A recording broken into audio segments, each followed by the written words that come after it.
Quick Transmigration Canon Fodder's Record of Counterattacks Chapter 2763 to Chapter 2848. Ningxu didn't buy it.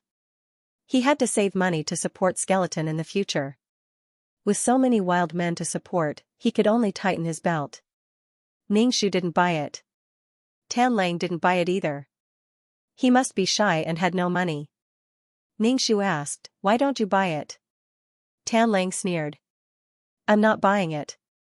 Who knows what kind of reaction it will have after drinking it? Who knows if there's poison in it? Who knows if there's any poison in it that can control people?"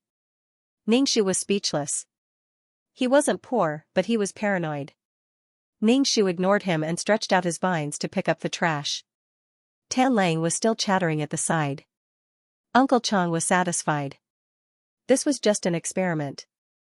The acceptance rate was very high. Next time, raise it to 200,000. Uncle Chang handed the remaining 2 bottles to Senior Uncle. "This is the latest development. It can relieve soul fatigue. Try it." Senior Uncle Chang took off his gloves and put on a new pair. He sniffed it. "Did you not clean it?" "It's clean. It's absolutely clean," Uncle Chang said with a smile. Senior Uncle Chang tasted it and gave up. "It tastes bad. It has to be pure and flavorful. Why are you so difficult?" Uncle Chang shook his head and said. When he saw Ningxu, he smiled and walked over to Ningxu. When Tanlang saw Uncle Chang coming over, especially the smile on his face, his hair stood on end. He took the bag and left. Ningxu was speechless. Damn it. Every time he met someone who slipped away, even if he wanted to recruit them, he should at least show the determination to live and die together. Even if it was just pretending, he was speechless, poor and cowardly. Ningxu finally knew why so many people in the organization were looking at him as a joke. He still wanted to overthrow the organization. What a joke. Ningxu cursed in his heart. He looked at Uncle Chang standing in front of him and asked, "Why are you looking for me?" "Nothing. I'm just here to see you," Uncle Chang said gently. Ningxu's mind replayed the words, 1 bottle to refresh the mind, 2 bottles to never tire, 3 bottles to make you immortal, and your waist and kidneys better. He couldn't bear to look at her. "It's so easy for you to pick up trash like this." That's good, that's good. Have you bought any stimulants?" Uncle Zhang asked with a smile. Ningxu shook his head. "No, I can't afford it. I'm poor." "Do you want me to give you a bottle so you can have a taste?" Uncle Zhang said. "I used your life force to make it. You should at least have a taste." Ningxu stretched out her hand, and her uncle placed a small bottle of liquid in her hand. Ningxu opened the bottle cap and drank the water in 1 gulp. As a result, the water kept bubbling in his mouth as if he was drinking cola. Ningxu almost thought that he was drinking sulfuric acid, which was why the water kept bubbling. However, drinking it was like drinking iced cola. A cool feeling flowed through his soul. This feeling was quite refreshing. It was like drinking iced water during the hottest days of the year. His heart was soaring. "My mouth is numb." "It doesn't taste good," Ningxu said directly. Uncle Zhang narrowed his eyes and said, "I added something to your bottle. From now on, you are under my control. Your bottle is bubbling, and the rest are all peach-flavored." Ningxu was speechless. "I'm just kidding. Do you really believe me? I do business with integrity. You get what you pay for. I've always followed the rules. The customer's experience is our best reward." Ningxu was speechless. Wasn't merit the best reward? Only capital could promote development. Okay, Uncle Zhang's words were really teasing him. "Do you have any extra life force?" "I'll buy it," Uncle Zhang asked. Not at the moment. Now that he didn't have any, he had to save on picking up trash. When he really ran out of money, he would sell his blood. "Okay, when you have more, remember to inform me. I'll buy as much as you have. The more, the better." He spoke like a tycoon. Ningxu smiled. "Okay." Uncle Zhang came and then left. Ningxu complained. Why didn't Uncle Zhang do volunteer activities? Why didn't he pick up trash? There were still 10 bags to pick up. Ningxu sped up. He picked up earlier and did his own thing. Even if he didn't do anything, he squatted beside the small afterlife pool and looked at it happily. Come here. Uncle Ningxu waved his hand. Ningxu walked over and asked, What's the matter? You can pick up 2 pieces, Uncle Zhang said. Ningxu didn't stand on ceremony. He picked up 2 pieces and 2 more. After picking up a total of 6 pieces, he stopped. Ningxu hesitated and asked, My system is your brother. Uncle Zhang narrowed his eyes, and his glasses reflected a cold luster. Oh, what's the matter? Nothing, I'm just asking. You knew that he would kill the mission enforcers, but you still gave him to them. Oh, so? Uncle Zhang asked. I'm surprised that he didn't kill you. Ningxu was speechless. Those mission enforcers, why should I care about those mission enforcers? Just say what you want to say, Uncle Zhang said coldly. Ningxu's teeth began to chatter again. You were the one who threw 2,333 to me. So, you're lucky to be alive, and you're unlucky to be dead. Ningxu was speechless. Ningxu picked up 2 more star stones and went to the side to pick up the trash. He cursed in his heart. Brothers were quarreling, and the unlucky ones were the cannon fodder. Go ahead and kill them. After killing one, there will be another one. You can do whatever you want as long as you're not afraid of trouble. She was lucky and unlucky.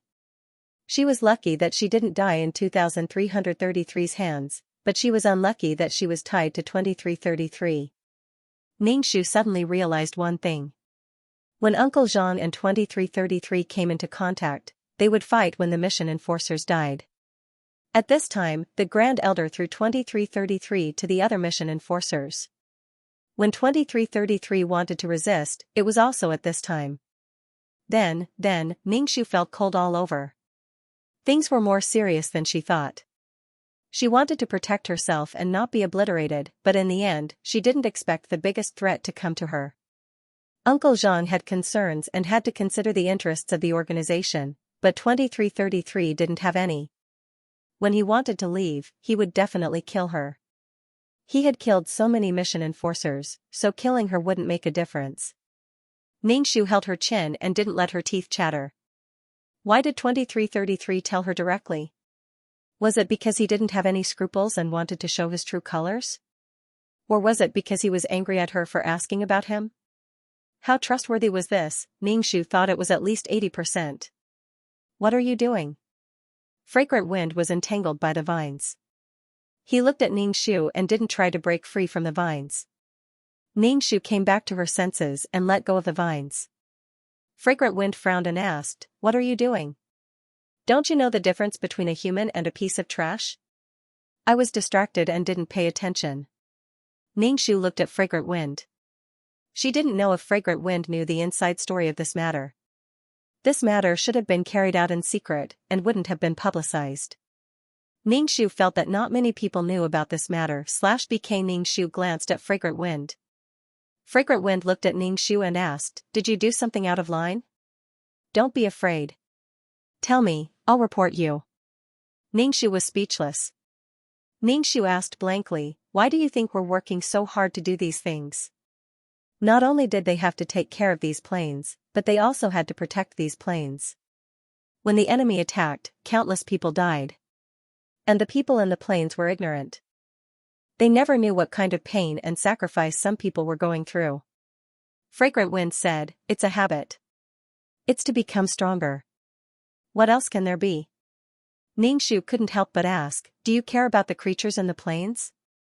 Fragrant Wind looked at him strangely. Why should I care? Would you care about the life and death of an ant? You wouldn't care about tens of thousands of them. In the past, when there were no mission enforcers, the planes collapsed very badly. The organization couldn't find the reason. They didn't know why the planes collapsed so easily. They were the strongest things, but they collapsed just like that. Later, they discovered that the life trajectories and encounters of the creatures in the planes had a huge impact on the planes. Then, they slowly figured it out. The organization split into mission enforcers. The mission enforcers and the system, who controlled the production system space, were born as a team of 2. It's a little better now. At that time, it was really King hard. Fragrant wind wiped away his bitter tears. Everyone did so many things that they could crush people. Fortunately, it slowly developed to the current scale. There are too many people and too many thoughts. It's not easy to discipline them. Anyway, there are plenty of creatures. Just kill them. If it weren't for the resentment, hatred, emotions, and desires of the creatures in the plains affecting the plains, who would care about the life and death of the creatures in the plains? It's a natural law to live and die. I'm especially annoyed by these creatures.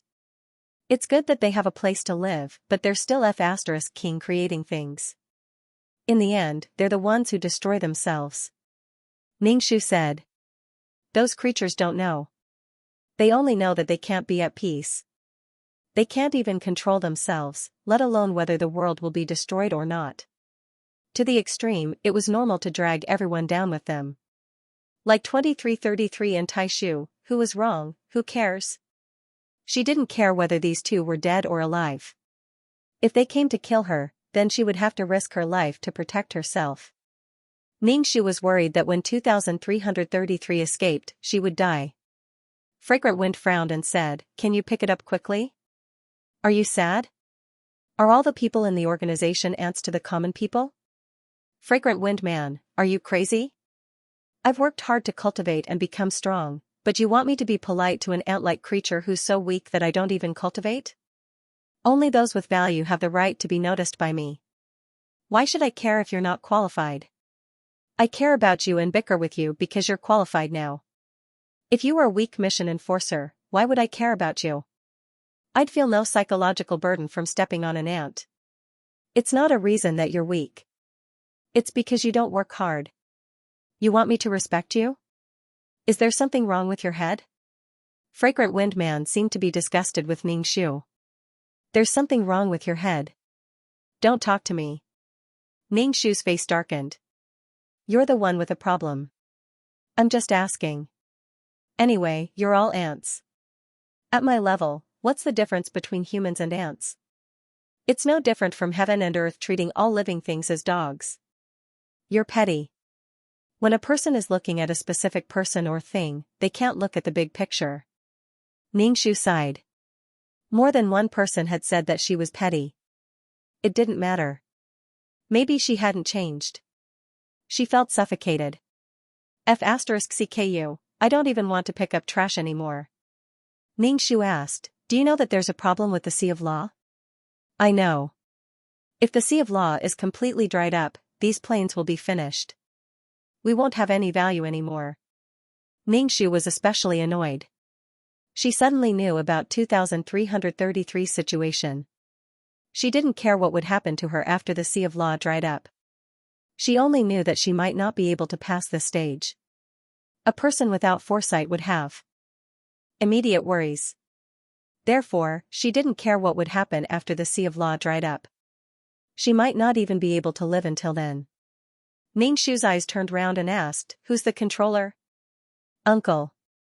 He's in charge of the production of all props and tools." Fragrant Wind Man said. Ningxu sighed and asked again, "Then how are the mission enforcers and the system distributed?"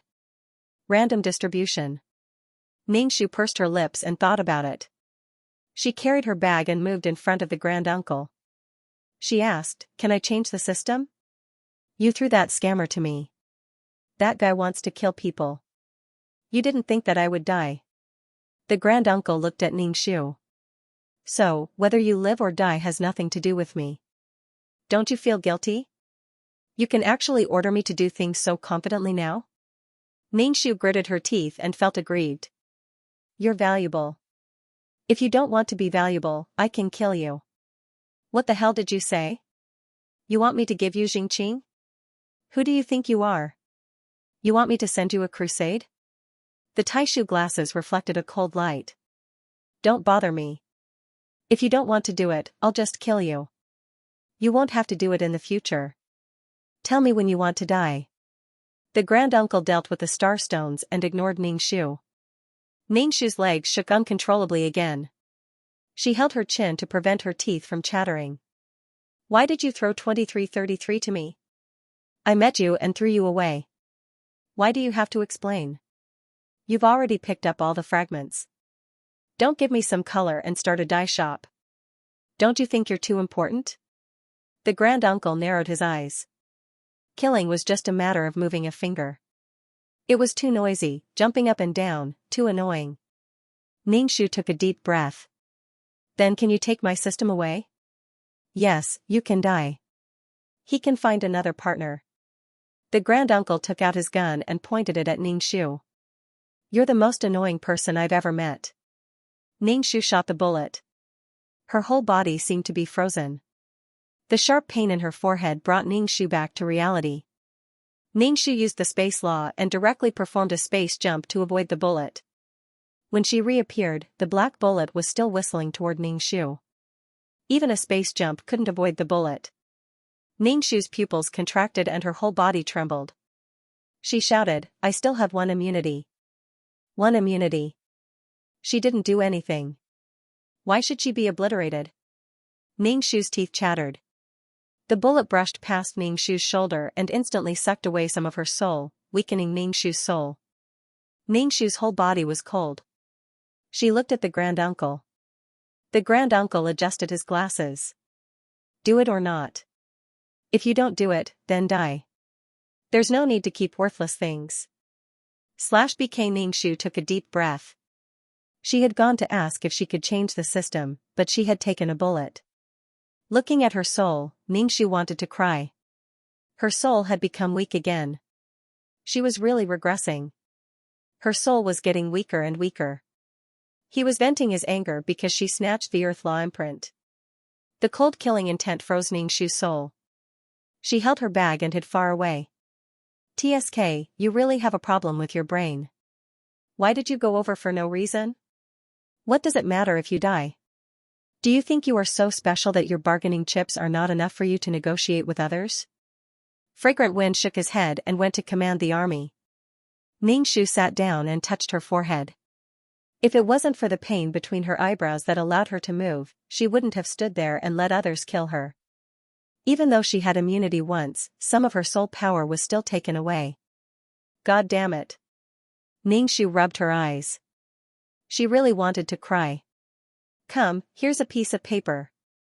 Wipe it. Tan Lang pretended to pass a piece of paper to Ningxu. Poor thing, wipe it. Ningxu really wanted to send him flying with a kick. The movement here only made the big bosses take a look. Then, they acted as if nothing happened and did what they were supposed to do. Tan Lang sat beside Ningxu. Do you feel wronged? Do you feel pain? Do you feel despair? Do you feel uncomfortable? Do you feel hatred? Do you want to cut that guy into pieces? That's right. I don't know how many people hate and resent him, but he doesn't care at all. He doesn't care. He kills those who deserve it. Such a stubborn person is really annoying. Ningxu didn't say anything. She mourned the loss of her soul power. The main system no longer purified the soul fluid and soul stone she sent over. The reincarnation world was now developing the reincarnation pool. It definitely needed soul power. The soul power from completing missions was given to the reincarnation world. Her soul was so weak now. It was time to stop picking up trash and do more missions. The merit points from picking up trash couldn't buy soul power. She didn't want to do 1,000,000 points. She would just accumulate them. She would do it when she was in the mood. He couldn't just drag people over to pick up trash while doing quests. Ningxu was truly scared witless. His entire body was trembling. Even so, he still couldn't protect himself. If he was unhappy, he would kill him. God damn it. She must have had 8 lifetimes of bad luck to be given such a terrible system like 2333 for no reason. He was in a state of being killed at any moment. Thinking back to the past, he had to be careful with someone who could destroy him at any time. Ha ha ha, the ignorant are fearless. He just wanted to gossip, but in the end, this kind of thing happened. They couldn't stand to watch the show. Tan Lang, do you want to join the organization? Ningxu looked at Tan Lang. You go and beat up the Taishu. It's best if you kill him. How about I join the organization? Tan Lang's expression changed. Let's change our request. Right now, we should take things slowly. We shouldn't take risks. Ningxu rolled his eyes. You only know how to get people to be cannon fodder. Why are you dragging your feet when I ask you to do something? If he hung out with Tan Lang, he would die early. He would definitely be cheated to death. Did she really look so retarded? Did everyone treat her like she was retarded and easy to cheat and kill? Ningxu said, when you can beat him up or kill him, how about I be your underling? Tan Lang muttered, if I can kill him, what do I need you for? My conditions are here. When you can do it, it will be when I join the organization. Ningxu said to Tan Lang. Tan Lang almost rolled his eyes. That was impossible. If he could kill him, he would have done so long ago. He had an endless amount of ocean of law energy. If he was alone, he would be crushed to death. Tan Lang gritted his teeth. This fellow wouldn't act unless he saw a rabbit. How could he grind him over? Don't you hate him for treating you like that? You are just an ant, a dog that can be beaten and killed. It is an honor for you to work for him. You are willing. Don't you feel wronged and hate him? Tan Lang couldn't fulfill his request and could only brainwash Ningxu. Ningxu nodded his head, I am not a dead person. Of course I have feelings. I have all the feelings that you were talking about. Tan Lang immediately said, that's right. Join the great organization and destroy this cold-blooded and heartless organization. Stand up and not be enslaved. Ningxu was speechless. You make it sound like you are not cold and heartless. Pushing people to die is fine. Pushing people to be cannon fodder. Ningxu rubbed his eyes, my condition is still the same. If you can do it, I feel that you have the ability and strength to overthrow this organization. If you can't do it, then you should die early. Tan Lang was speechless. Blockhead, Ningxu stretched out her vines. There were still a few bags left to pick up, so she left after picking them up. Maybe it was because Ningxu's heart was trembling, but the vines were trembling like an electrocuted octopus. Ningxu tried his best to take a deep breath, and then another. There was a feeling of imperial power. If you were given something, you would take it. If you were not given something, you could only look at it. Your life was not in your own hands. If the emperor wanted your subject to die, the subject had no choice but to die. No matter whether you were willing or not, no matter how many reasons you had, these were not enough to let you live. At least there were still people in the plane who could counterattack. People like them, if they died, would be completely annihilated. They would not even have the chance to be reborn. The vines kept trembling.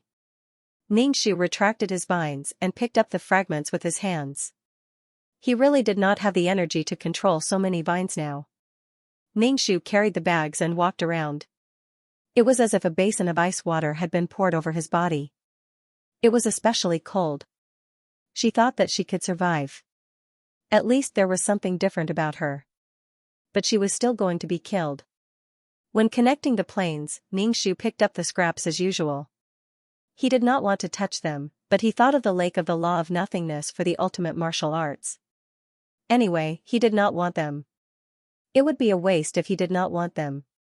For the sake of his ultimate martial arts, he should be more diligent. After picking up all the fragments, Ningxu asked Fragrant Wind to send him back and gave him some merit. Anyway, he would not come back to pick up fragments for a while. There were enough star stones. He just needed to accumulate them. With the reward, Fragrant Wind quickly built a passage and sent him away. Before leaving, Ningxu glanced at the grand uncle. She really hoped that these two brothers would perish together and die. When he threw 2,333 to her, he knew that it would kill her. It was just that he happened to encounter it once or twice during the mission. He really had 8 lifetimes of bad luck. She was even more unlucky as the previous collaborator of the system. Ningxu returned to the system space with the black bone umbrella. Perhaps it was a psychological effect, but he felt that staying in the system space was like being pricked by needles. Ningxu sat on the sofa and suddenly said, 2333, 2333, yes. Will you kill me? I want to know. Ningxu felt that it was necessary to know 2333's thoughts to adjust his battle plan /BK. There were some things that needed to be planned. Ningxu did not want to be killed by someone at the last moment after she had painstakingly climbed all the way here. Ningxu didn't feel that it was a burden to know the truth now. If she was killed without knowing anything, that would be aggrieved and helpless. Now that she knew, she had to plan early. Even if she had to lose some things, she had to save her own life. 2333, haha, you must be scared. What I told you before was all made up. It's all made up. Ningxu, ha ha ha ha ha, 2333, we are bound together. If you die, there's no benefit for me. Why would I kill you?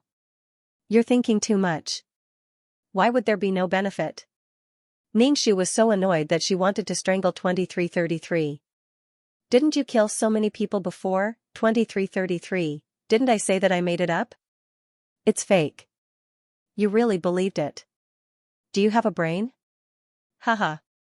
Ningxu was so angry that she laughed. Everyone was questioning her IQ. Everyone was insulting her IQ. Especially 2333. Ningxu took a deep breath. You can't give me a definite answer, 2333, yes, I won't kill you. Why did Taishu change my host? How am I going to see him? How am I going to kill him? If I don't kill you, how am I going to get rid of the system binding me? Ningxu, Motherf *Ker, perhaps she had expected this situation in advance. Ningxu suddenly calmed down a lot. Her heart didn't even waver. Ningxu even smiled and asked, when are you going to do it? Let me be mentally prepared, 2333, let me think. How do you want to die? Is there something wrong with your brain? Why do you think I want to kill you? If I wanted to kill you, I would have done it long ago. Why would I wait until now? Ningxu really wanted to kill 2333 now. Can't you be more honest? Let's be honest with each other. Ningxu was a little helpless. Can't you let me do whatever I want in the world happily? What does 2333 want to do now? Can't you just stay quiet and be a witty retard? 2333 said, don't worry, I won't kill you. Our souls are bound together. If you die, I die too. Ningxu hammered the ground. Those mission enforcers that were killed by her were really unfortunate. If they were really one, 2333 would have died countless times already. How could he still be chatting with her now? As for the soul binding, if 2333 didn't mention it, she wouldn't have noticed it. She didn't feel any soul binding with 2333. She didn't feel anything at all. The world of reincarnation and the peerless martial arts were tied together with her. She could feel the fluctuations in her heart at any time. But when it came to 2333, he felt nothing at all. It wasn't that she hadn't done a soul-binding mission before. She could even feel the other party's emotions. But Ningxu never knew what 2333 felt like. So what if they were bound together? Who were you trying to fool? She was probably the one who was retarded.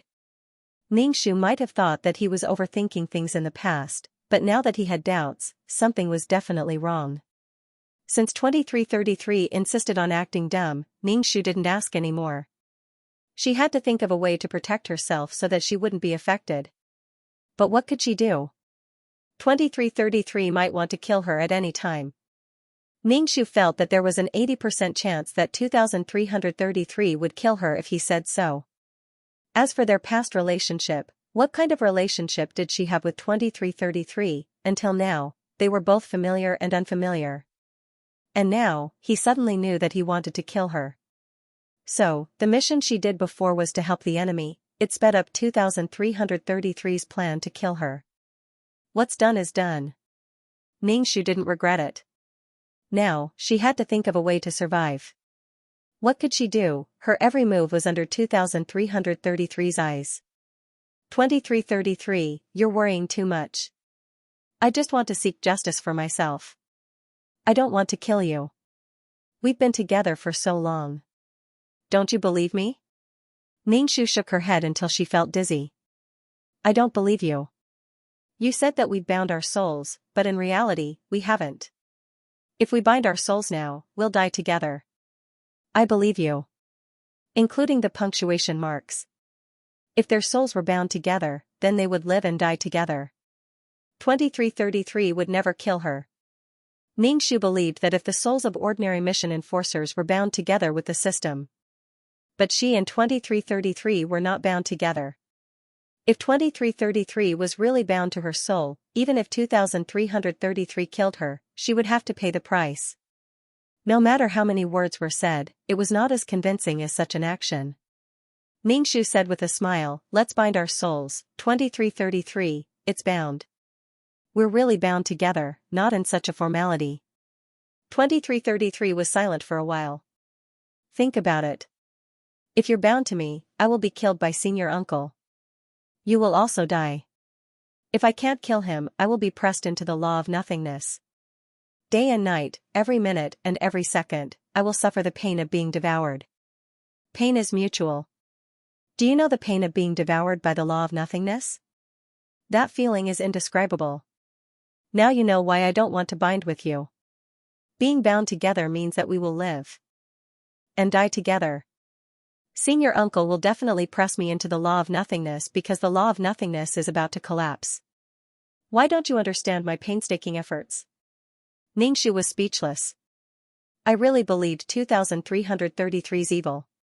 In the past, 2333 kept saying that they were bound together.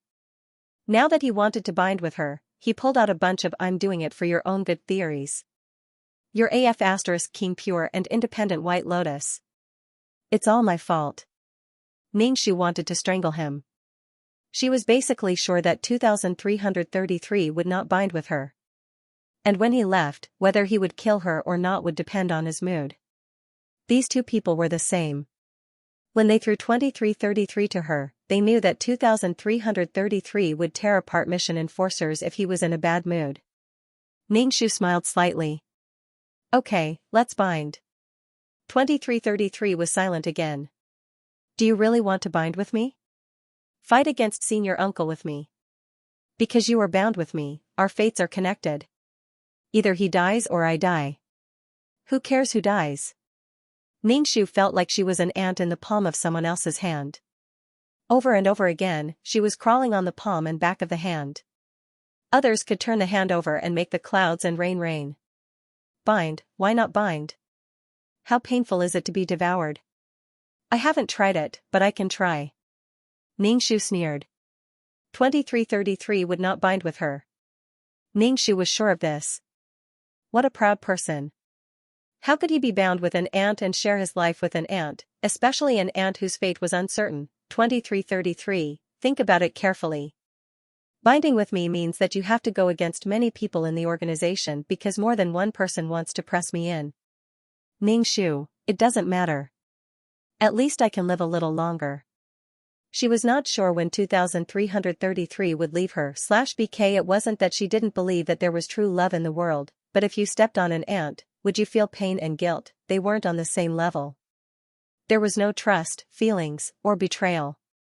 In 2333's eyes, she was such an existence that he could kill at any time. If he didn't kill her, it might be troublesome. However, Ningxu didn't want to entrust his life to such uncertainty. Moreover, Ningxu had other plans. 2333 was a little speechless. Where did you hear that I'm going to kill you? Aren't you thinking too much? Don't worry, even if I leave you, I won't kill you. After all, we've been together for so long. Previously, all the mission enforcers had to be together for a long time. This is between me and Taishu. I won't involve you. Moreover, you helped me a little. I'm a person who distinguishes between kindness and hatred. Helped a little. At the mention of this, Ningxu wanted to cry. Forget it, I'm not going to talk to you anymore. If you think I'm going to kill you, think about it this way. I'm going to kill you. What's the point of being timid and cowardly? Ningxu rolled her eyes. She wasn't born and raised by the heavens. She had come this far, and everyone cherished everything she had. No matter if she was timid or weak, she wasn't someone you could casually kill. He had to make a bloody path for her. At first, he thought that he might be able to live a carefree life. He didn't expect that something even more uncertain would appear. What Ningxu couldn't figure out was, why did he make you a system? 2333 nodded. Probably because I had to stay in the law of nothingness and had to refine it. There was no place for me to put it. He made use of the waste and made me a weak system. Well, at that time I was so angry that I was about to refine it. I suffered endless pain. When I was about to succeed, he made me fail. At that time I was so angry that I killed the mission enforcers. After killing so many, I calmed down. He watched me kill from the side. After I killed one, he changed to another. The more he did that, the more I wanted to kill. Ningxu was speechless. He was glad that he died a little earlier. Perhaps he would have been killed. At that time, 2333 was so mad that he wanted to destroy the world. 2333, there's no point in killing monsters. That bastard is laughing at me. Now that I've calmed down, I won't even bother to kill you. Ningxu chuckled in his heart. He did not want to listen to 2333. He did not believe a single word he said. Ningxu smiled. So, you won't be bound to me, right? Why are you blabbering so much? Are you not bound to me? 2333, trust me, not binding is for your own good. Ningxu grinned. Thank you for being so considerate. You don't have to thank me. You know my good intentions. If 2333 was in front of him, Ningxu really wanted to strangle her. Also, Ningxu's sudden death meant that 2333 had absorbed a lot of her resources. At this time, it was completely possible for him to secretly use her resources. 2333, does this person have any moral integrity? Of course not. However, she had no evidence. She did not even know how much she should get. She absorbed as much soul energy as she could. She did not even think about whether 2333 would take a part of it. What if the information on the interface did not match her situation at all? 2333. He was changing his strategy. Instead of killing and changing mission givers, he might as well get stronger and rely on the mission givers. She was lucky but also miserable. She became 2333's energy source and stumbled until now. Ningxu covered her face. There were some things that she didn't want to think about and didn't think much of. But now that it had happened, when she thought about it carefully, some things were so vague and strange. Now, it was clear as day. Ningxu suddenly asked, why are you suddenly telling me this? Why did he suddenly tell her about such a big matter? Was there something fishy going on? 2333, well, aren't you doing well? I asked His Excellency and told you.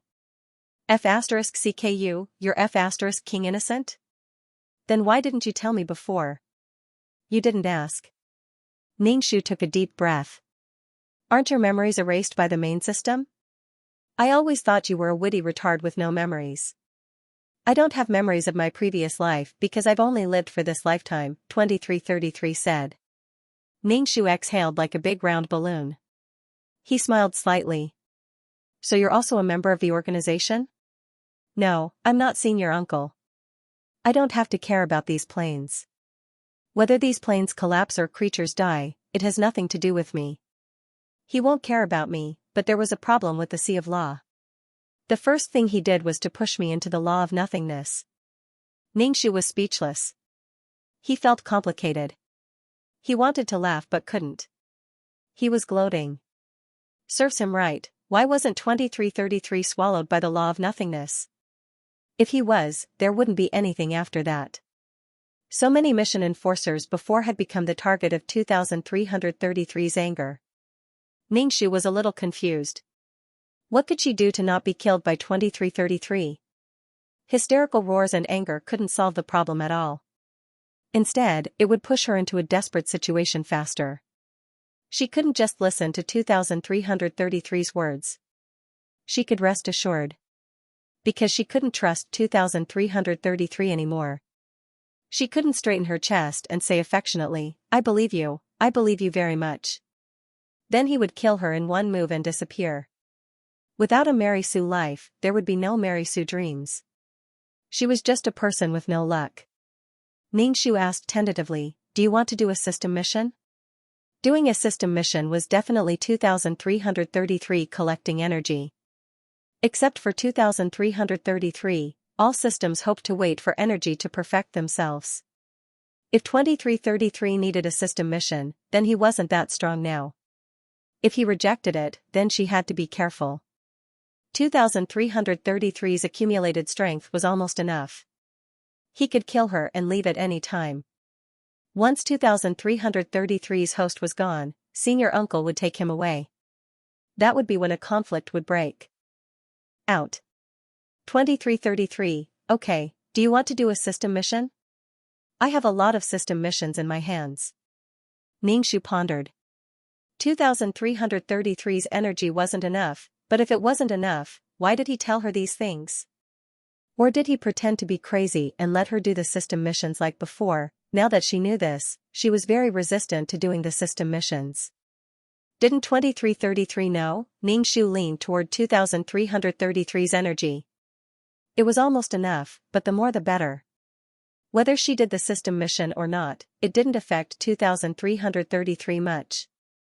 And once, 2333 even went to the law of nothingness to absorb energy. So, the current situation wasn't very good. It was equivalent to tearing off all pretenses. 2333 was no longer hiding himself. BK Ningxu went to the restaurant in the City of Water and found the owner, Shubai. Shubai was fanning herself gently. Why are you looking for me, city lord? Shubai asked the waiter to bring some pastries and tea. She looked at Ningxu and said, you don't seem to be doing well recently. Why are you frowning? Do you have any questions for me? Ningxu looked at Shubai and asked, how did you split from the system? What price did you pay? Shubai asked, does City Lord want to split from the system? It's such a pity. It's good for a person like me who doesn't have much fighting spirit to live a mediocre life. Someone spoke for me before I was able to live and separate from the system. However, without the system, it's reasonable for me to stop doing missions.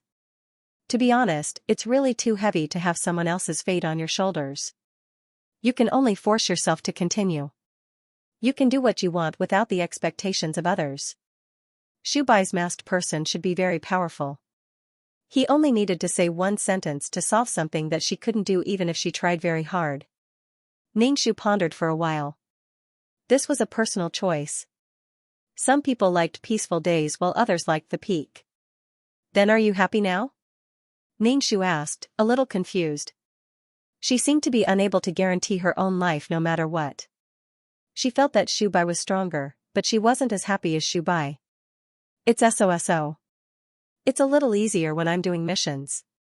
However, I have to worry about my business and my self-esteem. There were gains and losses. Don't you have someone backing you? Shubai faintly revealed a bitter expression. They can control me for a while, but I can't force them to help me. After all, I gave up on becoming stronger. There's nothing to complain about. You deserve to suffer when you're asking for help. Only those with permanent assets have perseverance. Only those with capital have principles and dignity. It's true that I'm strong. Now, I'm constantly worried that someone will dine and dash. I can't do anything about it. Ningxu drank the tea. The tea was a little bitter, and it tasted bitter all the way to her throat. At that time, she was thinking of paying a price to move 2333 away. Even if it was 3 or 5 million fragments each time, it would be fine. Her value was obviously not enough for others to put in the effort. She was very insignificant and thought that she could exchange conditions with others. Therefore, she deserved to die. She didn't ask senior uncle, but even if she died, she would drag someone down with her. Shubai looked at Ningxu and said, City Lord, I've endured it for a long time.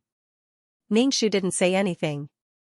It was easier said than done, but Shubai hadn't been able to endure it back then. In the end, he gave up and felt sorry for his system, so he chose to pay the price to let the system leave him. 2333 might be making a big move soon. Even if she was strong now, she would not be able to catch up with 2333. She owed him $1 million and could only earn $5,000 a month. If she could not pay him back, she would have to die now.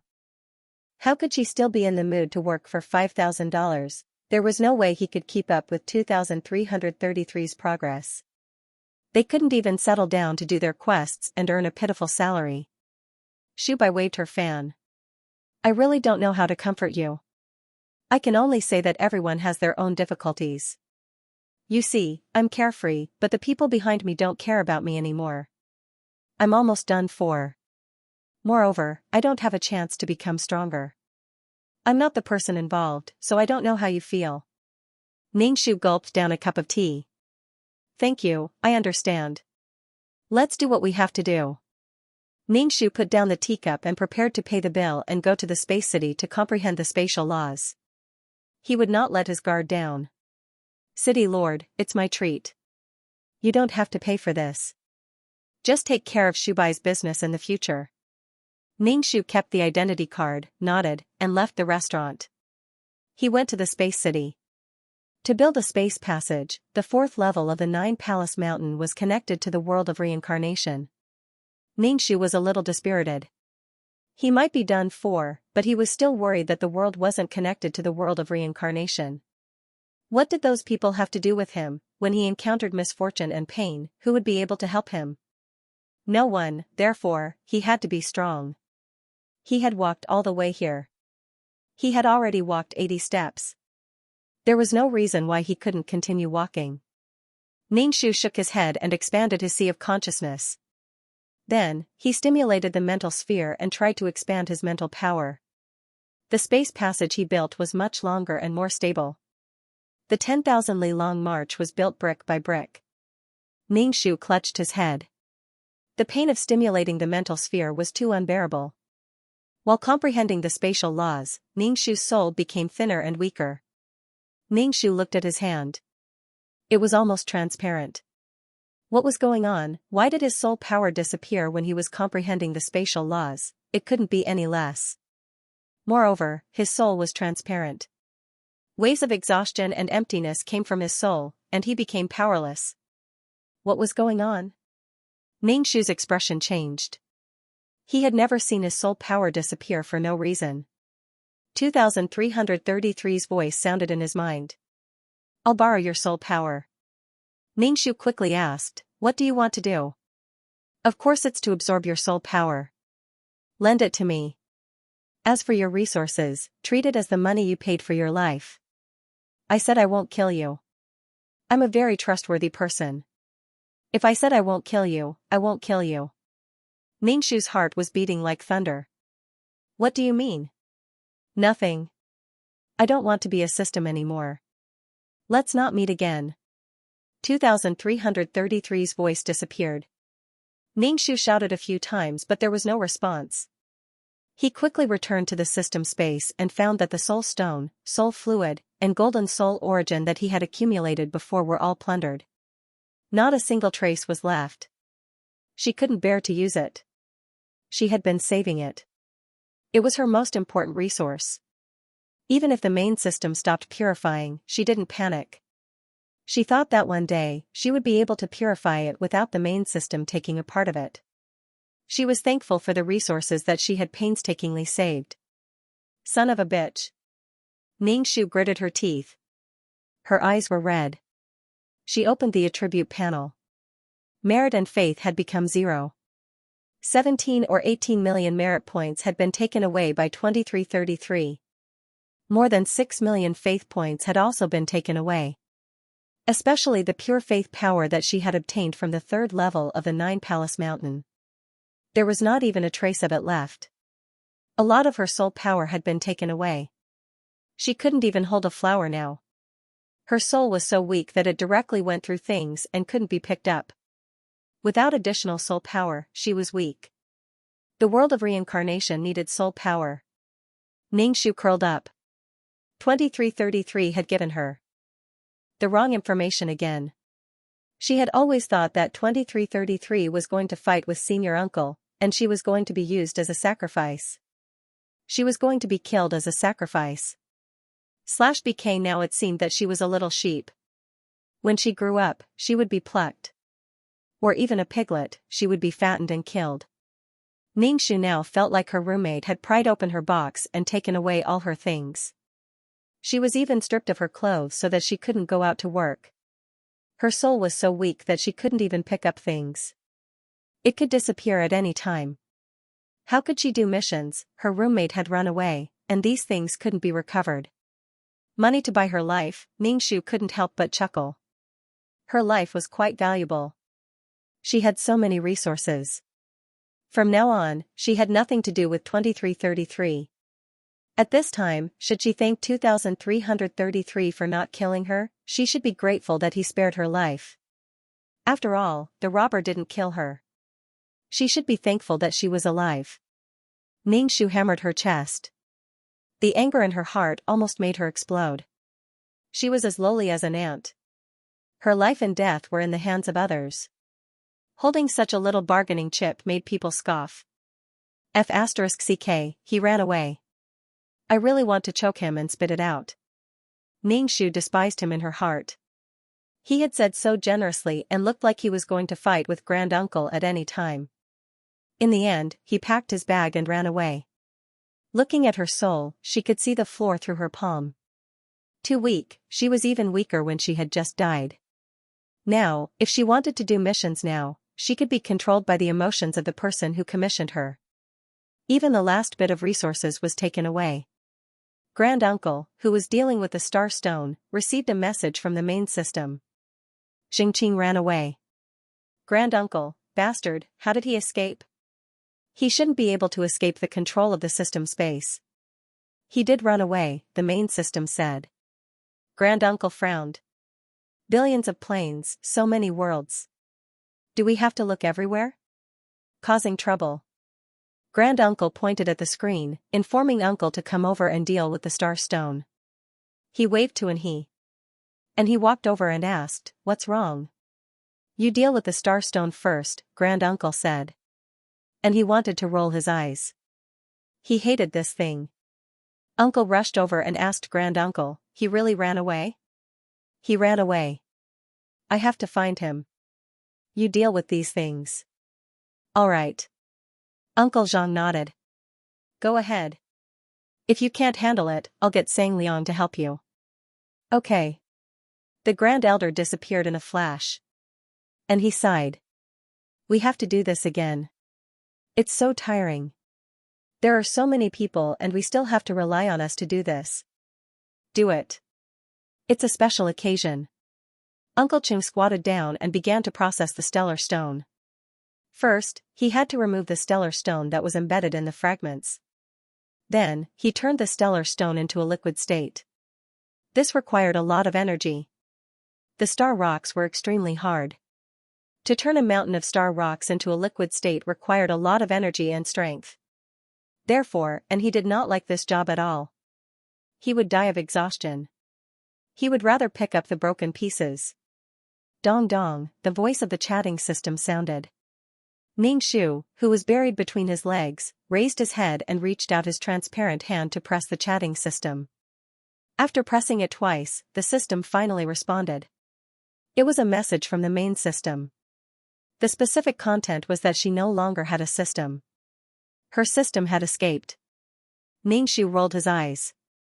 Who knew how 2333 escaped?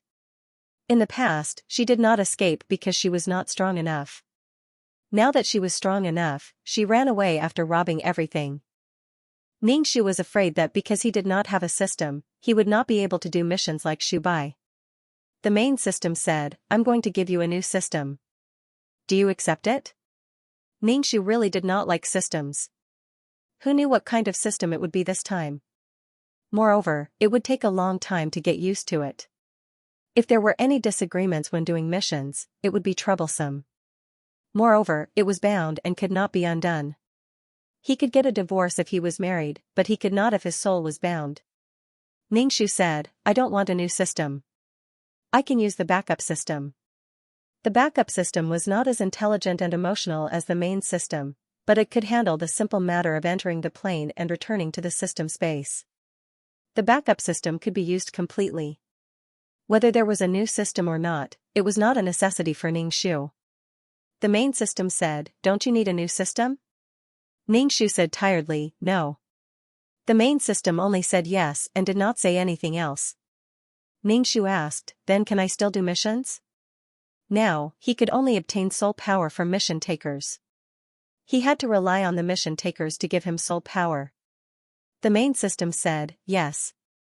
Ningxu heaved a sigh of relief. Fortunately, he was not in the same situation as Shubai. If he could not do missions, he would really be at a dead end. Now, he was poor and had nothing. He would be back to square one. With the current strength of his soul, if he continued to do missions, he would really be annihilated. Ningxu heaved a long sigh of relief. He thought about whether he should go to the second level and get some soul fluid. Since the main system did not accept his soul fluid, he could not refuse other people's soul fluid. If he borrowed other people's hands, he might be able to get some pure soul fluid and condense his soul that was about to scatter. Ningxu's heart skipped a beat. The array formation that he had left beside the rebirth pool had been activated.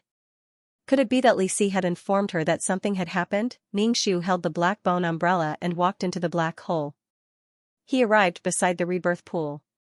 At first glance, the skeleton saw that Ningxu's soul was not as strong as some of the souls in the world of reincarnation. If he jumped into the rebirth pool with his current soul, he would only become a small worm. He would not be able to feel anything. If he drank a mouthful of dew, he might die. Beauty, what did you do? The skeleton asked Ningxu in horror. How did you become like this? The skeleton stretched out its hand and the golden bone directly pierced through Ningxu's body. You'd better get something to eat. If you continue like this, you will easily become a wandering soul without consciousness. Ningxu replied with an "oh" and asked, why are you looking for me? She was also worried. The skeleton said, Beauty, the disaster beast has been dealt with. Ningxu was surprised. So fast, it grew up so fast? How could it be so fast? The skeleton said, that's not it. It was a half-mature disaster beast that ran out. It probably wanted to speed up its growth and came out to pollute the soul. The polluted soul jumped into the rebirth pool. The toxins in the body and the evil thoughts in the soul were stimulated even more. It happened to be caught by us. The next time should take a long time. Ningxu nodded. When he wanted to pay, he found that he was now a pauper. No merit points, no power of faith. How could he kill disaster beasts in the future? At this moment, there was no awkwardness or embarrassment. Ningxu said, wait for me. I'll go get something. I'll be back soon. Back in the system space, Ningxu immediately opened the chat system. He found his uncle and asked him if he wanted the source of life. At this time, he was so poor that he could only sell his blood. Uncle, sorry, I'm busy now. Let's trade later. /BK. Other than his uncle, Ningxu didn't know any other carpenters. Now that his uncle said that he wouldn't trade, Ningxu's heart was filled with despair. The skeleton was still waiting for his reward. Ningxu asked the system for the reward for picking up the shards. He would get at least 100,000 merit points each time. He had to pass this hurdle first. The system said, you have a total of 4 settlements. You still have 1 left. Ningxu pursed his lips and asked, can't I get it in advance? The system said, sorry, you can't. The system was cold and official. For a dozen or so merit grains, they were in such a predicament. Money wasn't everything. You couldn't do anything without money. If he sold his blood, Tian would be happy if he sold his soul fluid and soul stones. However, 2,333 took all of them. Whether these things were sold for merit, faith, or soul fluid, they would all be taken away by 2333 in the end. Something that she treasured so much. Ningxu scrolled through his friends' list and saw the Xianxia man. He took a deep breath and opened it to borrow some merit points. The Xianxia man was very direct. He asked, how much do you want? Ningxu said, 100,000. I'll pay you back soon. The system notified him that he had received 100,000 merit points. Ningxu let out a long sigh of relief and thanked the man in the Xianxia. Then, he used the borrowed money to exchange for 20 merit granules, spending more than 20,000 merit points. Holding the merit grains, a skeleton gave him 6 merit grains. Thank you, beautiful. Next time if you need anything, come find me. The skeleton said with a smile and ate the merit grains. Ningxu nodded and gave the remaining 2 merit grains to Li Si. The skeleton said, "This kid did well this time." He was the first to notice the disaster beast sneaking out. When they were playing landlord, the skeleton stared at the rebirth pool and found it. Ningxu puffed out his chest and pretended to be humble. "I learned from you guys. It's natural for me to improve quickly." Li Si scratched his head and looked a little embarrassed. "It's just good luck. Then we'll be leaving." "Beauty, your soul is so weak that it'll be destroyed by the astral wind. You better be careful." Ningxu nodded. "Thank you. It's okay. It's our responsibility to serve beautiful women. It's our duty to make beautiful women happy." "That's right, Beauty. Let's exchange contacts. My name is the most handsome skeleton." Ningxu was speechless. He contacted the direct subordinates of these skeletons and sent them away. "Beauty, you can come to us if you need anything next time. We promise that we'll do it properly for you. Beauty, please don't forget about me. You are my favorite morning glory." Ningxu was speechless and waved goodbye. After he left, Ningxu turned to Li Si and said, "You did a good job this time. I'll get you some merit grains next time." Ningxu felt that he was a bankrupt boss. He couldn't even afford to pay his salary, so he could only put it off until next time. "I didn't do anything. They were the ones who did it." Ningxu felt that Li Si was a simple and honest child. He was Pai Lupi's follower and would do whatever he was told to do. "Are you okay? Your soul is so weak." It was the first time he saw her in such a sorry state. Her soul used to be as condensed as a real person. "What happened?" "I'm fine. I'm just kidding." Ningxu shivered. The chilly wind in the world of samsara was bone-chilling. Why didn't he feel it before? It was a bone-chilling cold. Ningxu walked out of the Jiugong mountain with the black bone umbrella. He saw that the palm-sized rebirth pool was now as big as a wash basin. The blue sky and white clouds were reflected in the water. This was good news. After all, the rebirth pool was expanding. This was a good thing compared to the recent unfortunate events. He wondered how big the rebirth pool could expand. He entered the second level of the world and prepared to find Yilin. He wanted to see if Yilin had any soul fluid. If not, he could get some soul fluid.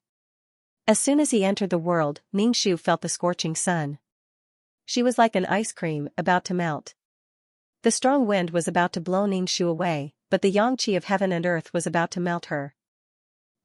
A trace of coolness gushed out from the rule between his eyebrows. Only then did Ningxu's soul feel less uncomfortable. Fortunately, she could still use the rule. She was afraid that she would become a weak soul without any power. She was hated by everyone in this world. She didn't know how many people wanted to kill her. It would be sad if she died here. Ningxu jumped through space and looked for Yilin. Finally, he found Yilin in a house. Ningxu turned invisible and walked into the yard. He found that Yilin was the only one in the house. Where was Bai Sisi? Why weren't the two people who were always together with Meng Meng and Jiao Meng together? Was Bai Sisi dead? Ningxu said, "Yilin." "Master?" Yilin looked around. Ningxu appeared. Seeing that his soul could be blown away by the wind, Yilin was shocked. "Master, how did you become like this? Did something happen to you?" Ningxu asked, "Where's Bai Sisi?" At the mention of Bai Sisi, Yilin couldn't help but sigh. "She ran away." "What do you mean she ran away? Could it be that she ran away just like 2333? She was jealous and just ran out. I told her that it was a misunderstanding. I dare say that's not the case with Xiao Xiao.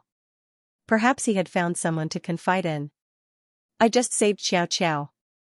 Xiao Xiao invited me to the house as a guest. There's nothing between us." "Ningxu. It's so dangerous outside. Why didn't you go look for her? There's a saint chasing after her. If I go out to chase after her, it means that it's my fault." Ningxu. Straight man. Ningxu couldn't be bothered with these young men and women. She was about to be roasted. She finally felt like she was a ghost. She was afraid of sunlight. "Ningxu, how much soul fluid have you collected? Give me some. I need it urgently." "Yes. Yilin gave Ningxu the mess in space. I collected it recently. Ningxu nodded and returned the ring space to Yilin. Go out and look for her. Don't come across any danger. It's too late to regret it. You have to stabilize the rear. Your master became like this because the rear wasn't stabilized. And it couldn't be stabilized even if he wanted to. Yilin immediately nodded. I'll go look for her. He was a little angry that Bai Sisi didn't believe him. They had already planned to build a sect. He didn't expect her to throw a tantrum at this time. Brother Yilin, Brother Yilin. A sweet voice came from outside the door. Ningxu quickly turned invisible. Yilin awkwardly opened the door. At the door was a girl about 14 years old. She had bright eyes and white teeth and a sweet smile. Chia Chao looked into the room and asked, "Where's Sister Sisi?" She went out to do something. What's the matter? Yilin was anxious to find Bai Sisi/BK to thank you for saving me. My father specially asked you to go to the armory to pick a weapon as a gift. Are you going now? Ningxu saw that this girl was staring at Yilin with her bright eyes. He was afraid that she was interested in Yilin. Then Bai Sisi's feeling was not wrong. As Yilin grew stronger, more and more women would flock to him. The strong would have more resources, and beauty was also a kind of resource. Let's talk about it next time. I have something to do. Yilin refused. Bai Sisi had been away for a while, and they had not had any conflicts. He did not understand why Bai Sisi had such a big reaction to this. Brother Yilin, my father, and the others are still waiting. There are many good things in the armory. It would be a pity if you don't go. Chia Chao said. Ningxu said to him telepathically, people are the most important. Yilin was a little hesitant at first, but after hearing Ningxu's words, he refused. No, I have something to do. I'll leave first. Yilin did not care about Chia Chao's feelings and left in a hurry. Chia Chao stomped her feet in disappointment. Idiot, there are so many good things. There won't be such a shop after this village. I have to tell my father that we can't cancel it.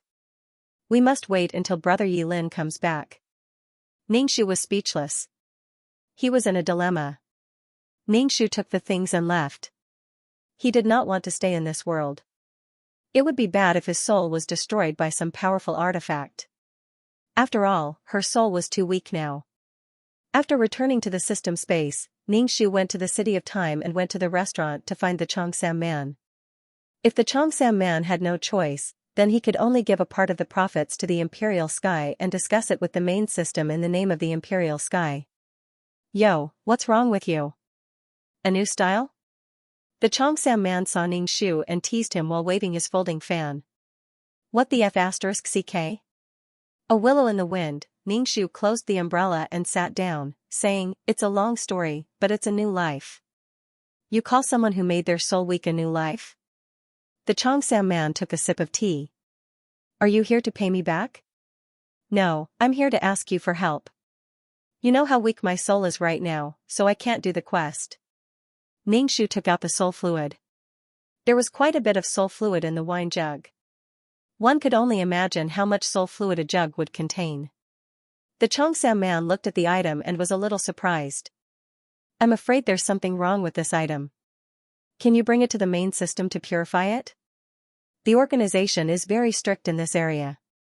Where did you get this? Don't drag me down with you. You can send it to the main system to be purified. Why do you have to go through me? Ningxu sighed and said that his source had already been verified. However, the main system would no longer purify the soul fluid he sent over. Look at how weak my soul is right now. I can't even do the quest. I have to take advantage of some loopholes. If you agree, we can split the soul fluid. He had to give something in return for help. The Cheongsam man held his folding fan. Even if I send it over, the main system will still investigate and find you. There's no difference. Damn, I feel like the heavens want me dead. Then you can buy it from me. I can't purify it anymore, so I'll sell it to you. That's doable. However, the main system will record the transfer. The Cheongsam man was still tempted by the soul fluid. Let's put on a show. Give me the money. When the soul fluid comes back, I'll return it to you. Okay. The two worked together to send the soul fluid. As expected, the main system sent a message to the Xianxia man. The Xianxia man did as the two had said before. However, he still gave him 40%. When the 40% was sent over, Xianxia still had to split it with the Xianxia man. The Xianxia man asked for 10%, while Xianxia took 30%. Holding the pure soul power, he hugged the bottle and gulped it down. His soul became a little more solid. There was no longer that empty feeling of floating without his feet touching the ground. Xianxia licked his lips. He was still not satisfied. If only he had more soul fluid. Now, his soul could do some quests. He could only get 30%. What a scam. It seemed that he had to get more soul fluid to strengthen his soul. Thank you for this time. Xianxia returned the 500,000 merit points to the Xianxia man. The Xianxia man narrowed his eyes. Originally, he had single-eyelid peach blossom eyes. With this narrowing, he looked like a smiling fox. I smell gossip. Can you tell me what happened to your body? The Xianxia man asked softly with a hint of coaxing. Xianxia's expression was indescribable. It was as if he had eaten sh*t. This made the Xianxia man feel even better. Xianxia rolled his eyes. I don't want to talk about it. I don't want to talk about my scandal. I refuse. The Xianxia man, okay. You look like your soul has been sucked. What happened? Xianxia picked up the black bone umbrella. I'll look for you next time. Let's have a good cooperation. The Xianxia man leaned back against the chair. It's not good at all. You don't even tell me what happened. Help the needy and not the poor. There's no reason for me to help you all the time. Xianxia pointed at himself. Don't I look like I'm in a hurry? I'm about to die from anxiety. Xianxia looked left and right. He sat down and whispered, my system escaped. I wasn't paying attention and my soul power was sucked away. The Xianxia man's hand that was fanning himself paused. If that's true, then your system is amazing. This is the first time I've heard of such a thing. This kind of escapee won't have a good ending if they're caught. How bad is your relationship with your system? You let him escape. Xianxia's face was full of mystery. The situation was too complicated. As for 2333 being caught and what happened to him, it had nothing to do with her. She was even glad that 2333 escaped. She had one less burden. From now on, they would have nothing to do with each other. The Xianxia man nodded. Since you're so pitiful, you can look for me next time. It was simple and he could get a lot of soul power. It would be a waste not to take something that was sent to his doorstep. Not only did he absorb your soul power, but he also took away all your belongings. There's no need for him to borrow money from me. Xianxia. He felt like he was going to become a dark history. Okay, your system is quite unique. You guys must have a bad relationship. Your soul was bound and he was willing to sacrifice himself to drag you down. If he was caught and died, you would die too. Xianxia grinned. You're thinking too much. There was no such thing as a soul binding. There was no such thing from the beginning to the end. It was just 2333's excuse. Sometimes when she asked questions, 2333 would use this binding to dispel her doubts and make her believe that they were really one. Let's not talk about the past. The Xianxia man looked at her. You should be careful. /BK Xianxia's pale and transparent face showed a smile as he said to the Xianxia man, I'll be careful. After 2333 left, Xianxia didn't feel anything in his heart. He even breathed a sigh of relief. The two of them fought from the ground to the ground, broke the plane, and F***ed the sea of law. It had nothing to do with him. He didn't need to worry about him becoming cannon fodder when the two of them fought. His heart ached. So many things. Ever since he started doing missions, he was like a mouse moving food. The things he accumulated bit by bit were all gone now. It really hurt. It was too painful. It was as if his heart and liver were dug out. TSK, don't smile at me, especially with that transparent face of yours. It's so creepy that it gives me a toothache. You can either go get some soul fluid or go do some missions. Your soul is so weak. People will be suspicious. How can you be the city lord of a city with such soul strength? Ningxu reached out to pat the Xianxia man's shoulder, but his hand passed through it. This was a bit awkward. The Xianxia man looked at Ningxu expressionlessly. Ningxu retracted his hand and said, "Thank you for helping me this time. If you need any help in the future, just call me. You're poor now. It's more appropriate for me to help you." Ningxu was speechless. He was indeed poor. Ningxu felt that it was better to do missions. He probably couldn't get much soul fluid, at least not in a short time. Her soul was so weak that she couldn't go to Nine Palace Mountain. If she was roasted or caught, death would be the only thing waiting for her. Therefore, the safer way to get soul power now was to do missions. While doing missions, she could also cultivate peerless martial arts. Spiritual power wouldn't change with the plane. "I'm leaving." Ningxu opened the black bone umbrella and returned to the system space. Now, he didn't even want to go out. This state was no different from not wearing clothes. Ningxu sat on the sofa and wondered if 2333 didn't kill him because he wanted to let his hair grow longer and come back to pluck him again. He still wanted to pluck his hair. Once he turned into iron, how could he pluck it out? Although Ningxu felt heartache at the loss of these resources, he had exchanged them for 2333 and left.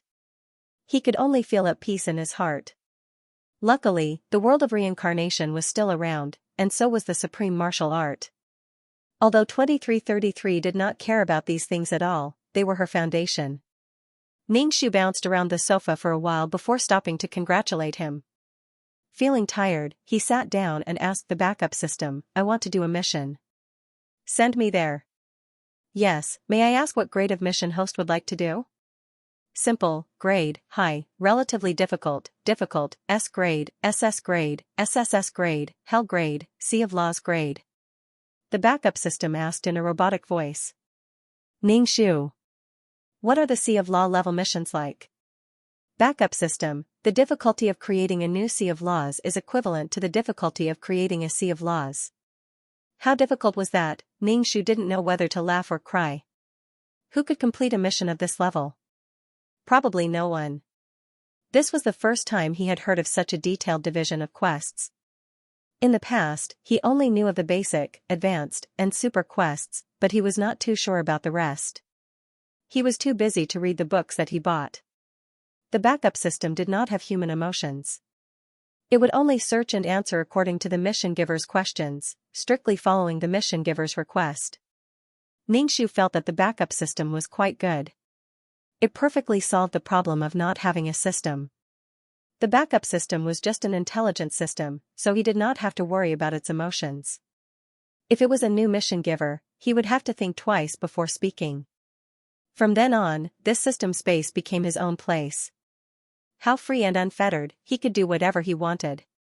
Ningxu thought about how his soul was so weak now. If he did too difficult a mission, he would be influenced by the mission giver's emotions. Doing a simple mission. According to your situation, a suitable mission has been selected for you. Please prepare for the mission. The system said. Ningxu opened the system exchange store. Seeing the price of fasting pills, he felt a little heartache. When he had money, he could buy fasting pills casually. Now he had no money and was in debt.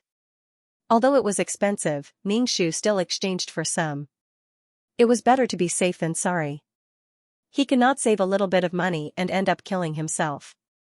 Ningxu bought something to calm his mind. His soul was weak now, so it was easy for him to be controlled by his emotions. He spent some money again. The money that he borrowed from the Xianxia man was already half gone. "I need to earn money, I need to earn money. I can go do the mission now." "Yes, the transmission has been activated for you. Please be careful. The transmission process is a little bumpy and uncomfortable. Host, please bear with it." Although it was just an intelligent system, it still made Ningxu's heart feel warm. Although he had been transmitted many times. This time, perhaps because his soul was too weak, the transmission process was especially uncomfortable. It had been a long time since he felt this way. He had to start from the novice village again. It was 2F** King helpless. After merging with the soul, the body's heart was thumping and his body went soft. The sharp sound of a phone rang. Ningxu's soul had not completely merged with the body yet. Naturally, he was shocked when he heard the sound. Ningxu reached out to take the phone. An angry voice came from the other side of the phone, "Don't call the police. If you call the police, think about the consequences. I'm changing places now. Send the money to this place. Follow our address and bring the money over." Ningxu's mind quickly reacted. This situation must be a kidnapping. Such familiar words. "I'll give you the money. I'll definitely give you the money. Don't hurt him." Ningxu's heart trembled and her fear was contagious. Her heartbeat was irregular and her teeth were chattering. "I'll give you the money. I'll listen to you. Please don't hurt him. I'll raise the money, 10 million. Okay. I'll raise the money." The other side hung up first. Ningxu received the plot as fast as she could and began to prepare the money. The client was called Xianxia. She was a beautiful actress. When her career was glorious, she married a rich businessman and gave birth to a daughter. However, the marriage lasted for more than 10 years. In the end, she couldn't stand her husband appearing in the gossip every time like a licentious and wretched old man. She divorced him. Fortunately, the marriage broke down. Because she divorced her husband, who had a messy private life, she received a large pension. Their daughter followed Xianxia. The two of them depended on each other for survival. The client came back and occasionally acted. Their life was still very comfortable. At that time, the couple's divorce was widely reported by the media. They knew that Xianxia was a real rich woman. When the media reported it, they even reported the amount of the pension/BK her daughter, Yu Lihi, was kidnapped on her way home from school. The kidnappers demanded 10 million. The client called the police, but this seemed to have angered the kidnappers. They chopped off her daughter's fingers and took photos of her nude body. The client was devastated. Her daughter cried on the phone and said that she was in pain. The reporters, who were paying attention to the police, understood the situation and prepared to report it. The client begged the reporters not to report it. Xianxia was a public figure. Using public figures to make money was the foundation of entertainment news. Xianxia begged and even paid hush money, but there were still a few newspapers that reported it. Through the newspapers and the internet, this kidnapping case spread like wildfire. It was as if the whole world knew about it. Then, there were reporters at the door every day to follow the progress of the kidnapping case. They wanted to be on the front page. When they paid the ransom, there were reporters behind them. The client begged, "Stay away, don't come so close." No one listened. The kidnappers knew that the police were alerted, but they didn't appear to take the ransom. The daughter, Yu Lihi, bore all the wrath of the kidnappers. She was raped and beaten. Her whole body trembled, her liver was ruptured, and she died of internal bleeding. The next day, Yu Lihi's body was thrown into the gutter. She died a horrible death. Her tongue was out, and her head and body were full of injuries. But the photos of Yu Lihi's tragic death were widely reported by the media. The client saw so many reporters taking photos of his daughter's body. He was devastated. And in the process of arresting the kidnappers, the media helped. Some people found the kidnappers. The police wanted to arrest them according to the information provided by the informant. But the media followed the police and reported the arrest. There were a lot of reporters and onlookers. There was a problem during the arrest. One of the kidnappers escaped and a police officer was sacrificed. It was as if everyone was paying attention to this news. The newspapers were sold out. Yu Lihi finished her daughter's funeral in a daze. After the kidnappers paid with their lives, Yu Lihi wanted to pursue the responsibility of a few newspapers. In the program, someone even asked Yu Lihi to forgive those reporters. Because those reporters relied on this to make a living. You are a rich woman. You got a large sum of money from your divorce. You know how these reporters are. You eat human blood buns. Kidnappers need to eat. Murderers need to eat. Drug dealers need to eat. Could it be that he would do such a thing for the sake of food? Previously, the media had exposed the amount of divorce compensation that he had received. His wealth had been exposed and it had attracted jealousy. Then, they reported it with great fanfare and angered the criminals, which was why they did such a cruel thing. Her daughter's tragic death was still circulating on all major media outlets. She wanted to forgive these people. Regardless of whether a person was dead or alive, without confirming the safety of a hostage, they reported wantonly, followed the family members to pay the ransom, and even took piles of photos after the death of the hostage. In order to attract attention, they even wantonly reported the process of Yulihi being raped. He invited a team of experts to discuss whether rape was perverted sex. Disgusting. The client's heart was as dead as ashes. She only wanted her daughter to live. Ningshu wiped the cold sweat off his forehead. This time, he would not call the police. How did the media find out about this? Someone must have let it slip. Although a special team had been formed, because of the involvement of the media, this matter was particularly slow and inefficient. These paparazzi would not listen to the police's advice. Only by making people feel excited would the newspaper be able to sell. In the face of benefits, people's hearts were terrifying. Therefore, the most important thing was to save his daughter. As for the media, he would settle the score later. Didn't they want to eat? He would make them lose their rice bowls. Eat a ball. Ningshu changed into simple clothes and prepared to go to the bank to withdraw money. At the same time, he bought some wanton weapons, such as spray and electric shocks. Ningshu wanted to practice, but time was of the essence. He packed a few bags full of money in case he did not need it. Ningshu drove to the ditch where the body was first found. These people should not be far from the place where the body was dumped. His phone rang. Ningshu picked it up. Have you prepared the 10 million? Ningshu's voice sounded like he was about to cry. I've already prepared it. If you don't believe me, I can take photos for you. But it will take a long time to count the 10 million. Please don't hurt my daughter. I promise to give you the money obediently. His whole body seemed to have frozen. His body even trembled uncontrollably. Ningshu tried to calm down. It was probably because his soul was too weak that he was controlled by his body's reaction. Did you call the police? No, absolutely not. I really didn't. I'm a celebrity. If I called the police, there would be news reports now. I don't dare to joke around with my daughter's life. Ningshu wiped his nose and shouted. The other side probably didn't believe him. After hanging up the phone, Ningshu drove to the place where the body was dumped. Now she was a weak woman. She could only use some anti-wolf weapons and rely on a little mental strength. With mental strength, she could at least determine her daughter's location. Ningshu was worried that these criminals would still cruelly rape Yulihi.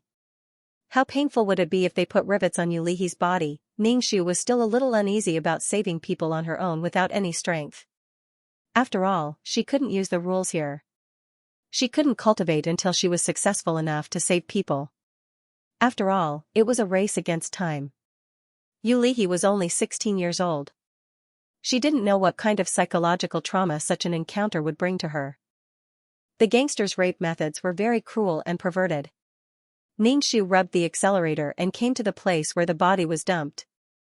Using this place as the center, he began to scan the surrounding dilapidated residential buildings or dilapidated factories. Finally, he found these gangsters and Yulihi in a rented house. Yulihi was tied up in a very strange position. Ningshu saw that her clothes were still intact and felt relieved. At least she hadn't been violated yet. Because of the media reports, these gangsters were angry and killed the hostage. Yulihi cried silently. The gangster was annoyed and kicked her body. Yulihi cried in pain but didn't dare to cry loudly, otherwise she would be beaten again. Damn, some people are born so rich. They can eat and drink well. Women are F***ing good. If they are beautiful, they can get a lot of money if they are F***ed by men. Ningshu was angry and calmed down. He felt that if he knocked on the door like this, Yulihi would definitely die miserably. She got 5 lunchboxes as fast as she could and dressed up like a delivery person. She used makeup to make her face look sallow and sallow/BK. Ningxu was wearing loose clothes and looked like a delivery man. He had pepper spray and an electric weapon in his pocket. On the phone. The most important thing to be wary of was the presence of guns. There had been a gunfight with the police during the arrest, which meant that these people had guns. Ningxu was a little nervous. He had to save someone without any power. He knocked on the door. The knocking made the people in the room a little nervous. One of them opened the door and stared at Ningxu through the gap. Ningxu was holding the lunchbox. "This is the food you ordered." The man was a little confused. He turned around and asked, "Who ordered?" "Ouch, my eyes." The man covered his eyes. His eyes were burning and he felt like he was going to go blind. Ningxu kicked the door open and rushed in. Before the gangsters could react, she stood in front of Yu Lihi and blocked their way. He didn't want these people to control Yu Lihi and restrict her movements. When Yu Lihi saw Ningxu, she burst into tears. It was as if she had found someone to rely on. The four men's faces were ugly. Their eyes were glowing with a faint green light and their faces were trembling. Ningxu held the pepper spray in his hand and reached for the electric weapon in his pocket. The criminal sneered. "You're just a delivery man. You want to be a Samaritan?" Ningxu was wearing greasy clothes. His hair was tied up and his face was sallow. He didn't look like a glamorous celebrity at all. "Don't come over. Otherwise, I'll spray your face." Ningxu was holding the pepper spray. His hands were trembling uncontrollably. The gangster's eyes flickered with contempt and viciousness. Other than the gangster who had his eyes sprayed, the other three gangsters surrounded him. He didn't even use a gun to deal with such a weak woman. It was a waste of bullets. Ningxu sprayed the pepper spray at them. As he was prepared, the person who was sprayed blocked his eyes. The person beside him grabbed Ningxu's arm and wanted to throw him over his shoulder. Ningxu held the electric chair and pressed it against the back of the criminal's head, electrocuting him until his eyes rolled back. Ningxu also fell to the ground with a thud. His arm hurt from the fall. He hurriedly got up and stood in front of Yu Lihi. Ningxu was now in a sorry state. His face was stained with dirt from the floor, his food was overturned, and his clothes and hair were stained with grease. B*TCH.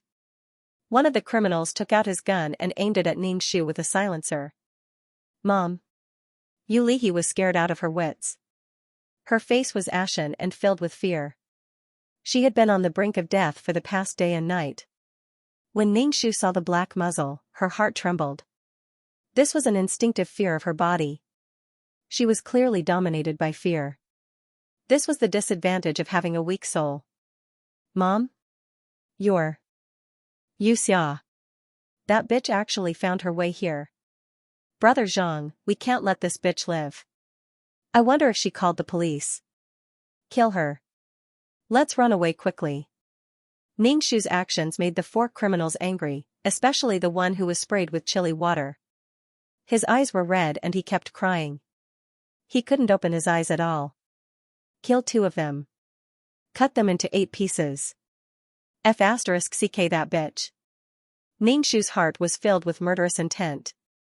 He really wanted to tear his mouth off, especially since Yu Lihi was tortured to death. It seems that he can only use the last trick, a spiritual attack. Ningxu divided his spiritual force into 4 parts and wanted to drill a sharp nail directly into the heads of the 4 people. My head. It hurts, it hurts." Some of the criminals who were rolling on the ground in pain endured the severe pain in their heads and Ningxu fired a shot. Ningxu used his spiritual force to slightly change the direction of the bullet.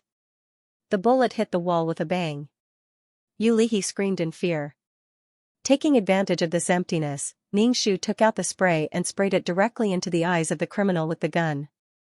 He picked up the bench and smashed it directly into his hand. With a crack, the arm made a sound of broken bones, and the arm swelled at a speed visible to the naked eye. The gun also fell to the ground. Ningxu slashed the gun with his foot. "Bitch." Someone rushed over to Ningxu. Ningxu picked up the bench and hit him. With a plop, the criminal fell to the ground and fainted. Ningxu sprayed a bottle of chili water on several criminals. He sprayed it on their faces. There was something on their faces that needed to be wiped off with their hands. With this, the chilly water got into their eyes. My eyes, my eyes. Cries of agony rose and fell one after another. Ningxu picked up the bench and began to beat the gangsters. She kicked the lower body of the gangsters, causing their cries of agony to become much softer. One by one, they curled up into a ball. Their eyes hurt, their bodies hurt, and their lower bodies hurt. Ningxu took out his mobile phone and turned off the recording. He called the police. At this time, it was time for the police to deal with it. Ningxu was very embarrassed. He was sweating and his hair was soaked in oil. With a greasy smell, he untied the rope for Yulihi. Yulihi's tied posture has been stiff. Even if she is untied, she can't move her body quickly. The place where she was tied is already purple. How painful it is to be raped in this state. The torture of hell is just like this. She is still a growing child. Mom, behind. Yulihi looked at Ningxu's back in horror. Ningxu turned around with the bench and hit the other side's bench. The force of the collision made Ningxu's arm numb. He is not used to such a weak body. He has never been so weak. Ningxu kicked the criminal's lower body. He cried out in pain. He didn't know whether to cover his eyes or his lower body. Hearing that Ningxu had called the police, the four of them shed tears. When they tried to open their eyes, they could only see blurry things. Like blind people, they groped to run out. Their weak parts were attacked. They squeezed their legs and groped toward the door. Ningxu used a stool and a man to beat them back. She shook the spray and sprayed it at their faces. After doing these things, Ningxu's whole body was free. His hands were trembling. The siren sounded. Soon, there was a loudspeaker below. People on the first floor, listen up. You have been surrounded. Surrender quickly. Ningxu rolled his eyes. Sometimes, he really can't stand these people. Hearing the sound of the door breaking, Ningxu immediately hugged his daughter and cried. Yulihi was originally scared. When she heard her mother cry, she cried even louder. Her voice was full of fear and despair. She curled up into a ball and shivered. She looked like she was scared out of her wits. Mom, when the police broke in, this was the scene they saw. At the foot of the wall, two women hugged each other and wailed. Their voices were heartbreaking. Four burly men were lying on the ground. Their faces were red and swollen. Especially their eyelids. They were red and swollen like red eggs. They looked like they were in pain. /BK This was an indescribable scene. When the police saw the gun at the foot of the wall, they quickly put on gloves and put it in the evidence bag. Ningxu wiped her tears. Police, my daughter was kidnapped. I am her mother. These are all criminals. You must seek justice for us.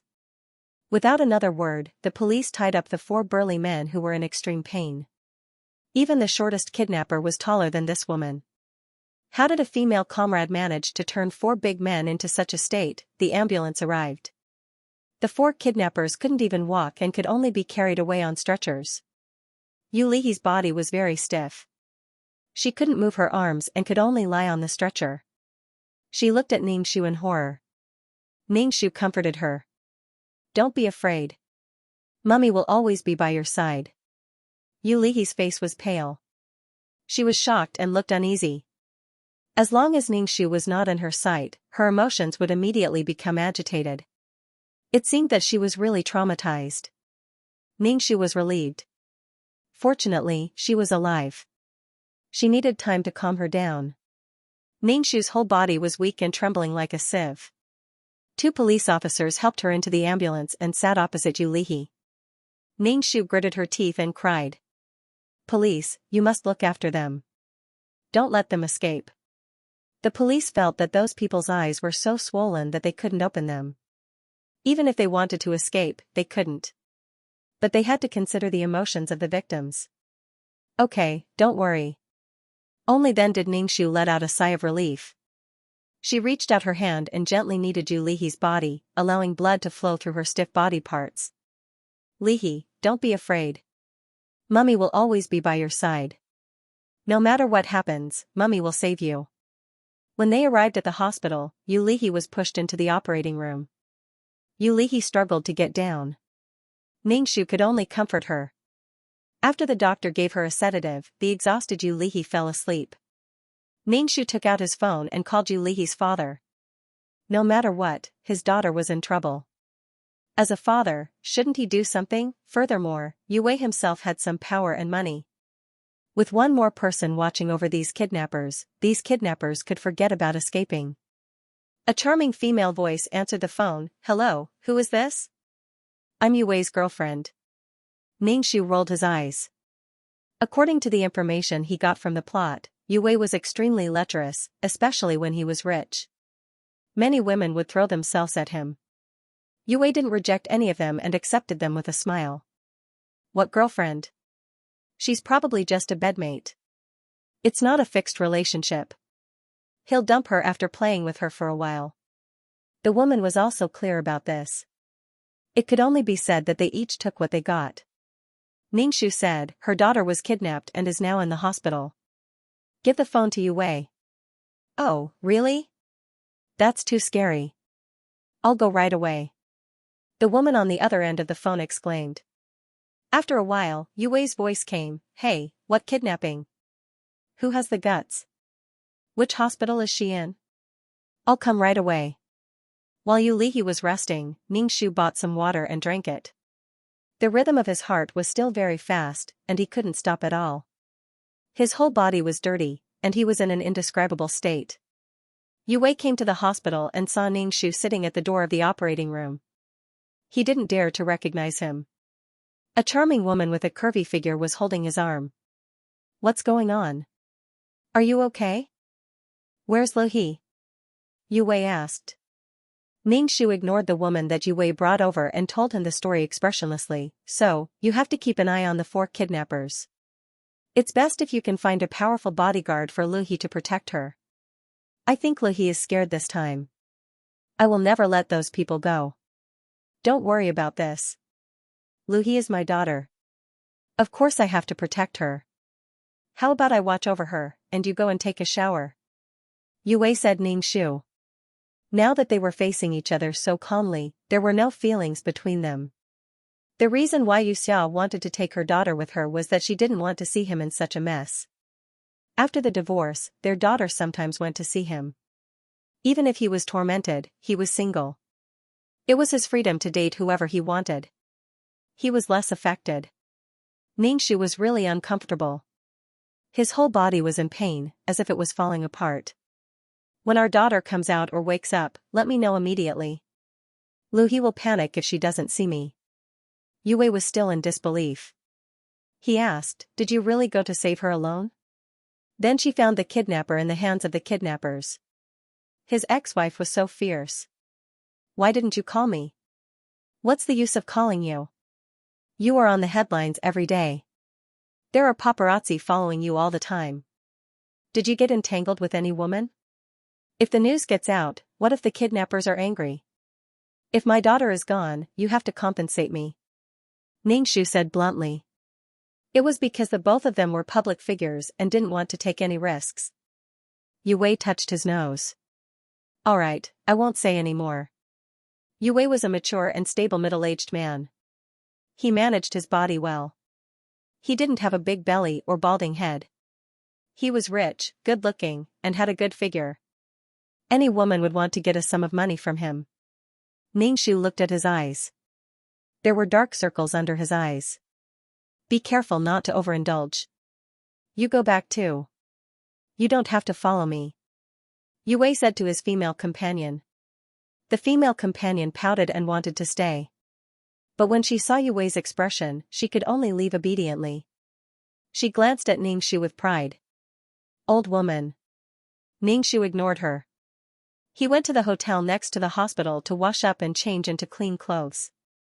When he returned to the hospital, Yulihi still hadn't woken up. The police came to ask about the incident. Kidnapping was a very serious criminal case. The police asked doubtfully, why didn't you call the police?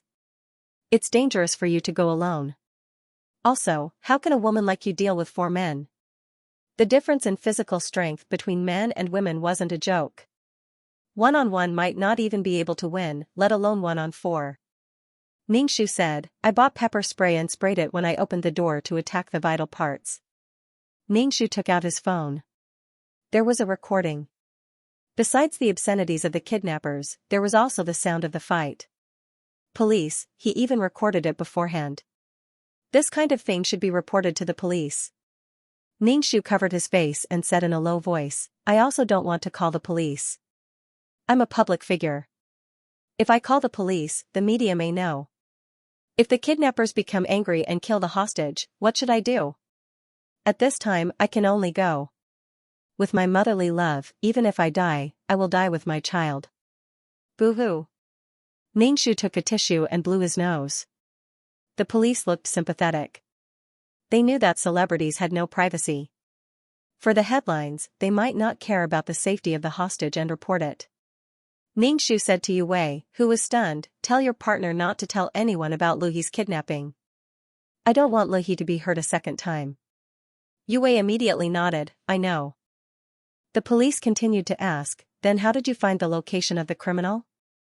Ningxu blew her nose and sobbed, you know how scared I was when I received the call from the gangster. I cried while dealing with the gangster, while trembling, I used the computer to find the location and then drove there. I was scared to be alone. A police officer handed the laptop to Ningxu, please crack the files on this computer.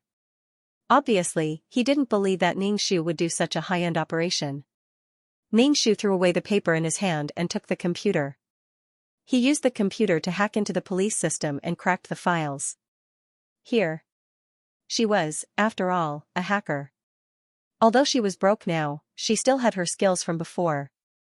The police looked at Ningxu with a complicated expression, especially since he had tampered with the system. Then whose gun was it? Ningxu said without thinking, it wasn't mine. The control of guns and knives is so strict. I'm a public figure. It's even more impossible for me to break the law.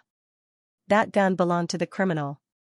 I fired a shot and hit the criminal with a stool. The room is only so big. His aim was so bad. He didn't hit you? Ningxu looked at the police officer. The police officer was stared at by Ningxu and knew that his words were a bit too much. Ningxu said, he did fire a shot, but he didn't hit me. After investigating, Ningxu didn't have any suspicions. Ningxu begged, officer, can you not release this information to the public? I'm a public figure. If the entertainment reporters know about it, they might say something. My daughter has already suffered so much. I didn't expect the reporters to say such things. They might even say that my daughter was raped by a criminal. Some reporters don't care what the truth is. They only care that their reports are explosive and can attract attention. But it's a huge blow to my daughter. She's already been kidnapped, yet someone said such things. The policeman nodded. Got it. We'll handle this matter, so let's talk about the situation. Ningxu's expression was solemn. Although he had saved the person, the matter of the future was still quite difficult to deal with, especially the groundless rumors. When a girl was kidnapped, most people would guess what would happen to her. Especially when there were 4 men, it was too explosive. Ningxu exhaled. Those kidnappers wouldn't let them off just like that. They would make them suffer until they died. Especially when the client was tortured to death. Their methods were outrageous. Ningxu started to sort out his assets. Luckily, the client still had some money. Otherwise, he would be helpless in the face of such a situation. You wouldn't be able to do anything even if you were splashed with feces. Yu Wei walked into the ward. He looked a little embarrassed and angry. That, Xianxia, that B*TCH turned around and exposed this matter to the news agency. Ningxu looked at Yu Wei expressionlessly. Yu Wei's face trembled. He promised repeatedly, don't worry, Lu He is my precious daughter. I definitely won't let her get hurt. Ningxu said, you really don't have any charm. Women don't care about your feelings at all. One day, you'll die in a woman's stomach. He didn't reject anyone. Everyone was just playing. If he walked too much at night, he would meet ghosts. Don't think that all women are gentle and kind. Ningxu felt that she wasn't kind. Yue quickly found bodyguards to block outside the ward. Sure enough, not long after, the media swarmed in like cats that smelled blood. They blocked the door and made a lot of noise. They didn't care whether the person in the ward was resting or not. Some of the reporters were shouting, asking Yulihi to tell them how she was kidnapped. Anyway, for the sake of the headlines, they gave it their all. Because there were bodyguards at the door, they didn't let the flood of reporters in. Even so, the bodyguards were sweating profusely. They were pushing and shoving each other. Their clothes were wrinkled. Seeing this, Yue was so angry that the veins on his forehead were popping. He quickly found a few more bodyguards. He was furious. Interview your *SS. My daughter is still sleeping in the ward. Reporter A, Mr. Yu, can you tell us who kidnapped your daughter? What's the reason? Is it a business rival or revenge? Reporter B, please tell us, Mr. Yu. We have the right to know. Reporter C, XXXX, you *SS. Yue sneered. What right to know? I have the right to privacy.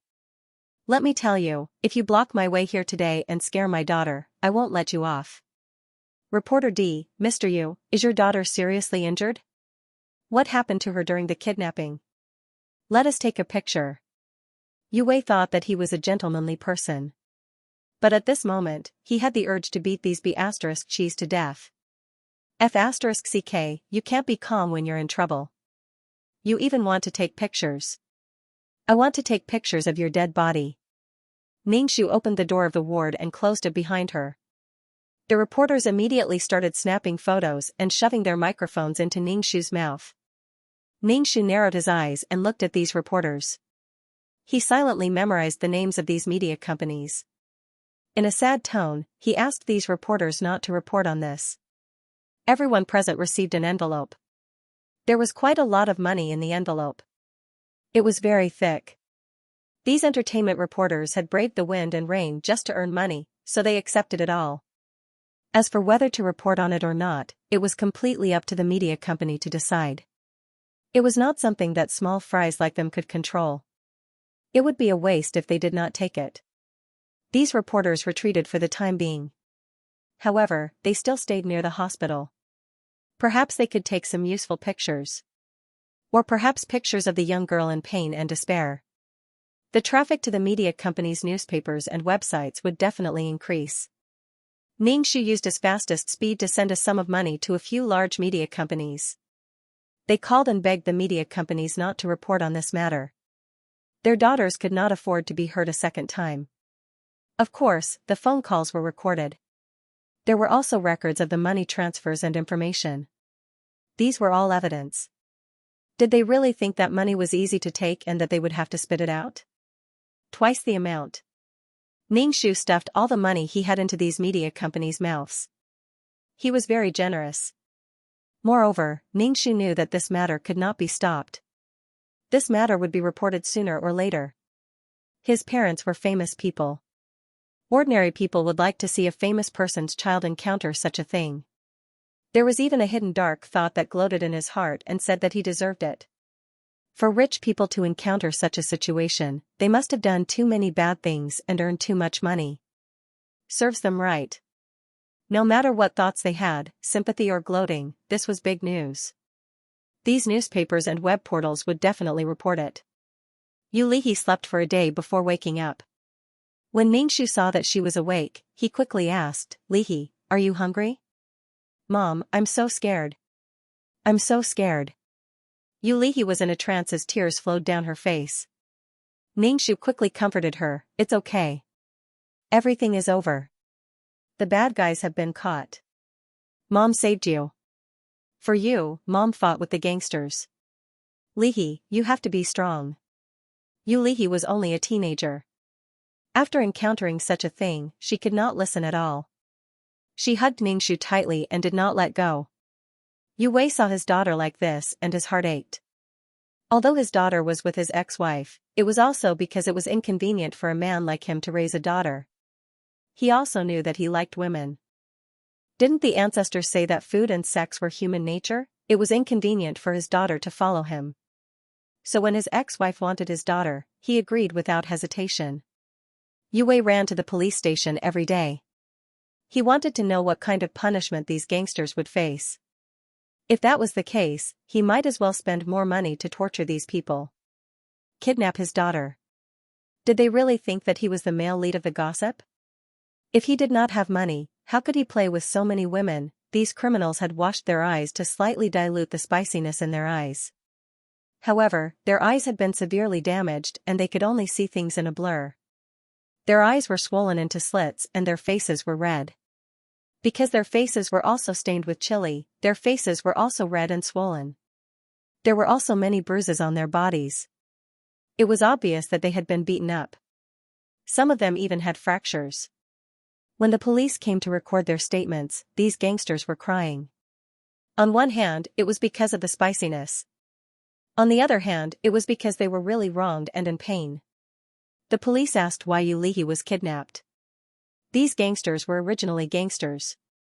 They did not have much money. They usually did some jobs that did not pay much, but the money they earned was not as much as the money they spent. When she saw the divorced rich women in the newspapers, her eyes lit up when she saw the huge amount of compensation. With such a sum of money, he didn't need to do anything. He could just lie down and get a lot of money. Moreover, she was a divorced woman. She was an orphan and a widow, so she was easy to bully. Therefore, after a period of investigation, these criminals finally made a move on Yulihi. The only way to make the rich woman give him money was to capture her daughter. The fighting was basically as Xianxia had described. The police finished taking the statement and sorted out the evidence.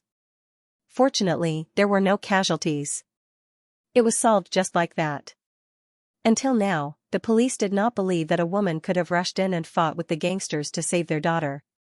She even beat up the criminal to such a state. She looked so weak and weak. It was really incredible. In any case, the four of them were prepared to go to jail. Kidnapping was a crime of at least 10 years to life imprisonment. Moreover, the kidnapper was a celebrity. This would have a bad influence on society. There was no room for discussion. More police officers were sent to guard the surroundings. They could not let these people escape. However, these people's eyes were as if they were going to be blind. Their legs and arms were all in plaster. A mother's anger. These injuries were completely caused by the victim's self-defense. Yue walked into the ward quietly. Seeing that Yulihi was sleeping, Xianxia gestured for him to go out. Xianxia stopped chanting the mind-clearing mantra and went out of the ward with Yue. Yue said, "The results of this matter should be out soon. The evidence is ready. I plan to spend some money to torture these people in prison."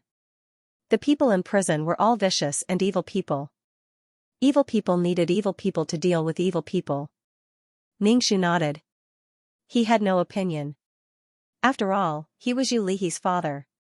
The media over there has already been informed. They probably won't report this matter. Xianxia stood by the window and looked at the paparazzi around the hospital. How could they not report this? It was such a big matter. The daughter of a female star and the daughter of a male lead in a scandal were kidnapped. Was it for love, revenge, or money? There were too many things that could be dug out. For love, they could fabricate the conspiracy between Yue's women and his ex-wife. For revenge, they could also write a lot of things. In short, as long as they had a pen, there was nothing that couldn't be written. When the time came, the police would transfer the gangsters in the hospital. When they left the hospital, these reporters would rush over to interview them like crazy. Thinking about what happened during the kidnapping, and then relying on a little information, they could imagine a full of twists and turns and stimulate the eyes of the people.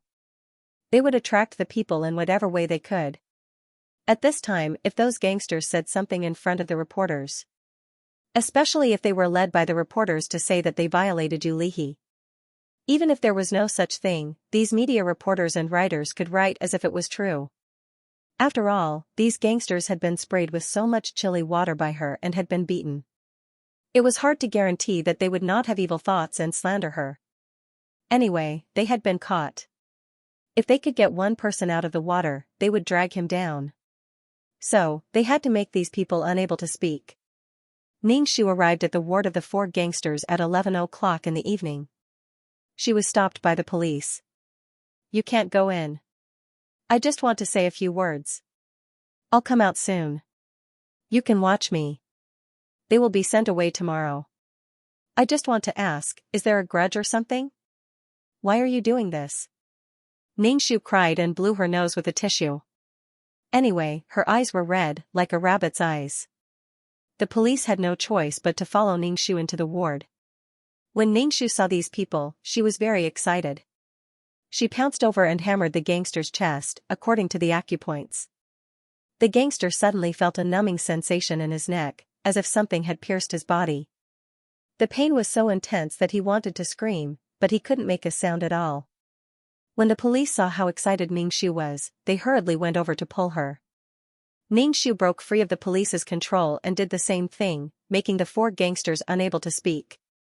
Moreover, in the process of hammering, she aggravated the injuries on their bodies. The gangsters' red faces instantly turned pale from the pain. Ning Shu was dragged out by the police. Her mouth kept cursing at the gangsters. The police wiped the cold sweat on his head. He was too tired. The four gangsters were yelling at their partners in the bed next to them. They clearly wanted to say something, but they couldn't. What was going on? The ferocious criminal was at a loss and helpless. Why was he suddenly speechless? Ning Shu gritted his teeth and returned to the ward. Yu Lihi woke up and wanted to get out of bed to look for her. Ning Shu helped her to the bed and then asked Yu Wei to bring something light for his daughter to eat. Yu Wei probably felt guilty and did whatever he was told. When eating, he even comforted his daughter. "Lihi, don't worry, your father will not let those people have a good time." Yu Lihi couldn't swallow the porridge in her mouth. When this matter was mentioned, she thought of the panic and the desperate struggle at that time. She never knew that people could be so vicious and cruel to this extent. Ning Shu said to Yu Wei, "Don't talk about this. Go and do your work. I'm not busy. I want to accompany my daughter." Yu Wei obviously didn't understand Ning Shu's look. He sat down and chattered, "Lihi, don't be afraid." Yu Lihi's face was very bitter. She was about to cry. Ning Shu kicked Yu Wei's leg. "I'm hungry. Go and get something to eat." Yu Wei had no choice but to go and buy food. The reporters guarding the hospital entrance were too annoying. Especially in the middle of the night, he still had to go out to buy food. The next morning, the four kidnappers were taken away by the police and locked up. Their bodies were almost recovered and they wouldn't stay in the hospital. How could there be such a good thing? When the police officers escorted the suspects downstairs, the reporters swarmed over, wanting to get some juicy news from the four suspects. But they asked a lot of questions. Why were they kidnapped? How did they treat the kidnapped hostages? What was their relationship with Xianxia and Yu Wei? They asked a lot, but the suspects just opened their mouths and didn't say anything. Even when they arrived at the police station, these people still couldn't speak. When they were questioned, these people couldn't make a sound. The police officer was so angry that he almost threw his pen. What was the meaning of this silence? Was silence okay? This was irrefutable evidence. None of the four people opened their mouths. The police officer was so angry that he laughed. It turned out that they had an agreement. They didn't open their mouths. Did they refuse to confess? It doesn't matter if you confess or not, you can still be punished. Although Ning Shu and Yu Wei had bribed the news agency before, they still reported this matter. For a time, several newspaper headlines were about the kidnapping of the actress and rich businessman's daughter. After being tied up for a day and a night, she was subjected to inhumane torture. Yu Lihi's photo was printed in the newspaper. Unlike in the plot, it was a normal photo. In addition, Xianxia and Yu Wei's photos were also posted. The family of three was on the front page of the newspaper. A picture of them together occupied more than half of the headlines. When Ning Shu saw these newspapers, he immediately called the newspaper companies to question them. At the same time, he turned on the recording. Ning Shu made a phone call. His voice was pitiful. He had clearly given them money, so why did they still report it? They even printed his daughter's photo clearly in the newspaper. After uploading it to the portal, his daughter couldn't sleep well and was trembling in fear. "I'm a public figure, but my daughter isn't. You've received millions of dollars. Why did you do this?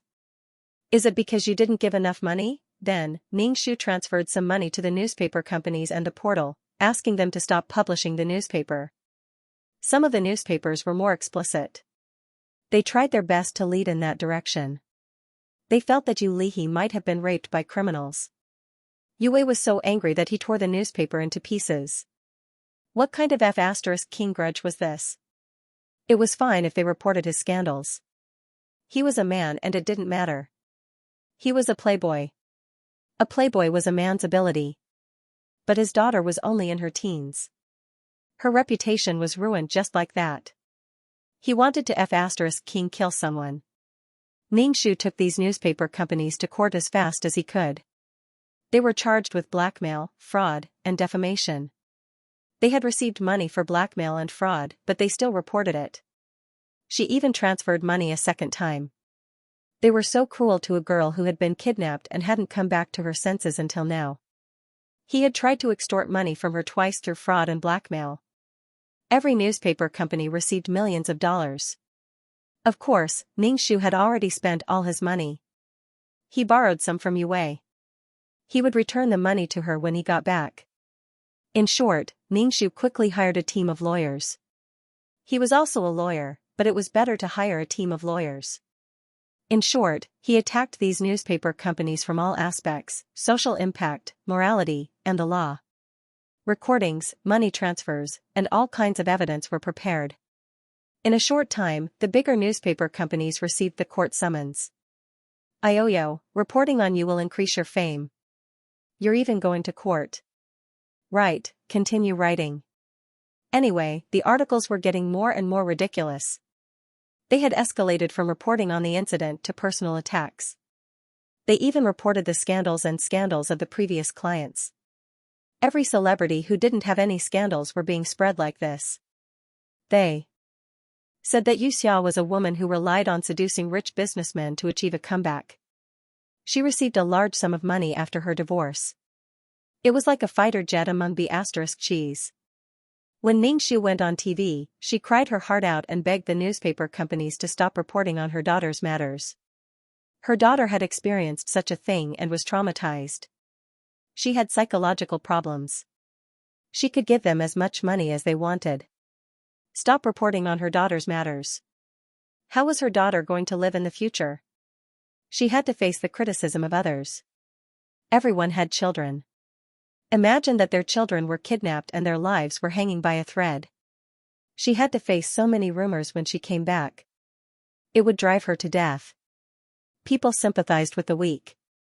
She was a female celebrity, but she cried so hard and looked so haggard. Most people couldn't bear to see her like this, especially when it involved her child. Public opinion was controlled by capital. The newspaper companies could control it, but so could Ningxu.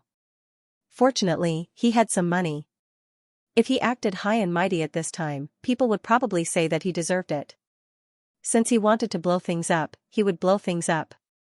He would blow things up until the relevant departments couldn't stand it anymore and would take action. One piece of news cost a few million. If he wasn't satisfied with it once, he would do it again and make more noise. Ningxu felt that if she continued to act like this, she might be banned. It was not good for a celebrity to make such a fuss. Therefore, Ningxu cried so hard that she looked like she was forced into a corner. In order to not violate her persona, Ningxu's face was really haggard. She was a female celebrity who was almost 40 years old. Time was unforgiving. Without any makeup, she looked extremely haggard. Her beauty couldn't be seen. Her face without rich collagen was full of gloom and despair. Anyway, more and more people were getting involved in this matter. Whenever there was a fight, there would be cheers and shouts, as well as persuasion. Ningxu was fighting with these news agencies and portal websites, letting some people take their positions and attack the other party. The media was very convenient. They could attack people directly in the newspapers, gossip magazines, or on the internet. As for Ningxu's side, she was in a relatively weak and struggling situation. Many celebrities in the industry posted on Weibo and public platforms to crusade against these people. Celebrities and the entertainment media complemented each other. Without the media, celebrities would not be able to increase their fame. Without interviews, where would they get traffic and popularity? If the media did not pay attention to these popular celebrities, they would not be able to survive. They had to make money from these celebrities.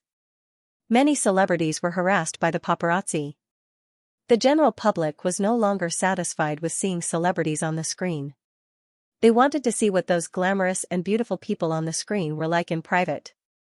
They wanted to know more about these people's lives. Especially their private lives. This would give people the thrill of peeping. It was like how people liked to read the secret histories of the rich and powerful, the love and hatred of the rich and powerful. They wanted to see the matters of the people at the top.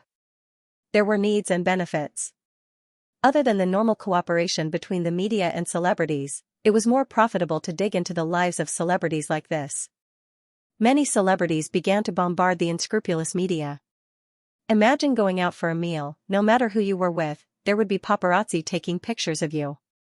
Then, they would look at the pictures and write a story, an attractive story. If you were dressed sloppily or wore a pair of slippers, without makeup, you could take it out and write about it.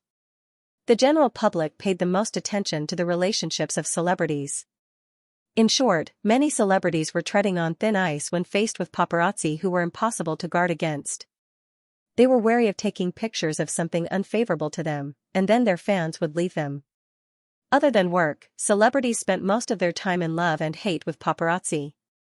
They invaded all aspects of their private lives, including their families. Xianxia cried himself hoarse on the show, begging the media not to report about his daughter. Some netizens on the internet sympathized, some were indifferent, and some said, if it's really for the good of your daughter, you shouldn't have made such a big deal out of it. This logic was more or less, even if the other party said, don't make a fuss. Then, the other party would feel bored and would not write about you. Fighting like this will only make things worse and worse.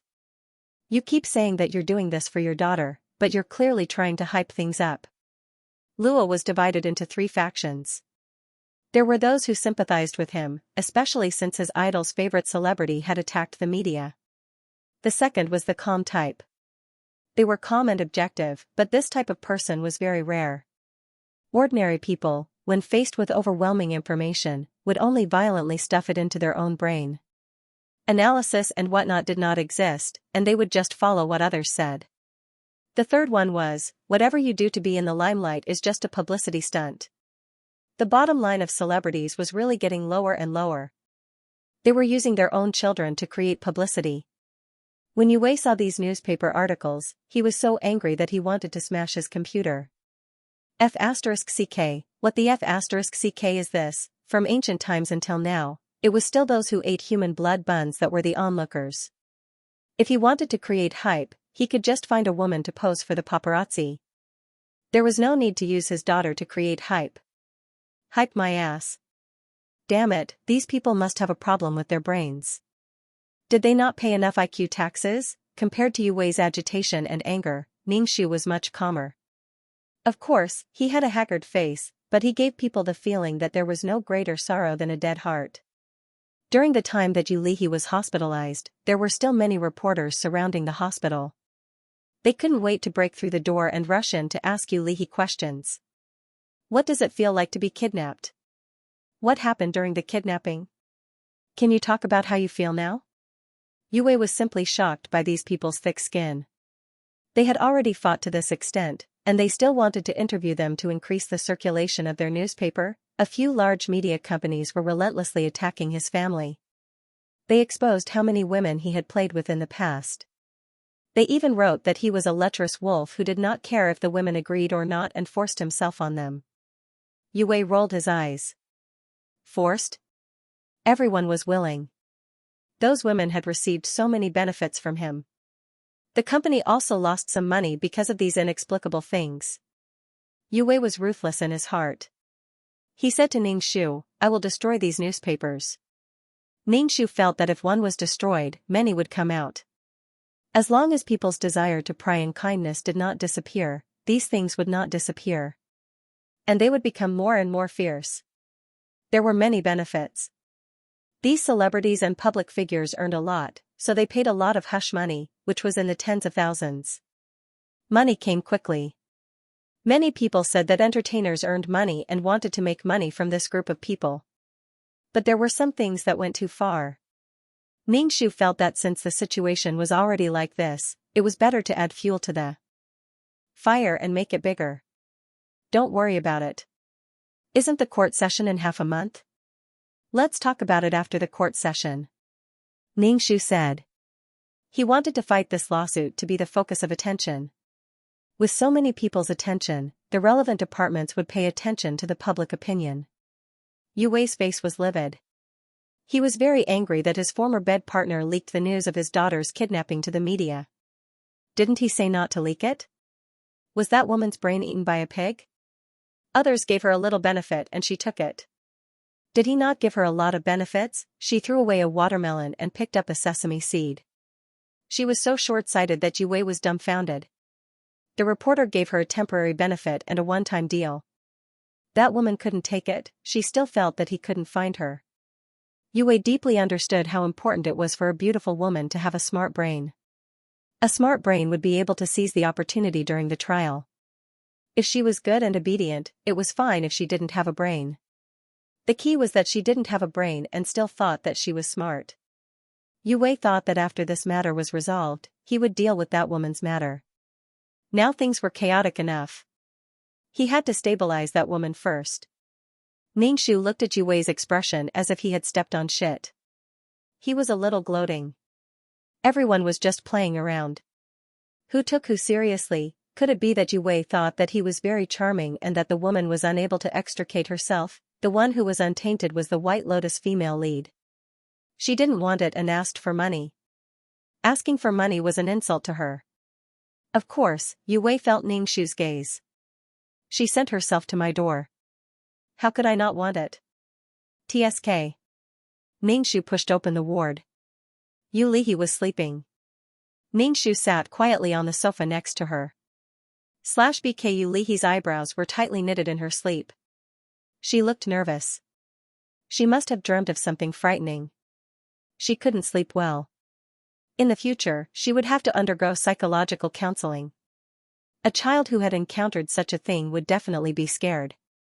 It was normal to be scared out of your wits, especially when there was an overwhelming amount of malicious words outside the ward. Ningxu could only try his best to isolate these messages. He told Yu Lihi not to read the newspapers or play with her phone. He only gave her some joke books and colorful makeup. When she was bored, she would read them. He also asked the doctors and nurses in the hospital not to talk about what had happened recently in front of his daughter. If Yu Lihi really couldn't take it and committed suicide, those people wouldn't feel guilty. They would only think that you had lost. It was a pile of bones built on benefits.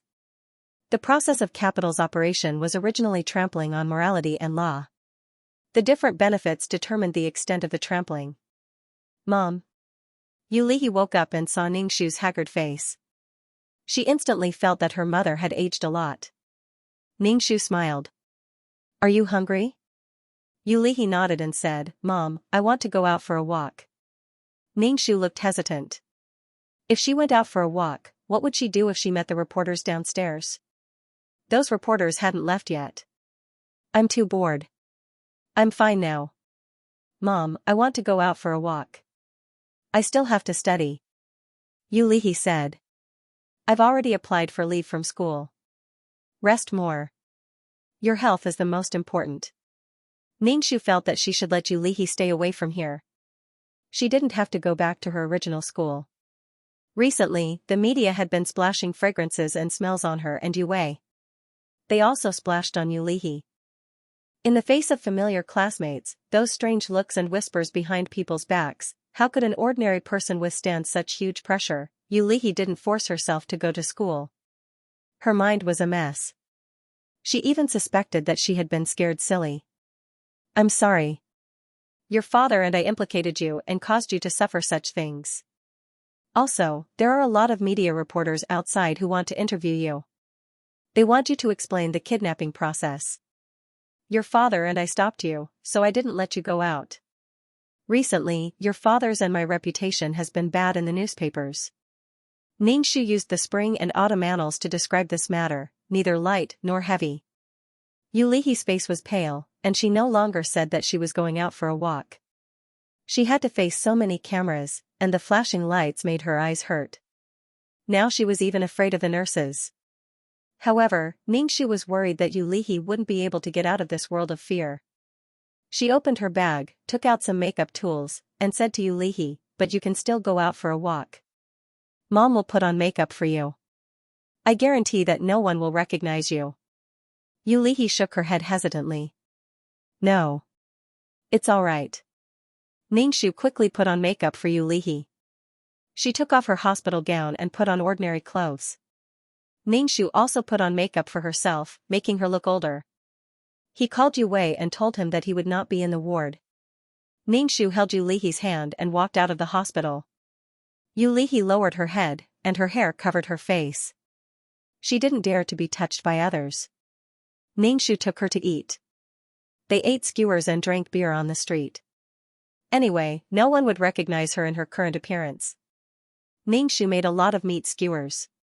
It was evening, and the barbecue shop's business was quite good. A dirty TV was showing the entertainment news. However, Xianxia's cries were playing in the background. Her pleas and cries were sobbing blood. Yulihi's body stiffened. "Mom, what's going on?" "Because they insisted on reporting about you. They even said that you were abused by gangsters.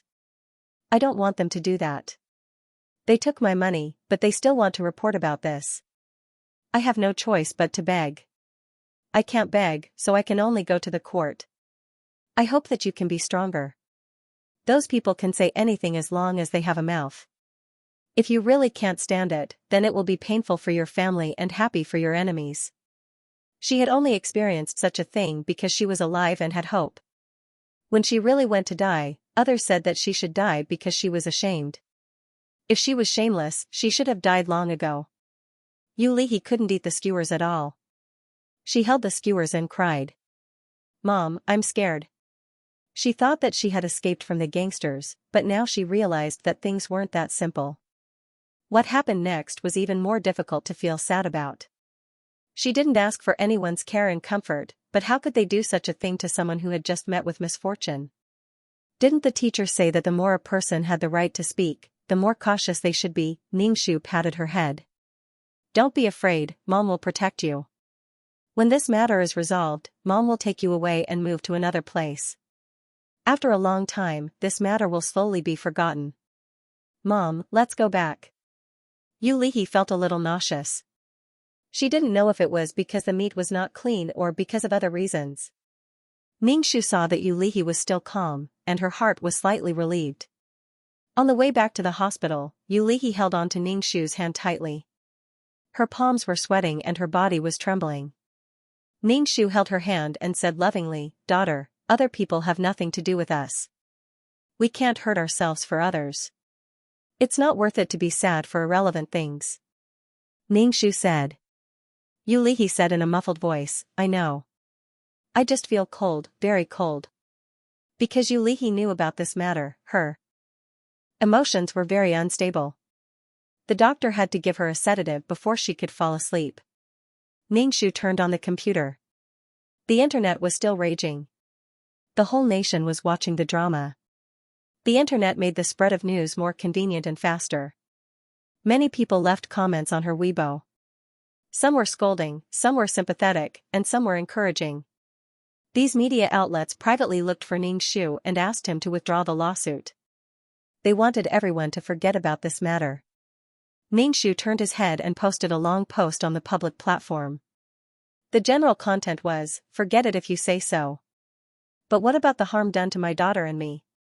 She had spent all her money, and she was a miserable mother who couldn't get justice for herself." Xianxia's tone was angry and helpless.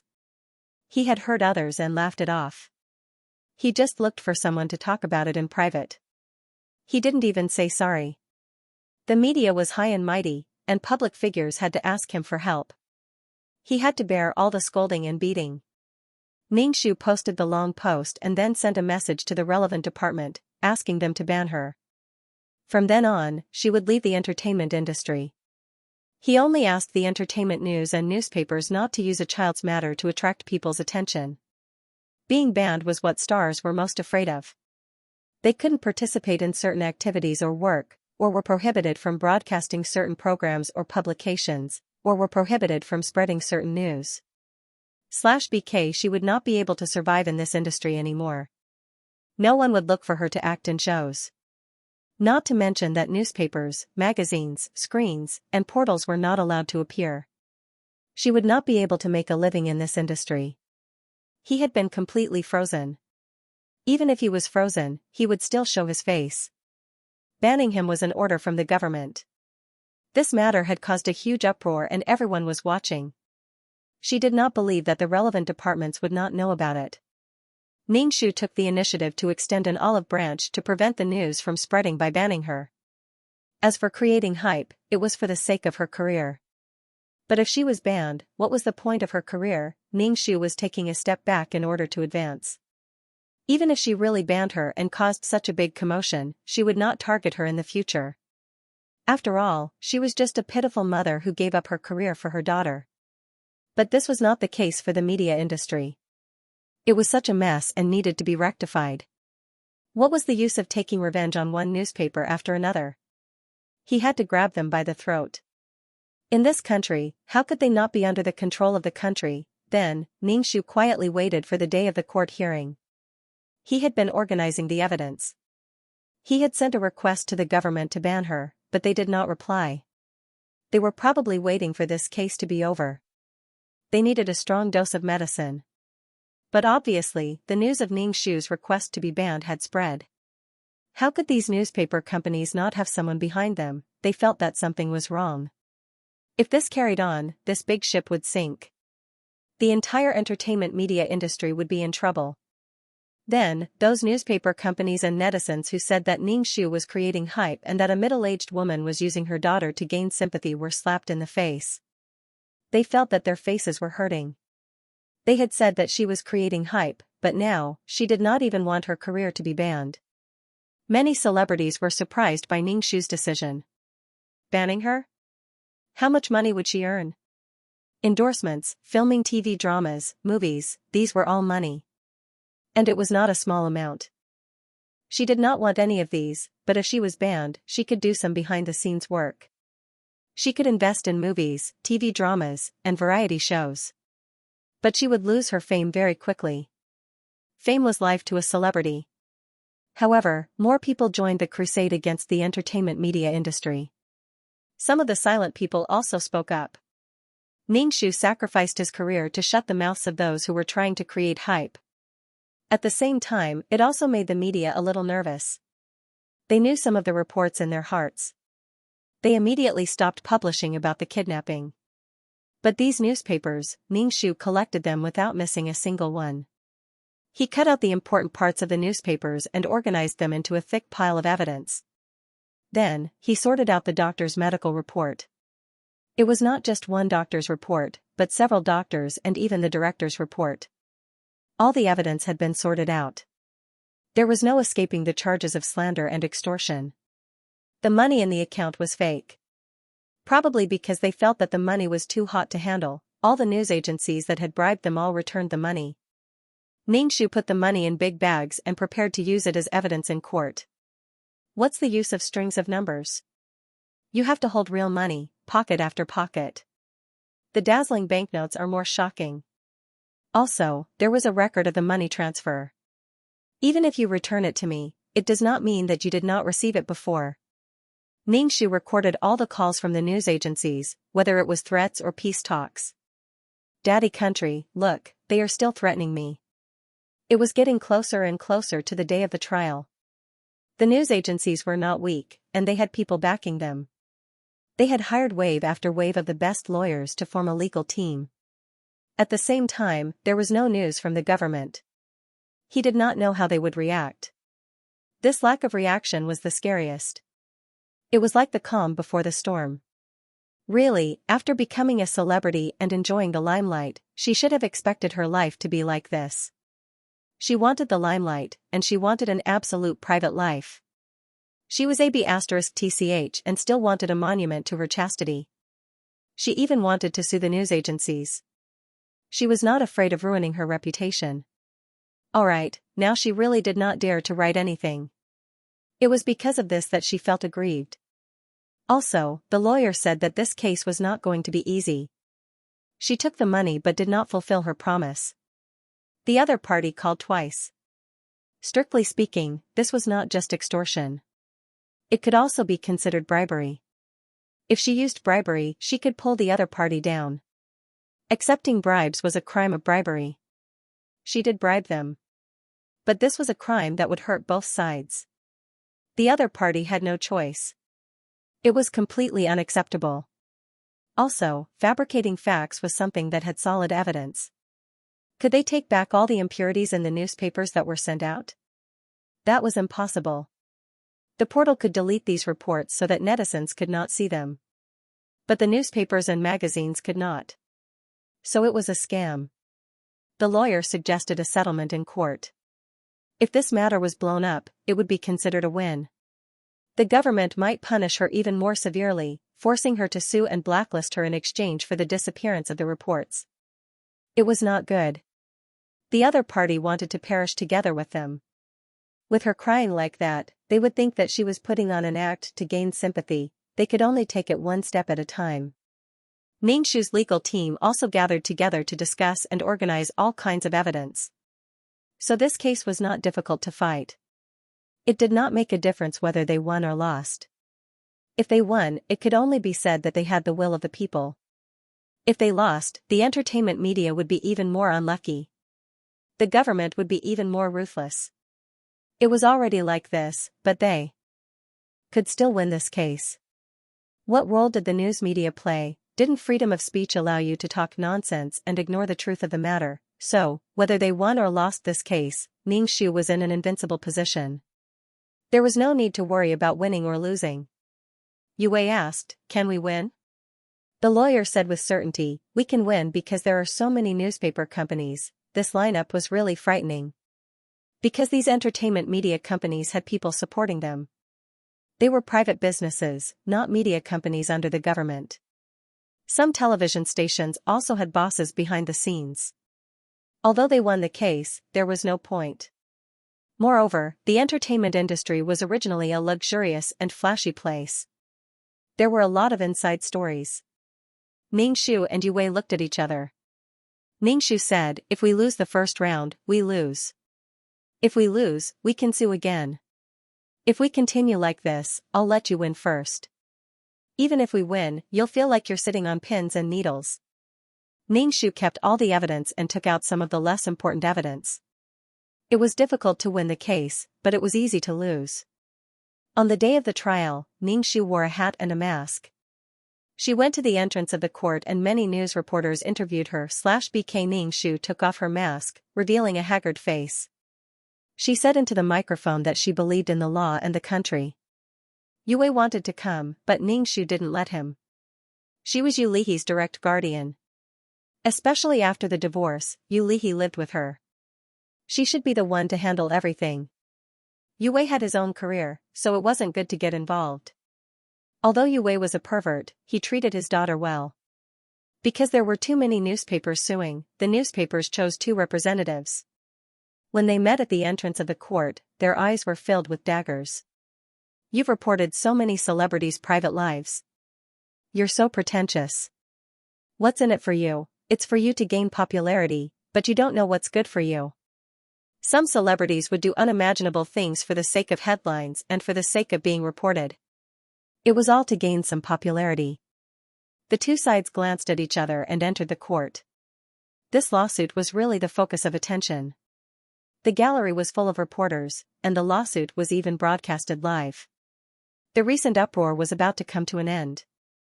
Who was the winner and who was the loser? Ningshu sat at the plaintiff's table, and the 2 newspaper representatives sat at the defendant's table. Then, there was a huge group of lawyers. These lawyers were all very powerful. Any one of them was very famous. Now that they were grouped together, there was a sharp feeling of 10,000 swords converging into one. Before the defense started, the whole court was shrouded in a suffocating atmosphere. The reporters in the gallery were as quiet as chickens.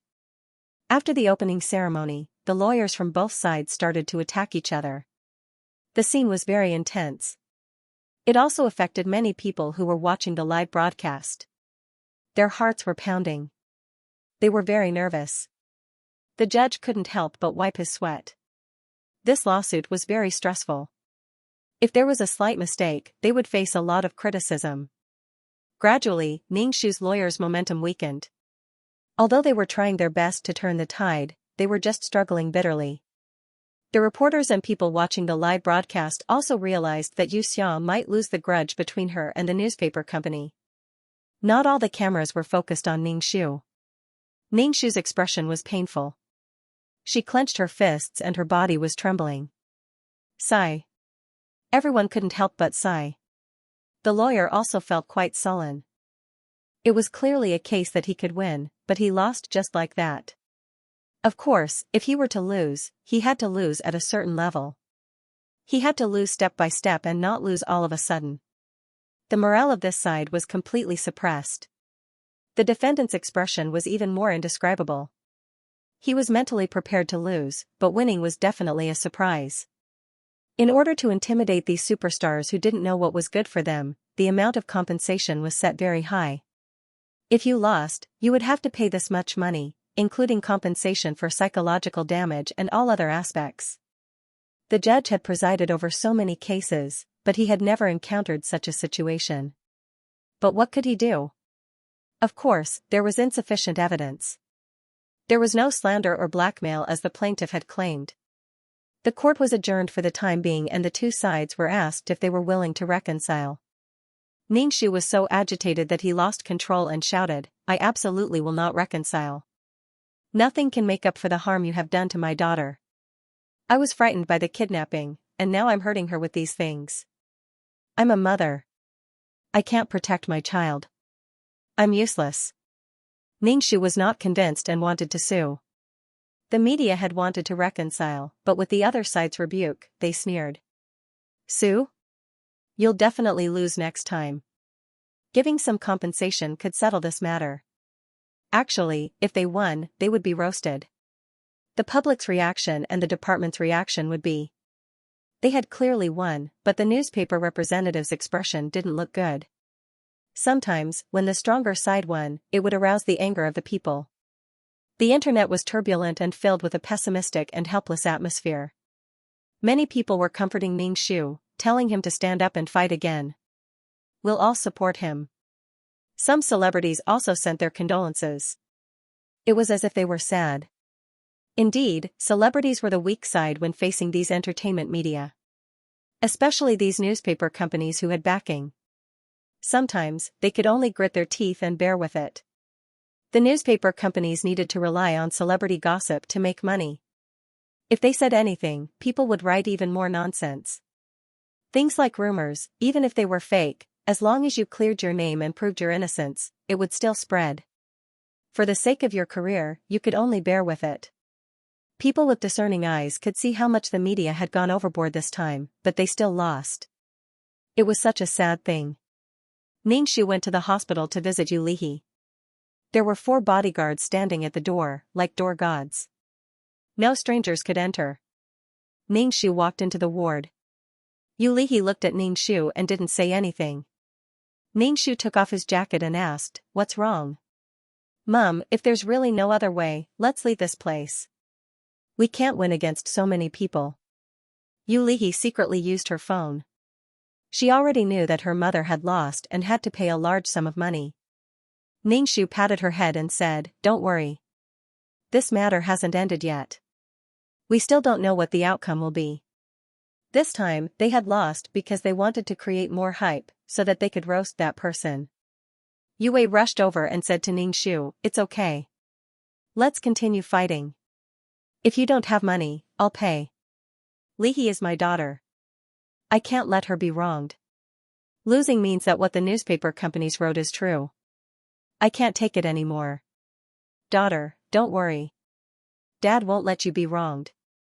Yulihi's heart was sour and sweet at the same time. It was as if she had thrown an effervescent tablet into water. She kept bubbling, giving off a sour and bitter taste. Yue gave Ningxu a look. Ningxu understood and left the ward. Yue said, those 4 people have already been sentenced. 13 years. That was very little. In the original plot, everyone had died. At that time, because of the bad influence on society and the killing of the hostages, they had to be sentenced to death. But this time, because Ningxu saved Yu Lihi, the hostages didn't die. The punishment for these people was also much more relaxed. Don't worry. I've asked someone to take care of him. They definitely won't have it easy. Rich people can make ghosts push millstones. Ningxu expressed that he was very relieved. He really wouldn't let them off so easily. The pain in their bodies would make them doubt their lives. While the 2 of them were discussing how to deal with the kidnappers, the 4 people in prison were miserable. During the time from the hospital to the station, they couldn't say a word. When the police asked, no one spoke. They also didn't have the chance to confess and try hard to show that they wanted to repent. They didn't answer any of the questions. It gave the impression that they were stubbornly resisting and not pleading guilty. You can do whatever you want. Okay, since you're like this, then there's no need to be polite.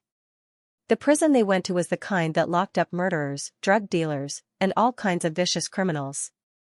One could imagine how miserable it was to serve a sentence in this kind of prison. BK serving a sentence in such a prison was already very difficult because the people inside were too fierce. In addition, with Yue bribing them, their days were even more difficult. The sunrise was brighter than the fire, and he was laughing in the chrysanthemum bushes. 10 years was enough for these people to suffer enough. Even if they were released, they would be in a broken body. The criminals were easy to deal with. There were legal punishments, and gray areas outside the law could also be punished. The next problem was the media.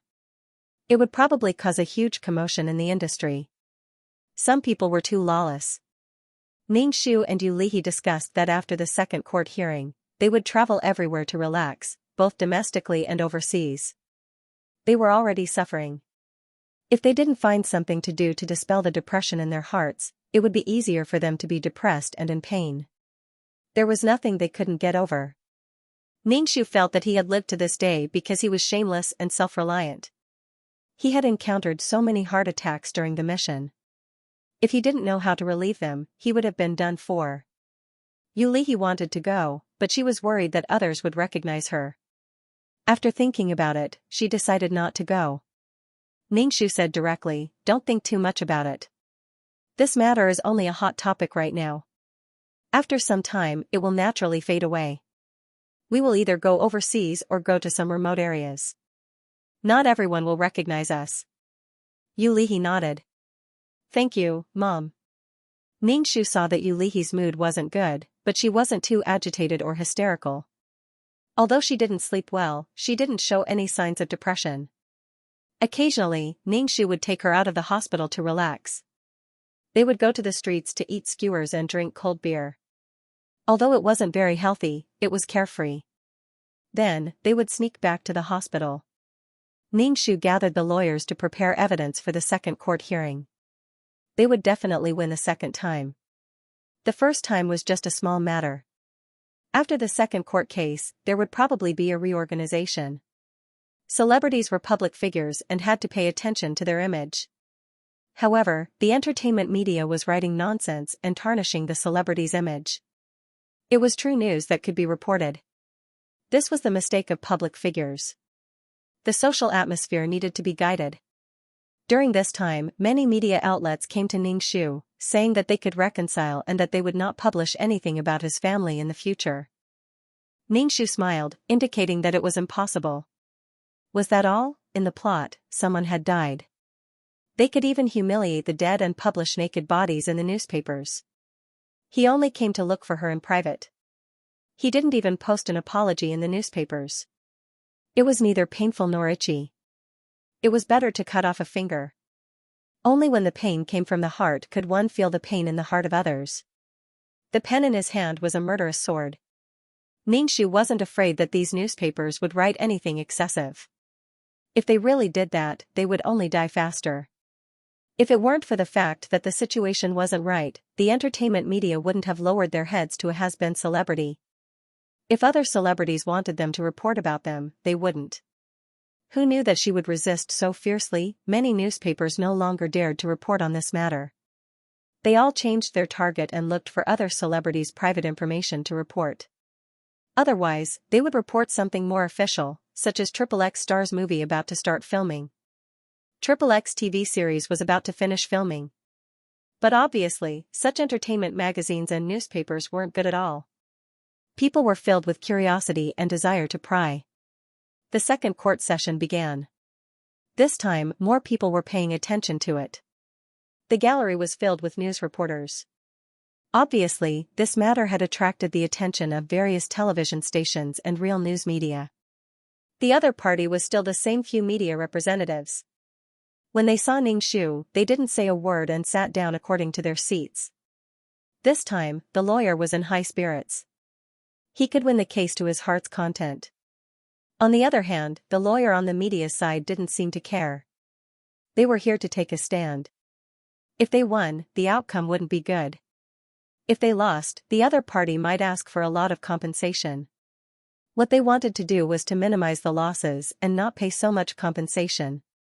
The lawsuit was still broadcast live.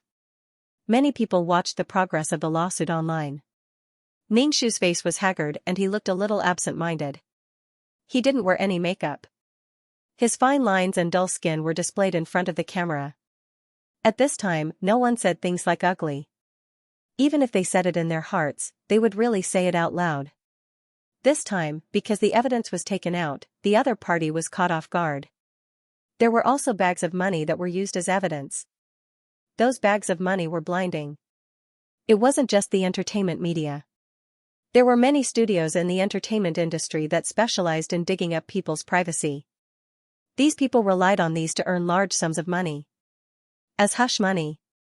The money they earned was even more than a factory that worked hard for a year. Xianxia took out this money to let the country know how rich these people were and that they could pay some taxes.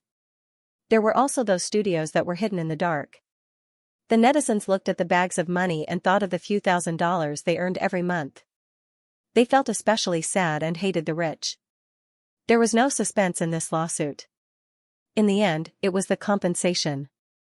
As there were many media outlets that reported on this matter, Xianxia gave a specific amount of compensation to each media outlet. It was decided according to the level of nonsense. The entertainment media outlet with the highest compensation was 30 million.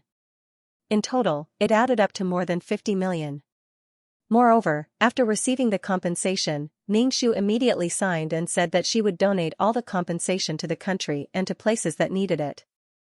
Xianxia knew that if she really took all the money, people would say that she was a scammer and deliberately caused this matter. She could still get money for creating hype. Even if the money was deserved, some people would be jealous when they saw such a large sum of money.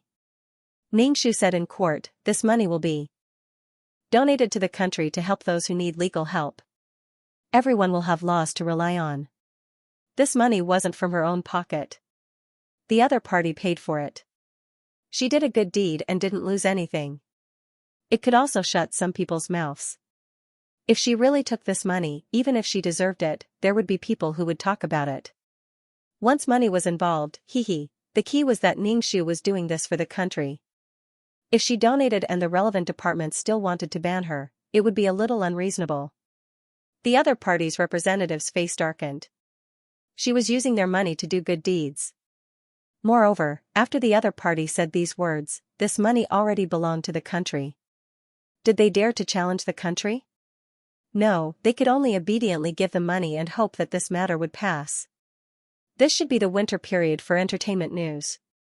After such a thing happened, everyone had to tuck their tails between their legs and wait for the limelight to pass before making a fuss.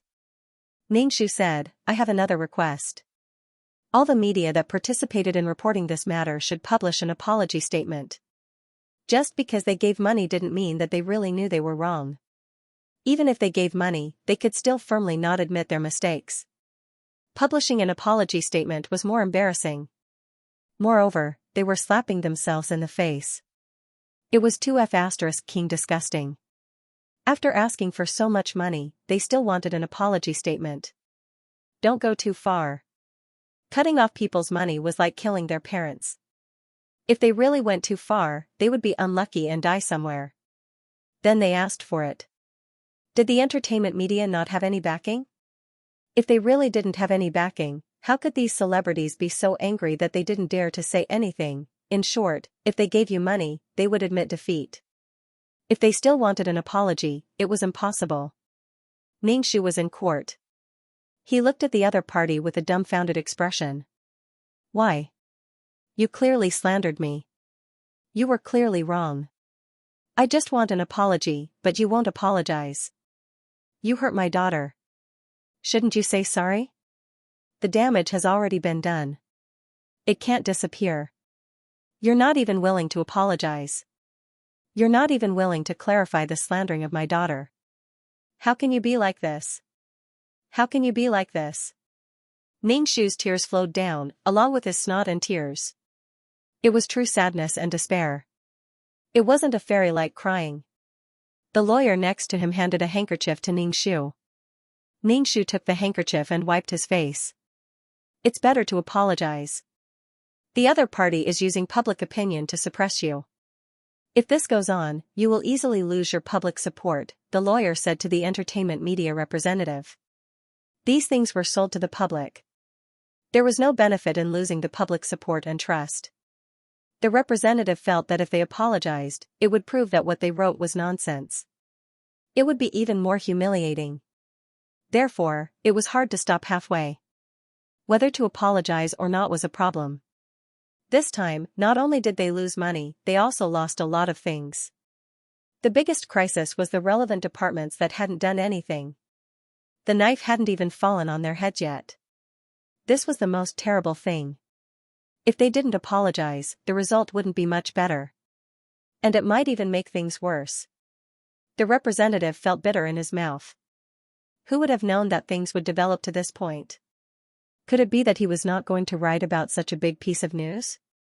Could it be that he was not going to write about such a popular piece of news that everyone was interested in? However, this woman's reaction was so big. Wasn't it just for fun? Watching the show came in waves. During this period of time, it was a new story.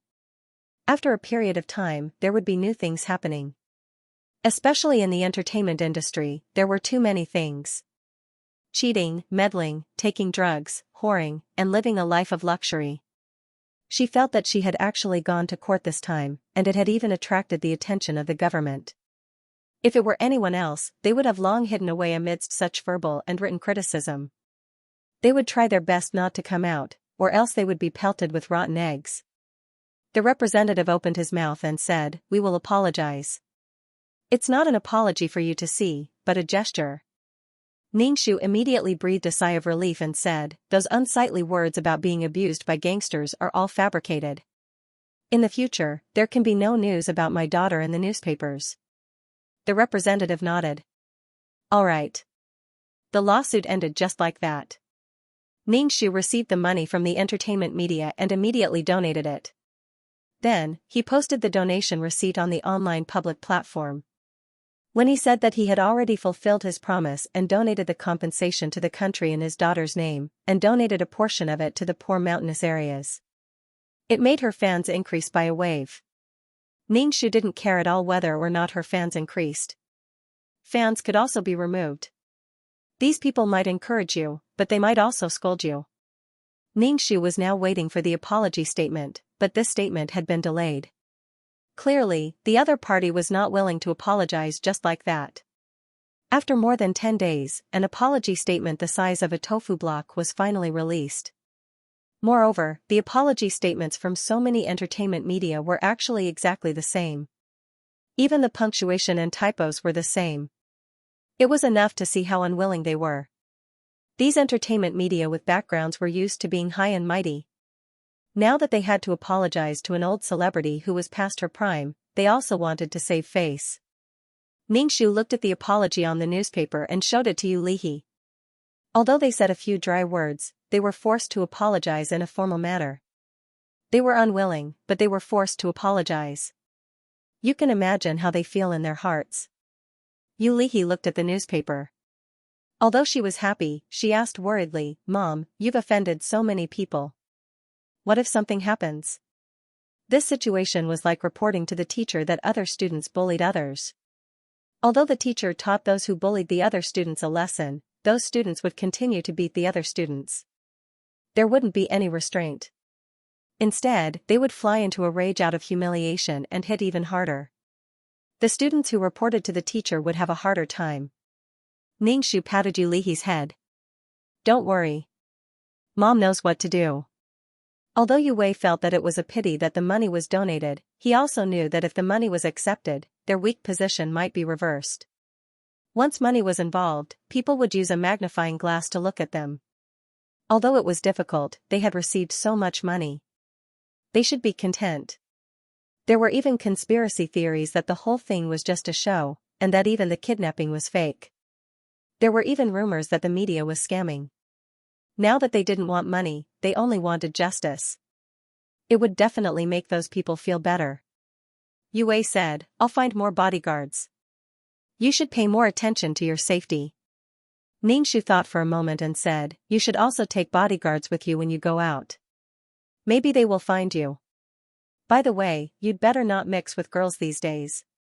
Stay away from the limelight for a while. Yu Wei's face fell. He looked very frustrated. Although he knew that it was all for fun, he was sold out at such a cheap price. Yu Wei's self-esteem. Couldn't take it. Yu Wei waved his hand. I know. You don't have to worry about me. Ningxu asked, is the situation in your company okay? I'm in the business. The entertainment industry doesn't affect me. You and our daughter should pay attention to your safety. I'm leaving. Yu Wei left under the protection of 2 bodyguards. Ningxu returned to the ward and turned on the computer to check the news on the internet.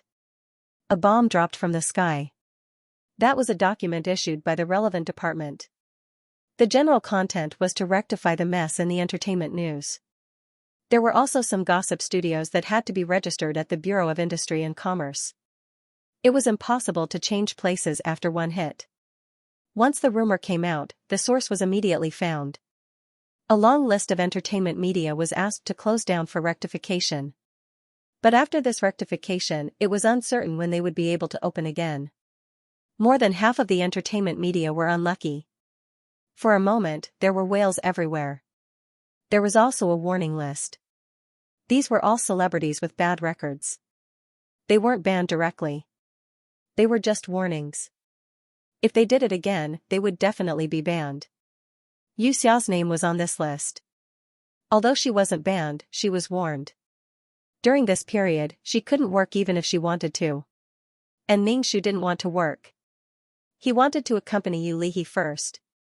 Of course, this matter wasn't over. She had cut off so many people's source of income. Even if she couldn't be killed, she might be put in a gunny sack when she walked on the streets. She might be robbed of her kidney. That was why he wanted to seek help from the government. Ningxu donated another sum of money. He requested to change his name and age so that he and his daughter could start a new life. He had offended so many people. The other party replied and told Ningxu not to worry. The more high-profile you were, the less attention you paid. The more inconspicuous you were, the easier it was to be killed. Things like changing one's name and age could be investigated. Ningxu thought about it and agreed. There was no point in hiding. It was better to let all the media fear her. Ningxu wanted to apply for protection. He hoped that he could get protection and donate a sum of money for education. With this protection and bodyguards, it would be much safer. He needed bodyguards, but he also needed to start training to have the ability to protect himself. Ningxu smiled and said to Yu Lihi, daughter, do you want to learn Qigong with mommy? Yu Lihi was speechless. Qigong was fake. Ningxu said, then let's learn some taekwondo and self-defense skills. In the future, we will have the strength to protect ourselves. After the entertainment media apologized, Yu Lihi's mood improved. At least, she wasn't so depressed. Yu Lihi agreed to learn taekwondo. After staying in the hospital for a while, Ningxu brought Yu Lihi home. It wasn't their previous home. It was a new villa with a more complete security system. It was slightly safer here.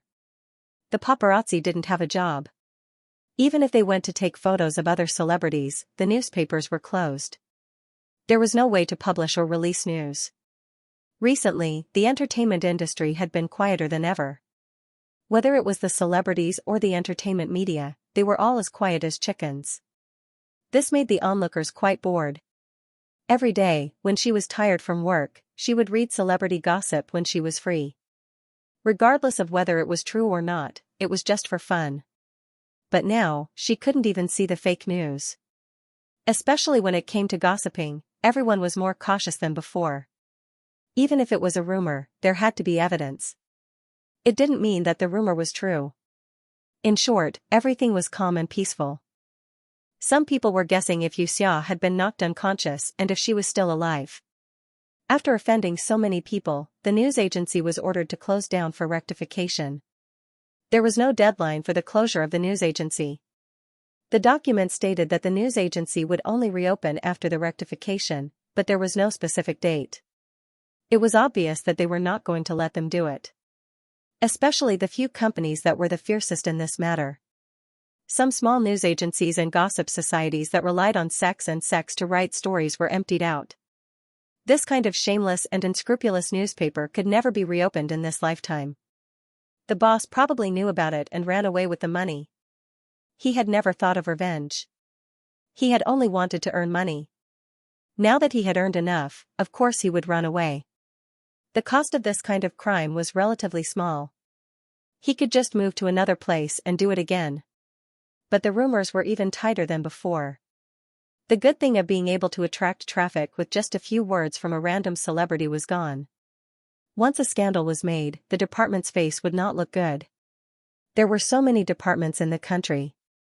The department that was in charge of this would lose face. Of course, they had to rectify it vigorously. Some things, regardless of whether it was a malignant tumor or the department's fault, felt that they were meddling in other people's business. In short, they had to bear the responsibility regardless of whether it was good or bad. This time, the whole nation was watching the drama. Didn't the higher-ups know about it? They knew. This was already ignoring the bottom line of morality. For someone who was kidnapped and came back with her life hanging by a thread, they were still being used like this.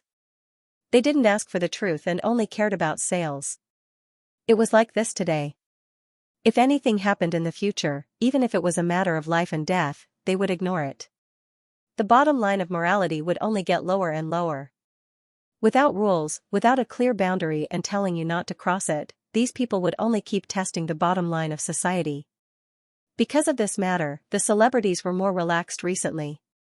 They didn't have to worry about people following them the moment they went out. It was rare for them to be relaxed. Xianxia, the person involved, disappeared without a trace. He also didn't update his status. After the matter was resolved, he didn't appear on public platforms or television programs even once. Many people left comments on Xianxia's public platform, hoping to get a response from Xianxia. Xianxia glanced at it and didn't reply. He and his daughter were learning self-defense methods from the bodyguards. Generally, they would attack the vital parts so that they would have some time to escape. Xianxia was learning very seriously. Xianxia, who knew grappling and fighting techniques, also learned along with them. There was basically no spiritual energy in the modern world. Xianxia could only absorb the power of the fiery sun to cultivate. If there was enough fiery sun, it could increase the strength of the cultivator and improve the quality of the body. It would give them some ability to protect themselves. He insisted on pulling Xianxia to cultivate with him. He treated it as meditation. As for whether she could absorb the fiery sun, it would depend on her own aptitude. Generally speaking, when cultivating peerless martial arts, the first thing to absorb was spiritual energy. If there was no spiritual energy, the cultivation progress wouldn't be great. However, Xianxia's appetite had increased a lot. If she didn't have enough energy, she could only get it from food. Every day, she jumped around and ate a lot. Xianxia couldn't go on a hunger strike even if she wanted to. When eating, people would feel happy. Xianxia was worried that she would get fat if she ate too much. However, after a long time, her body didn't get fat. She felt at ease and could eat half more food every meal. No matter how much she ate, she wouldn't get fat. However, it was useless to cultivate when she was fat. Xianxia said to Xianxia, "Mom, will you get back together with Dad?" Ningxu raised his eyebrows. You want him to get back together with us? Yue was suitable to be a friend, but definitely not a husband and wife. Because he wouldn't be loyal to his wife, physically or mentally. And the most unbearable thing in a marriage was betrayal and infidelity. If they were separated like this, they could still talk nicely. If they were together, it would definitely be a mess. Whether we're together or not, he's still your father. Ningxu ended the topic. Let's plan where to go for a trip. I have to think about it. Yu Lihe ate. Ningxu opened the newspaper. There was no more news about Yu Lihe in the newspaper. At this time, no one dared to go against the trend. Not long after, these things would be forgotten by people, and new things would happen. For example, there was a big incident recently. A young hunk was caught taking drugs. It made those little fans cry. Even if you go to jail, we'll wait for you. Those B*cheese are bored and reported my husband. I want to go on a hunger strike and pressure them to let my husband go. Once they met such fans who wanted to kill their idols, the relevant departments would definitely not be soft-hearted and ban them forever. This kind of person didn't even have normal morals and morals. This kind of news was real, especially when the police even did a urine test. It was reported by the public. This kind of news was all over the place. The previous kidnappings had disappeared without a trace. However, because her status hadn't been updated on her public platform, many people thought that something had happened. For example, she had been killed or something had happened to her. Those media were now trembling in fear, trying to get the documents to open for business. In the end, the internet ended up saying that Xianxia was dead or missing. It even became *King hot search. They didn't do anything at all. Okay, why did they suspect them at the first moment? If something had happened to Xianxia, the police would probably suspect them at the first moment. Because only they had a grudge against Xianxia. Those paparazzi who didn't have jobs and had nothing to do for the time being, even if they had thoughts of revenge in their hearts, could only calm down when they saw the news on the internet. Some paparazzi were still waiting for celebrities, hoping to take some real photos and sell it to the media for a large sum of money. As long as celebrities and the entertainment industry were around, these paparazzi wouldn't disappear. These people were also part of the entertainment industry. However, because of the previous incident, the department now required paparazzi to have identification documents. Just like regular reporters, they had to be tested. They had to be standardized. This kicked out a large number of them. Of course, there were also those who were sneaky and did the work of paparazzi. Without identification, they could also sell the news to others. In short, the entertainment media was in a winter period. A few large entertainment media companies hadn't reopened until now. The money they had lost was huge and it made people's hearts ache. In addition, with the compensation from before, those who weren't strong enough had already closed down. Those who were strong enough were still fighting for the procedures to reopen. Looking at the big events in the entertainment industry, there were so many spectacular things, but they didn't have any part in it. They had no money and no popularity. Especially now that Xianxia was dead and missing, it was purely to prevent them from getting the documents. Where the hell did that Xianxia go? Could she make a sound? Those who didn't know would think that he had done something to her. The control in this area was getting stricter and stricter, and the requirements for celebrities were about the same. Once a celebrity did something illegal, they would be banned without exception. If there was a stain on morality, it would be a stain on the stars. Although it was trending, Ningxu was still indifferent. He still didn't think of replying. It was the department that called Ningxu to respond. Of course, he had to listen to the words of the country's daddy. Ningxu immediately went on the platform and said a few words affectionately, saying that he was fine and thanking him for his concern. She would not appear in public for a long time. With so many things happening at home, she planned to take a break and spend some time with her family. Because I almost lost it, I feel very lucky and cherish it. Please don't worry. After blabbering on and on, he could be considered to be sincere. Yu Lihe decided to bring Yue along for the trip. Ningxu. You want to set your parents up? Actually, this was the best situation. If they got together, their relationship would definitely be worse than it was now. If they didn't have anything to do with each other, It wouldn't be good to ask for anything from each other. Yue agreed without thinking. Okay, let's go on a trip together. I can protect you guys. Yulihi held the phone and said happily, you don't have to protect us. I can protect you. She had learned some self-defense methods and moves. Ningxu took the phone and said to Yue, you shouldn't come. A family of 3 going on a trip is too big of a target. I'll take Lihi out for a walk and relax first. Yue was silent for a while and asked, do you have money? I'll send some money to our daughter. We can go out and eat and have fun. You don't have to save. I have money. That's it. Ningxu hung up the phone, making Yulihi, who had snatched the phone, speechless. Mom, do you still hate Dad? Ningxu didn't want to talk about this topic. He said casually, no, let's pack up. Yulihi sighed. The two of them packed up and went to the airport the next morning to go on a trip abroad. Ningxu went on a trip abroad half for Yulihi, and the other half for himself. Anyway, the client had some money. She felt depressed when she went out for a walk. When she returned to the system space, there were only a few places she could go. She took this opportunity to walk around, see the mountains and rivers, see the volcanoes and the sea, and vent the depression in her heart. The current situation didn't have time for her to be sad. She felt like she was squeezing her pimples. The pimples burst. That feeling was good and painful. Ningxu felt this way about 2333's departure. He felt relaxed and depressed. He felt sorry for the things that he couldn't bear to use or spend. He saved and saved, but now they were gone. No matter how famous he was in the country, no one would know him abroad. He didn't speak the same language, but it was very easy. Yulihi's face showed a smile with vitality. Ningxu couldn't help but smile and press the shutter. It was good to be alive. Yulihi had the chance to see this beautiful world. She was also alive. She could start to explore the sea of stars. Ningxu let out a long breath. He wanted to let out the depression in his heart. Ningxu and Yulihi walked and stopped, and they went to a lot of places.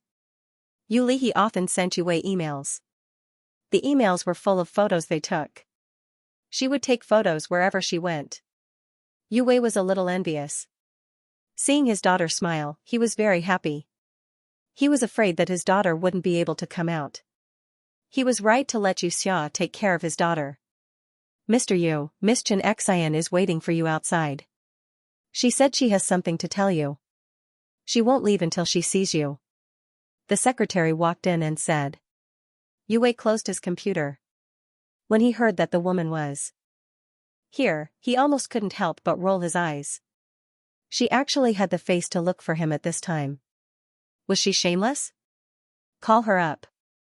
Yue felt that if he didn't do something, people would really think he was a fool. The moment Xianxia came in, she wrapped around Yue's body like a water snake. She talked endlessly about a role in a TV series that she had her eyes on. She wanted to bring money into the production. Of course, Yue would pay for it. Yue didn't feel anything. He didn't even feel angry. Bring money my ass. Yue pushed Xianxia away and patted the non-existent dust off his suit, causing Xianxia to be a little confused. She asked carefully, what's wrong? You want to bring money into the group and want me to fight for a role for you? Yue asked expressionlessly. Xianxia nodded, yes, I'll do anything you want. Scram, don't ever appear in front of me again. You sold the news to the paparazzi, you should know what my attitude is. Xianxia immediately stuck to him seductively, I didn't do this, it was my assistant who leaked the news. I knew and taught her a lesson. Don't be angry, change your position later. Damn, there was indeed something wrong with her brain. She couldn't understand what he was saying at all. Could it be that he was a rich but brainless person? How could he keep his money if he was rich but brainless? He was old and should cultivate his mind. Yue couldn't be bothered to talk nonsense with her and directly called the security guard to throw her out. If this woman came again in the future, there was no need to inform him. What about the house? Did he really think that it was yours to live in? His name was even written on the property certificate. I want you to stay, I don't want you to stay, I don't want you to stay. This time, not only did Xianxia not get any money, she even lost her big house. Originally, she watched a drama and wanted to be the second female lead. When she went for the audition, her acting wasn't very good and the director didn't pass. She wanted to bring money into the group. With her status, she could definitely play the second female lead. Xianxia's heart was bitter. It wasn't easy to kidnap a rich man, but it was gone just like that. And it was a divorced rich man. Maybe she could become a rich man's wife and marry him. His money would be hers, and hers would still be hers. What should she do now? Without any backing or money in the entertainment industry, it would be difficult to survive. Those directors were all looking down on her. They didn't want her and said that her acting was bad, but in reality, it was because she had no backing and no money. If she had money and backing, the directors would definitely bow their heads. Heartless man. Xianxia was really sad. She felt a sense of despair as if she had been abandoned and betrayed. But the most important thing now was to find a house to live in and then find a chance to make a comeback. She would definitely meet a noble person. She didn't believe that she wouldn't. She didn't believe that she wouldn't meet a good man. How could Yue let her go so easily? All the bosses and partners who were on good terms with Yue warned them not to have anything to do with this woman. She was a brainless daughter. It was like a puddle of mud. After playing with it, his whole body was covered in yellow mud. It felt like he was covered in feces. It wasn't smelly, but it was disgusting.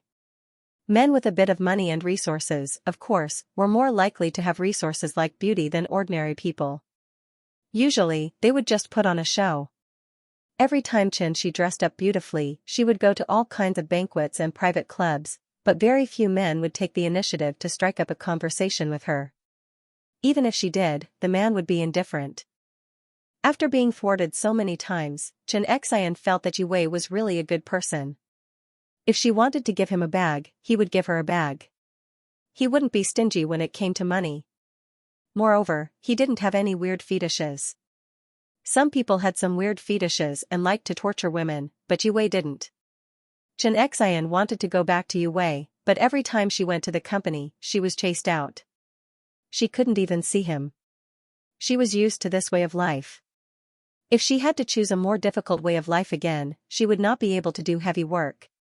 Xianxia couldn't help but feel a little regretful. At that time, it was the paparazzi who found her and gave her a sum of money. This sum of money was not much to her, but no matter how small a mosquito's leg was, it was still meat. This money could at least eat a good Western meal, a romantic candlelight dinner. Moreover, something like being kidnapped would be reported sooner or later. Even if she leaked the secret, it wouldn't be a big deal. She didn't expect Yue to be so angry that he let his daughter live with his ex-wife.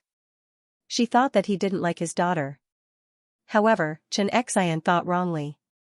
She and Yulihi didn't have any heads. Even if Yue didn't like her daughter, she was still Yue's child. She had a close relationship with Yue. Xianxia sighed. Every day, she wanted to see Yue, or do something to move Yue and let her return to his side. Even if she couldn't become famous, she could still live a carefree life. If she could marry Yue, it would be even better. From then on, she would become the wife of a rich family.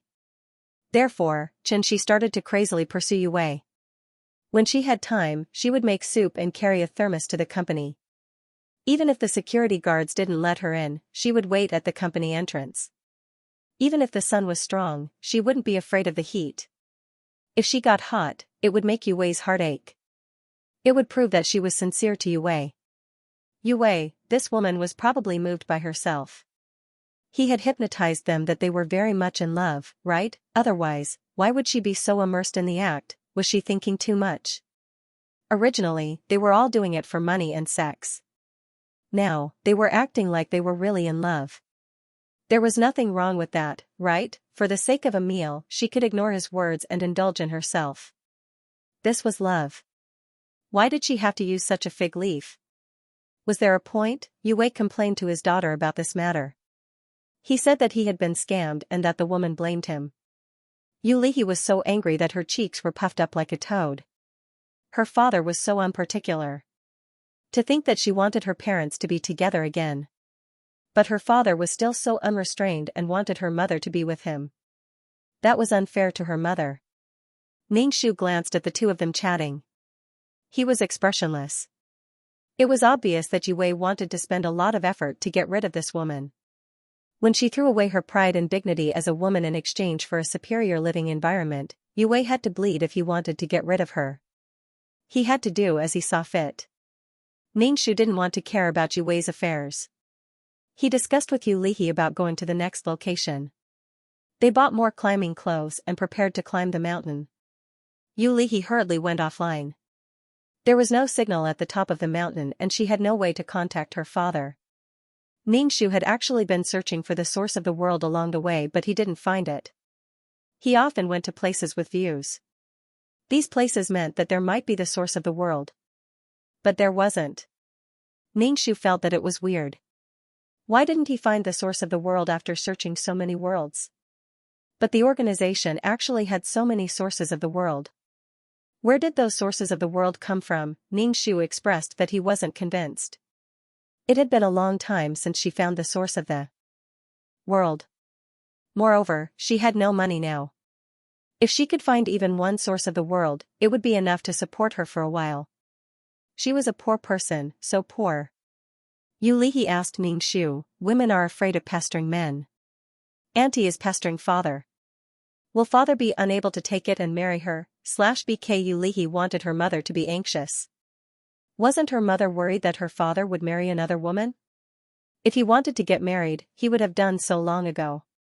Your father is a prodigal son who can't turn back. Locking him in a cage is worse than killing him.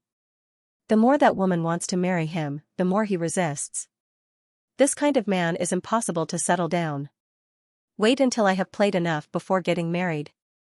Telling the child to wait for me to play for a while before doing homework is the same. I don't want to get married and do homework. Yu Lihi replied with an "oh." She was a little disappointed that her father didn't live up to her expectations. Her father was such a pig that she couldn't bring him along. Ningshu and Yu Lihi climbed to the top of the mountain and took pictures. Every time they went to a place, they would take a lot of pictures. The backup system, the mission has been completed. We will leave this world in 10 minutes. Host, please prepare. This mission was considered completed. Ningshu looked at Yu Lihi, who was standing at the top of the mountain. No matter what, Yu Lihi was a person. The client's wish was fulfilled. He wanted to save his daughter. Ningshu sat on the snow and said to the backup system, leave the system. Due to her weak soul, Ningshu felt as if she was bungee jumping. She felt extremely uncomfortable and unwell. She returned to the system space and retched. Damn, it was so uncomfortable. Ningshu was kneaded once and then squeezed dry. Ningshu sat on the sofa and rested for a while. It was too dizzy and uncomfortable. How long had it been since he felt this way? In the past, when he was forcefully stuffed into a mission, he didn't feel this way. That was because his soul was strong and durable. But he couldn't do it now. He was old. Ningshu clicked 3 times before he opened the attributes panel. His soul was weak, and he didn't pay attention to it. He wanted to open the panel, but his sensitivity wasn't good enough. Name, Ningshu. Age, 27. Rank, Super Mission Taker. Points, 467 plus 20. 10 million points for 1 point.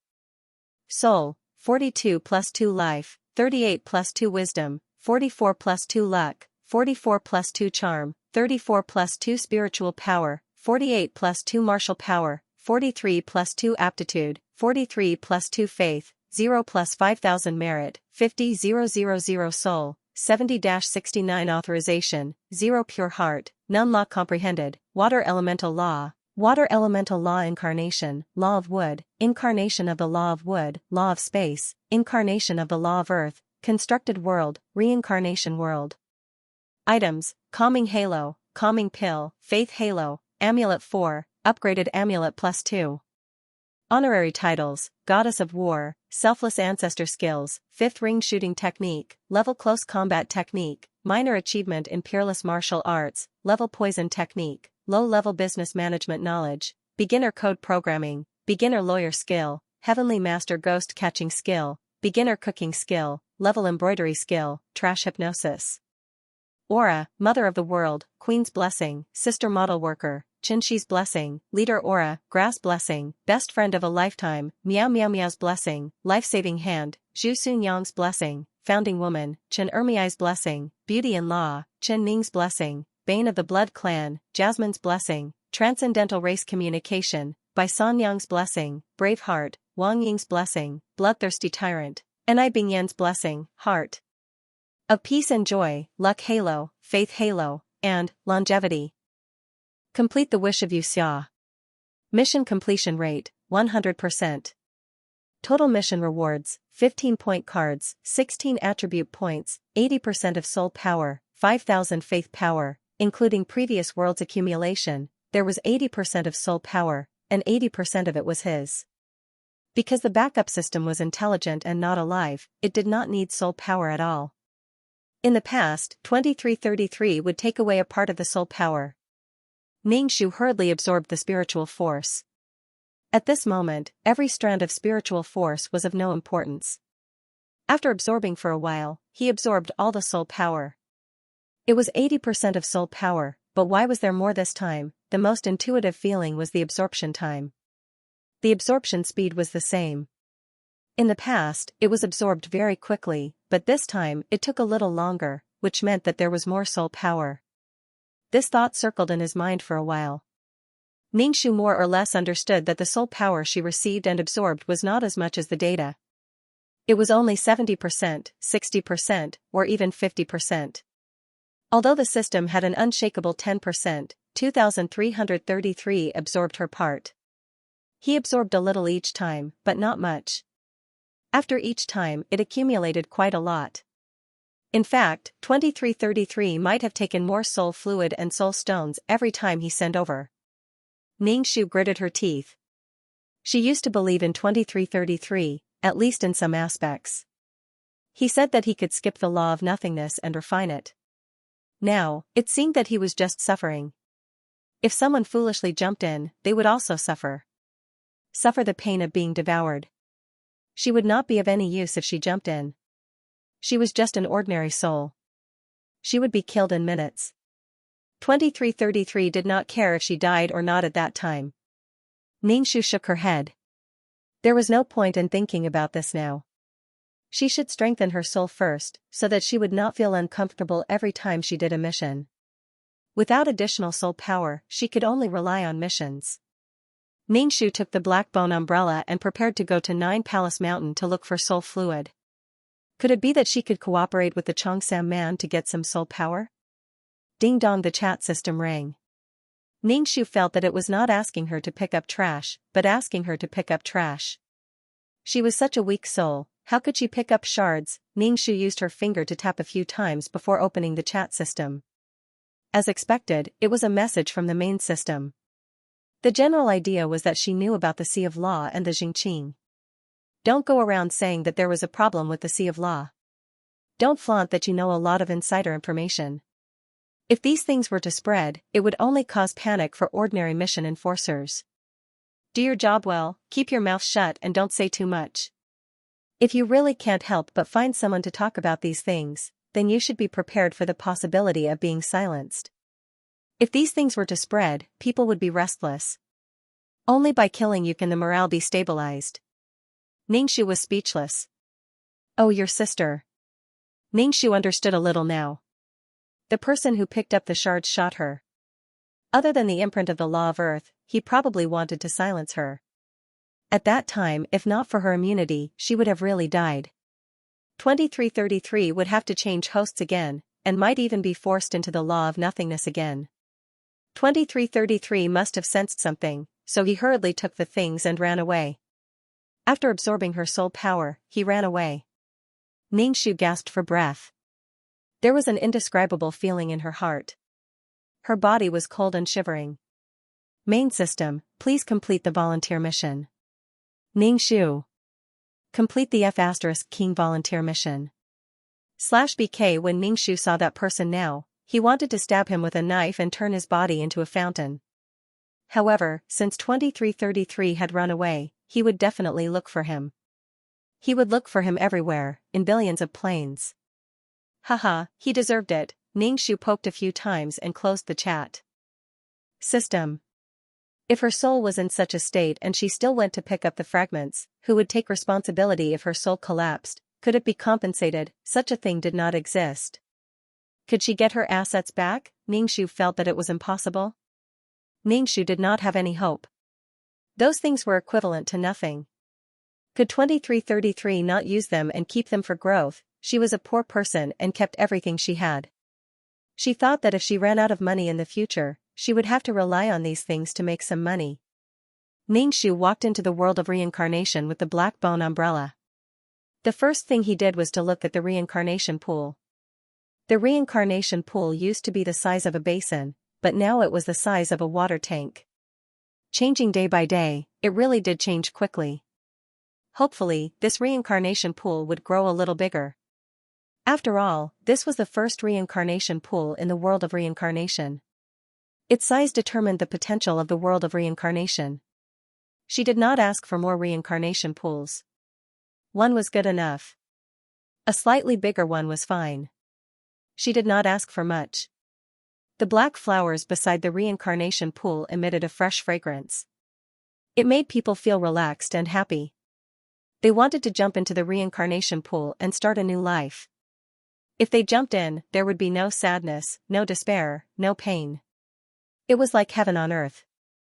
Ningxu's soul was weak now. When he smelled this fragrance, he really wanted to jump in. However, Ningxu would definitely not jump in. He was very happy. With such an attraction, he would definitely attract many souls to jump in. They would be like moths to a flame, flying towards the light. Hopefully, this reincarnation pool could be put to use soon. He had to connect to the fourth world as soon as possible so that more souls could enter the world of reincarnation. He was the happiest about the changes in the reincarnation pool. When Ningxu saw Li Si, he gave Li Si 3 merit grains. It made his bones shine brighter and stronger. Someone is looking for you. He says he knows you, Li Si said to Ningxu as he chewed on the merit granule. Ningxu listened to the clicking sounds. This was the sound of the money shredder. This was the sound of money. Who? A woman? In this place, Ningxu really didn't know anyone other than Yi Qing. Ningxu didn't know what to say, and she wanted to leave. Her spiritual strength was quite weak, and that Yi Qing was a bit weaker. At this time, people were saying, "You're so weak, yet you can pass, so why can't I?" He was simply speechless. Therefore, Ningxu gave a few instructions to Li Si before leaving. He didn't want to meet Yi Qing. She felt as if she had been tainted and couldn't get rid of it. She had saved them, who were like slaves, and now she still needed her help to find a job. How could that be justified? And the most important thing was that he didn't pass the test. Li Si nodded. "There's one more thing, but I don't know if I should tell you." Ningxu asked, "What's the matter?" Li Si's jaw opened and closed. Ningxu said, "I found that many souls didn't jump into the reincarnation pool, but wandered around it. I think that those soul families might want to occupy this pool." Ningxu was stunned. Someone actually wanted to occupy the reincarnation pool. Was the reincarnation pool something that could be occupied? Ningxu also felt that it was quite interesting. Before the first layer of 9 Palace Mountain formed the world of reincarnation, there were many soul families with powerful souls in this world. Could it be that they saw something profitable in the reincarnation pool and wanted to occupy it? Even if they occupied the reincarnation pool, what would they do when the disaster beasts appeared? Could they rely on their bare hands? In here, other than Li Si, who was a skeleton, everyone else was a soul. Once they got close, they would be contaminated by the disaster beasts.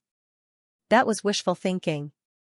She had pressed so many souls into the reincarnation pool before. Hadn't she learned her lesson? Yet, when her soul was weak, she started to cause trouble again.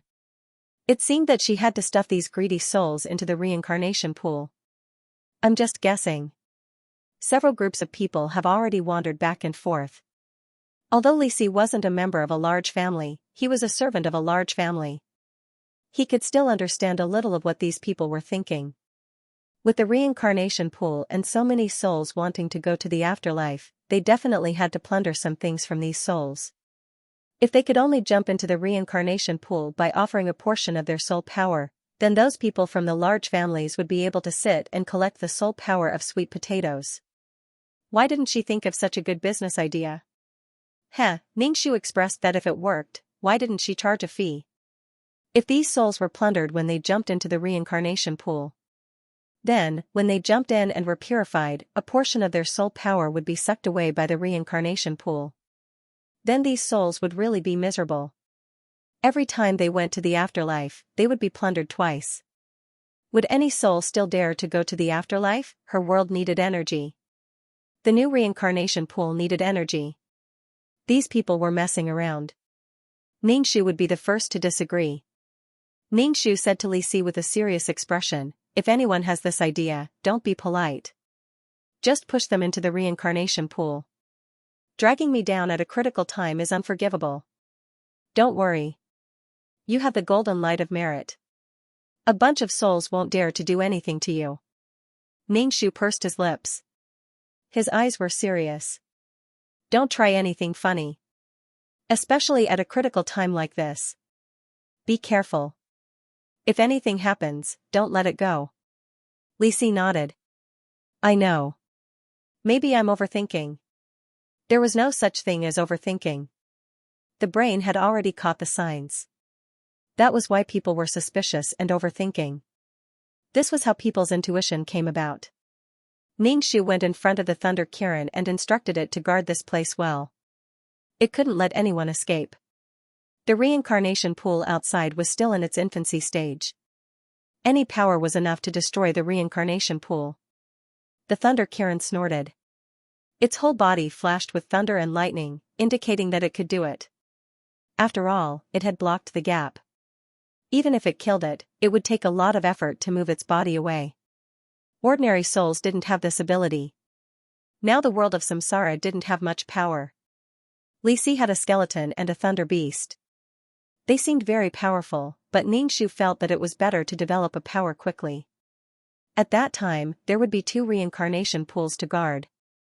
Li Si's skeleton alone wouldn't be enough.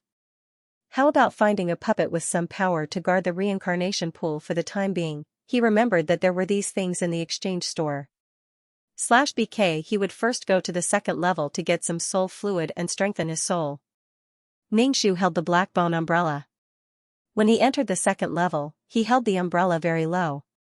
He wished he could use the umbrella to cover himself and prevent himself from being roasted by the scorching yang energy. Ningxu sensed the location of the peerless martial art. He first went to find Yilin and then collected the soul fluid himself. When Ningxu found Yilin, he found that Yilin was surrounded by people again. Ningxu was speechless. He wanted to sigh. Why did people always want to kill Yilin? He was being chased again, but the only difference this time was that there was one more girl and one more member. The 3 of them had their backs to each other and formed a triangular formation to fight against the people surrounding them. Ningxu wiped her face and didn't appear. Her appearance with such a weak soul would ruin the reputation of the red-clothed demoness. Let's see what's going on first. The 3 of them must be a love triangle. Xiao Qiao had also joined Yilin's team. Didn't Xiao Qiao have her own family? Miss, the head of the family wants you to take the Yanling saber back.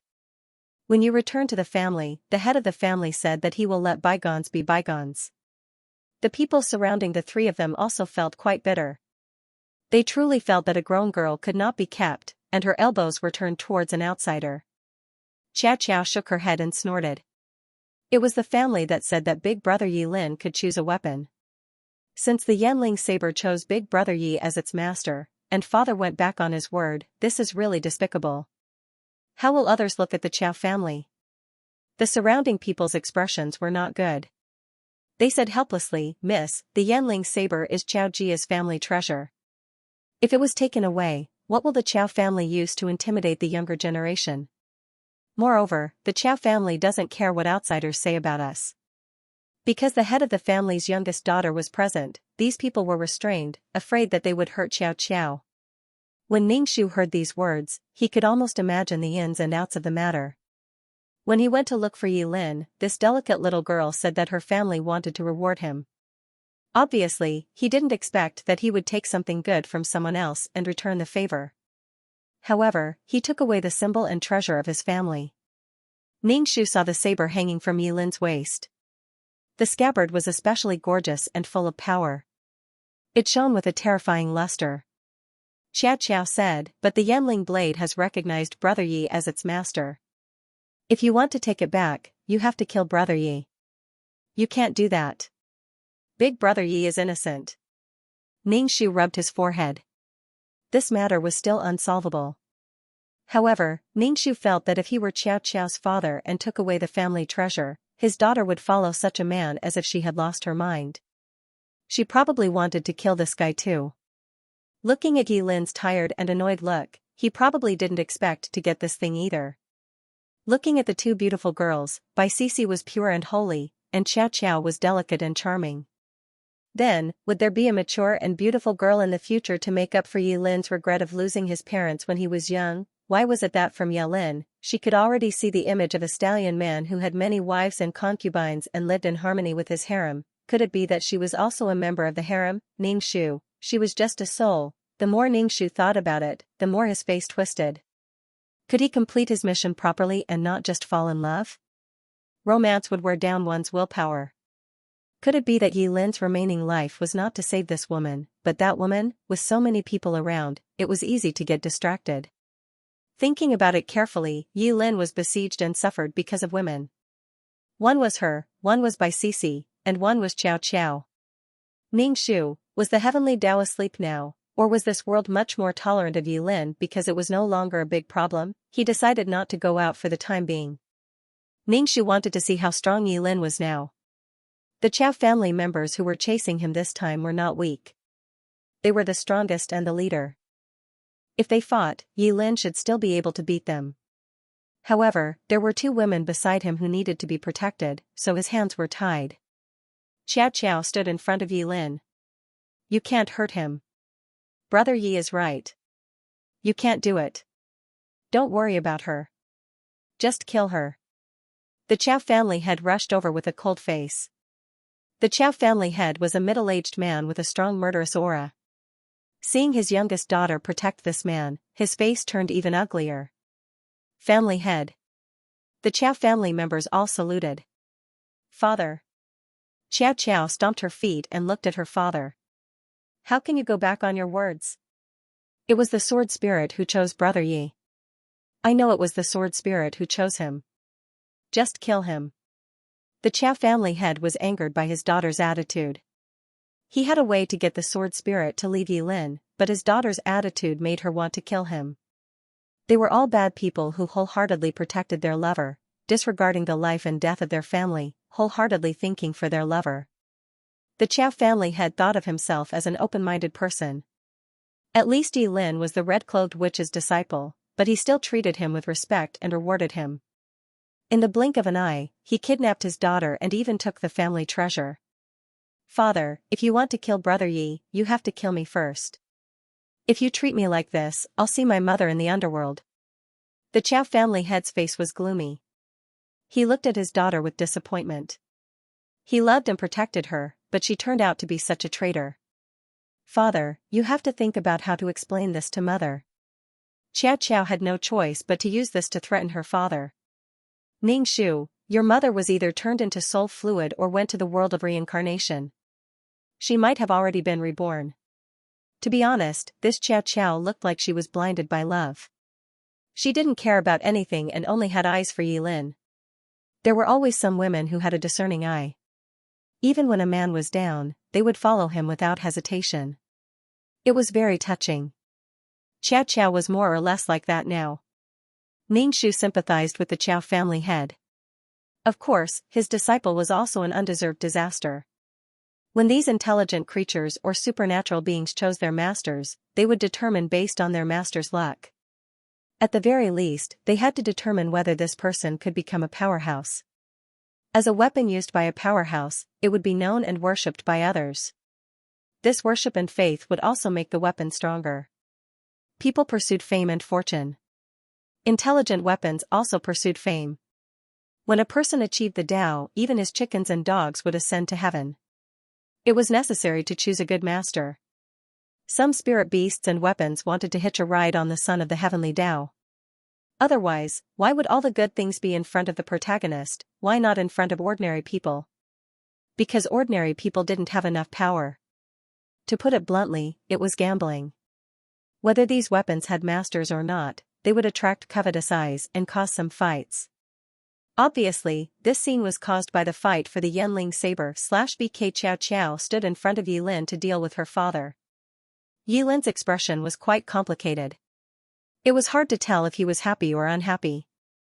Bai Cici's expression was not good. Her face was stiff. The veins on the back of her white hand that was holding the sword were bulging. It was obvious that she was trying to hide her inner emotions. Ningxu sat on the branch and wanted to appear. However, Yilin suddenly opened his mouth. Patriarch Qiao, I have no intention of taking your family's things. It's just that this saber suddenly recognized me as its master. As for Xiao Xiao being so proactive, Yilin did not expect her to run away with them in the end. This, Yao Lin couldn't help but glance at Bai Cici. Bai Cici snorted coldly and turned her head away from him. Patriarch Qiao's expression softened. He knew that if this continued, he did not know what his daughter would do. Was she really going to wander around with a kid without a family? Moreover, this kid did not even have a sect. Although he had a master, his master's reputation was not good. He could not lose his family's treasure and his daughter. Calm down, calm down. He did not even encounter such a big problem in his cultivation. Why was educating his daughter so troublesome and difficult to deal with? Xiao Xiao wanted to say something but was interrupted by Yilin. Thank you for your kindness, Miss Xiao. However, this kid only saved people with a slight effort. I did not expect to receive a reward, let alone such a heavy reward like the Yanling saber. Yilin took the Yanling saber from his waist and handed it to Patriarch Qiao with both hands. This belongs to the Qiao family. The Qiao family should have a way to break the contract. Ningxu swung his almost transparent legs and looked at Yilin. At least his brain was normal. If they fought, it would not solve the problem. The Qiao family would not let this go. Anyone who stole the family's treasure and kidnapped the family's young miss, a proud daughter of the family, would not be able to take this lying down. Although the treasure had automatically recognized its master, it was not clear who was right and who was wrong. It was all because of the peach blossom. If Yilin did not save people, then it would not be right. Family head Qiao calmed himself down and nodded. I will let you break the contract with the Yanling saber. Let me try. Yilin simply said, thank you for your trouble. Patriarch Qiao bit his finger and smeared the blood on the back of the saber. The blood gradually seeped into the back of the saber, but not long after, the blood was squeezed out by the Yanling saber. Obviously, Yanling saber didn't care about the Qiao family. Patriarch Qiao's face was a little ugly. This Yanling saber was originally an item from Qiao Jia's ancestor. It had been passed down from generation to generation and had always been supported by the family. Because its power was too great, very few people in the family would want to take the Yanling saber for themselves. What if someone took it for themselves and betrayed the family and ran away with the saber? Therefore, the Yanling saber had always been shelved as a symbol of the Qiao family. The Qiao family had used his divine sense to communicate with the saber spirit inside, but the communication was not very smooth. The Yanling saber recognized itself as its master. The Qiao family's ancestor was the saber spirit's master, but it didn't mean that the descendants of the Qiao family's ancestor were also its masters. Patriarch Qiao wanted to use violence to erase the Yanling saber's consciousness, but the Yanling saber was precious because of its consciousness. Without this consciousness, the Yanling saber was just an ordinary divine weapon. It had no spirit energy. However, the saber spirit clearly didn't want to go back with them. Even if they brought up the ancestor, the saber spirit's former master, the saber spirit's attitude was still cold. It even started to attack Patriarch Qiao. Because it was a consciousness attack, Patriarch Qiao's face turned pale and his lungs shook. A mouthful of blood reached his throat, but Patriarch Qiao swallowed it. Father. Xiao Xiao looked at her father worriedly. Can you take back the Yanling saber without harming Brother Ye's life? Patriarch Qiao felt even more stifled. The mouthful of old blood that he swallowed was about to spit out again. Holding it in like this was very harmful to the body. Patriarch Xiao? Yilin frowned and looked at him. Can't I? There's only one way left, and that is to kill you. Then the Yanling saber will have no master. Yilin's expression changed. It seemed that there was no other way. They could only fight. No, I definitely don't agree to kill Brother Yi. Father, is there any other way? Father, can't you give the Yanling saber to Brother Yi? All these years, our Qiao family has survived without the Yanling saber. Without the Yanling saber, our Qiao family can still stand. We rely on ourselves, not the Yanling saber.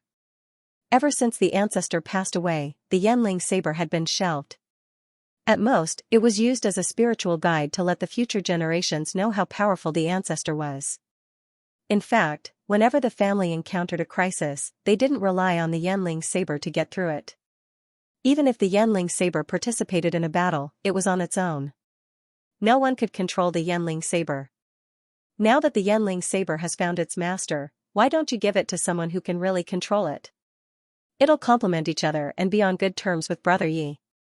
If anything happens to the Qiao family, Brother Yi won't ignore it. We can also receive the help of the Yanling saber. Father, Ningxu held the umbrella and listened to Qiao Qiao's words. No matter what the Qiao family thought, Ningxu felt that this girl had already given the Yanling saber to Yilin as a dowry. In the future, Yilin would help the Qiao family. No matter what identity he had, he would definitely help the Yu family. There was nothing wrong with that. The Qiao family head was probably very upset. His daughter's words were all on the side of a young brat. The situation became a little awkward. Ningxu held the black bone umbrella and jumped down from the tree branch. He landed slowly and touched the ground with the tip of his foot. Ningxu didn't give anyone a chance to speak. He directly asked Yilin, "Do you want the saber?" Yilin was a man. Even if he was only a 15 or 16-year-old youth, he loved divine weapons. His heroic spirit was ingrained in his bones. Of course, he would like it. But he couldn't take it. Yilin said, "A gentleman doesn't take what others like. Let's just forget about it." Although he said that, Yilin felt a little sorry for the Yanling saber that had chosen him as its master. A good saber had followed him and recognized him as its master. But he was going to abandon it.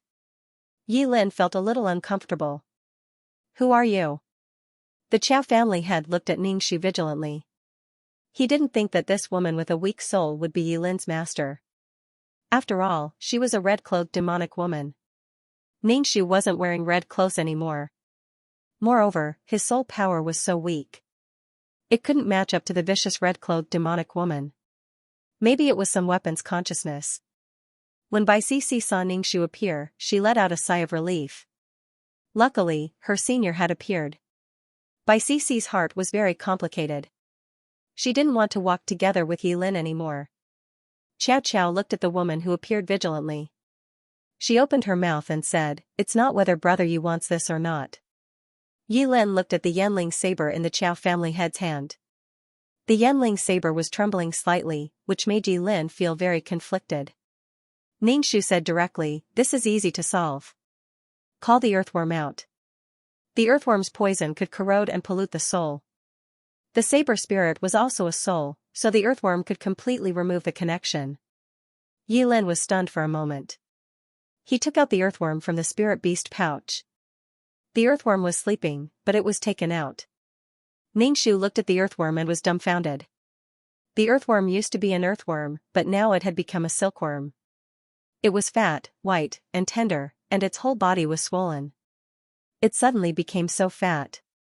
Damn, it was even more disgusting. Soft bodies were already disgusting. Now the earthworm didn't need to dig holes all day long. It ate and slept and ate, so it was much fatter than before. Ningxu was so disgusted that he didn't even look at it. Ningxu said, "The poison that this thing spits out can pollute the saber. Spirit. We can use this to negotiate with it." "What will happen if it pollutes the saber spirit?" the Qiao family head asked first. Ningxu said, "The saber spirit of this saber will disappear. The saber spirit will be in extreme pain, and the saber might even be destroyed. I won't let you kill Yilin." This saber has its own choice. When it has no consciousness, it has no choice. Don't do that, Yi Lin and the Qiao family head said in unison. Then let the saber spirit take the initiative to remove the contract. The problem is that the saber spirit is unwilling to remove the contract. If you take the saber home, what if the saber spirit takes its anger out on the Qiao family? A married daughter is like spilled water. It's the same principle. We can talk about it and have the best of both worlds. Ningxu didn't look at the fleshy earthworm. He said to it, show the poison. This guy was almost useless. It was so fat that it probably couldn't dig through the ground anymore. It was born in hardship and died in comfort. It probably wouldn't be able to dig into the ground to hide in the future. He didn't want to touch such an earthworm at all. The earthworm obediently bared its fangs, and a drop of black poison floated between its fangs. The Yanling saber vibrated violently and flew out of the Qiao family head's hand. It floated in the air, obviously afraid of the poison spat out by the earthworm. This kind of poison was a great killing weapon for souls. Any soul that was contaminated would not be able to escape death.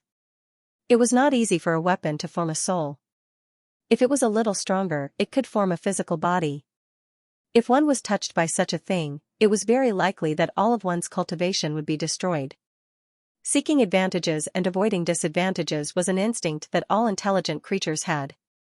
I'll discuss it with it now, Ningxu said. Apprentices were really too troublesome. He had to come over every time to solve a problem. When the master had something to do, the disciple had to do the work. Why was it the other way around? However, he had also obtained a lot of soul fluid from Yi Lin. So, he decided to treat it as soul fluid. Father, should we give the Yanling sword to Brother Yi? Do you really want to see the Yanling sword destroyed? Patriarch Qiao's face turned cold. Shut up. Ningxu also nodded. Yes, you shut up. He did not like this girl. You. Qiao was already a little hostile to this girl who suddenly appeared. Especially when she saw that Yi Lin seemed to listen to her, she felt a little sour in her heart. He was also so rude. This is a matter between the Qiao family and Brother Yi. Why are you interfering? Ningxu flipped her hair. If I don't appear, do you think I'll just watch you make the relationship between the two sides worse and then fight? It'll be better if one of them dies. Will it be your father or my apprentice? You're talking nonsense. I never thought that one of them would die. Apprentice? Xiao did not react. Your brother Ye's master? You're the red-cloaked witch? Xiao covered her mouth with one hand. She was a little surprised and pointed at Ningxu with the other. Ningxu felt that he had lived for so many years that he should not bicker with a little girl, even though he was being pointed at by someone. The head of the Qiao family narrowed his eyes and looked at Ningxu. He scolded his daughter, "You're not allowed to be unruly." Ningxu extended a vine from her hand. The vine formed a swing. Ningxu sat on the swing and said, "I've more or less understood this matter. How do you want to solve it? I don't want my apprentice to bully the weak, but the Yanling blade chose to kill my apprentice. Killing my apprentice to take back the Yanling blade is not kind.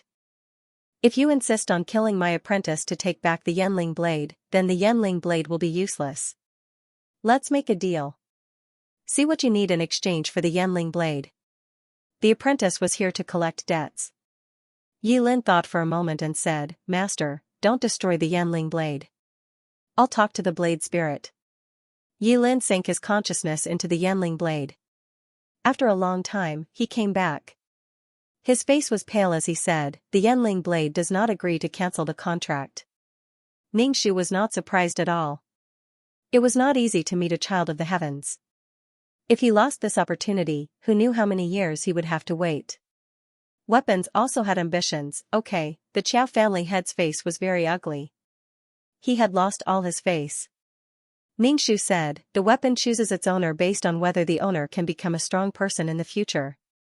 Family head Qiao, just treat it as an investment. Investing in a strong person. A strong person's favor is not something that can be bought with money. Also, I see that you've reached a bottleneck. If you don't break through, your lifespan will be over.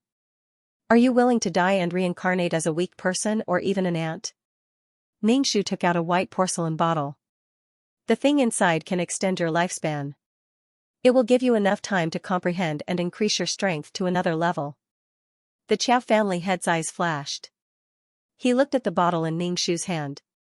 He was obviously struggling. At the same time, he was shocked. How did Lin Fan know that he did not have much time left? However, lifespan was something that many people pursued. The emperors of the human world tried to find ways to live forever. For cultivators, breaking through a level would also increase their lifespan. However, if they did not comprehend it, they would still die when they reached a certain age. Perhaps it was because of the birth of a new reincarnation pool. Ningxu now had a special ability to see people, especially people who were about to die. He could actually sense that the other party was about to die. The Qiao family head still had a few decades of lifespan. However, this little bit of time was like the snap of a finger to a cultivator. If they did not comprehend it, no matter how strong they were, they would still die. Xiao obviously did not know that her father was about to die. She immediately cried out with tears in her eyes. "Father, is this true?" "It's true. If I die, who will protect you?" The Qiao family had admitted generously. Xiao immediately panicked. To her, her father was like a towering mountain. He was indomitable and would shelter her from the wind and rain. If her father was no longer around, she would be the only one left in the world. So scared. Patriarch Qiao glanced at the buzzing Yanling sword floating in the air. After weighing the pros and cons, he sighed, "All right, Patriarch, the Yanling sword belongs to the Qiao family. We can't let anyone take the Yanling sword away." Some people disagreed, some agreed. "We'll listen to Patriarch." If Patriarch Qiao died, the Qiao family would be in chaos. Especially since Patriarch Qiao didn't have a son, the other branches were already secretly scheming. Ningxu sat on the swing with his toes on the ground. Among the people present, Ningxu was probably the most comfortable and leisurely. Bai Cixi moved to Ningxu's side. "Father, this is a good way to get the best of both worlds. There's no need to destroy the Yanling sword, and it's also good for father." Xiao quickly said. "It's great to have a perfect solution now." Patriarch Qiao felt stifled. He didn't know if his daughter was happy for that stinky brat or for him. Ningxu gave the white porcelain bottle to Patriarch Qiao. Patriarch Qiao opened the lid and felt a strong aura of life. Just by smelling it, he felt his body's heavy illness ease a little. It was worth it. The Yanling sword's heart was no longer with the Qiao family. Patriarch Qiao cupped his hands to Ningxu. "I'll give you face. I hope he'll treat the Yanling sword well." It was an ancestor's item, but now it was taken away. "Thank you, Senior. I'll definitely take good care of the Yanling sword. I won't disgrace the Yanling sword's reputation." Yilin quickly cupped his hands. Qiao, come back with me." Patriarch Qiao looked at his daughter with a sullen face.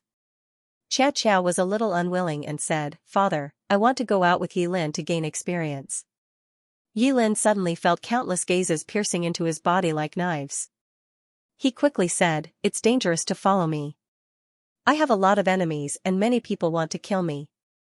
Qiao smiled happily, "I'm not afraid, as long as I'm by Big Brother Ye's side." Ningxu shook his head, "Little girl, you can't. You'll implicate my disciple. What I want is Big Brother Ye's decision, not yours." Ningxu was speechless. "I'll wait for you over there. Finish it quickly." Ningxu stood up. The swing's vines dispersed and retracted back into Ningxu's palm. Then, he turned around and left. Bai Cixi glanced at Yilin and quickly caught up with Ningxu.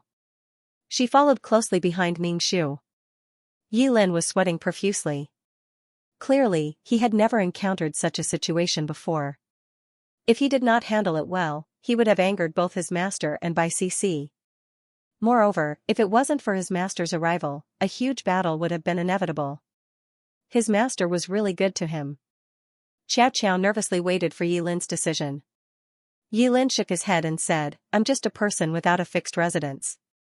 You'll suffer if you follow me, so there's no need." Yilin fled under Qiao's shocked expression. Qiao burst into tears and wanted to chase after him, but her father grabbed her arm. You're the daughter of the Qiao family. You must have the pride of the Qiao family. Father, without big brother Yi, I'll die. Under Ningxu and Bai Cici's teasing gaze, Yi Lin rubbed his nose. Ningxu cupped his hands and said, I'll have to trouble master. No problem. You're my disciple, but that thing is too precious. It's not a disgrace to exchange it for a sentient divine artifact. In the end, with one more helper, Yi Lin's strength had increased. As for that bottle of life source, she would treat it as a reward for Yi Lin helping her find soul fluid. Soul fluid was something that could not be regenerated. She could slowly accumulate life source. I'll follow you guys for a while. I need soul fluid. Put away the earthworm. It's too hot. Ningxu saw the earthworm squirming on Yi Lin's shoulder and felt disgusted. Just how much soul fluid did this earthworm eat to become so fat? Two-legged monster, you said I'm ugly. You're the ugly one. Your soul has become so weak. You deserve it. The earthworm was not to be outdone. It retorted to Ningxu. Ningxu didn't care. He covered his eyes in disgust. This made the earthworm's self-esteem suffer an unprecedented blow. Did it really become fat? It didn't become fat. It would never admit it. Bai Cici was still angry. She didn't say a single word to Yi Lin. Her expression was strange. Yi Lin had been trying to please Bai Cici. When she was thirsty, he would give her water. When she was hungry, he would give her food. Bai Cici said with grievance, Go find your Qiao Qiao. Why are you following me? Yi Lin felt that his girlfriend was angry. It was simply a mystery. He had explained it countless times, but Bai Cici didn't listen. She was just angry. Bai Cici saw that Yi Lin didn't speak and felt even more wronged. You still want to take Qiao Qiao with you? Yi Lin, in all honesty, I can't speak. I can't speak either, Ningxu looked unhappily from the side. She had probably been single for too long. Even a skeleton like Li Si looked handsome. When they came across a town, Yi Lin would look for a place to produce soul fluid. If there was, he would immediately destroy the device. Then he would search for the soul fluid and give it to Ningxu. Ningxu laughed. His disciple was so filial. Yi Lin wanted to leave some for the earthworm, but Ningxu decided not to give it to it for the time being. If it ate too much, it would become too fat. In the future, it wouldn't be able to drill into the ground. This would harm it. Yi Lin was skeptical. He could only give the soul fluid to his master. The earthworm cursed at Ningxu in despair. During the process of collecting the soul fluid, Ningxu held the black bone umbrella and watched from the side. Yi Lin did all the work. With the addition of the Yanling saber, one man and one saber. With the combination of man and saber, Yi Lin's strength was greater than 3. What made Ningxu the happiest was that he actually found a metal-type world origin in a cave in the canyon. The metal type was invincible. It wasn't easy to subdue the metal-type world origin. Ningxu lost an arm to do so.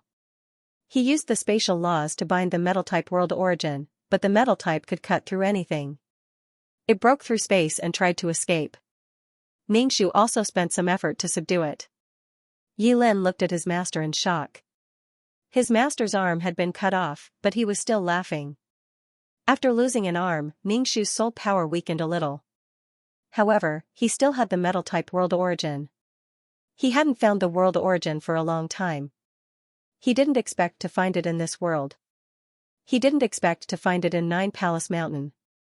It seemed like there were still many treasures in Nine Palace Mountain. There were definitely things, but he didn't have time to walk around. It was great that he had soul fluid and the world origin. The three of them walked through many places. Like a gust of wind, they swept away the soul fluid in the places they passed. With one less place to produce soul fluid, there would be more souls in the world of reincarnation. There would be a chance for reincarnation. Although they didn't know how many times they would be annihilated after reincarnation, at least they would have many chances to start over. When Ningxu saw that she had collected enough, she told Yi Lin that she was leaving and told him to work harder. After all, the sect was still not famous. To build a sect, one needed to work hard and have people join the sect. Only then could it become a respectable sect. Yi Lin waved at Ningxu. Seeing her master walk into the black hole and disappear, she let out a long sigh. She wiped the cold sweat off her head. Being by her master's side was too stressful. Especially that meaningful look in her eyes. It made her feel uneasy. In any case, she was not easy to get close to. After obtaining the Yanling saber, Yi Lin was happy. She felt that she had found a companion who could understand her. In order to repay her master for giving her such a good thing, Yi Lin took the lead when collecting the soul fluid. She gave all the soul fluid she collected to Ningxu. Ningxu left 9 Palace Mountain. She took the soul fluid and wanted to find the Xianxia man immediately. She needed soul energy. Soul fluid was a good thing.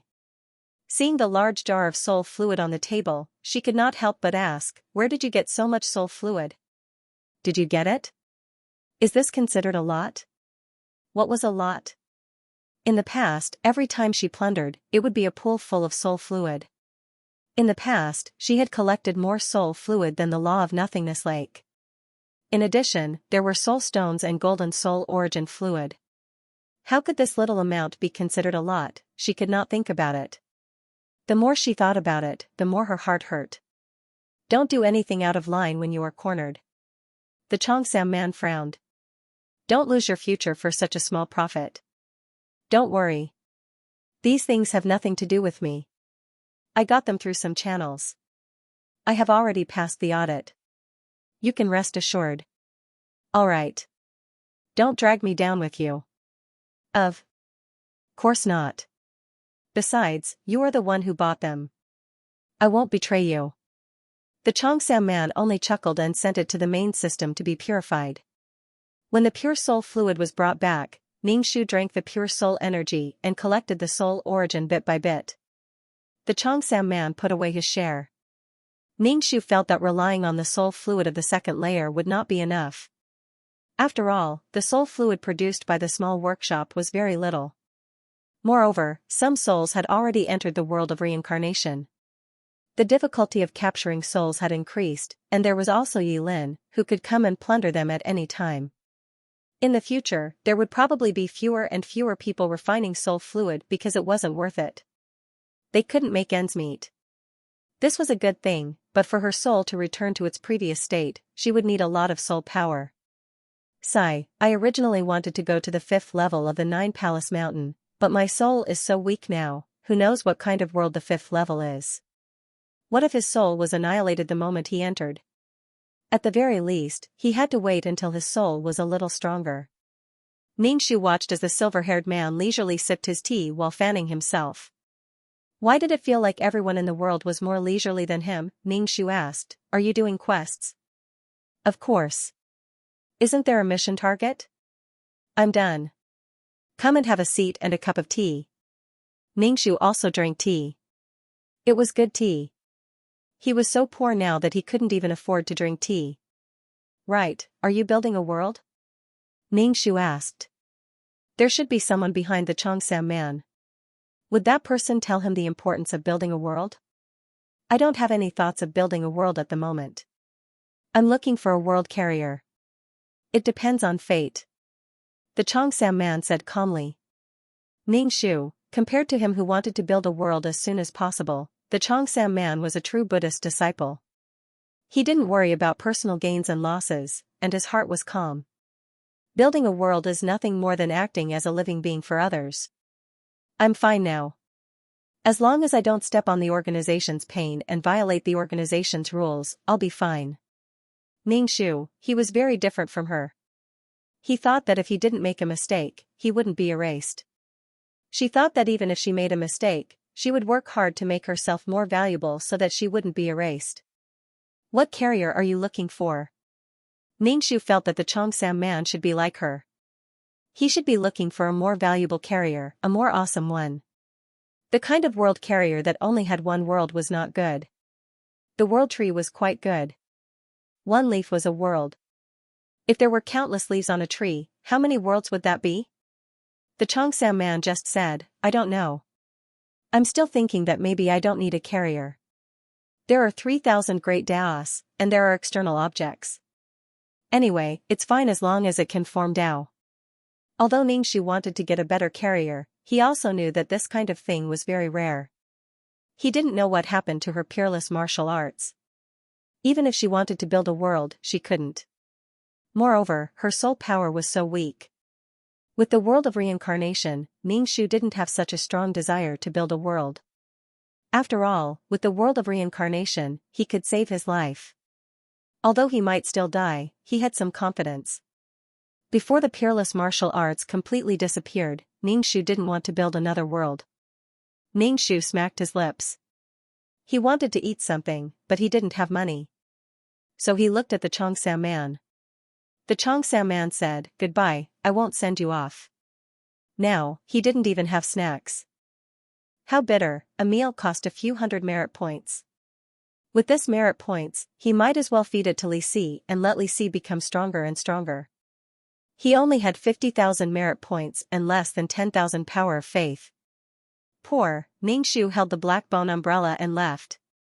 The Xianxia man looked at Ningshu's back and shook his head. Ningshu returned to the system space. The backup system reminded Ningshu, "Someone sent you a message. Check it carefully. Don't miss any important messages." Ningshu opened the chat system. It was a message from Fragrant Wind, asking him to go and pick up the fragments. The main system also asked him to do volunteer missions. He could get the reward for the 4th time. He had already done it 3 times. If he picked up one more, he would get 400,000 merit points. Ningshu was tempted. It was all because he was poor. Ningshu replied to Fragrant Wind, saying that he would pick up the fragments and open a space tunnel. Fragrant Wind agreed and a tunnel appeared in front of Ningshu. When Ningshu arrived at the place through the passage, she saw Uncle Feng and Fragrant Wind Man handling the star rocks. He understood immediately. "Haha, serves him right, how did you become like this?" Fragrant Wind was already irritated when dealing with the star rock. Seeing Ningshu's transparent soul, he almost picked up the shard and threw it at her. "Ningshu, who did this to him?" F***ck, Fragrant Wind asked, "Can you pick them up like this?" Ningshu could only say, "I'll try. If I can, I'll pick them up. If I can't, you can send me back." Ningshu didn't know whether he could pick them up or not. Uncle Zhang narrowed his eyes and looked at Ningshu with a smile. "How did you end up like this?" Pretending to be confused. Ningshu couldn't be bothered with Uncle Chang. Although he was asking, Ningshu felt that Uncle Chang was just watching the show. Uncle Chang knew in his heart that he was just asking to confirm the doubts in his heart. If he said that, Uncle Chang would succeed. "If you make me feel uncomfortable, I won't make you feel comfortable either." Ningshu stretched out his vines and started to pick up the fragments. Fortunately, although his soul was weak, he could still use the laws. With the vines, the speed of picking up the fragments was quite fast. Ningshu was happy. If he picked up enough this time, he would be able to get 400,000 merit points. Ningshu hummed a tune and moved slowly. Wherever he went, the vines would pick up the fragments around him. "How did you end up like this?" Tan Lang dragged his bag and approached Ningshu. "Ningshu, why are you still here?" Tan Lang, "I've always been here." Ningshu stretched out his vines and said while picking up the fragments, "The judge is not here." "Why are you still picking up fragments?"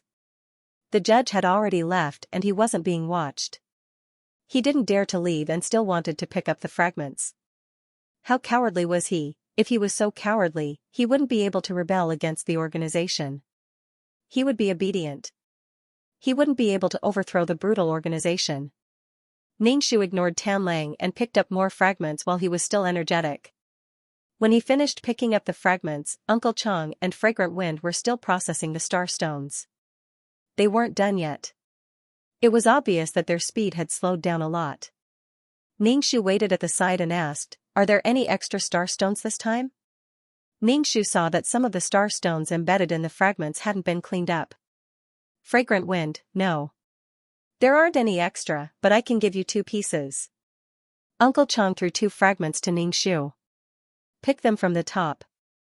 Ningshu picked them himself. Ningshu looked at the fragments and the star stones embedded in them. He looked around and didn't know what to do. In the past, he took ready-made ones. Now, he had to do it himself. Ningshu asked, how? Oh, Uncle Ching said. Normal people can't handle this kind of thing. Then there's nothing we can do. Ningshu felt that this person had a particularly wicked sense of humor. If he didn't want to give it to him, then so be it. Why did he have to play with him? Ningshu observed how they dealt with it. It looked like they had separated, but he did not know what tricks were involved or what kind of power they had to use. Ningshu directly stuffed the 2 star stones into his mess in space. No matter what they were, they would be swallowed by the law of nothingness. So what if they were fragments? Fragrant Windman and Uncle Chong worked hard and finally connected the planes. Ningshu took some leftover materials. It was the first time that there were so few scraps. Clearly, the processing of the star rock was not perfect. Then, everyone rushed to the next place. Greedy Wolf asked Ningshu, have you thought about what I said? Ningshu rolled his eyes. I've thought about it. If you beat up or kill the judge, I'll join your organization. Even the judge had left and did not dare to run away. He just obediently picked up the trash. Killing the judge would be a joke. Your soul is so weak. You need soul power, right? I have a lot of soul power. Greedy Wolf was still trying to lure Ningshu. Ningshu looked at him sideways. You have soul power? I've lived for so long. It's normal for me to have some property. As long as you join the organization will make you as strong as a rocket, Greedy Wolf said solemnly. Ningshu chuckled. What powerful rocket? If it was really that powerful, why didn't he do it himself? Make himself incomparably powerful and overthrow the entire organization. He wanted a small cannon fodder like her to cause trouble for the organization. If a small cannon fodder like her was killed, then so be it. He would not feel any heartache. He really treated her like a fool. Her soul power was weak now, but if she wanted soul power, she could do missions or go to the 9 Palace Mountain to look for soul fluid. If she took his things now, she would not be able to return it 10 times in the future. There was no free lunch in the world. She was like a fool. Could it be that he did not give her enough bargaining chips? Greedy Wolf felt that he had wasted a lot of time on this person, but he did not gain anything. He was not satisfied. He had invested so much time, but he did not gain anything. He had to take her down. Such a stubborn person would definitely do whatever he wanted her to do. As long as the brainwashing was successful, she would do it. When they reached the place where the plane was broken, Ningshu stretched out his vines and started picking up the trash. If he finished quickly, he would get 400,000 merit points. In the past, he did not care about this little bit of merit points. It did not matter if he owed it. He was not in a hurry to use it anyway. Now, he needed it. Especially since her merit points were not easy to come by. Every time someone picked up 100,000 merit points, she would pick up 1 million merit points. He worked 10 times harder than others, but he was paid the same as others. Ningshu poured the milky white liquid on the wood law imprint. The vines absorbed the law power and sped up. His mental energy was enough. He would rest for a while after picking up. Looking at Fragrant Wind Guy and Uncle Chong handling the star rocks, her heart was filled with a sense of balance. Anyway, she was not the only one suffering. Especially the irritable Fragrant Wind Guy. His face was filled with annoyance and disgust. Obviously, he could not do this work. Ningshu hummed a tune. Only when there was a comparison would there be happiness. Sometimes, you could not compare with others what you did not have. You had to compare with others. Seeing others in the same situation as you would be filled with happiness.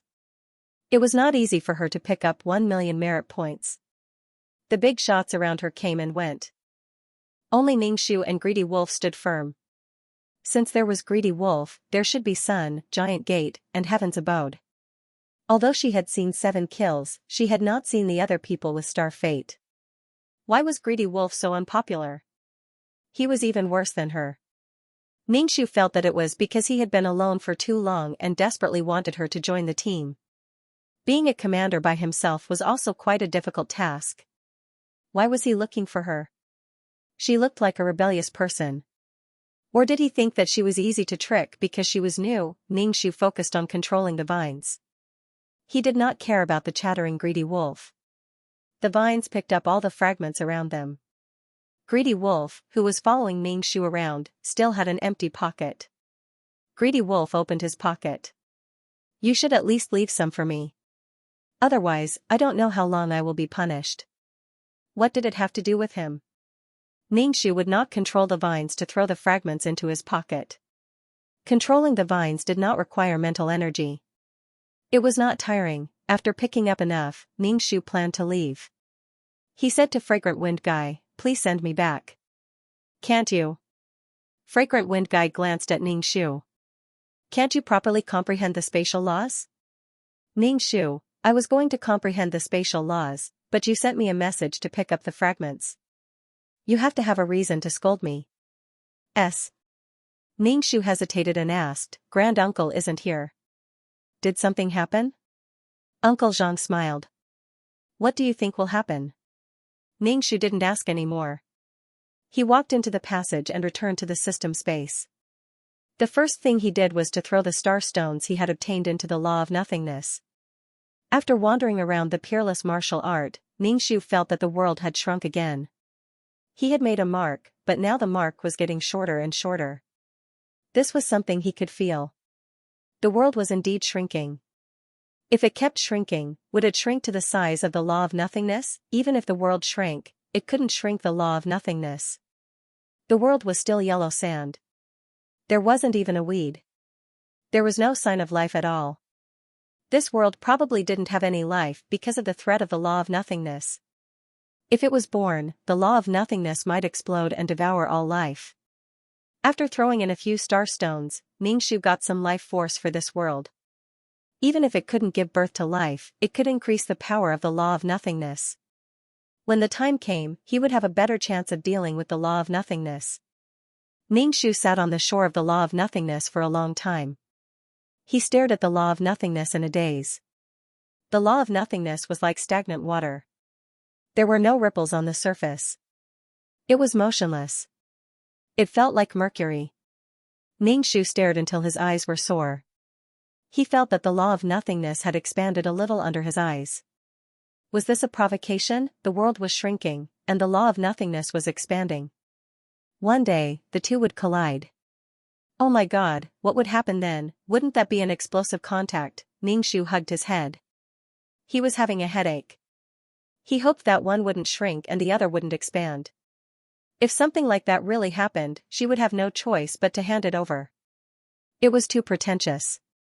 Couldn't he give her some time, give her time to become strong and then deal with the law of nothingness? He decided not to look at it. Looking at it wouldn't solve any problems. He might as well try to comprehend the space laws. Perhaps one day, he would be able to open up a stable space and move the law of nothingness into it. First, she strengthened the enchantments of the 3 law cities. Ning Shu then went to the spatial city to comprehend the laws of space. She could construct space, but the space was not big. Sometimes, it was the size of a bubble. As long as it was enclosed, no matter what the shape of the space was, it was still space. As long as the space was stable enough. Right now, the stable space channel could reach a length of 30 meters. It sounded quite long, but when it came to traversing between planes, in the end, the damaged part of the plane was the difference between the Earth and the Moon and a grain of rice. He wondered how long it would take for the 4th level of the 9-Palace Mountain to connect to the world of reincarnation. However, 30 meters was clearly not enough. How did others manage to construct such a long and stable passageway in an instant? Ning Shu could only slowly practice lengthening the spatial passageway. He also tried to speed it up. He was fast, but the spatial passageway he constructed was not stable. It quickly collapsed, let alone walking through the passageway. Therefore, he couldn't rush things, so he could only take it slow. Perhaps when he was familiar with it, he could quickly construct a spatial passageway. He was not good at it, so Ning Shu could only spend more time on it. Ning Shu was comprehending the laws of space. His heart moved. Someone had touched the array of the world of reincarnation. This array was used by Li Si to inform her and spread information. Li Si was informing her. Ning Shu did not hesitate. He quickly opened the black hole and entered the world of reincarnation. Holding the black bone umbrella, he headed towards the pool of rebirth. Beside the pool of reincarnation, there were many souls. They were clearly separated. One side had the advantage of numbers, while the other side only had Li Si. No, he was just a skeleton. He seemed to be alone. In terms of momentum, Li Si's side had lost. Ningxu was furious. The pool of rebirth in the world of reincarnation was at a crucial moment, and these people were causing trouble again. Previously, there was a group of people who insisted on leaving the world of reincarnation to take a look at the outside world. They felt that the outside world was full of golden treasures. They were pushed into the pool of rebirth by her. Now, they had their eyes on the pool of rebirth. They wanted to take advantage of the souls that were reborn. Ningxu was not surprised. There were no more soul stones in this world. If these souls wanted to become stronger, they could only take advantage of these souls. Ningxu felt that he should form a team to intimidate hell. Otherwise, the entire world of reincarnation would be in chaos.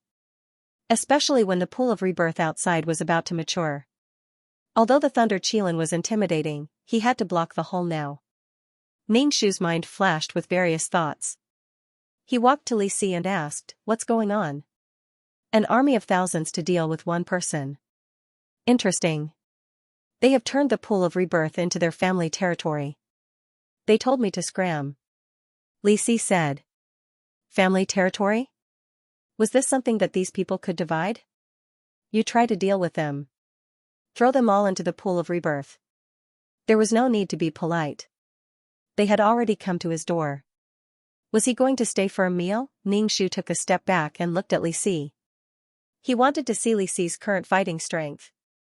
Even if he could not deal with the disaster beasts, he wanted to see how good he was at dealing with souls. Li Si nodded and rushed towards the group of people. The group over there was a bit of chaos. They started shouting. Ningxu only looked and did not make a move. Li Si was like a wolf in a flock of sheep. His entire body flickered with golden light as he dealt with these souls with his bare hands. All the souls that were close to Li Si were touched by the golden light of karma on Li Si's body. It was as if they were scalded. They sizzled and emitted black smoke as they wailed in pain. Merit and virtue were very harmful to evil beings. This was also the reason why eminent monks or people who were blessed with merit and virtue were protected from evil beings. You monster. Stop. We are here to negotiate. Ah, my hand, it was a mess. Some souls were carried on Li Si's shoulder and thrown into the pool of rebirth. They flopped in the pool of rebirth for a few times. They were silent as if they were drowning. Clearly, the pool of rebirth thought that these souls were going to rebirth and began to purify them. This scene was really terrifying. Although they knew that they were going to rebirth, it was as if their souls were being devoured. Some souls saw Ningxu standing beside the pool of rebirth. His soul was so weak, but he could still command the skeletons. To shoot a man, shoot the horse first. To capture the bandits, capture the leader first. See, this was the weakness of a weak soul. Everyone thought that she was easy to bully. The vines stretched out and wrapped around the souls that were running towards her. They were thrown into the pool of rebirth. These souls didn't want to reincarnate at all. What if they reincarnated as flowers, birds, fish, and insects? What would they do then? They would be muddle-headed for the rest of their lives. Seeing how ferocious Ningxu was, these people did not dare to capture the leader to capture the bandits. They scampered off and began to flee. This was a total beating. Even those with weak souls were so strong. Ningxu shouted, "This place is mine. I opened this place. If anyone dares to touch this place, I will send them into reincarnation. If the situation is serious, their souls will scatter. They won't even have the right to reincarnate." Ningxu's voice echoed in every corner of the reincarnation world. It was like a thunderous roar. Some weak souls hugged their heads and squatted down, trembling. Those people who fled were all pulled back by Ningxu's vines. They were thrown into the reincarnation pool like dumplings. These souls struggled to climb out of the reincarnation pool. However, it was like there were pairs of invisible hands pulling them. They couldn't climb out no matter what. They could only be buried in despair. Their memories were wiped. They didn't remember anything. They were muddle-headed and didn't know where to go. Some souls who tried to escape were so frightened that their legs trembled. They wished that their parents gave birth to them with 2 more legs so that they could run faster. Ningxu left some people behind. These were just small fries. The truly strong souls hadn't appeared yet. He sent out some souls that were neither strong nor weak just to test their attitude. If they didn't dare to resist, then it was natural for them to take in the reincarnation pool. Li Si was able to deal with these souls easily. Moreover, the golden virtuous light on his body was very effective against souls. Not bad. In the future, if anyone comes and wants to take the reincarnation pool, just throw them in. Those who resist will have their souls scattered. It was really important to kill the chicken to warn the monkey. If you weren't strong enough, others would think that you were weak and easy to bully. Li Si nodded. Actually, these soul family clans are wantonly recruiting souls. They will even recruit souls that are slightly stronger. Those who reincarnate are actually the weaker souls. This was what Li Si observed. Very few souls with strong souls would jump in. After all, once one became strong, one would not be willing to give up. If young master had not been troubled by chi deviation, he would have chosen to reincarnate. Ningxu agreed. Whether it was in the world of living beings or in the world of samsara, there were many cases of people forming cliques. This was something that couldn't be helped. Ningxu wanted to scratch his head. It seemed that he had to find a way to increase the defense of the world of samsara. Otherwise, these people would have rebelled, and all of them wanted to keep the reincarnation pool in captivity. He was also quite courageous. The bigger the heart, the bigger the world. Of course, this had no effect on the rebirth pool. It only needed to purify the soul and extract a portion of the soul's energy. As for whether the soul was strong or weak, or whether a portion of it had been taken away, it had nothing to do with the rebirth pool. Pay more attention to the situation around you. I'll think of a way to get some power. Ningxu also had a headache. Where was she going to get power? Could it be that he was looking for an abyssal prefect? Once, twice, thrice. Ningxu felt a little embarrassed. Relying on others was not a long-term solution. Ningxu rubbed his chin and stared at Li Si. Li Si was a native, a wild skeleton. He was not man-made. How did he succeed? Was it to seal a stubborn soul in the skeleton, allowing the soul and the skeleton to fuse together? Li Si was fuming from Ningxu's stare. He touched his bald head and asked, "What's wrong?" Forget it, Li Si met by chance. If he used Li Si's method, he would lose a lot of souls. The success rate would be very low. Li Si did not even know how he became a skeleton. Ningxu took out 2 merit grains and gave them to him. Cultivate well. Thank you, Grandaunt. Li Si took the merit grain and chewed on it. That was the sound of his heart breaking. Ningxu returned to the system space, thinking of exchanging for a puppet with force or a puppet that could help Li Si. At the thought of being poor, Ningxu immediately found the main system and paid for 4 times. 400,000. That was a lot of money. The main system asked, "Have you completed 4 volunteer activities?" Ningxu was speechless. Did he want to drag it out? Unscrupulous boss. Ningxu said, "Done." He asked her to pick up the garbage with the excuse that she could get the reward if she picked it up again. Was it interesting to play dumb at this time? A pea show that only went in and did not come out. The system notified that he had received 400,000 merit points. Ningxu breathed a sigh of relief. At least he had some money. He opened the exchange store and looked for a puppet, a powerful tool that could not be corroded by the world of samsara. The puppet he found looked exactly like a human. Ningxu liked a puppet that looked like a swordsman. The sword on its back could kill people and ghosts. He was very satisfied. The most important thing was that the puppet was handsome, which suited Ningxu's taste. After being single for a long time, he would feel that a puppet was handsome. He was very satisfied with this puppet. It could kill enemies, analyze the battle situation and give orders. In addition to having no life, no emotions, no pain, and even calmer on the battlefield. Great. But when he looked at the price, he broke out in a cold sweat. 2 million merit points. If it was in the past, he would have bought it with a wave of his hand. but now he had 500,000 merit points, less than a quarter. Xianxia opened the customer service and asked if he could pay in installments. 2 million merit points were too much. Customer service, sorry, small business, no credit. If you want to bargain, please act coquettishly first. Xianxia was speechless. Things that cost a few million at the drop of a hat, and it was a small business. She really liked the swordsman, but she had no money. Xianxia opened the chat system. He wanted to borrow money and sell his blood. Now that his uncle was busy with the star stones, if he disturbed him, he would probably explode on the spot and ask him to scram. After thinking about it, he could only borrow money from the man in the Xianxia. It was good to have a rich friend. Right, he hadn't returned the 100,000 he borrowed last time. Xianxia returned the 100,000 merit points and said to the man in the Xianxia, "Did you see the 100,000 merit points I returned?" The man in the Xianxia, "Yes, how did you get money so quickly?" Xianxia rubbed his hands.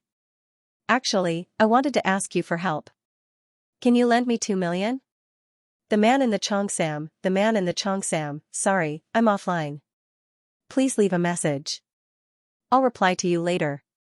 Xianxia, don't be like this. I really need money. When I have money, I'll return it to you immediately. The man in the Xianxia, don't you think you're very thick-skinned? How can you ask for it? Xianxia, I'm actually embarrassed. Who asked me to have such a rich friend like you? After all, we've been in the same trench. Comrades in arms, comrades in arms. What a noble friendship. He caught him scamming him and returned the money to borrow more money. The man in the Xianxia transferred 2 million merit points over. He said that there would be interest and that he could not borrow it for free. Xianxia nodded in agreement. It was only right to pay interest.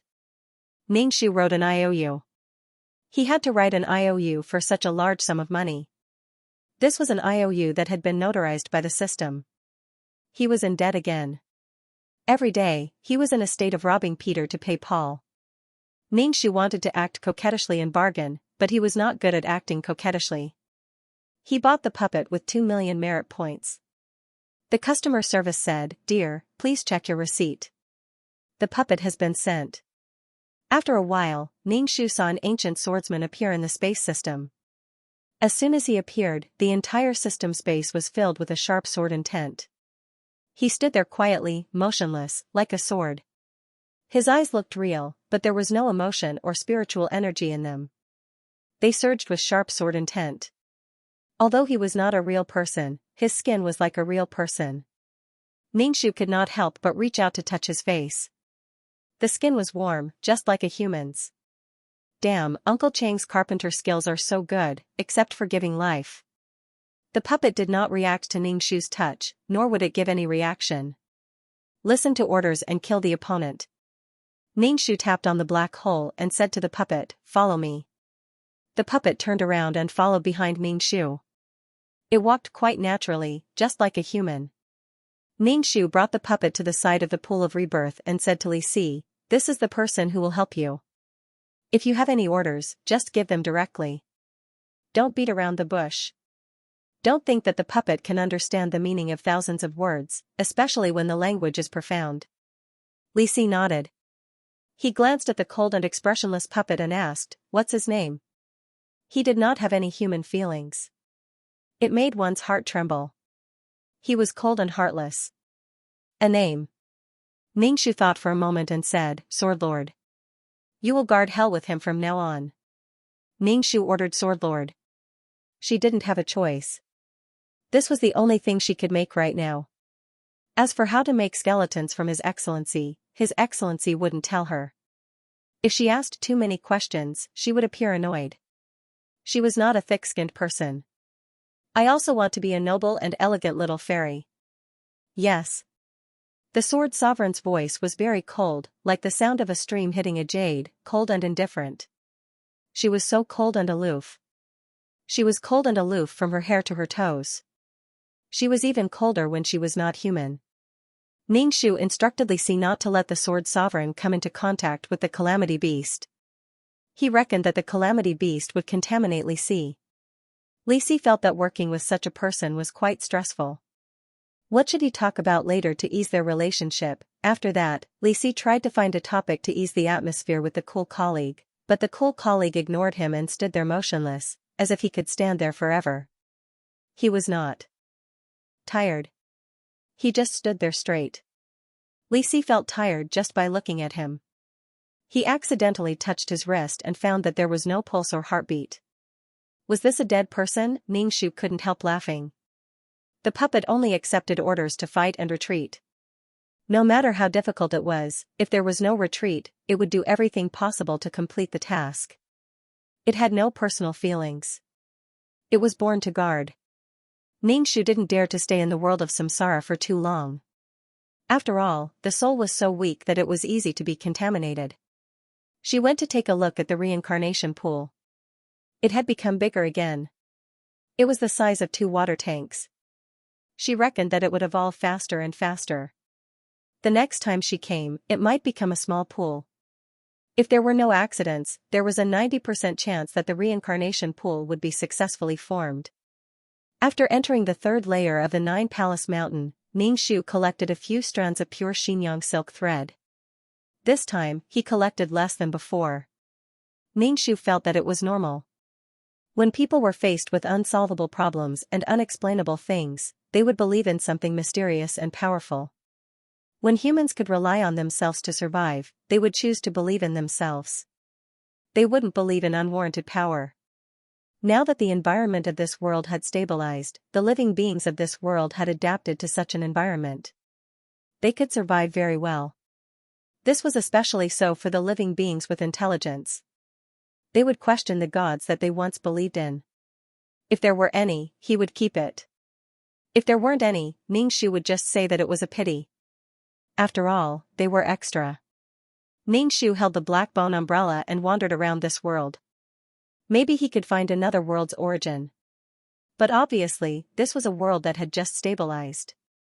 It wasn't enough to produce an extra world's origin. Ningshu left the 3rd layer.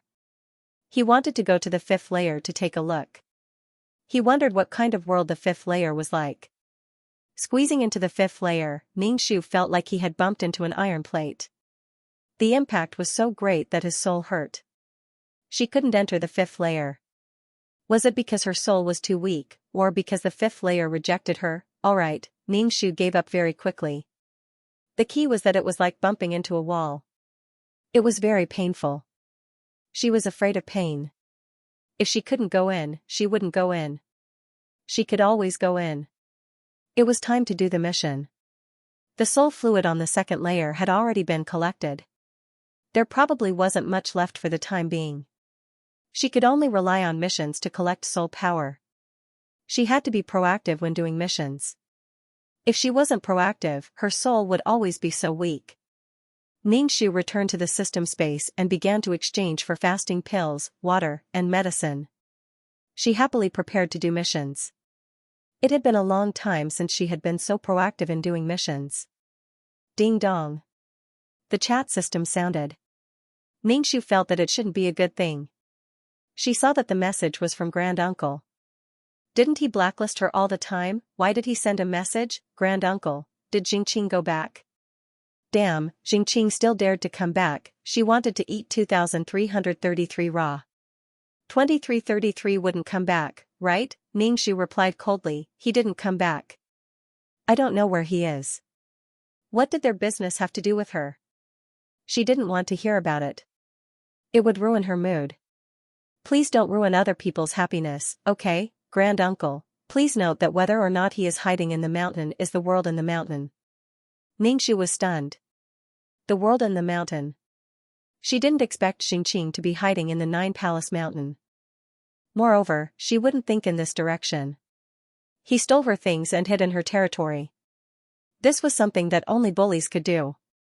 Could it be that Grand Uncle had been looking for Xianxia everywhere but to no avail, so he asked her? He had searched through hundreds of millions of planes so quickly.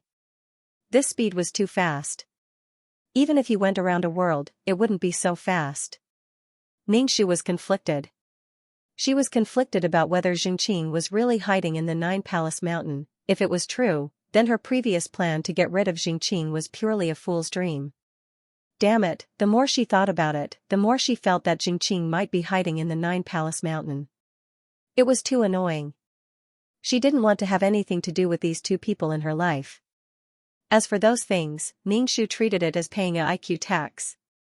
Who asked her to be stupid? She didn't feel guilty at all when others bullied her. Ningxu felt that she had nothing to do with the previous system.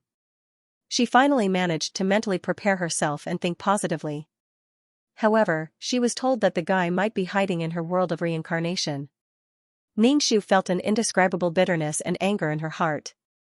If he was really hiding in the Nine Palace Mountain, what if the two brothers fought and destroyed her world of reincarnation? When the gods fought, the little ones suffered. Ningxu pulled her hair. Was he really hiding in the Nine Palace Mountain? Ningxu looked at the chat system, her fingers trembling. She didn't know how to answer the other party. If he was here, what should she do? If she asked the granduncle to come and catch him, would Xianxia obediently let him catch him? Definitely not. Something would always be destroyed in a fight. God damn it, granduncle, you need to enter the world of the mountain to check it out. Ningxu. I refuse. The world of the mountain was obviously the Nine Palace Mountain. When he mentioned the world of the mountain, it lowered its style for no reason. It was very rustic. Perhaps to others, these worlds were no different from ravines. Ningxu, I don't think he's hiding in this world. Definitely.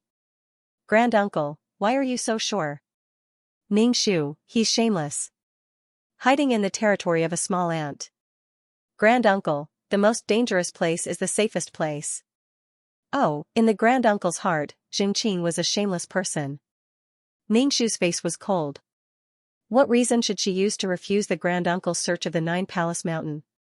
What if he found out? She felt so aggrieved.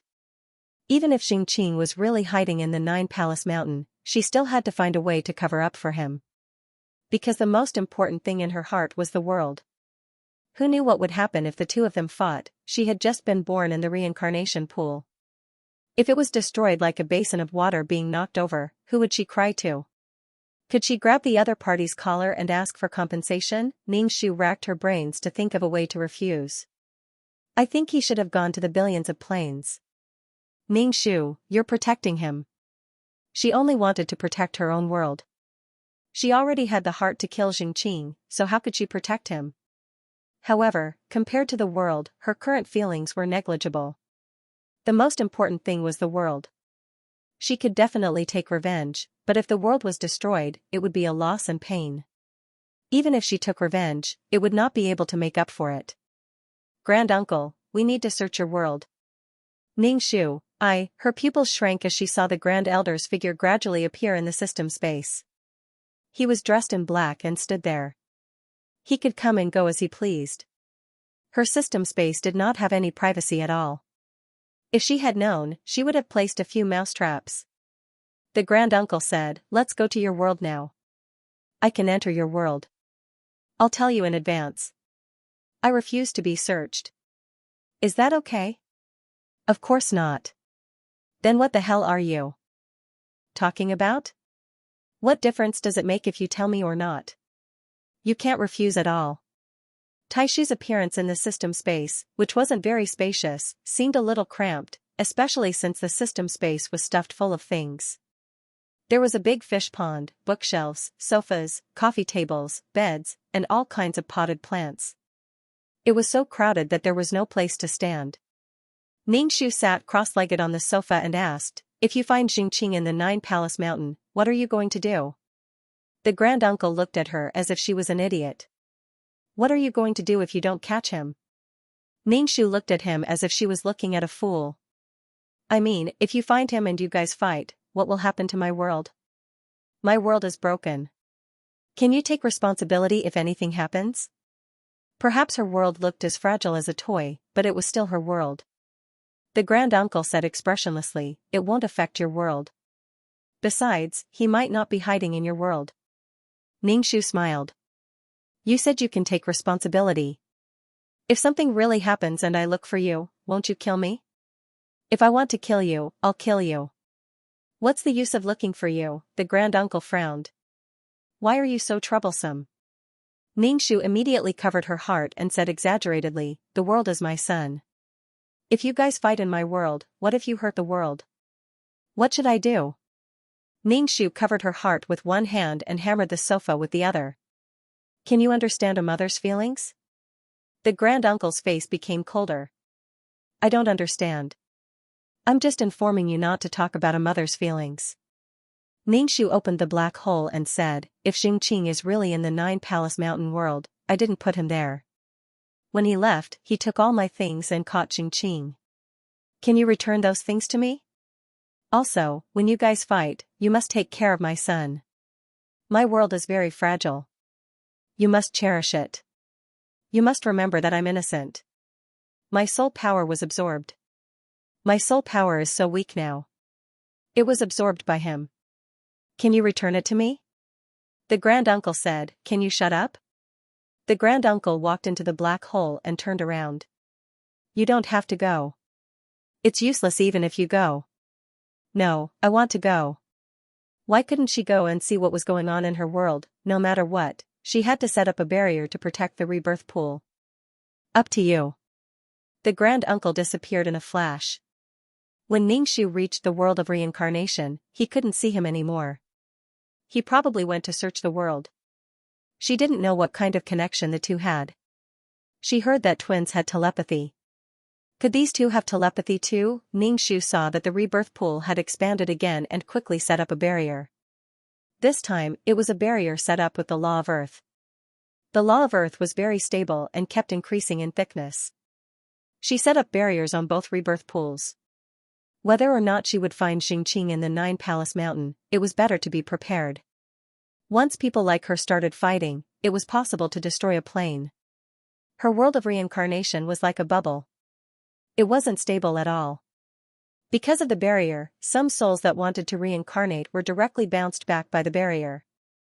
They couldn't reincarnate for the time being. Ningxu couldn't enter the world above the 5th level. He could only stand beside the rebirth pool and look at the towering 9 Palace Mountain, waiting for the result. Like an ant on a hot pan, Ningxu walked back and forth around the rebirth pool. When the granduncle appeared, he hurriedly rushed over and asked, "Did you find her?" "No, it seems she really went to a plane." The granduncle shook his head and said. However, he set up a barrier. As long as he was here, he would be able to detect it. Ningxu covered his heart and sighed. This should be the last time he had anything to do with Xianxia.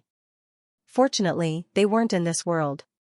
However, according to the granduncle's search speed, there were a total of 9 worlds in the 9 Palace Mountain. He was quickly caught. There were billions of planes. The chances of being caught were much lower. After a while, he would jump to another plane.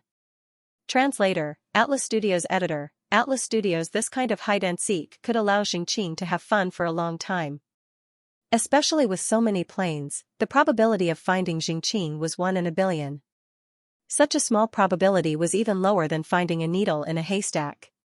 Senior Uncle said, "Pay more attention to your own world. He may come back. Inform the organization immediately." Ningxu's heart, which had just been relieved, rose again. What did he mean by coming back? 2333. How could he give up the big world outside and come to such a small fish pond? What if Xianxia used this place as a base and even ran here to hide? Ningxu suddenly realized that the reason why Xianxia didn't kill her, besides the possibility that he might come back in the future, was probably because the world treated her as a base. Eggs shouldn't be placed in one basket. Keeping her was more valuable than killing her. Was Xianxia sure that she would still be so weak and easy to bully when he came back? Be careful that she might turn into a big tiger. But now that he wasn't here, Ningxu breathed a sigh of relief. Senior Uncle disappeared. Ningxu sat on the soft black sand without a care for her image. She hammered her chest, feeling quite depressed. Damn it, if Xianxia wanted to leave, then leave.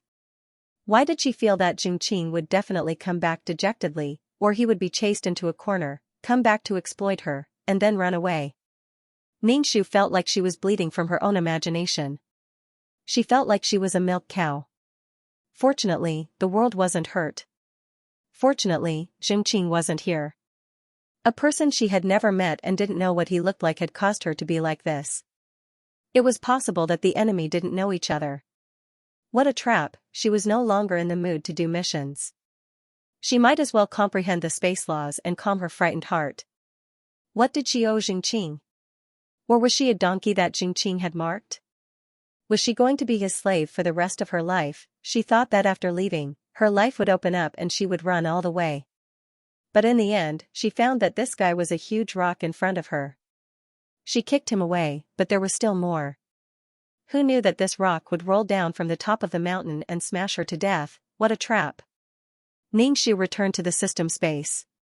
The backup system asked, would the host like to do a mission now? Xianxia rubbed his head and scratched his hair until it looked like a chicken coop. Wait a little longer. I want to be alone. Ding dong, the chatting system rang. Xianxia tapped it a few times and opened the chatting system. It was a message from the Xianxia man. The Xianxia man said, I need your help. There's a team mission. Do you want to join us? Xianxia remembered that the Xianxia man had helped him a lot, borrowing money and putting in effort. He replied, sure, what's the mission? The man in the Xianxia said, come to the city of time and I'll tell you the details. Then, you can decide whether to go or not. Xianxia said okay and put away the fasting elixir and water. Since the Xianxia man had asked for help, she had no choice but to help. After all, friendship needed time to maintain. When Xianxia arrived at the Time City's restaurant, there were a lot of guests in the restaurant. The waiter welcomed him and said to Xianxia, is it the Water City Lord? The boss is waiting for you upstairs. Xianxia was led to a private room by the waiter. Other than the Xianxia man, there were 7 mission takers in the room. There were men and women. They should be the team members this time. Xianxia stood at the door. Everyone in the room cast their gazes on Xianxia. Xianxia's soul was already very thin. Come in. The Xianxia man waved his folding fan and said with a smile. Xianxia stepped over the threshold and walked into the room. The waiter considerately closed the door. Zuli, is this person also a team member this time? Her soul is a little weak. I'm afraid she's not suitable for a team. Besides, this trip is very dangerous. Other than those who spoke, the others who didn't speak showed disapproval in their eyes. This woman's soul was really too weak. Even an ordinary wind could blow it away. Xianxia wasn't angry. He sat down, picked up his teacup, and took a sip of tea. No matter where it was, one had to respect Luo Cheng first before respecting people, especially when the soul was related to a person's strength. Xianxia was quite curious about why the Xianxia man had teamed up this time. In addition to team missions, it could also be a private mission. They would spend some money to hire other mission takers to team up. Other than working for the organization, mission takers could actually do private things as long as they didn't cross the bottom line of the organization and cause any trouble that couldn't be cleaned up. Usually, if they caused trouble, everyone would be unlucky. Judging from the Xianxia man's posture, he might be gathering people to do private work. The Xianxia man waved his folding fan and said, there's a problem with her soul for the time being, but she has 3 law incarnations. She's not weak. 3 law incarnations. The people in the room stared at Xianxia. Could this be the person who had robbed the law in the city some time ago? It was quite strange that he hadn't died. Xianxia drank the refreshing tea. Without money, he could only drink like this. He asked, what kind of mission is this? As long as you're not afraid that I'll drag you down, I'll think about it and agree. The Xianxia man closed his fan and said to Xianxia, in the void, I heard that a world tree was born. My goal is this world tree. Xianxia gulped down his tea and looked at the Xianxia man. Where does the world tree grow? Xianxia was confused. The Xianxia man's eyes bulged, indicating that he was quite helpless. He explained, in addition to the world of living beings and the world of reincarnation, there's another kind of world. Xianxia straightened his back and sat obediently to listen to the Xianxia man speak. He really didn't know that there was a third kind of world. Could it be the world of yin and yang? The void world is located between the world of living beings and the world of reincarnation. It's a plane without stable rules. It's very chaotic inside. Let's put it this way. It's a naturally formed space, but it's not stable. However, it also absorbs rules. However, these rules aren't used to stabilize the space. Instead, they form all kinds of rules items, such as the world tree and some items that can build worlds. Ningxu blinked. So you're saying that there's a treasure trove inside? Not necessarily. Some are very dangerous. There's even nothing inside. It might be a sea of fire or a vast ocean. Whether there are treasures or not depends on luck. Ningxu wanted to punch her thigh.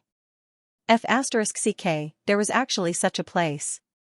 Why did she only know about it now? The Xianxia man probably paid a price to get information about the world tree.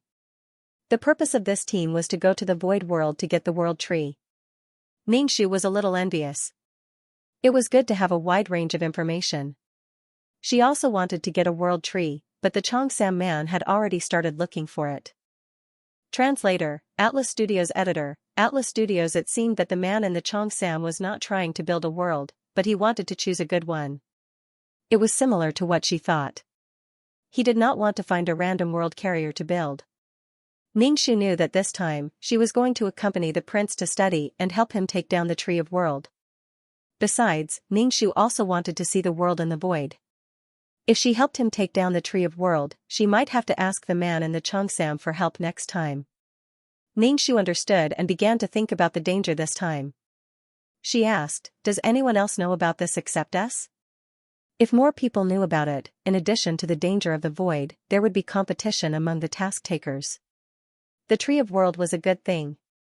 The man in the Xianxia took a sip of tea and said, "I can't guarantee that the news I got is exclusive, so I don't know how many people know about it. If you are willing to go with me, each of you will be rewarded with 10 million merit points. In addition, I will owe each of you a favor. As long as it is not something excessive or against the organization, I will help." Gulp. Ningxu swallowed a mouthful of saliva. 10 million. If she really succeeded, she wouldn't be so poor. 10 million for each person. There were 7 people here, so it would be 70 million merit points.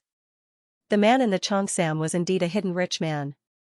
Although she was a bit timid and flirting, she was a rich bachelor. When she was not plundered by the official, she only had 20 million merit points in total. Since he could give 70 million as a reward, it meant that 70 million was nothing to the man in the Xianxia. Ningxu bit her handkerchief and felt inexplicably sad. There was silence in the box. Obviously, these task takers were all thinking about the gains and losses, and whether there were additional dangers. In particular, whether this news was exclusive or not, it meant that in addition to fighting against the harsh environment of the void, they also had to fight against competitors. If they were not careful, they might die in the void. If the void was annihilated, they would really have nothing left. Ningxu definitely had to go. If she really encountered danger that she could not resist, she would directly hide in her own world of samsara. Besides, she really wanted to see this kind of place. She was really lacking in knowledge. There was actually such a place in the world, a place where one could find treasure. Why did she only know about it now? If he had known about it in the past, he might have gone to these places many times. Time ticked by, but no one said a word. Ningxu blinked his eyes at the Xianxia man, indicating that he agreed to go. The Xianxia man narrowed his eyes and looked at the others. "I'm very grateful that you guys agreed to go. If you don't agree, we're still friends. After all, going to the void space is very dangerous." "I'll go." A woman took the lead and said, "Who asked you to make me your girlfriend every day? I can't waste your good intentions." Ningxu rolled his eyes at the Xianxia man. How many girls had he flirted with? The Xianxia man coughed twice and lowered his head to drink his tea.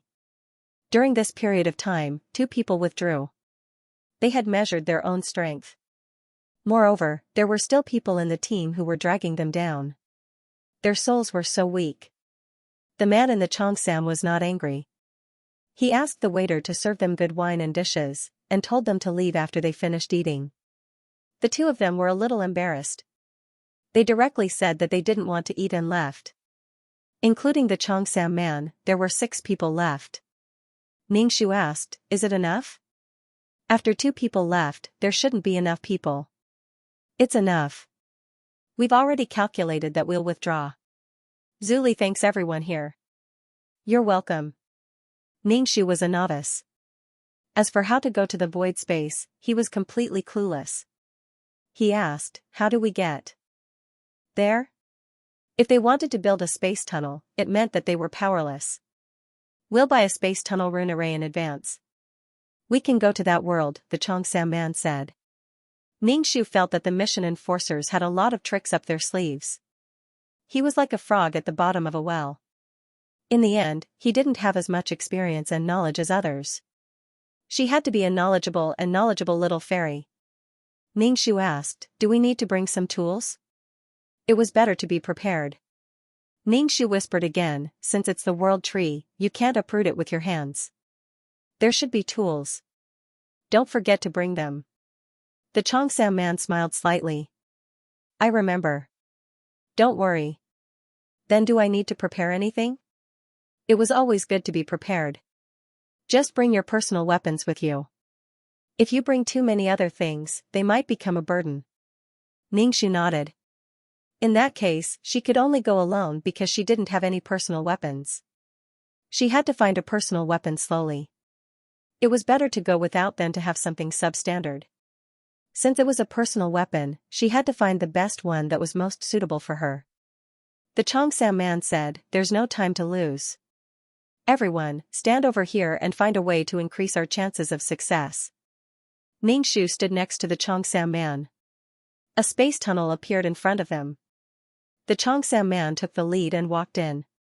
Ningxu quickly followed. The other four hesitated for a moment before following suit. Ningxu touched the space tunnel. The construction was quite sturdy. Ningxu asked the Xianxia man, did you build this? I'm really ashamed. The space law I've comprehended is not enough to build such a long distance. The Xianxia man sighed. Seeing the Xianxia man gnashing his teeth, Ningxu felt better. It seemed like someone else was like him, making slow progress in comprehending the space law. Time and space are high-level laws. Since you've comprehended the time law, it shouldn't be difficult for you to comprehend space. Space and laws are inseparable. Sigh. The Xianxia man sighed and refused to talk about this topic. As the six of them walked, the space tunnel suddenly shook. Someone exclaimed, what's wrong with the space tunnel? Ningxu's heart sank. A stable spatial passageway would not shake unless the spatial passageway was about to collapse. This was terrible. If it collapsed, who knew if they would be sucked into such a spatial storm and be strangled? They might even appear in an unknown or distorted space. They would never be able to come out again. Some spaces were so strange that they could not be broken out with ordinary strength. If one was stuck on water, they would not be able to break free without sufficient strength. Those strange spaces were like swamps. It was difficult to get out of them. The space shook even more violently. The Xianxia man's expression turned ugly.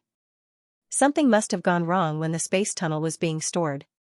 That's why it's like this. Ningxu released his mental strength and found that the space tunnel was about to break not far ahead. He felt like he was at a disadvantage. Ningxu said to the Xianxia man, the space tunnel in front is about to collapse. We have to hurry up and repair it. At least we have to hold on until the void. Ningxu quickly found the space node and built the tunnel. Translator, Atlas Studios editor, Atlas Studios. In fact, this wasn't considered building a passageway. It was the effect of patching up the spatial passageway. Everyone, help, Ningxu said to everyone. Spatial laws weren't easy to comprehend. Other than Ningxu, who knew a little, only the Xianxia man could build a passageway. The two worked together to patch up the hole. An unknown gust of strong wind blew into the tunnel from the outside, freezing people's souls and bones. Just like the underwater tunnel, once there was a problem with the tunnel, water would rush in through the cracks due to the pressure. It was the same principle now. Ningxu's soul was weak, so the wind was especially uncomfortable. She had to focus on building the passageway and couldn't be distracted. Ningxu felt that she should make an item to protect her soul. Otherwise, the wind would really blow her away. The sound of the wind gradually weakened. The places that were about to break were finally connected again. The Xianxia man heaved a sigh of relief. Everyone, speed up. We don't know when that place will collapse again, said the Xianxia man. Therefore, everyone sped up. They knew that the spatial passageway would collapse sooner or later. The effect of the patching was to put an okay on the crack. It wouldn't last long. The 6 of them ran out of the passageway with all their might and plunged into the desert. A heat wave hit them in the face. The temperature was conservatively estimated to be 60 degrees. It was very hot. Their souls melted like butter. Ningxu immediately opened the black bone umbrella to block the sun. Her soul was the weakest, so she felt uncomfortable facing such strong yang energy. Furthermore, there was an endless desert. There was no end in sight. After falling into the desert, even a soul would feel an indescribable fear when looking at the boundless yellow sand. As a human's fear, some fears were imprinted in the soul. For example, when Ningxu saw the desert, the first thing that came to her mind was that she had prepared fasting pills and water. The yellow sand was very soft. She sank into her ankles after taking a step. Fortunately, she was a soul and not a body. It wasn't that heavy. Ningxu asked the Xianxia man, "Do you have a specific map?" Without a map, he would never be able to find the world tree if he went in the wrong direction. The Xianxia man opened his folding fan to shield himself from the sun and took out a map from his pocket. Ningxu leaned over to take a look. After looking at it for a while, she still couldn't understand why the map was drawn so abstractly. It made her, who wasn't interested in spatial geography, feel quite desperate. We landed in the desert of death, which is the furthest from the world tree. We have to walk out of this desert on foot. The Xianxia man frowned. First, the spatial tunnel shook, and then they landed so far away. Perhaps by the time they reached the world tree, someone else would have already reached it. The female mission enforcer was probably irritated by the heat. No matter how strong her soul was, it was still in nature. She especially disliked this kind of environment. His voice was a little sharp as he asked, "Why can't I use my laws to walk out of the desert? This is a place where evolution fails. The power of laws cannot be used here. You can try and see if you can fly." The Xianxia man explained patiently. Ningxu had already tried. The evolution of the laws here was not complete. It was possible that only 1 or 2 laws had been absorbed. It couldn't be considered a normal world at all. In a world without even a heavenly Tao, it was possible to create all kinds of strange things. They could be good things or bad things. This place couldn't be explained by science. Perhaps as they walked, this place would become the sea. How could they be so capricious? The Xianxia man took back the map and said, "Let's go southeast." Since they were already here, of course they had to find the world tree. Ningxu was quite curious about this kind of world. He didn't feel irritated, but it was hot. The sand burned his feet. Ningxu was barefooted. He didn't dare to stay on the sand for too long. Otherwise, his soul would be scalded. It wasn't the heat, but the residual yang qi on the sand. The heat distorted their figures. Ningxu took out some water and poured it on the black bone umbrella. Seeing that Ningxu had water, they all wanted to drink it. However, they were all souls. They didn't feel thirsty or hungry, but they instinctively wanted to be cool. However, they also knew that drinking water might pollute their souls. They might as well not drink it. The sun was always high up in the sky. It seemed like it would never set. Were they going to be under the sun forever? Then crossing the desert would be much more uncomfortable. At least it was cooler at night. Their forces wouldn't be affected. Other than some animal carcasses, there were no other creatures in the yellow sand. Although it wasn't easy for the soul to feel tired, having to work day and night, having the strength to take one step at a time, made one feel especially impatient. Ningxu asked the Xianxia man some questions. The Xianxia man also noticed that the team's morale was low, so he said some interesting things to divert their attention. Thus, Ningxu learned a lot about this kind of space. In the end, it was not suitable for living. However, because of the incomplete laws and rules, it gave birth to treasures that were hard to find in living worlds. For example, the world tree, some world carriers, and the world's origin. This was a treasure trove that mission takers knew about. The premise was that you could find these empty spaces. These empty spaces were not as easy to locate as plains. If you found a treasure, it would be yours. Ningxu was excited. If this was really the case, he could come here more often to relieve his poverty. After walking for a long time, the sky finally darkened. The sky was finally dark. The heat of the day gradually subsided. Not long after, it was freezing cold. Stepping on the sand was as cold as stepping on a blade of ice. Ningxu's black bone umbrella was so cold that she couldn't help but shiver. Everyone, in such extreme weather, it would be a miracle for any living being to survive.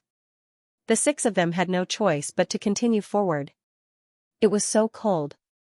Were they going to keep jumping around to keep warm? A depressing atmosphere pervaded the team.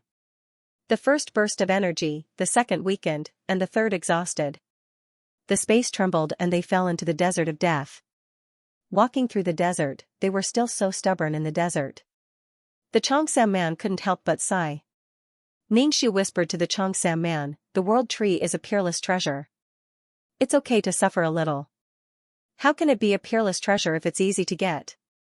Ever since his belongings were taken away, his soul power was absorbed, and he was even treated like a hen. Ningxu now understood the spirit of AQ. He had to learn to comfort himself in everything. Otherwise, he wouldn't be able to survive. Translator, Atlas Studios editor, Atlas Studios. The 6 of them walked step by step toward the edge of the desert. It was hot during the day and freezing at night. When it was hot during the day, they felt that the cold at night was cool. When it was cold at night, they felt that the heat during the day was actually quite comfortable. Especially since the days and nights were very long, and the days were very long. After walking for a few days, they still hadn't walked out of the desert. Even Ningxu was a little annoyed. At a glance, there was nothing but yellow sand. Occasionally, there would be a mirage, but this kind of mirage wasn't very attractive to mission enforcers in soul form. Although there was an oasis and cool water, they didn't care. They had to hurry out of the desert and find the world tree as soon as possible to prevent it from being taken by others. Every day that they wasted, their chances of obtaining the world tree decreased by a fraction. Because no one knew how many people knew about the world tree. The man in the Xianxia was probably here to try his luck. Ningxu was here to accompany the prince. He was very calm. If there wasn't the world tree, there could be other treasures. However, the atmosphere in the team was very bad. It was mainly annoyance. Fortunately, they were mission enforcers. If they were ordinary people, their physical and psychological problems would be enough to make them collapse. As Ningxu walked, he used his mental power to scan the surroundings. There might be some hidden danger under the yellow sand. They hadn't encountered any danger in the past few days, but some unknown corpses were buried under the yellow sand. This meant that this desert was still very dangerous. Otherwise, why would it be called the Desert of Death? In particular, there would be sandstorms and tornadoes in the desert. If they weren't careful, they would be lost. They were quite lucky because they didn't encounter any sandstorms along the way. His mental power spread forward.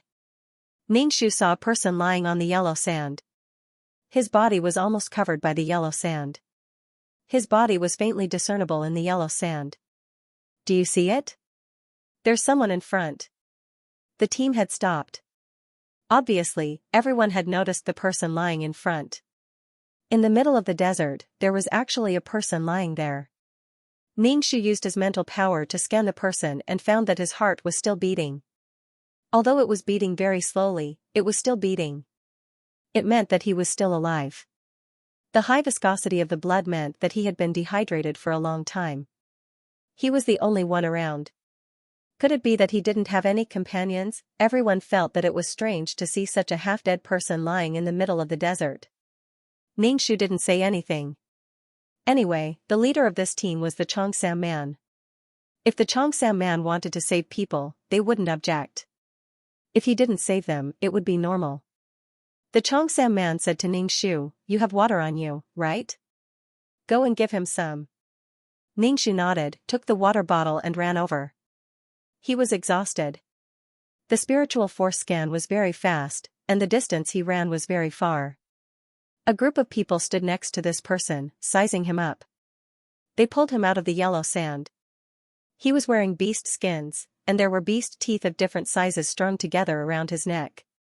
His skin was dark, and it was hard to tell how old he was. However, looking at his body, he should be in the prime of his life. Ningxu opened his mouth and slowly poured some water in. Perhaps it was because he felt the moisture of the water, he instinctively licked his lips and wanted to drink more. Ningxu poured some more water and stuffed a fasting pill into his mouth. The fasting pill melted as soon as it entered his mouth. There was no difficulty in swallowing it.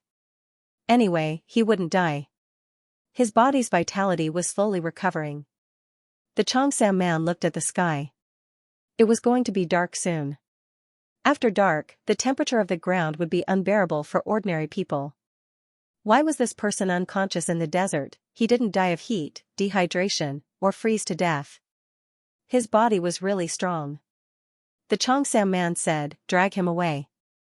"We can't stay." Ningxu immediately said, "My soul is so weak that I can't drag him at all." "You do it." The Xianxia man sighed and dragged the man's ankle. Anyway, the desert was full of sand. He wouldn't get hurt if he dragged him away. However, he was only wearing beast skins. With one of his legs being dragged, it was inevitable that he would be exposed. Well, it was a man. When it was dark, the man woke up and opened his eyes, revealing a pair of blue and pure eyes. He looked at the people around him blankly. He struggled to break free from the Xianxia man's control and shouted for a few miles. However, the Xianxia man was very strong. The man couldn't escape. In the end, he started crying. A burly man was crying bitterly as if he had been bullied. The Xianxia man said, "I suspect that he is an aboriginal. It's a good thing to meet him. Maybe we can get something extra." However, he was obviously afraid of him. A man was shivering in fear. They looked very fierce. "Are there aboriginal people in this place?" Ningxu asked in surprise. Generally speaking, the environment in these void spaces was quite extreme and harsh. There were not many living creatures that could survive because the unstable environment couldn't allow living creatures to survive and develop. For example, when a house was built, there would be an earthquake and the house would collapse. It was not suitable for development. Even if there were living creatures and humans, they would be in a rather barbaric state. They couldn't develop. Ningxu thought that he had the ability to communicate with intelligent creatures, so he communicated with him with his consciousness and listened to what he was thinking. "Who are they? They are so scary. Where am I? Are they demons? Are they going to catch me and eat me?" It seemed that he was more afraid of them than he had imagined. That would be easy. He would answer whatever he asked. Ningxu asked, "Who are you? Why are you in the desert? Answer me honestly, or I will eat you." The man in animal skin was a little confused. He didn't understand why a person's voice suddenly appeared in his mind, but he unexpectedly understood. "I am Fong. I am looking for something. I was dragged here. Let me go. I will give you something." Ningxu snorted. "What is it?" Since he was an aboriginal, he must be very familiar with this world. "Do you know that there is a kind of tree? A leaf is a world." "What is that?" The man was very confused, especially when he was being dragged. He couldn't think. It seemed that these aboriginal people didn't know about the world tree. However, even if they didn't know the importance of the world tree to the mission. They didn't even know that a leaf was a world. Ningxu asked, "Then what good things do you have? Can you let me go? If you let me go, I will take you to find something good." "I promise I won't run away," the man shouted. "I don't believe you," Ningxu said directly. "Unless you show me something good, I'll kill you." Fong was instinctively afraid of people and things he had never seen before. In his heart, they were demons who wanted to catch him and eat him. The man had no choice but to take off something sewn with animal skin from his waist. He took out a bright crystal and held it in his hand as he spoke. Ningxu looked at the crystal. It was bright and dark blue. It was very beautiful, like an irregular sapphire. Ningxu scanned it with his mental power and found that the crystal contained mental power. Obviously, other than Ningxu, the others also found it. The man in the cheongsam let go of the man's foot. The 6 people surrounded him, making the man shrink into a ball. This thing contains mental power. It's good stuff, the woman said quickly. Her eyes lit up as she looked at the crystal. She took the lead and snatched the crystal from his hand. It's really mental power? Ningxu asked, how much of this do you have? What do you use it for? The man said in fear, looking for prey. Looking for prey hiding on the ground, in the sky, and in the grass. We'll use this thing to check out some dangerous places first. Was this a disguised use of mental power? These aboriginals were quite smart. Ningxu felt that his mental power was weak. If he had these crystals, his mental power might be able to reach a higher level. Ningxu asked again, how do you use this stone? The man said honestly, through this kind of crystal, you can see very far, very clearly. Ningxu rubbed his chin and thought. Could it be that he had absorbed the mental power in it? Where did these things come from? Ningxu asked quickly. It would be even better if there were mineral deposits. He could collect some and go back. After dealing with the problem of the world tree, he could go mining. There are such things in the Sum River. We found them in the river ourselves. In the river? How could it be in the river? Ningxu thought there were mineral deposits. The river would only take this kind of spirit stone away, but there must be a source. Just like the jade in the high mountains and flowing water, it was the water that passed through the jade mine. Under the washing of the river and the stones, the jade became more transparent and round. Then how did these things end up in the Sumu River? Where is the source of the Sumu River? Ningxu was very excited. He might be able to find a crystal mine. The man shook his head, indicating that he did not know. The Sum River is very, very long. No one knows where the source of the Sum River is. It's too dangerous here, so no one will look for the source of the Sum River. These people could not go, but maybe they could. Ningxu asked them what they were doing in the desert. Speaking of which, this man was quite unlucky. It was said that a group of people from his tribe went to the desert to look for a kind of fruit. This kind of fruit grew in a desolate desert filled with yellow sand. In the end, he was separated from his companions because of the storm and then met them. She was being held hostage by the demon. Ningxu asked what he wanted to know, and then told the other mission enforcers about it. They were now a team, and he couldn't handle it alone. If everyone worked together, they might be able to gain something. Upon hearing that there was such a thing, everyone became excited. Mental strength was the hardest thing to improve. Now, there was actually such a thing that could improve mental strength. It was natural. This was really good news. Even if they did not use it, they could sell it for a huge sum of money. In short, everyone went from dispirited to energetic. The man in the cheongsam frowned. He did not care that much about the spiritual stone. He cared about the world tree. Were these people going to go and dig for crystals? Ningxu said, this kind of thing is not easy to find. Let's help Zuli find the world tree first, and then we'll look for this stone. Yes, that's what we should do. Let's find the world tree first. Of course, it did not matter if Ningxu said this from his standpoint. If it was the man in the cheongsam who said it, it would be a little awkward. It made both sides uncomfortable. Then bring him along, the man in the cheongsam said. When we find the world tree, let him lead the way to the Sumu River. Since they were going to find the world tree first, he was willing to do a good deed. Especially now that there was the stimulation of the spiritual stone, everyone wanted to find the world tree quickly. Then, they could get busy with other things. The man was at a loss. He listened to these people talk in a language that he did not understand. As they talked, they glanced at him. It made him feel disgusted. Were they discussing how to eat him? He felt very sad. He had not found the fruit, and he had been removed from the list. He could not become the strongest person in the tribe and could not become the tribe leader. Now, he had encountered a group of demons who were staring at him with covetous and burning eyes. He could not bear it at all. But it seemed that he could not beat them. He was so scared. Everyone discussed and quickened their pace to find the world tree. It took them a few days to walk out of the desert. This man's lips curled up because of the heat during the day. At night, he was so cold that his nose was running and he kept sneezing, but he persevered. This made the mission enforcers look at the natives in a new light. It was quite impressive to be able to adapt to such an extreme environment. Xianxia held the dark blue crystal and played with it. He thought about how to take the spiritual power in it for himself. In order to be able to take in more spiritual power, Xianxia also focused on expanding his sea of consciousness.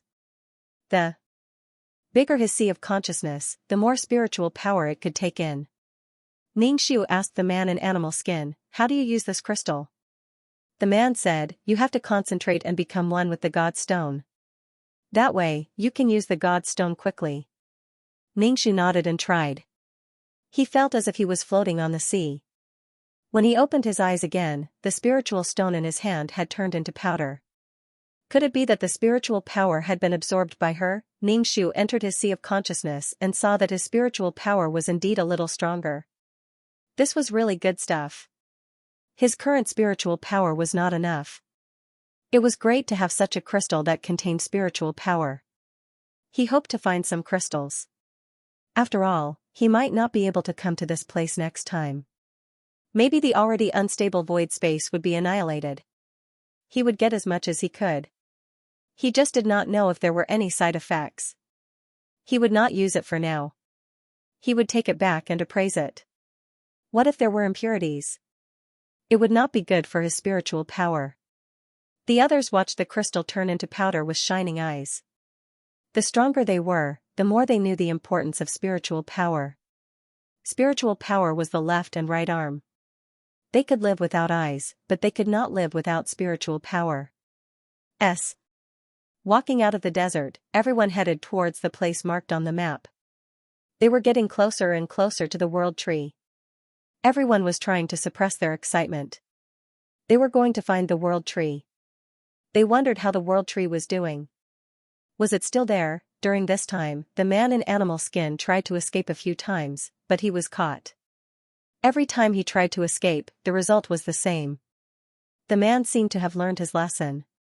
He stopped running, but sometimes he would cry secretly. A man like him would cry bitterly. However, no one comforted him. They just let him cry helplessly. The man in Xianxia didn't care about a person's mood. All his emotions were focused on the world tree. After passing through the forest, they arrived at the world tree. Looking at the grassland, everyone was confused. Where was the world tree? The five of them stared at the man in Xianxia. Is this the wrong address? There's no world tree here. Impossible. The man in Xianxia looked at the map over and over again. There's no mistake. This is the place. Xianxia looked around. There was no one. There were no mission enforcers. Could it be that the world tree had been taken away by someone? Was it taken away by someone else? The world tree was a treasure. However, there wasn't any glow around it. There was only a grassland. It was so green that it attracted wild horses. Obviously, the few of them felt that they had come to the wrong place. Otherwise, why wasn't there a world tree? It was a grassland with no trees. Xianxia felt that they might have come to the wrong place. It must be here, the man in Xianxia said with certainty. What about the world tree? There are no signs of it being excavated. It can't be taken away by someone else, his companion couldn't help but say. Were they supposed to look for the world tree in the grassland one by one? Did the person who gave you the information tell you the state of the world tree? Xianxia asked. If the man in Xianxia had been fooled, it would be a huge blow to his pride. The man in Xianxia didn't look too good. Obviously, that was all he knew. He came after giving them a simple map. Although there were spirit stones, the world tree was what the man in Xianxia wanted the most. He was willing to give up the spirit stones for the world tree. Caw-caw. A flock of birds was startled in the forest. Then, the ground shook, startling even more birds in the forest. Something's happening over there. Is the world tree over there? Xianxia hurriedly said to the depressed Xianxia man. The Xianxia man nodded. No matter what the situation was over there, he had to go and take a look. The six of them dragged Ya, a man in animal skin with a face full of despair, to the scene of the accident. Then, he saw several groups of mission enforcers confronting each other. At the same time, there was a sapling growing over there. The 2 leaves of the sapling were shining brightly. The world tree? This was the first time Ningxu had seen the world tree in its sapling form. The sapling of the world tree was really cute. The Xianxia man looked a lot more excited, but when he saw several groups of mission takers, he suppressed his excitement and whispered to the 5 of them, "It's the world tree." Although they had found the world tree, the problem was that the chances of successfully obtaining the world tree and escaping with so many people present were not high. Ningxu looked at the cute world tree and asked, "You know how to move the world tree, right? We'll stop them for you later. You go and dig it up." "I know that. I brought enough equipment." The Xianxia man's eyes could not move away from the world tree. Ningxu was a little puzzled. "It's so small. How should we manage and feed it?" A small sapling growing into a towering tree would definitely need to absorb nutrients. The Xianxia man did not say much. "I'll think of a way. The most important thing now is to take the world tree." The world tree was really beautiful and attracted many people's attention. The most exciting thing was the world tree's powerful strength. 1 leaf, 1 world. Another team appeared to snatch the world tree. They looked at the few of them with hostility and scrutiny. It was as if they were measuring the strength of this new team. Ningxu sighed. This was the situation he did not want to see the most. The person who sold the information was too immoral. One piece of information was sold several times. However, exclusive information was definitely expensive. In short, paying less would cause more trouble. The world tree swayed in the wind. It was as if it did not know that so many people were coveting it. The luster on its leaves was especially beautiful. Ningxu's heart was flustered from being seduced. What a seductress. The few parties confronted each other. No one made the first move. It was a silent confrontation. It depended on who broke the silence first. Everyone's strength was suppressed here. Ningxu pushed the Xianxia man hard. The Xianxia man appeared in front of the world tree and almost stepped on it. Presumptuous. The newcomer was so arrogant that he wanted to dig up the world tree. "Stop him. Don't let him dig up the world tree." The other 5 people stood in front of the Xianxia man. Ningxu realized that he could not use his vines. Damn, what was the point of not being able to use rules? Ningxu gritted his teeth. He used his soul power to condense a sword and blocked the mission enforcers who were swarming over. The Xianxia man did not speak. He quickly took out a jade hoe and began to carefully dig up the world tree. Although the situation was urgent, the Xianxia man did not dare to be careless. He could not be too anxious. If he hurt the roots of the world tree, it would not be able to survive. It would be a waste of a world tree. The more anxious he was, the more careful he had to be. Obviously, 5 against many. Ningxu and the others had no chance of winning. Why couldn't he use rules? It would be good if the vines could resist a little. Ningxu poured the source of life into the tiger's mouth, and with a thought, the vines stretched out from the palm of his hand. The vines extended quickly, entangling these people. Obviously, they knew that if they were entangled by the vines, they would not be able to split up. Ningxu's heart skipped a beat. There were restrictions on rules, but rules did not. She was just trying. When she was picking up fragments, she could use rules and vines to pick up fragments. At that time it was the void. There were no rules at all. If she could still use vines, then she could use them here too. Rules were not powerful. Rules were powerful. Ningxu was very happy. When others were suppressed by rules, she could still use rules. The vines were difficult to deal with. Even if they were cut, there would be an endless stream of vines extending and entangling. It would take a lot of effort to break free. When the others saw the Xianxia man digging up the world tree, their eyes turned red. They were anxious but could not go over. Those who knew the Xianxia man shouted anxiously, "Zuli, what you are doing is not right. The newcomers are so aggressive." The Xianxia man ignored these people's shouts. Did they have to line up? Ningxu felt that the vines could not last much longer. The main reason was that the environment here was too deformed. Using the law consumed too much energy. Ningshu felt her strength draining away like a faucet. Ningshu gritted his teeth and said to the Xianxia man, "Hurry up. We can't hold on much longer." Everyone here had trump cards. The vines could stop them for a while, but not for long. Some people began to use their methods. The vines turned into sand like sand.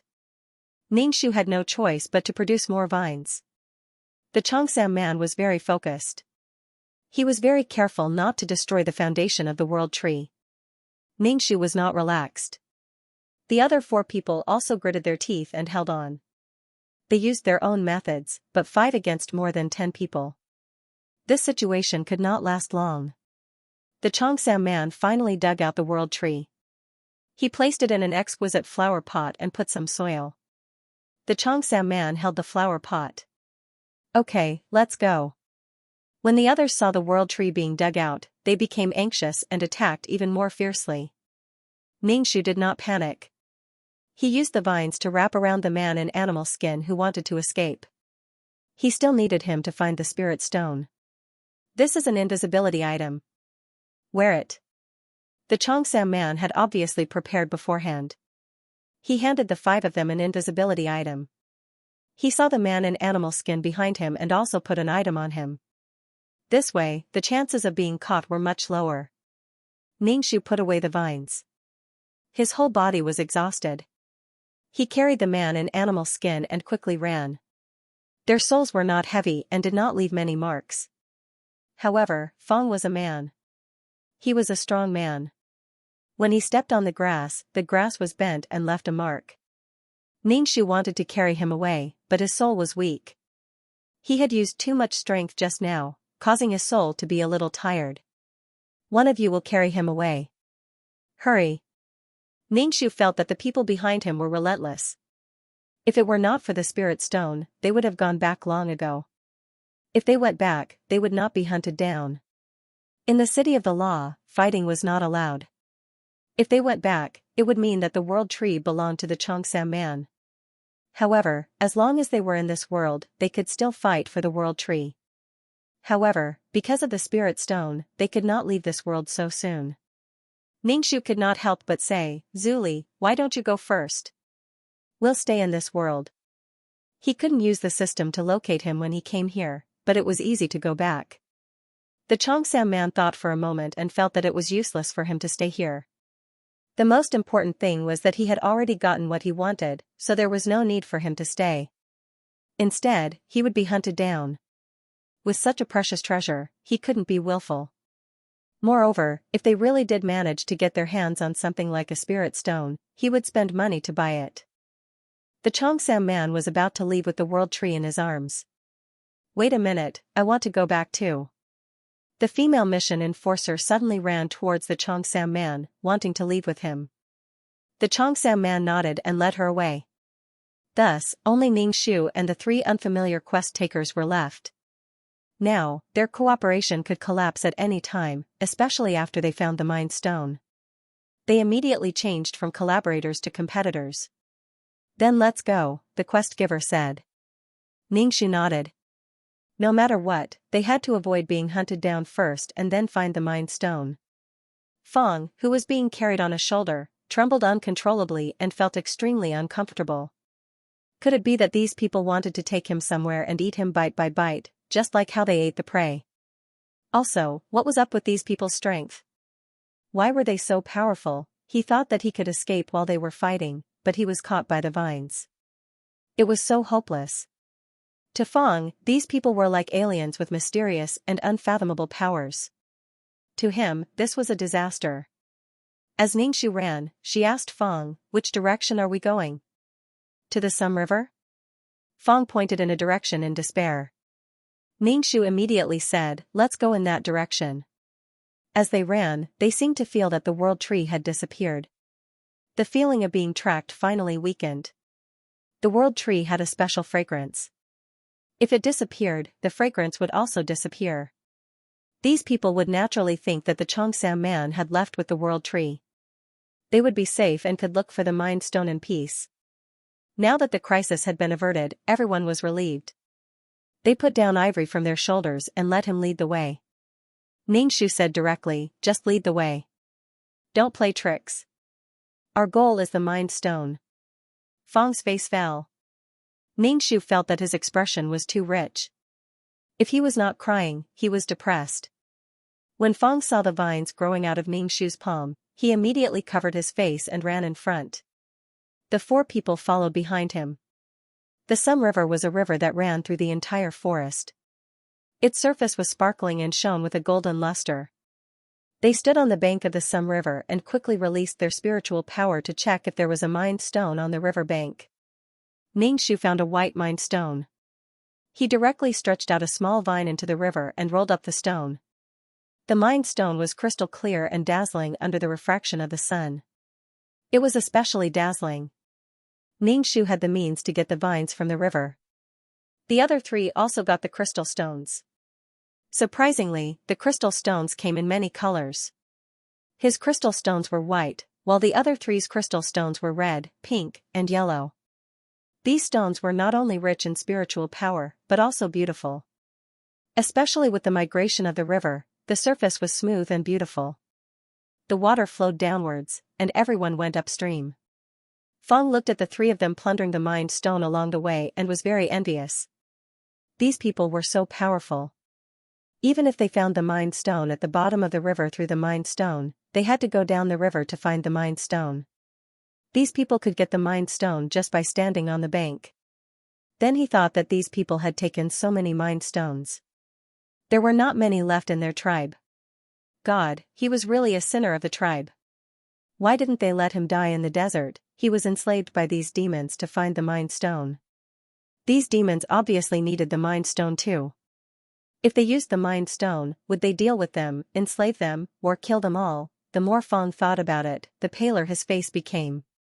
His dark skin looked like it was covered with a layer of flour.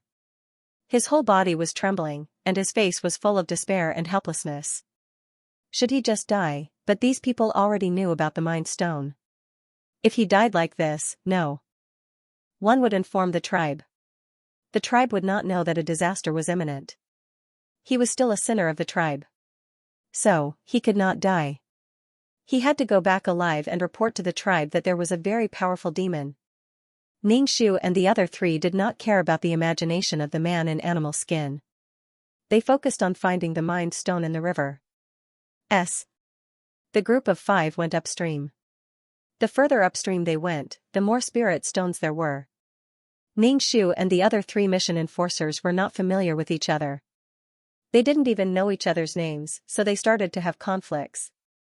For example, they all found the spirit stones at the bottom of the river and wanted to collect them at the same time. The result was a stalemate. It was awkward. However, Ningshu let go of the vines and chose to collect other spirit stones. Most importantly, Ningshu's vines could stretch out a lot. He spread out a layer at the bottom of the river and collected more spirit stones than the other 3. Ningshu clearly felt that the 3 mission enforcers' faces were not very good. However, he had the means to restrain himself. Did he have to pretend to be polite? If they were friends, it would be fine. However, if he was polite, others would not be polite. Therefore, Ningshu collected the spirit stones. Of course, in addition to scanning the spirit stones at the bottom of the river, he also had to pay attention to the surrounding situation in case there was any danger or ferocious animals. Ye obviously shrank back a lot. The more he walked forward, the more hesitant he became. It was as if there was something terrifying in front of him and he didn't dare to move forward. He hid behind Ningshu. Obviously, he felt that Ningshu's combat power was quite strong. Ningshu saw that the natives were so vigilant and didn't dare to relax. He would rather collect less spirit stones than be defeated in this place. He felt that these spirit stones were not very important. What was important was the origin of the spirit stones, how the spirit stones were formed, and where the mineral was. Ao. An animal that looked a bit like a tabby cat rushed out of the thorns. Its body was light and looked a bit like a cat, but it was more arrogant and fierce than a cat. Its eyes were incomparably deep. Looking into its eyes, one would feel as if they could drown in it, unable to break free. Ningshu shook his head and looked at the cat. Such a small and fierce cat scared the burly man so much that you trembled. He hunched his back and hid behind Ning Shu.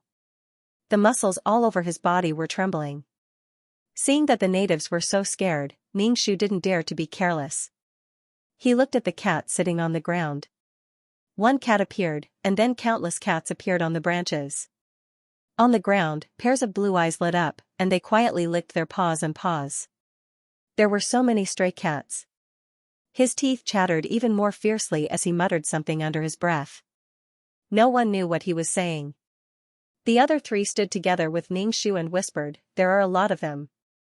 It'll be difficult to kill them. Many ants could kill an elephant, not to mention so many cats." Everyone could feel that the cats were not simple, especially those pairs of cat eyes. They looked very strange and made people's hair stand on end. Ning Shu felt that they had intruded into the cat's territory, especially since there were more and more spirit stones in the river.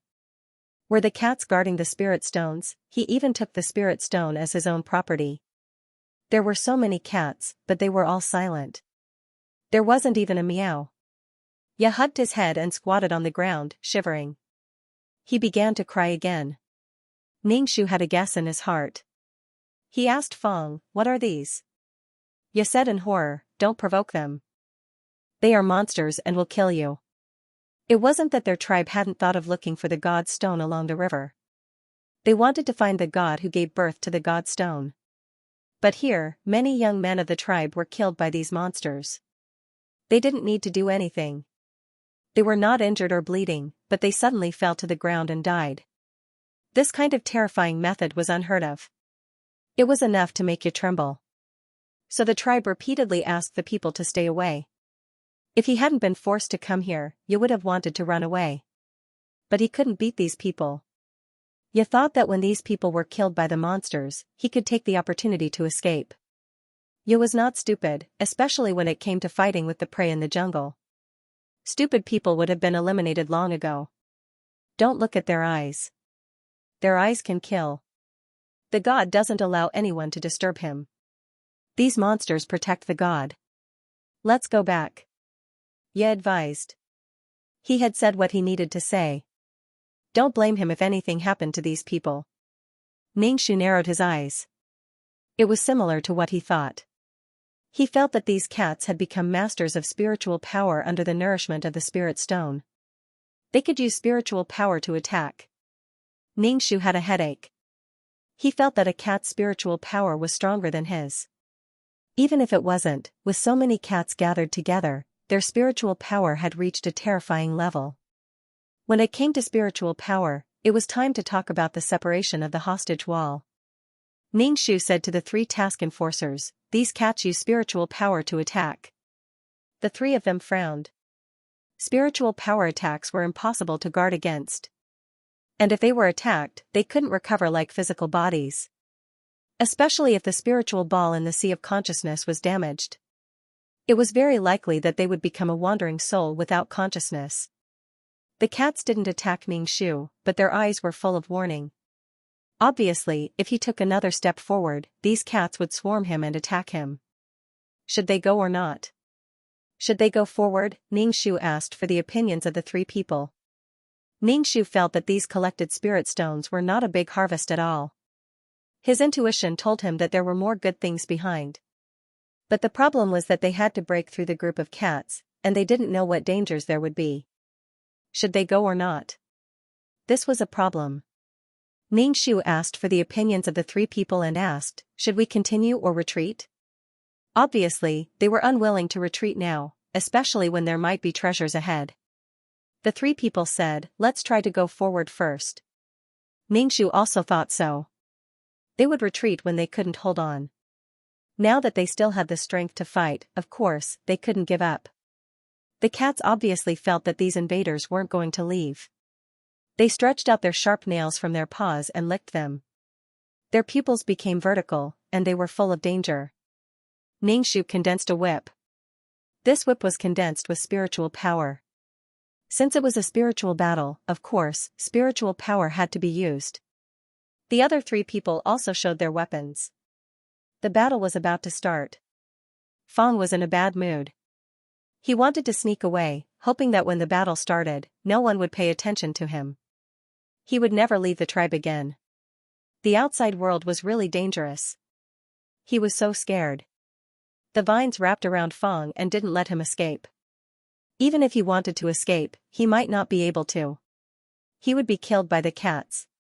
Ningxu swung the long whip, and the tail of the whip swept the cat that pounced on him. The cat immediately let out a shrill cry. The effect of the whip was not physical, but mental. When the whip hit the cat's mental, it must be painful. Seeing that their companions were injured, the cats all widened their eyes and released powerful spiritual power. Ningxu groaned. He felt as if a hammer had hit his head. It was very painful. The other three were like Ningxu, covering their heads with their hands. Although Ye was not the main target of the attack, he was also in pain and was rolling on the ground. Ningxu gathered his spiritual power to counterattack, making a shield to prevent the spiritual power from entering his sea of consciousness. A spiritual power battle was like a martial arts master's internal force battle.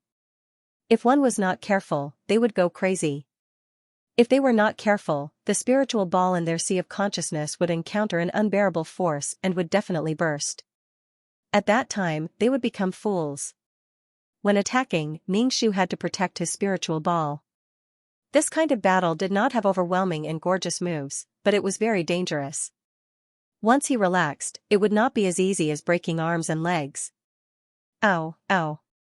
Some cats screamed and fell to the ground, bleeding from their nostrils. Obviously, their spiritual power had been attacked. Ningxu's spiritual power was not strong, and the other three people's spiritual power seemed to be a little stronger than Ningxu's. The cat's eyes narrowed into a straight line, and an even more majestic spiritual power came from all directions, forming a frightening power. This power formed a fishnet-like spiritual net, invading the sea of consciousness with a strong force, trying to cover the spiritual ball. Ningxu was shocked. These cats were so good at using spiritual power that they formed a spiritual net to catch the spiritual ball. What would happen if the spiritual ball was caught in the net? The spiritual ball would be pulled away, and if it was caught in the net, the other party would do whatever they wanted. This was quite sad. Ningxu felt that he was not as smart as the cats. The spiritual ball felt danger and fled in the sea of consciousness, while the spiritual net chased after it, gradually getting bigger and bigger, leaving the spiritual ball nowhere to escape. The four of them were shocked and looked at each other. To be able to use spiritual power to such an extent, even a beast could not be underestimated, especially when it was about teamwork. The four of them had no choice but to expel the spiritual net in the sea of consciousness. If the spiritual ball was caught in the net, it would be pulled and might even be pulled out of the sea of consciousness. Without the spiritual ball, they would be useless. Ningxu anxiously drove the mental sphere to avoid the spiritual net. She was chased by a cat like a mouse, and the mental sphere was like a trembling mouse with nowhere to run. More importantly, the spiritual net was getting bigger and denser. Ningxu's heart was filled with anxiety. He had not dared to be careless from the start. He knew that his weakness was his mental strength and his weak soul. No matter how careful he was, he didn't expect that the mental sphere would still be caught in the net. Once the mental sphere was caught, it was pulled out by the spiritual net.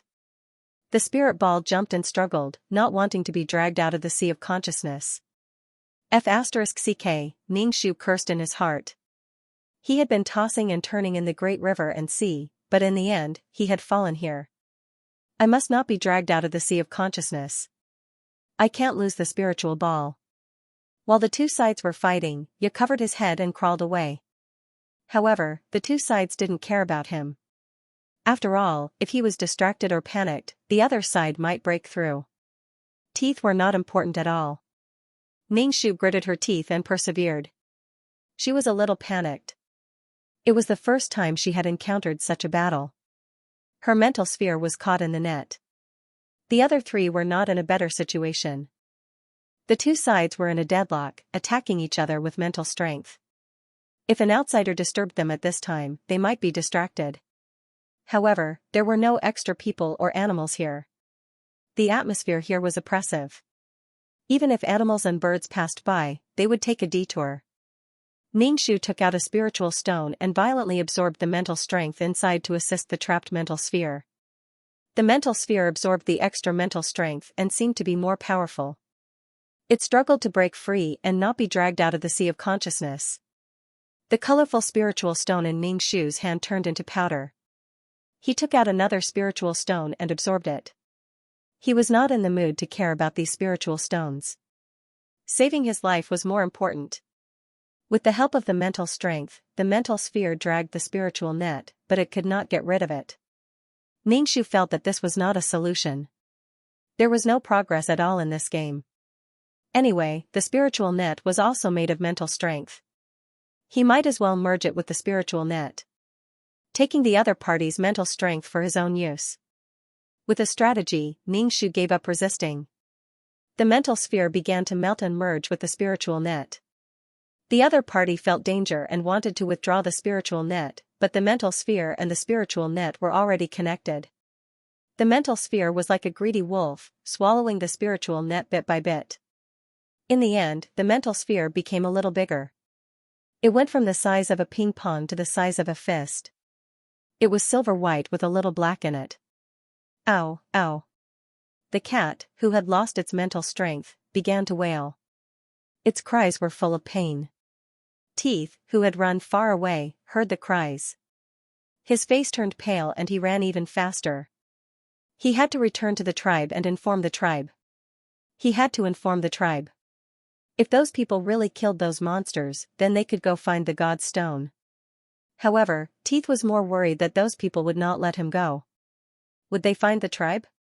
What if they brought disaster to the tribe? Although Ye was imagining things, he still ran towards the direction of the tribe as fast as he could. Oh my God, this world is really too dangerous. The failure of their companion affected these cats, especially when they heard their companion's shrill cries. It was inevitable that their minds would be affected. Because of this, the other three people were able to get rid of the mental attack. The four of them, who had been reborn, could not help but wipe the cold sweat on their foreheads. Although there was no sweat, they were still scared. Woo woo woo. These cats crawled and made an attacking posture. They bared their teeth and looked at the four people while retreating. Obviously, they were planning to retreat. Because they could not defeat the other party, they were retreating strategically. If these cats were going to fight to the death, they might have to retreat. Now, it was a test of whose mental strength was better. Ning Shu took a step forward, and these cats immediately squeezed out warning purrs from their throats. Their eyes were fixed on Ning Shu. Ning Shu took another step forward, and these cats retreated a little. Some cats dragged their injured companions and ran away in the thorny forest. The remaining cats stared at the four people. The other party was about to retreat. Their momentum was stronger, and they walked straight over. These cats were so frightened that they fled in all directions. They climbed up the trees and looked at the people below. The four people were trying their best to protect the safety of their mental balls. Even if these cats did not attack, they did not dare to relax. As for the mental stones in the river, they did not pick them up. Sometimes, there were cats that would attack them. They did not know what this animal was called. It looked like a cat, so Ning Shu called it a cat in his heart. Just like that, the four of them walked out of the cat's territory. Feeling that there was no cat watching them, the four of them let out a long sigh of relief. They had finally gotten rid of the cat that could use mental power. Everyone had a look of surprise on their faces. A cat could use spiritual power so well, even better than the mission enforcers. These cats could use mental power and strengthen their mental power. Was it because of the mental stones? If even cats could become so strong, how good would it be if they found a mine? The four of them quickened their pace and gave up on the small number of mental stones in the river. Instead of spending time fishing for mental stones in the river, it was better to find the mine earlier. There must be more mental stones there. Especially if they stayed by the river for too long, they might attract other monsters. The four of them were sneaky and even used the invisibility tool given by the man in the Xianxia. Souls had no aura to begin with. Now that they were invisible, they were silent. The native had run away. These worlds were full of treasures. Ning Shu had wanted to take the native and wander around. Maybe he could find something he needed.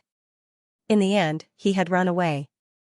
At that time, he didn't have extra mental power to pay attention to him. Forget it, let's get the mental stones first. The rest can wait. The further upstream they went, the more mental stones there were in the river. In the clear places, they could see that the mental stones at the bottom of the river were shining. There were also some mental stones gathered in the crevices. These mental stones weren't as smooth as the ones downstream because they hadn't been polished by the water and stones. Everyone was shocked and quickened their pace. When they reached a mountain range, they were all shocked by the scene in front of them. A stream ran through the mountain range, surrounded by colorful mental stones. The big ones were taller than a person, and the small ones were as small as sand. The river was dyed in color. Oh my God! Ningshu's eyes were almost blinded by the light reflected by the crystals. He quickly jumped into the river and dug for mental stones in his mess in space. Especially when he stuffed large pieces of mental stones into his mess in space. The river near the mountain range was completely colorful. It was covered with layers and layers of colorful crystals. The water flowed over it, and it was indescribably colorful. Even if these crystals weren't mental stones and were just ordinary gems, this amount was enough to make people's breath quicken. There were actually very few spirit stones that were washed downstream unless there was a flood or a rainy season. However, only small pieces of spirit stones were washed away. Large spirit stones couldn't be flushed away. Ningshu moved large chunks of spirit stones into his mess in space. The others didn't stay idle either. They were like poor people entering a money pit, trying to get as much money as possible. He couldn't wait to get rid of all these. After taking away the large spirit stones, Ningshu began to pick up the small ones. While picking up the spirit stones, he also paid attention to his surroundings. There might be some danger around. With so many spirit stones, it was enough to breed many beasts that could use spirit attacks like cats. If all of them could use these spirit stones, including the tribesmen, then many wild beasts could use them as well. Because there were enough spirit stones to cover the entire stream, there were no conflicts for the time being. Ningshu's spatial ring was already full. Both of them were full. She had collected a lot of large spirit stones, and her intuition told her that large spirit stones were better. Since the stream ran through the mountain range, it must have passed through the spirit stone mine. Ningshu stepped on the spirit stones at the bottom of the water, fishing for spirit stones as he walked. How could these stones be so colorful and beautiful? The three watched Ningshu walk into the mine and hurriedly followed. The water cave was a little dark, and water was dripping. With a sweep of his spirit power, he found that these cliffs were inlaid with spirit stones. Damn, he hated that he didn't have a few more pairs of hands. Several people were very envious of Ningshu's many vines. The vines grew out and swept away many large spirit stones. They were very unhappy, but there were so many spirit stones. Although they weren't big, they couldn't say anything. They could only pick up the slightly smaller ones. Oh my God, so many spirit stones. Could it be that the whole mountain is a spirit stone mine? It's a pity that we can't come again. Everyone was amazed, testing their tolerance again and again. They felt like they had become rich overnight. According to Ningshu's experience, in general, the good stuff was in the middle of the mine. It was the essence of the mine.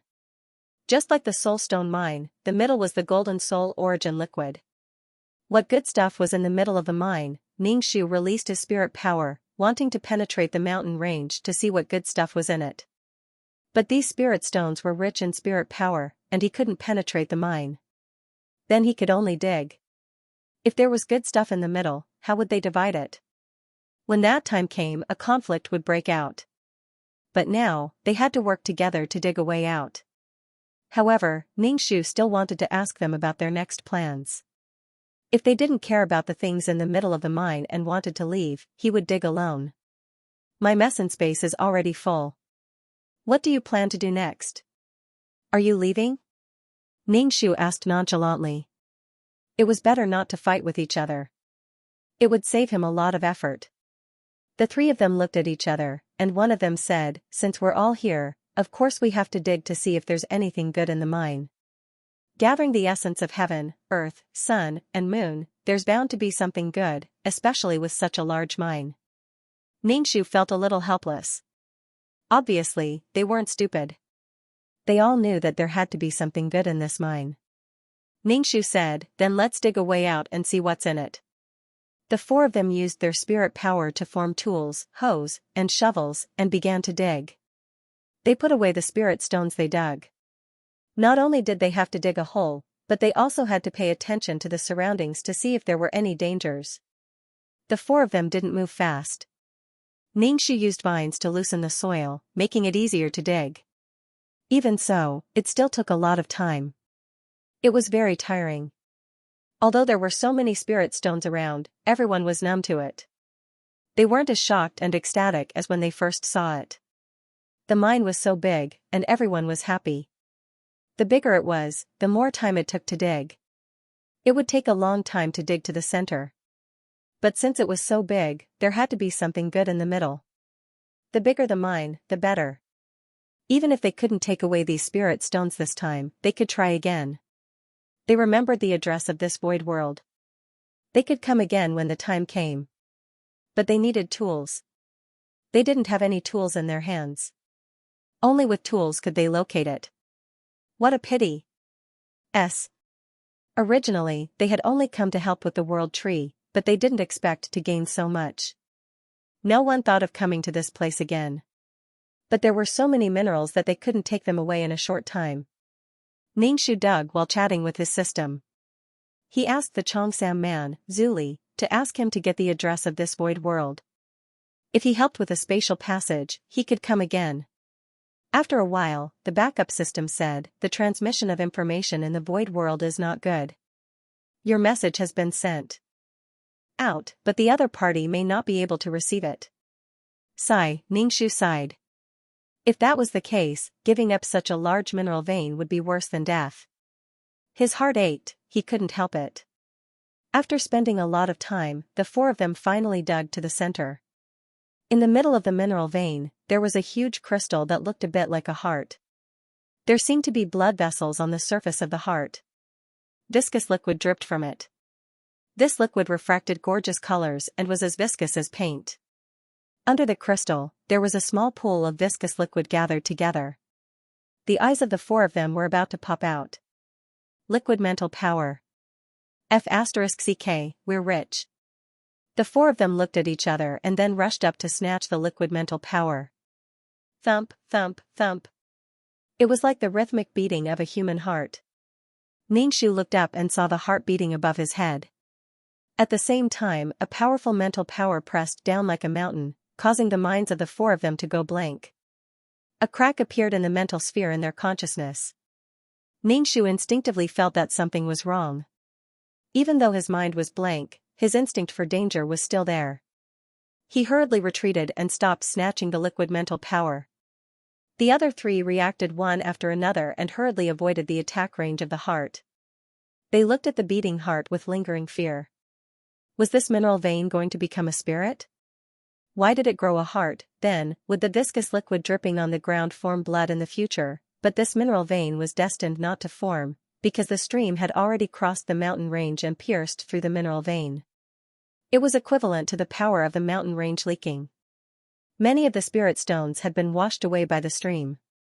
Without a complete and sealed environment, it was not easy to form life. Ningshu checked the spiritual sphere. It was cracked, and it hurt a lot. His head hurt like crazy. This was the first time he had suffered such a serious mental injury. Sure enough, mental attacks were high-end attacks. Not only did he have to have high-end attacks, but he also had to turn his sea of consciousness into an impenetrable fortress so that other people's spiritual power couldn't attack him. The eyes of the three male mission enforcers were burning. Their hearts were beating fast, and their expressions were both excited and pained. It was obvious that their minds had also been damaged. All the spirit stones in the mines can't compare to this heart. It's a pity that all of us combined aren't even 1/10,000th of this heart's spiritual energy. Is there any way to remove this heart? Ningshu looked at the heart. It shone with a 7-colored luster and dripped with a viscous liquid. It was very precious. If she were to use it forcefully, her spiritual ball would be crushed into powder in an instant. The problem was that they couldn't take it down, so they could only look at it and sigh. Her ears were filled with the sound of the beating heart. Ningxu couldn't help but touch her chest. It seemed that her own heartbeat was also beating along with this rhythm. However, she was already a spirit. Her heartbeat didn't exist anymore. One of them couldn't help but take 2 steps forward, wanting to get closer to the heart. In the end, an even more terrifying spiritual power came over, causing the other 3 to suffer as well. They were like people who had fallen into the sea. The opponent's spiritual power was the endless sea, and they were a small match. The flame was extinguished in an instant. Gotcha!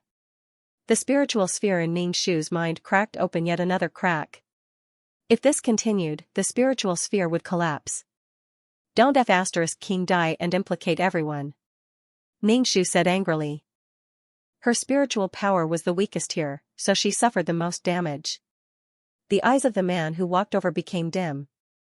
The others hurriedly pulled him over. He held his head.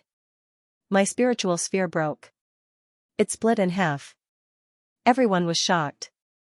It split in half. Fortunately, it wasn't crushed into powder. He held his head. The pain was so great that his spirit began to blur.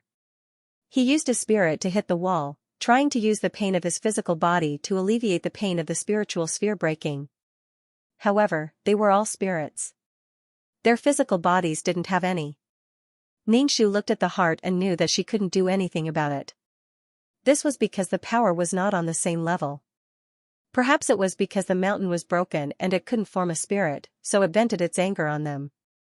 Especially since they had dug a hole. This was equivalent to digging a hole in a human's body. Ningxu wanted to retreat. She couldn't deal with this kind of existence. When her spiritual power was strong, she might be able to deal with it. However, she obviously couldn't deal with this kind of existence that gathered the essence of heaven and earth. Ningxu endured the pain of the spiritual sphere's crack and said to the 3, let's go. We've already gotten a lot of spiritual stones. Let's retreat quickly. Otherwise, they would lose their lives. They couldn't be too greedy.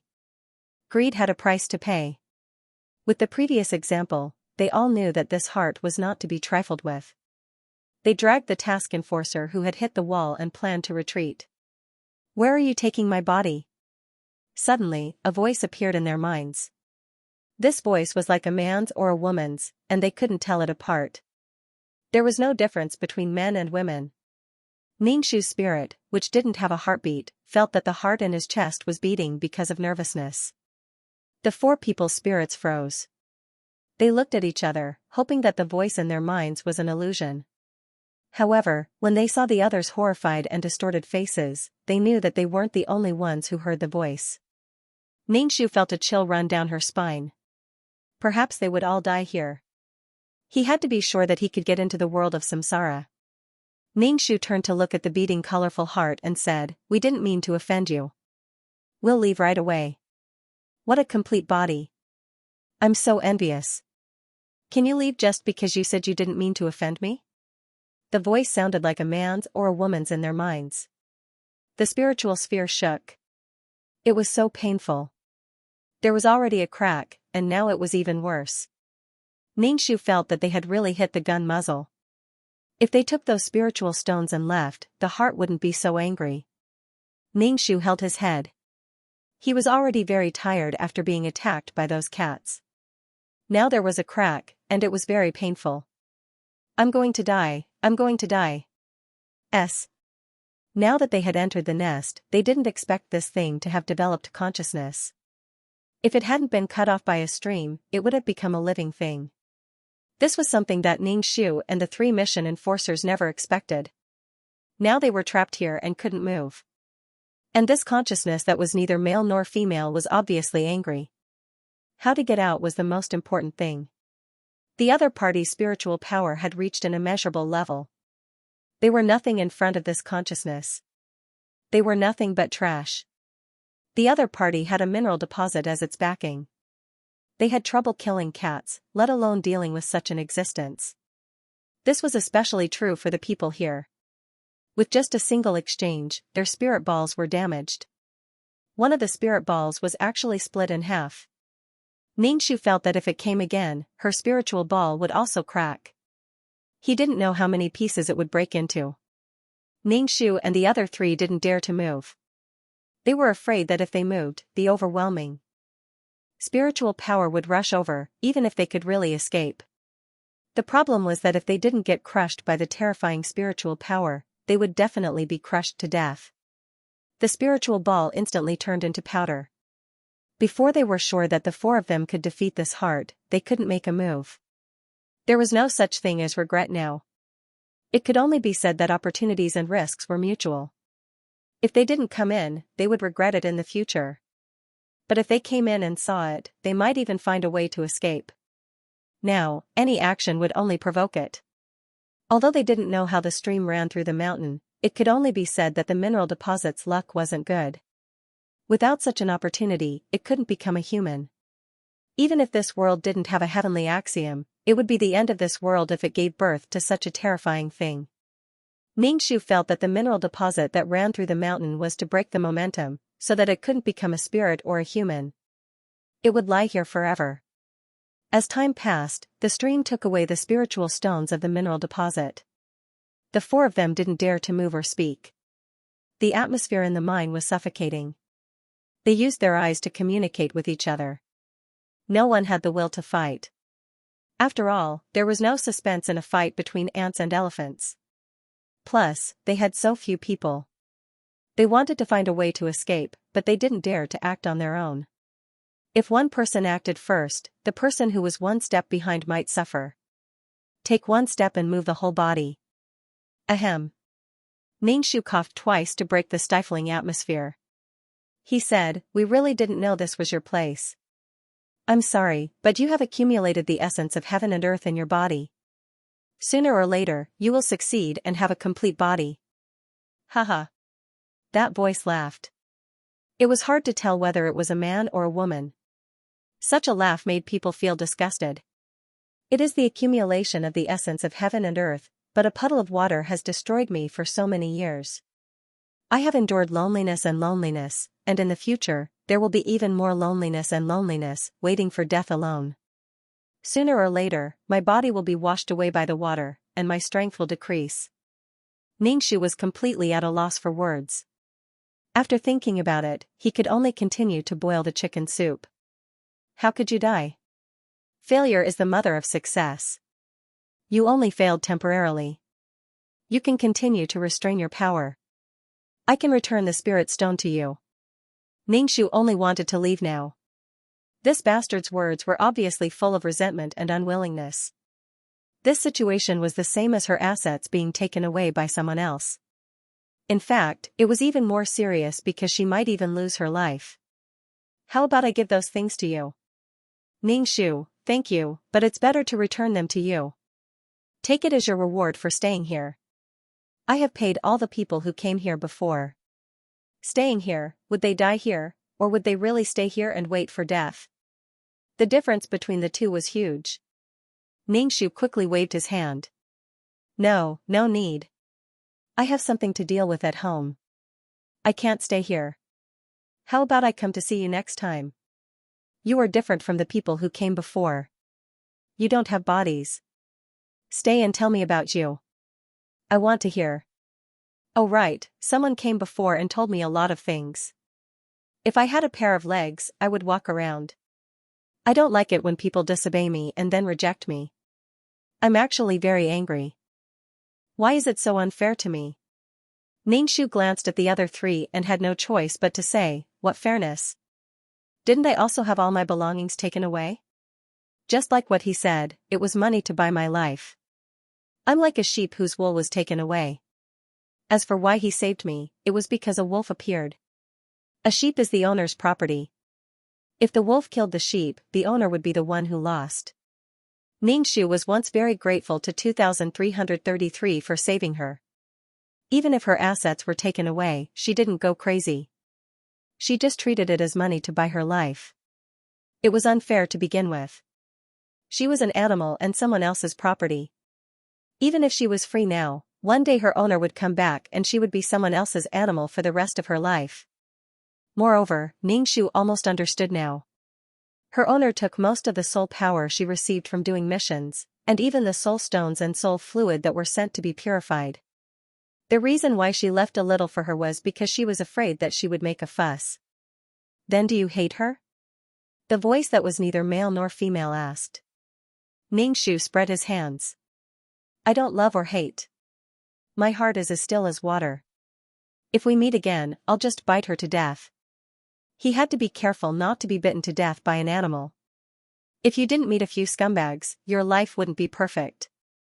You're very interesting. Stay here and die with me. Ningshu, die with you? How could that be? She still had so many things to do. If she stays, the three of you can leave. If she doesn't, you all will die together. The voice that was neither male nor female gently sounded in the hearts of the four people. Ningshu's face was suddenly covered with a layer of pot ash. If she stayed, the three of them would live. If she didn't, the four of them would die. This heart was really good at playing. It was clearly strong, but it was obviously in the mood to play with a few ants. It was too boring and lonely. Ningshu cursed in his heart. The other three men looked at Ningshu. Their eyes flashed, but they didn't say anything. Ningshu felt that it was normal for them to want to leave. Especially since they were just strangers who didn't even know each other's names. There was no need to stay and fight. Ningshu didn't feel anything in his heart. He didn't have much hope. If he had to ask others to fight with him, they had the right to refuse and leave. Ningshu said, "You guys go. I'll deal with it slowly." Hearing Ningshu's words, the three of them felt a little bad. One of them said, "Wait here, we'll go back and call someone over." Ningshu just nodded and didn't have much hope. This heart obviously hadn't had chicken soup before, otherwise, she would have just said that she was interesting. If it were a normal person, they would have rolled their eyes and said, "Stop talking, the chicken soup is going bad." The two of them dragged the injured mission enforcer and crawled out of the mine, forgetting that they could teleport. It seemed that this heart was quite good at keeping its word. Until the three of them left. Ningshu leaned against the wall of the mine full of colorful spiritual stones, enduring the pain of the spiritual ball cracking. Continue talking about you. I kept you because I think you're at least prettier than those people. I want to eat you. You're very attractive, especially your aura. Ningshu, a little disappointed. He thought he really found her interesting, but it turned out he wanted to eat her. He thought he was really an interesting soul. Ningshu sat down. He couldn't escape anyway, so he prepared to let the backup system send the AI to her. With the AI, she could at least absorb part of the spiritual power. It would reduce the damage to him. Why don't you have a body? Why can you walk around without a body? Obviously, this was what the heart was most curious about. Before, there were too many people, so it couldn't ask. Now, only Ningshu was here, so it asked what it wanted to know the most. Ningshu said, "I'm a soul. I don't have a body. I'm a soul." What's a soul? This was a little hard to explain. Ningshu felt like he had become an encyclopedia. People have a body, and the body has a soul. When the soul leaves the body dies. When the body can no longer carry the soul, it's time to die. Living beings are divided into two parts, the body and the soul. It didn't quite understand and said, "Just like how my power gets weaker and weaker until I finally die. Why don't I have a soul? How the f*ck would I know? This kind of natural formed by the essence of heaven, earth, sun, and moon seemed to have consciousness and a body. As for souls, even ordinary living beings had them." "You're more high-end, so you don't have a soul," Ningshu said with a serious face. How could she leave this place? A black Rubik's Cube-sized brain appeared in his hand. Ningshu held the brain tightly. Of course, he couldn't take the initiative to attack his heart. The previous attacks were all small fries. If they were provoked, who knew how much mental power they would unleash on the other party? She was like a broken boat in the sea, about to be destroyed at any moment. Moreover, Ningshu didn't know what the limits of the artificial intelligence system were. If its limits were very low, it wouldn't be able to block most of the attacks. If the heart was willing to let her go, that would be for the best. If it didn't, she would fight it out. Furthermore, Ningshu wanted to stall for time. Perhaps the three of them would go back and inform the Xianxia man, and the Xianxia man might come over. However, Ningxu still hoped that he would not come. Ordinary people were clearly incapable of dealing with such an existence. Even if he came, it would be pointless. Are you waiting for those people to come back? They won't come back. They're terrified. They're even thinking that they'll never come back to this damned place again. You've been abandoned by your companions. You must be feeling terrible. Ningxu only said, it's not that bad. It's a temporary team. We can't even be considered friends. It's unrealistic to risk our lives for each other. Even grannies didn't dare to help, let alone risk their lives for each other. There was no such thing as resentment or sadness. Oh, I see. Then tell me about how you were robbed of your family property. I'd like to hear it. Ningxu, can you not talk about these bullshit things? Ningxu changed the topic. Let me tell you about many things in the world. Do you believe that I'm a little angel who fulfills people's wishes, a cute little angel? The heart, and Ningxu picked out some interesting things she had encountered in the plane and told them about it. She also emphasized the pain and suffering of the client. The heart didn't interrupt and listened quietly. The sound of people talking in the mine was mixed with the thumping of the heart. Ningxu's mouth was dry from talking. He stopped and said, I really have to fulfill people's wishes. I have to go. The heart muttered, why can't I walk? Why can't I have a body? Even if it's a soul. Why can those weak animals that run all over the mountains and plains, running on my body, living in fear, have a body? Why can't I have one? Ningxu said, it's because you're too strong that it's even harder for you to have a body. You can't even form one.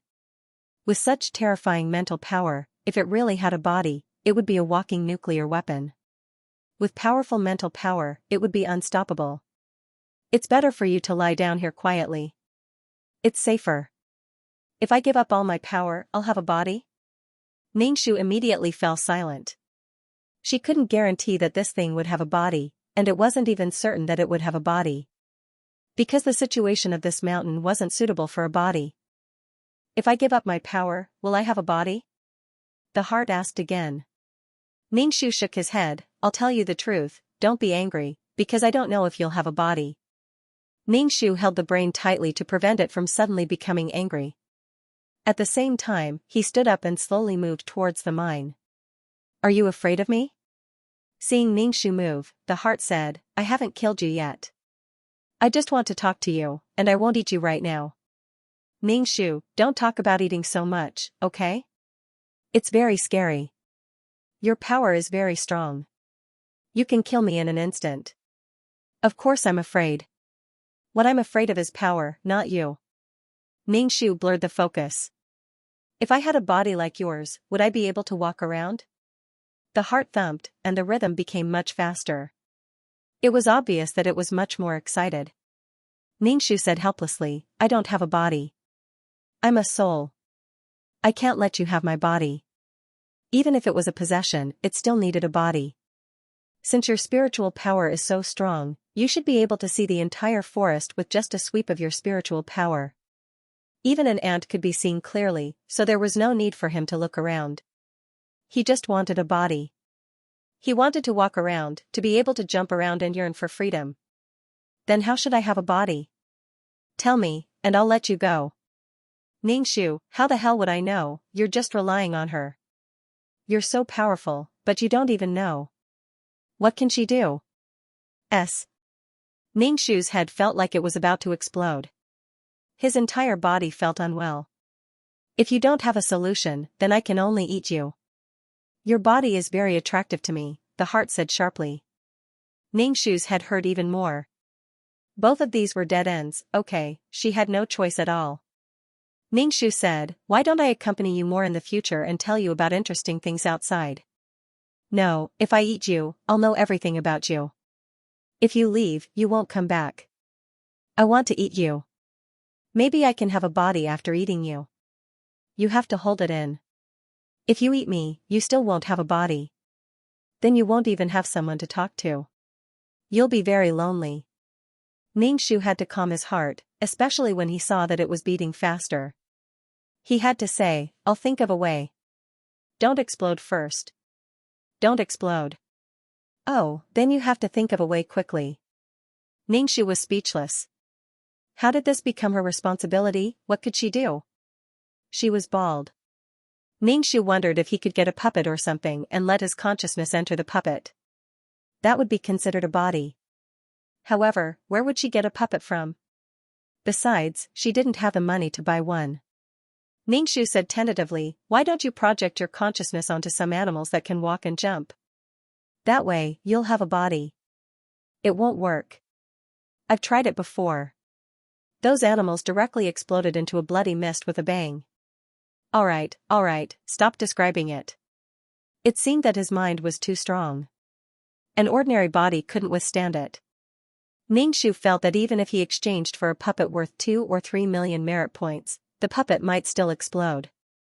Actually, you're pretty good like this, Ningxu comforted her sincerely. Other than the fact that you can't walk, you're very strong. I want a body. If you can't think of a way, then I can only eat you. Your aura makes me instinctively desire. I feel that if I eat you, I'll have a body. He had heard this threat so many times, but he was still terrified. Ningxu said tentatively, this is a brain that can absorb spiritual energy. You can enter here and I'll take you around. Ningxu wanted to know if the Rubik's Cube could absorb his spiritual force and what were his chances of escaping. It's too small. I'll feel uncomfortable inside. It's over. The smart brain doesn't seem to be of any use anymore. Just how powerful is this guy's spiritual power, so hopeless, so helpless. Ningxu bit his finger as his mind raced. It was obvious that this guy had possessed something. Flowers, birds, fishes, and insects, even if it was a very large animal, it would probably explode into a bloody mist. If it possessed a tree, the tree would definitely explode into powder. Such a strong spiritual power, I'm so jealous. Completely unrecognizable, obviously, only when he formed his own body could he withstand his power. However, the problem was that he couldn't form his own body. That's why it's a scam, she wanted to go back. Ningxu couldn't help but rub his eyebrows. When he touched the mark between his eyebrows, he suddenly thought of a way. I have a little source of life here. I'll give it to you. Maybe you can form a body, but there is a flaw. What flaws? Tell me. Her heart was beating very fast. Dong dong dong, very fast. Ningxu was afraid that her heart would explode. That is, there is not much source of life every time. I have to go back and replenish my energy before I can generate energy. Get a little source of life for it and then run away. Even Ji now couldn't do anything. With her little mental strength, fighting with it was like a clay ox entering the sea.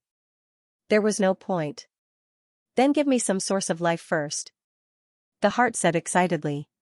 Ningxu condensed a milky white liquid from his fingertips, with a special energy and fluctuation, flew up and dripped the source of life on the colorful heart. The heart absorbed the source of life and then didn't have any reaction.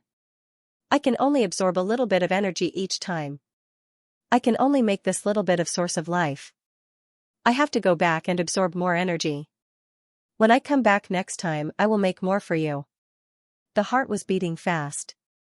You are lying. You won't come back.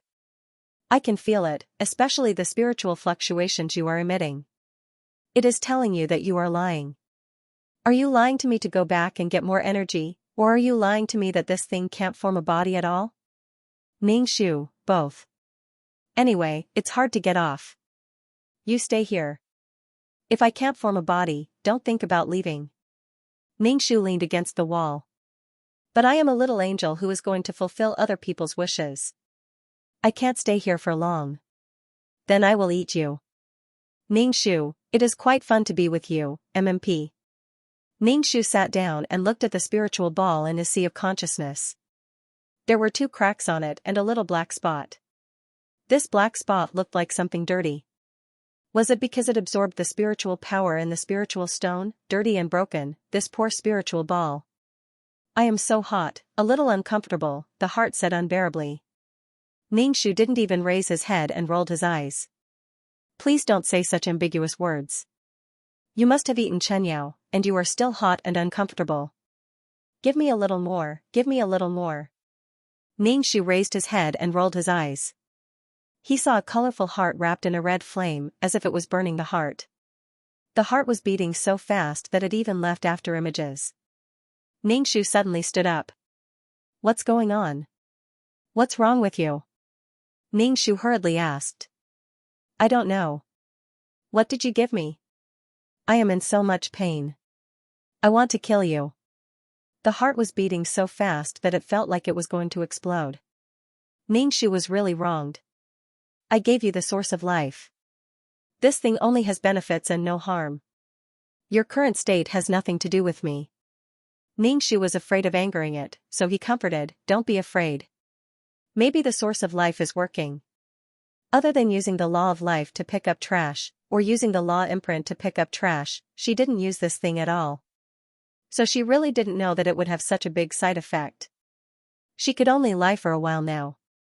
I am in so much pain, so much pain. The cave was full of spiritual power.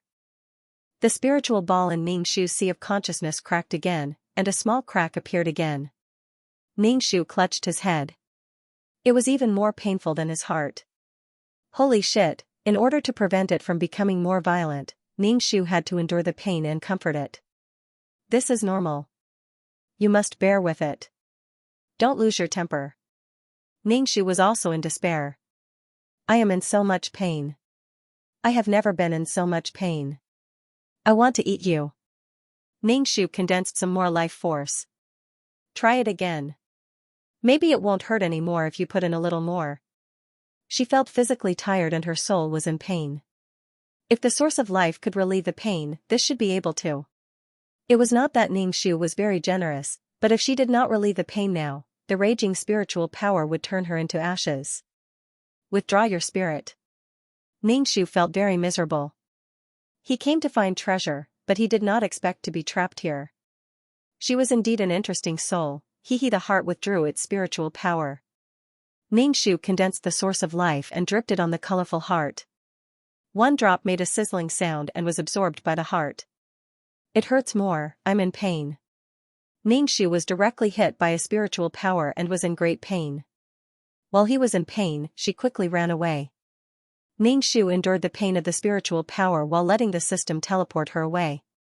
But just as she was about to be teleported away, the heart's spiritual tentacles wrapped around her and she could not break free. Ningxu wanted to cry but had no tears. Let go of each other. Why not let each other go? She could not leave. The heart was beating so fast that the whole mountain began to shake. When the Xianxia man arrived, he felt that the earth's crust was shaking. The spiritual power raged around the mountain. The trees growing on the mountain were twisted into powder, and some animals fled in panic. There was no way to pass. I've already done my part by bringing you here. I have to go now. This place is too scary. The mission enforcer who had been picking up the spirit stones with Ningxu brought the man and the Xianxia away in a panic. The Xianxia man grabbed him. What's inside? Anyway, don't go in. We were lucky to be able to come out. I think she's already dead. The mission enforcer finished and left. The Xianxia man frowned and fanned himself. He took a few steps back and looked at the shaking mountain. Was she dead or alive? What was the situation? He was not even in the mood to pick up the spiritual stone. At least he helped him get the world tree. Now that there was a problem, he had to come and take a look. In the mine, Ningxu was entangled by the spiritual tentacles. She simply stayed motionless and tried to protect her spiritual ball. Her spiritual ball could not withstand any more torment. If it came again, it would be game over. Ningxu expressed his despair. The heart wailed in pain. It was so painful that it was deformed. It changed from the shape of a heart to that of a ball. It was very round, and then it became oval. During this process, his heart was in so much pain that he held in agony. It was as if he was in a boundless hell, enduring the devastation and torment. Ningxu felt that it was being tortured just by listening to its voice. He didn't understand why such a thing would happen, but it was obvious that this happened because of the source of life. Ningxu cowered in the corner, trying to reduce her presence. She was afraid that it would go crazy from the pain and kill her. What a blunder! The source of life was supposed to be harmless, so why was this happening? Ningxu held the brain and absorbed the spiritual energy that was close to him. I'm in so much pain. What did you do to me? I'm in so much pain. I'm about to be torn apart. Ningxu bared his teeth. Don't resist. Go with the flow. Quickly withdraw your spiritual power. Don't resist. The more you resist, the more painful it will be. She really had no choice but to spout nonsense. She was about to be blown up by the raging spiritual power. The heart painfully withdrew all the spiritual power, and the entire mountain range stopped trembling. Seeing this, the Xianxia man jumped into the river and wanted to enter the mine, but then an even more majestic spiritual power surged over like a roaring wave. The Xianxia man quickly retreated.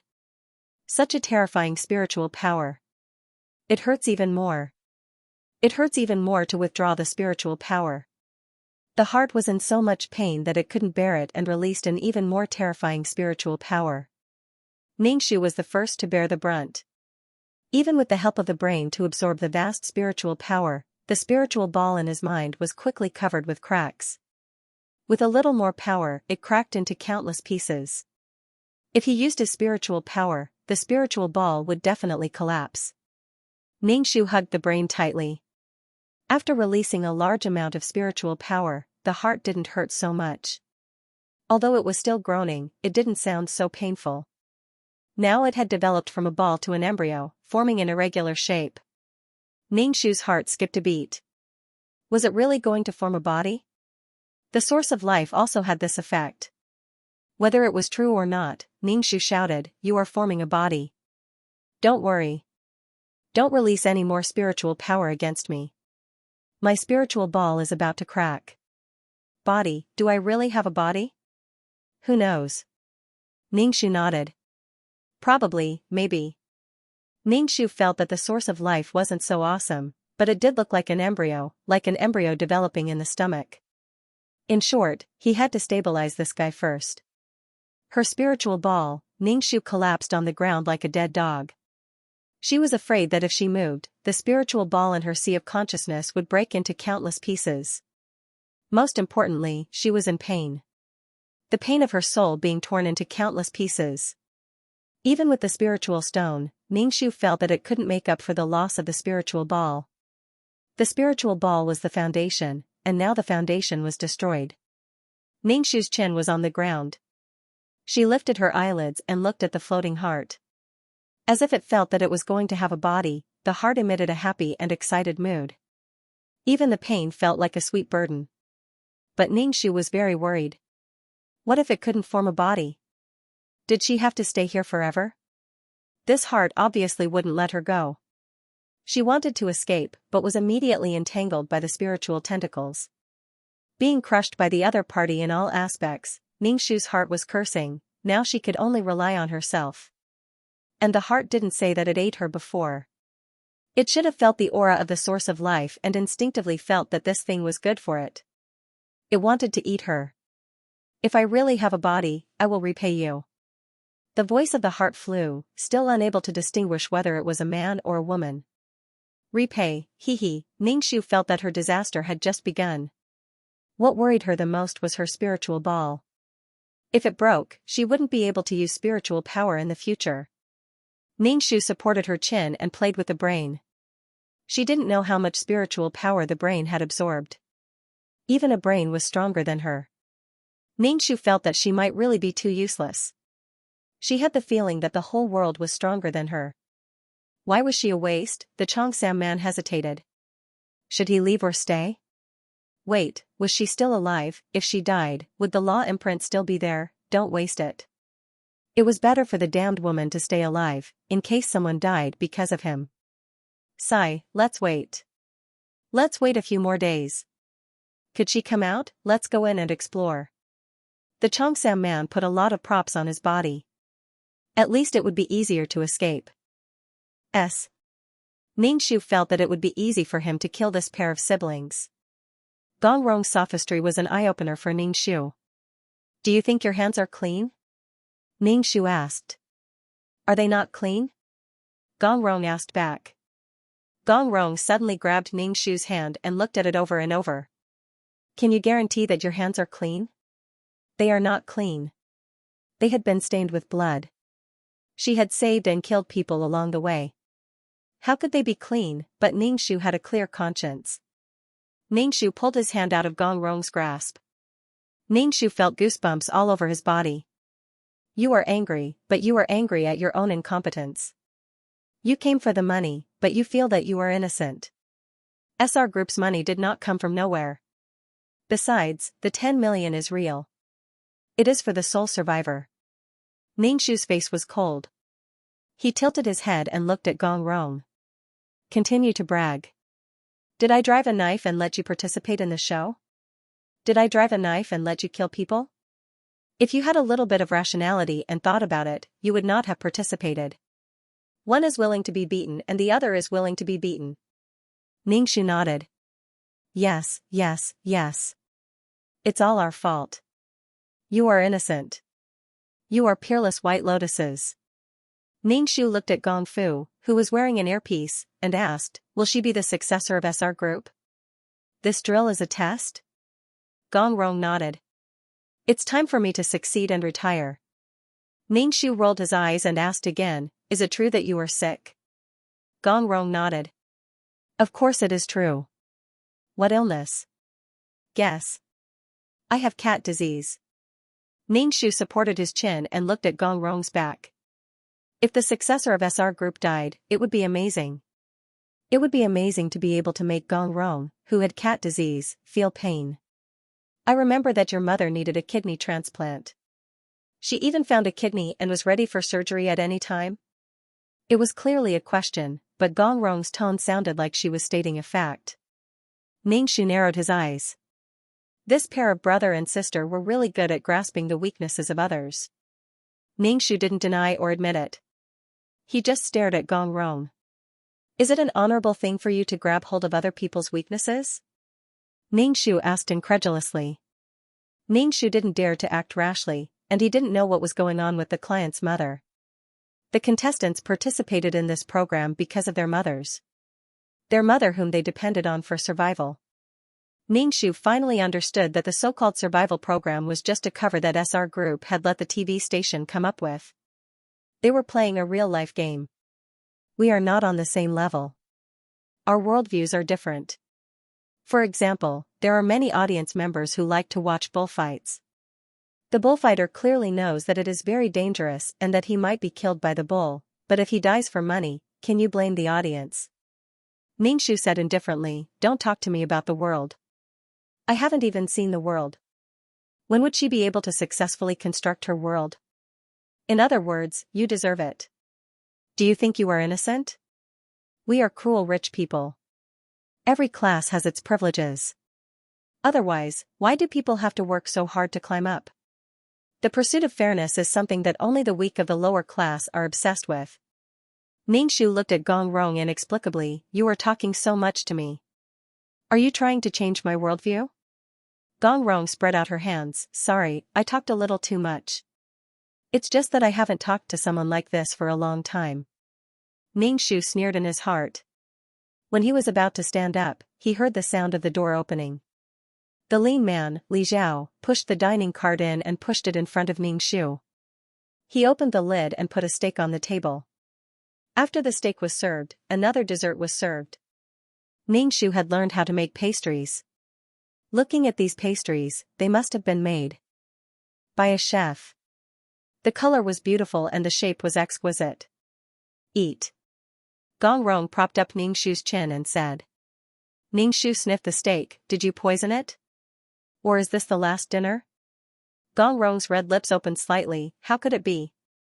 If it is the last dinner, I will definitely make something delicious for you. Fu, you should go eat too. Gong Rong said to her sister. Gong Fu took off her headset and walked over, sister, aren't you coming with me? Gong Fu glanced at Ning Shu, are you going to accompany her? Go ahead. I think it is quite interesting to talk to her. Gong Rong said gently. Gong Fu glanced at Ning Shu again before turning to leave. Ning Shu pointed his finger at Gong Fu under the table and an invisible force entered Gong Fu's body. Gong Fu's body froze and her face turned ugly. She couldn't help but clutch her chest. She felt as if she had bumped into something invisible. After a spasm, the feeling disappeared. Gong Rong hurriedly stood up and walked to Gong Fu's side. She asked with concern, "Fuer, what's wrong?" Gong Rong's concern for her sister was sincere. Ning Shu cut the steak. The steak tasted very good. Gong Fu shook her head, "It's fine." Gong Rong said to Li Zhao, "Protect Miss well." Li Zhao bowed and sent Gong Fu out. She followed closely behind Li Zhao. Gong Rong sat in front of Ning Shu again. She looked at Ning Shu and said, "I especially don't like it when you look at me like a murderous demon." Ning Shu shrugged, "I don't. Different classes have different thoughts. Just like now, you are eating beef. Have you thought about what the cow is thinking? Aren't the resources that humans need to survive all taken from other species? The food chain doesn't only exist for different species. The food chain between humans also exists." Gong Rong propped up her chin and looked at Ning Shu, "Is the beef delicious?" Ning Shu put down his knife and fork. He had no appetite at all. "Why are you talking so much to me?" Ning Shu's face was cold. "I want to change your rotten and naive thinking," Gong Rong said. Ning Shu became even colder, "I thank you. Thank you to your whole family. You changed my worldview, and then?" Ning Shu asked. Gong Rong was really bored out of her mind. "Nothing. I think the world is very stupid and easy to incite." Gong Rong propped up her chin, very naive. Ning Shu picked up his fork and ate the dessert. "The world is stupid. You are the smartest, ha ha ha. Little girl, I don't like your tone." Gong Rong shook her head and said. Ning Shu rolled his eyes, "Do you want me to kneel on the ground and kowtow 3 times and 9 times? Are the desserts delicious?" Gong Rong asked. Ning Shu nodded, "Not bad, not bad." With a ding, the door opened. More than 10 people wearing bulletproof vests and holding guns came in. Why did such an armed force suddenly rush in? Ning Shu stood up, his body tensed up as he watched Gong Fu walk in. Gong Fu coldly said, "Sister, when can you change your bad habit of talking nonstop?" Gong Rong asked, "Finished eating so quickly?" "Sister, there is no need to talk so much with her, capture her." Gong Fu lightly said. "Don't try to resist, these guns are the latest model, they are very lethal and very fast. If you obediently submit, you will still be alive, if you resist, you will not even have a life." Gong Fu coldly said. "Sister, I don't like her, she has no self-awareness." Gong Fu coldly stared at Ning Shu. Probably because Ning Shu's attitude from beginning to end was too relaxed, it made Gong Fu very unhappy. Ning Shu's expression was indifferent. "Why are you capturing me?" "Of course it is to complete my arrangements and let you be the last person. You will receive a reward of 10 million. Don't you need money to save your mother? This money is enough for the surgery, but your mother will be saved, but you will have to go to jail. No, you might have to eat a bullet." Ning Shu rolled his eyes, making Gong Fu's expression even colder. The short-haired Gong Fu was cold and emotionless, looking at people with eyes like ice shards. Gong Fu waved her hand, a person shot at Ning Shu. Ning Shu supported himself with his hand on the table, barely avoiding the bullet. Ning Shu exclaimed in his heart, the speed of the bullet was really too fast, if not for the help of his mental power, he would not have been able to avoid it. The Gong family actually had such an advanced weapon. Who knew how many armed forces were on this ship? If they all fired at him, Ning Shu did not think that he could avoid it. Ning Shu supported himself with one hand on the table, grabbed the steak knife with the other, his body slid on the table, slid to Gong Rong's side, and seized Gong Rong with lightning speed. Ning Shu strangled Gong Rong's neck and laughed, "Do you believe that I will kill her? Brother. Sister, let go of my sister." Gong Fu's cold face cracked. Gong Rong burst into laughter and reached out to grab Ning Shu's hand that was around her neck. Gong Rong wanted to throw Ning Shu over her shoulder, but she found that Ning Shu was too strong. As a man, he actually couldn't pull the woman's hand away. Gong Rong's expression slowly turned serious. "What do you want?" Gong Fu coldly looked at Ning Shu and asked, "You better let go of my sister." Otherwise, I cannot guarantee that you will be able to leave this place alive. Ningshu pressed the shiny knife against Gong Rong's neck and pierced it, causing blood to seep out. Even if I'm going to die, I'm going to drag your big brother down with me. No, big sister, who cares about him, we'll die together.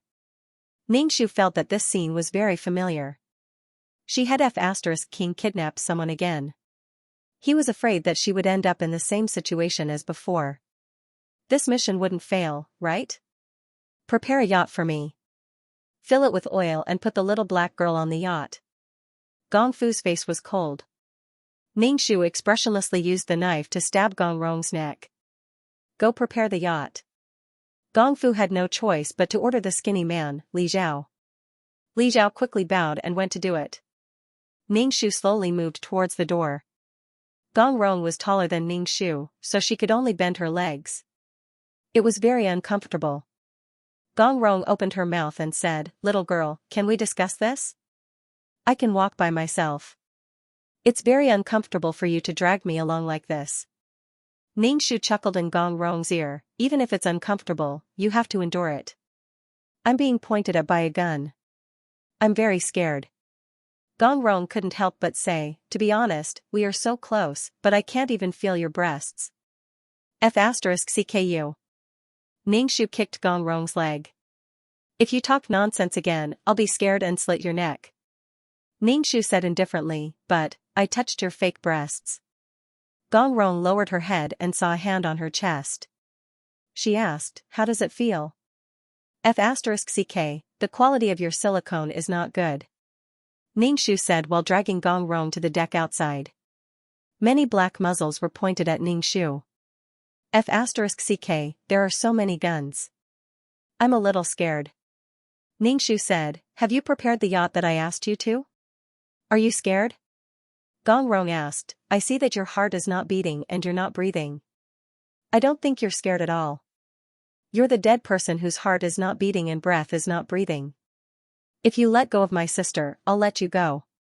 Gong Fu coldly said, "I'll give you one last chance."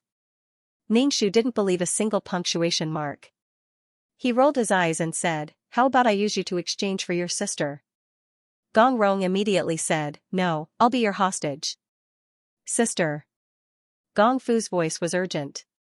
The little black girl was also dragged out. Seeing such a confrontation scene, she was so scared that her black face turned white. Li Zhao came over and said, "Miss, the yacht is ready." Ningshu said, "The yacht is full of oil. Is there food and water on it?"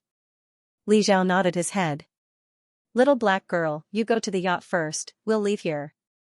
Compared to the size of the ship, the yacht was much smaller. The little black girl hurriedly went up the ladder to the yacht. Ningshu loudly said to the little black girl, "You check if there is food and water on the yacht." The sea was vast, without food and water, it was easy to have an accident. "There is." The little black girl put her hands in front of her mouth like a trumpet and shouted to Ningshu. Ningshu was a bit annoyed. She kidnapped Gong Rong, so it was not easy to climb down the ladder. Ningshu moved back and turned his head to look at the small yacht below. CK, I might as well jump down. Ningshu moved to the edge of the deck and was about to fall down. Gong Fu immediately said, "Isn't the thing you want ready?" Ningshu smiled, "Bye-bye." Ningshu grabbed Gong Rong's neck, his body leaned back and fell down from the ship. He accurately hit the small yacht. Ningshu circulated his qi and his dantian to reduce the force of the fall, but his body was still numb. Gong Fu was so shocked that she hurriedly ran to the side of the deck. She looked down and shouted loudly, big brother, quickly start the boat." Ningshu said to the little black girl. I don't know how to drive, and I don't know how to drive a boat." The little black girl was so scared that she stammered. "Actually, I know how to drive a boat." Gong Rong's heart was still entangled. "I fell from 30 meters and fell into the small yacht, but I didn't die, even the cushion under me didn't die." The current situation was really unimaginable. Gong Rong pressed down on Ningshu's body, she felt that her body was soft. Was this the reason why she didn't die? The question was, why didn't this woman die? CK. When Ningshu heard that Gong Rong wanted to start the boat, he sneered. Don't think that she didn't see so many guns pointing at her. She still needed Gong Rong to be on top of her as a shield to block the bullets for her. Gong Rong was very puzzled. If you don't let me start the boat, how will the boat go? Young Master Gong, you don't need to worry. Ningxu released a huge formless energy. The energy drilled into the water and sank to the bottom of the boat. Then, it pushed the small yacht away. We're moving, moving. The little black girl said excitedly, but she was also smart. She did not stand up, but crawled in the cabin. Although it was called a small boat, it was really a small boat. It didn't even have a room. It was used for surfing and didn't even have a roof. What the hell? Gong Rong felt that he was dreaming. Otherwise, how could such a strange thing happen? No one was driving the boat, and the boat was running on its own. Moreover, it was running very fast. It was really like seeing a ghost. Ningxu stretched out his hand and grabbed Gong Rong's beautiful long hair, pulling her head back. Gong Rong screamed in pain and was forced to raise her head. Get off my body, Ningxu said coldly. Gong Rong looked thin, but he was quite heavy. It was probably because of his bones. Gong Rong was pulled by his hair and said in pain, let go first, I'll get up when you let go. Ningxu let go of Gong Rong's hair, and Gong Rong got up from Ningxu's body. Start the boat. Ningxu used a knife to press against Gong Rong's waist. What the F***ck? Gong Rong bared his teeth, be careful, my kidney is on the ground.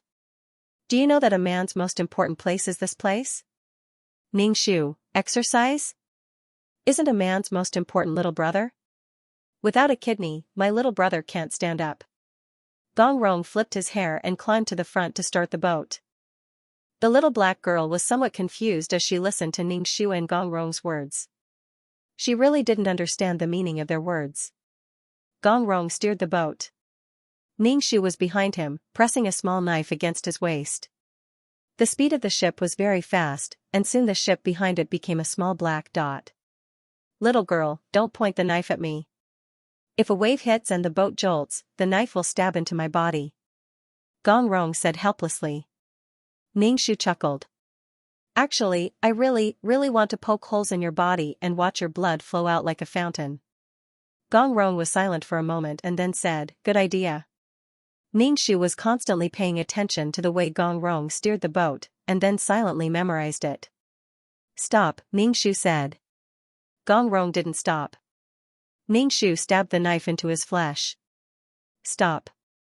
Gong Rong stopped and touched his waist with his hand. His hand was stained with blood. He somewhat angrily said, didn't I say, don't stab my kidney? It doesn't matter if you have a kidney or not. Ningxu sat in the driver's seat, patted his leg, and said to Gong Rong, sit on it. Gong Rong was a bit confused. Sit on your thigh? Hurry up, sit on it. Because I'm worried about you. Only when you sit in front of me, you won't dare to do anything. Ningxu was afraid that when he steered the boat, Gong Rong would counterattack or even jump into the sea. Then the bargaining chip in her hand would be gone. Gong Rong, men and women can't be separated clearly. What kind of man are you? If you want me to stab your throat with a knife, then stand still. Ningxu held the table knife and was about to throw it over. Gong Rong was helpless and could only sit on Ningxu's lap. You're so heavy, Ningxu said in a deep voice. Ningxu steered the boat and used the satellite navigation system to locate his position. Your legs are really uncomfortable. Gong Rong felt as if she was sitting on two bamboos. It was really F***king uncomfortable. I promise I won't cause trouble. Be obedient and be your hostage. Don't make me sit on your lap, okay? Gong Rong said. Ningxu immediately said, then hurry up and get up. My legs are going to break because of you. Gong Rong stood up and stood beside Ningxu. The wind blew her hair into a mess. Ningxu's heart was in a mess. What was she going to do in the future? After kidnapping Gong Rong, Gong Fu would definitely not let the client's mother off. She had to return to land as soon as possible and go to the hospital to see the client. She had become a kidnapper now. If she didn't hold Gong Rong, she wouldn't even be able to get out of the boat. Gong Rong's face was hurting from the wind. She sat down and tidied her hair. Ning Shu glanced at her from the corner of his eyes. You look really pitiful. Gong Rong coldly said, little girl, I'm telling you. I'm only a hostage. Don't drool over my beauty. Ning Shu pulled up the corner of his mouth and laughed. Who would drool over a perverted beauty? The weather was very hot. The black girl took out bottles of pure water from the box and gave one to Ning Shu and another to Gong Rong. Drink it sparingly. Who knows when we can leave the sea? Ning Shu said. As a hostage, you can only drink one mouthful. Ning Shu snatched the bottle from Gong Rong's hand. Gong Rong didn't look like a hostage. Could it be that she didn't look fierce enough? Gong Rong should be scared to death. Ning Shu stretched out his leg and kicked Gong Rong. Gong Rong looked at Ning Shu from the corner of her eyes. What are you doing? Be honest. I'm very honest. Ning Shu, I beg you to be in fear and trepidation. Gong Rong was really not afraid of death. Ning Shu suddenly asked, do you not have long to live? Gong Rong looked at Ning Shu and raised her eyebrows. This action was full of heroic spirit. She asked, why do you think so?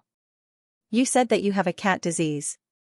You're training your sister to be the successor of SR Group. You're not that old now. If you don't have long to live, you won't be so anxious. Especially after kidnapping Gong Rong, Gong Rong's actions were too calm. She didn't seem to be afraid at all. The more Ning Shu thought about it, the more he felt so. F***ck, kidnapping a dying person was useless. If this person died in her hands, she would be a kidnapper and a murderer.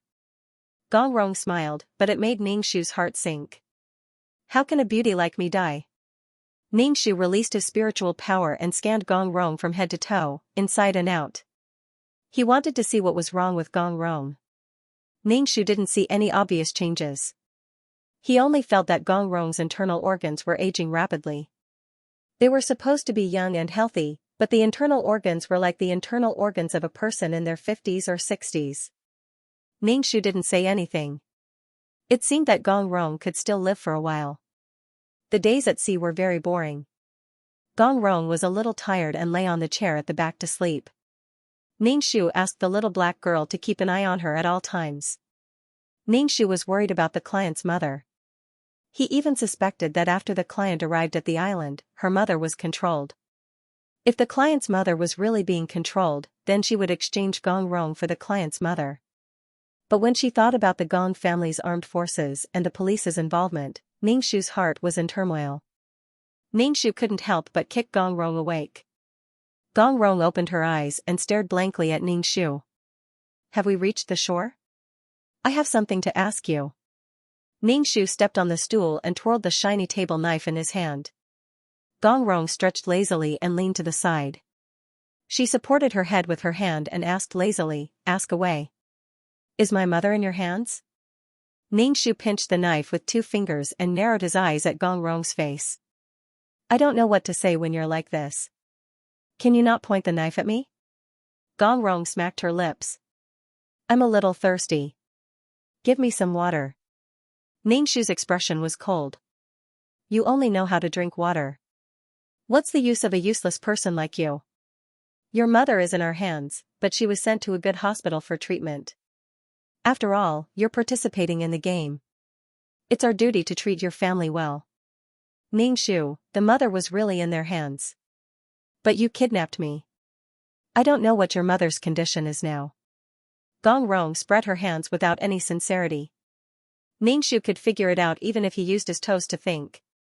The client's mother's uremia was very serious. If she stopped treatment, her life was uncertain. The client died on an isolated island. Did the Gong family really pay for the client's mother's surgery? Ning Shu looked at Gong Rong suspiciously. He didn't believe Gong Rong's words. In the end, only one person received 10 million, and once they received the money, they faced the threat of jail. F***ck, so angry. Ning Shu stabbed Gong Rong's leg with the knife. Gong Rong, temperamental crazy woman. Ning Shu licked the bloody knife and stared at Gong Rong. Gong Rong's face was very pale, but she blinked. You're quite sexy like this. Ning Shu almost cut his own tongue. He couldn't be bothered with him and continued to sail. Without Ningxu watching, Gong Rong immediately grimaced and covered her bleeding leg. As soon as Ningxu turned around, Gong Rong immediately retracted her painful expression. She propped up her chin and smiled. What else do you want to ask? If anything happens to my mother, I'll kill you. You'd better hope that nothing happens to my mother. Gong Rong calmly replied, I have nothing to fear. You have a cat disease and are about to die, but what if your sister dies too? Ningxu said with a smile. Gong Rong flipped her hair and pulled open her collar. If there's anything, just come at me. Don't look for my sister.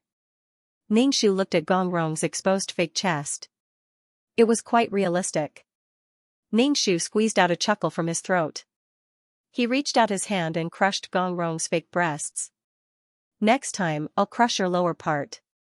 Ningxu's gaze moved down and stopped between Gong Rong's legs. Gong Rong crossed her legs and calmly said, I like humorous people like you. Help me crush the other side. Then it'll be symmetrical. Gong Rong puffed out her chest. Ningxu also smiled and directly gave Gong Rong a big slap. I don't mind helping you to slap the other side. That way, it'll be symmetrical.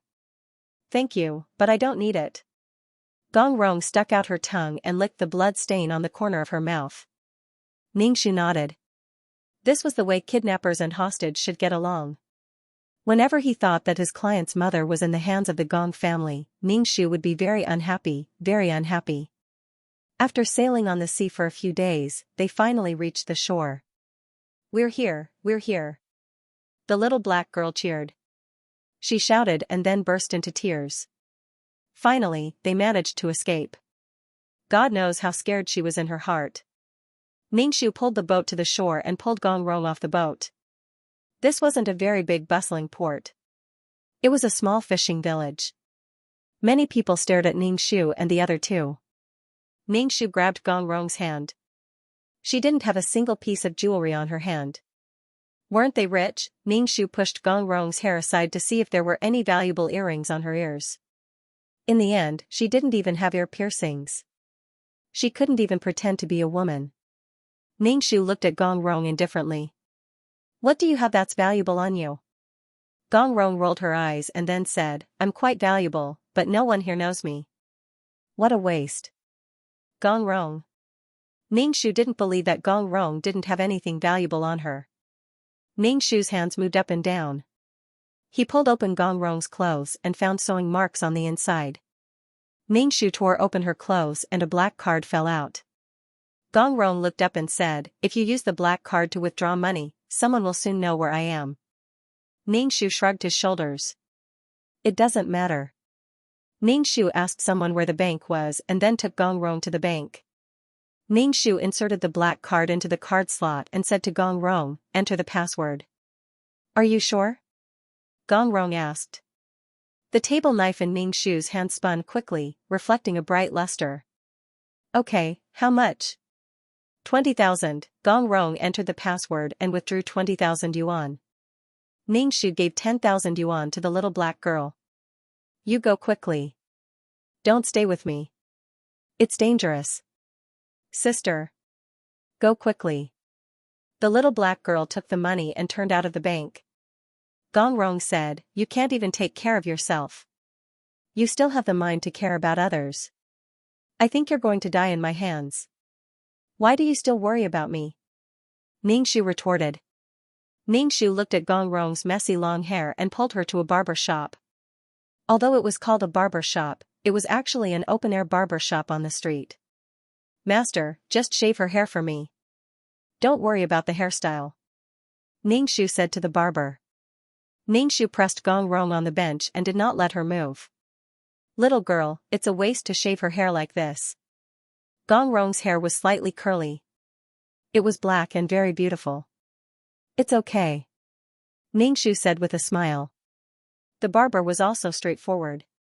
He directly flattened Gong Rong's hair and directly made it flat. But Gong Rong with flat hair was still very handsome. The aunties and little girls passing by all looked at Gong Rong's face. Ningxu also asked the barber to shave his hair short and make it look like a boy. After that, Ningxu took Gong Rong to a clothing store and picked out men's clothes. Gong Rong was dressed in men's clothes. It was a simple t-shirt and jeans. But Gong Rong looked very handsome. Sure enough, she looked like a man and a woman. Ningshu also put on men's clothes. Since they withdrew the money, the Gong family would be able to find this place according to the black card. They had to leave quickly and go back to find the client's mother. Gong Rong was still looking at herself in the mirror. She touched her flat hair. It's really hard to give up on one's natural beauty. Ningshu pulled Gong Rong away and went to the station to buy tickets. Why did such an armed force suddenly rush in? Ningshu stood up, his body tensed as he watched Gong Fu walk in. Gong Fu coldly said, "Sister, when can you change your bad habit of talking nonstop?" Gong Rong asked, "Finished eating so quickly?" "Sister, there's no need to talk so much with her. Capture her," Gong Fu lightly said. "Don't try to resist. These guns are the latest models. They are very lethal and very fast. If you obediently submit, you'll still be alive. If you resist, you won't even be alive." Gong Fu coldly said. "Sister, I don't like her. She doesn't have any self-awareness." Gong Fu coldly stared at Ningshu. Probably because Ningshu's attitude was too relaxed from the beginning to the end, it made Gong Fu's heart very unhappy. Ningshu's expression was indifferent. "Why are you capturing me?" "Of course it's to complete my arrangements and let you be the last person. You'll receive a reward of 10 million. Don't you need money to save your mother? This money is enough for the surgery. But even if your mother is saved, you'll have to go to jail. No, maybe you'll have to eat a bullet." Ningshu rolled his eyes, making Gong Fu's expression even colder. The short-haired Gong Fu was cold and emotionless. Her eyes were like ice shards. Gong Fu waved her hand and a person shot at Ningshu. Ningshu's hand on the table barely avoided the bullet. Ningshu exclaimed in her heart. The speed of the bullet was really too fast. If it wasn't for the help of her mental power, she wouldn't have been able to avoid it. The Gong family actually had such an advanced weapon. Who knew how many armed forces were on this ship? If they all fired at her, Ningshu didn't think she could avoid it. Ningshu placed one hand on the table and grabbed the steak knife. His body slid on the table and slid to Gong Rong's side. With lightning speed, he seized Gong Rong. Ningshu grabbed Gong Rong's neck and laughed. "Do you believe that I won't kill her? Brother. Sister, let go of my sister." Gong Fu's cold face cracked. Gong Rong burst into laughter and reached out to grab Ningshu's hand that was around her neck. Gong Rong wanted to throw Ningshu over her shoulder, but she found that Ningshu was too strong. He was a man, but he couldn't pull the woman's hand away. Gong Rong's expression slowly turned serious. "What do you want?" Gong Fu coldly looked at Ningshu and asked, "You better let go of my sister. Otherwise, I cannot guarantee that you will be able to leave this place alive." Ningshu placed the shiny knife on Gong Rong's neck and pierced it, causing blood to seep out. "Even if I'm going to die, I'm going to drag your big brother down with me." "No, big sister, who cares about him, we'll die together." Ningshu felt that this scene was very familiar. She had King kidnapped someone again. He was afraid that she would end up in the same situation as before. This mission wouldn't fail, right? "Prepare a yacht for me. Fill the yacht with oil and put the little black girl on it." Gong Fu's face was cold. Ningshu expressionlessly used the knife to stab Gong Rong's neck. "Go prepare the yacht." Gong Fu had no choice but to order the skinny man, Li Zhao. Li Zhao quickly bowed and went to do it. Ningshu slowly moved towards the door. Gong Rong was taller than Ningshu, so she could only bend her legs. It was very uncomfortable. Gong Rong opened her mouth and said, "Little girl, can we discuss this? I can walk on my own. It's very uncomfortable for you to drag me along like this." Ningshu chuckled in Gong Rong's ear, "Even if it's uncomfortable, you have to endure it. I'm being pointed at by a gun. I'm very scared." Gong Rong couldn't help but say, "To be honest, we are so close, but I can't even feel your breasts." CKU. Ningshu kicked Gong Rong's leg. "If you talk nonsense again, I'll be scared and slit your neck." Ningshu said indifferently, "But, I touched your fake breasts." Gong Rong lowered her head and saw a hand on her chest. she asked, how does it feel? F***ck, the quality of your silicone is not good. Ningxu said while dragging Gong Rong to the deck outside. Many black muzzles were pointed at Ningxu. F***ck, there are so many guns. I'm a little scared. Ningxu said, have you prepared the yacht that I asked you to? Are you scared? Gong Rong asked, I see that your heart is not beating and you're not panting. I don't think you're scared at all. You're the dead person whose heart is not beating and breath is not panting. If you let go of my sister, I'll let you go. Gong Fu coldly said, I'll give you one last chance. Ningxu didn't believe a single punctuation mark. He rolled his eyes and said, how about I use you to exchange for your sister? Gong Rong immediately said, no, I'll be your hostage. Sister. Gong Fu's voice was urgent. The little black girl was also taken out. Seeing such a confrontation scene, she was so scared that her black face turned white. Li Zhao came over and said, Miss, the yacht is ready. Ningxu said, is the yacht full of oil and food and water? Li Zhao nodded. Little black girl, you go to the yacht first, we'll leave here. Compared to the size of the ship, the yacht was much smaller. The little black girl hurriedly went up the ladder to the yacht. Ningxu loudly said to the little black girl, you check if there is food and water in the yacht. The sea was vast, without food and water, it was easy to have an accident. There is.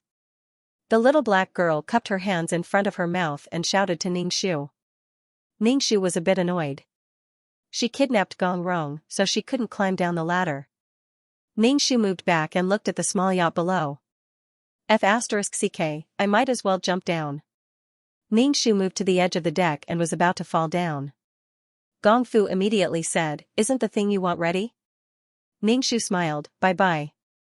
Ningxu grabbed Gong Rong's neck, his body leaned back and fell down from the ship. He accurately hit the small yacht. Ningxu circulated his qi and his dantian to reduce the force of the fall, but his body was still numb. Gong Fu was so shocked that she hurriedly ran to the side of the deck. She looked down and shouted loudly, big brother, quickly start the boat. Ningxu said to the little black girl. I don't know how to drive a car, I don't know how to drive a boat. The little black girl stammered. Actually, I know how to drive a boat. Gong Rong's heart was still entangled. I fell from 30 meters and fell into the small yacht, but I didn't die, even the cushion under me didn't die. The current situation was really unimaginable. Gong Rong pressed on Ningxu's body, she felt that her body was soft. Was this the reason why she didn't die? The question was why this woman didn't die. F***ck. When Ningxu heard that Gong Rong wanted to start the boat, he sneered. Don't think that she didn't see so many guns pointing at her. She still needed Gong Rong to be on top of her as a shield to block the bullets for her. Gong Rong was very puzzled, if you don't let me start the boat, how will the boat go? Young Master Gong, you don't need to worry.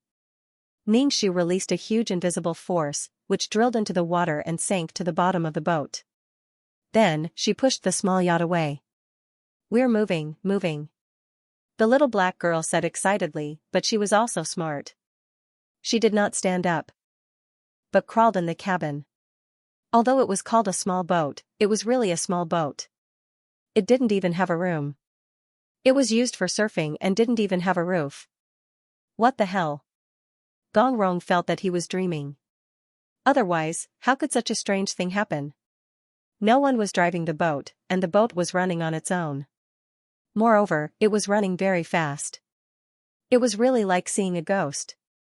Ningxu stretched out his hand and grabbed Gong Rong's beautiful long hair, pulling her head back. Gong Rong screamed in pain and was forced to raise her head. Get off my body.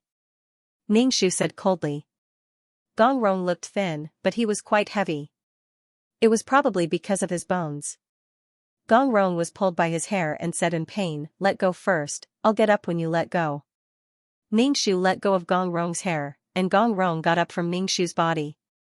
Start the boat. Ningxu used a knife to press against Gong Rong's waist. What the F***ck? Gong Rong bared his teeth, be careful, my kidney is on the ground. Do you know that a man's most important place is this place? Ningxu, exercise? Isn't a man's most important little brother? Without a kidney, my little brother can't stand up. Gong Rong flipped his hair and climbed to the front to start the boat. The little black girl was somewhat confused as she listened to Ningxu and Gong Rong's words. She really didn't understand the meaning of their words. Gong Rong steered the boat. Ningxu was behind him, pressing a small knife against his waist. The speed of the ship was very fast, and soon the ship behind it became a small black dot. Little girl, don't point the knife at me. If a wave hits and the boat jolts, the knife will stab into my body. Gong Rong said helplessly. Ningxu chuckled. Actually, I really want to poke holes in your body and watch your blood flow out like a fountain. Gong Rong was silent for a moment and then said, good idea. Ningxu was constantly paying attention to the way Gong Rong steered the boat, and then silently memorized it. Stop, Ningxu said.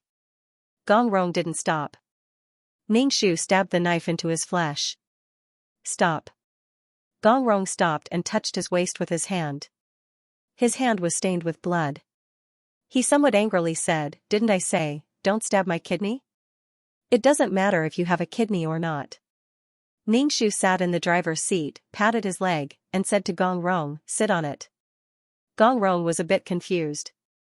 Sit on your thigh? Hurry up, sit on it. Because I'm worried about you. Only when you sit in front of me, you won't dare to do anything. Ningxu was afraid that when he steered the boat, Gong Rong would counterattack or even jump into the sea. Then the bargaining chip in her hand would be gone. Gong Rong, men and women can't be separated clearly. What kind of man are you? If you want me to stab your throat with a knife, then stand still. Ningxu held the table knife and was about to throw it over. Gong Rong was helpless and could only sit on Ningxu's lap. You're so heavy. Ningxu said in a deep voice. Ningxu steered the boat and used the satellite navigation system to locate his position. Your legs are really uncomfortable. Gong Rong felt as if she was sitting on two bamboos. It was really King uncomfortable. I promise I won't cause any trouble. Be obedient and be your hostage. Don't make me sit on your lap, okay? Gong Rong said. Ningxu immediately said, then hurry up and get up. My legs are going to be broken by you. Gong Rong stood up and stood beside Ningxu. The wind blew her hair into a mess. Ningxu's heart was in a mess. What was she going to do in the future? After kidnapping Gong Rong, Gong Fu would definitely not let the client's mother off. She had to return to land as soon as possible and go to the hospital to see the client. She had become a kidnapper now. If she didn't pull Gong Rong, she wouldn't even be able to get out of the boat. Gong Rong's face was hurting from the wind. She sat down and tidied her hair. Ningxu glanced at her from the corner of his eyes. You look really pitiful. Gong Rong coldly said, little girl, let me tell you. I'm only a hostage. Don't drool over my beauty. Ningxu pulled the corner of his mouth and laughed. Who would drool over a perverted beauty? The weather was very hot.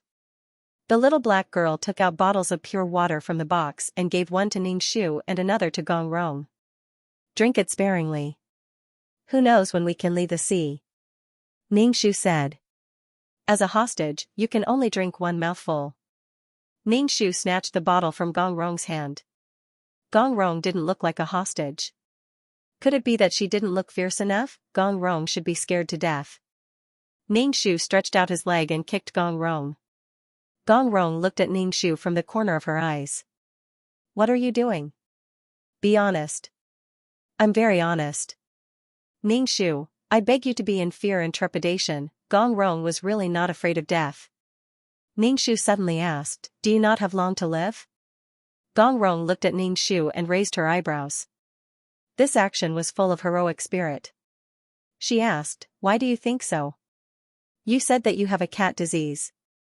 You're training your sister to be the successor of SR Group. You're not that old now. If you don't have long to live, you won't be so anxious. Especially after kidnapping Gong Rong, Gong Rong's actions were too calm. She didn't seem to be afraid at all. The more Ningxu thought about it, the more he felt so. *CK, kidnapping a dying person was useless. If this person died in her hands, she would be a kidnapper and a murderer. Gong Rong smiled, but it made Ningxu's heart sink. How can a beauty like me die? Ningxu released his spiritual power and scanned Gong Rong from head to toe, inside and out. He wanted to see what was wrong with Gong Rong. Ningxu didn't see any obvious changes. He only felt that Gong Rong's internal organs were aging rapidly. They were supposed to be young and healthy, but the internal organs were like the internal organs of a person in their 50s or 60s. Ningxu didn't say anything. It seemed that Gong Rong could still live for a while. The days at sea were very boring. Gong Rong was a little tired and lay on the chair at the back to sleep. Ningxu asked the little black girl to keep an eye on her at all times. Ningxu was worried about the client's mother. He even suspected that after the client arrived at the island, her mother was controlled. Ningxu's face was filled with joy as he asked Consort Xian, "Have you found a royal doctor?" Consort Xian's pale face flushed red as she said, "Xianxia has not found a royal doctor. Xianxia only thought that the weather was too hot and my spleen and stomach were not in good condition. Also, Xianxia's period has always been messy, so I did not pay much attention. BSP, the weather is so hot. You should find a royal doctor to get some pills to stimulate the appetite and strengthen the spleen," Ningxu said with a smile. The royal doctor quickly came and took Consort Xian's pulse. Then, Ningxu said, "Empress, Consort Xian is already 1 month pregnant." "That's great. The emperor finally has a child." Ningxu smiled as he said to Consort Xian, "From today onwards, you have to take care of the fetus. You cannot make any mistakes. The child you give birth to is the emperor's eldest son, so there cannot be any mistakes." "No. From today onwards, I will eat, live, and sleep with you until the child is born. The harem needs a child too much. The emperor is not young anymore," Ningxu said casually. Consort Xian was dumbfounded. Then, she said, "Empress, Xianxia does not want to trouble you." Ningxu waved his hand, "From today onwards, the most important matter in the harem is Consort Xian's dragon fetus. Give birth to the dragon fetus at all costs. If anyone dares to extend their hands, I do not mind cutting them off." Ningxu's sharp gaze flashed across everyone present. The concubines were all frightened by Ningxu's sharp gaze. They all bowed and said, "Xianxia obeys. You can all leave. Consort Xian, stay." Ningxu waved his hand. The concubines all left.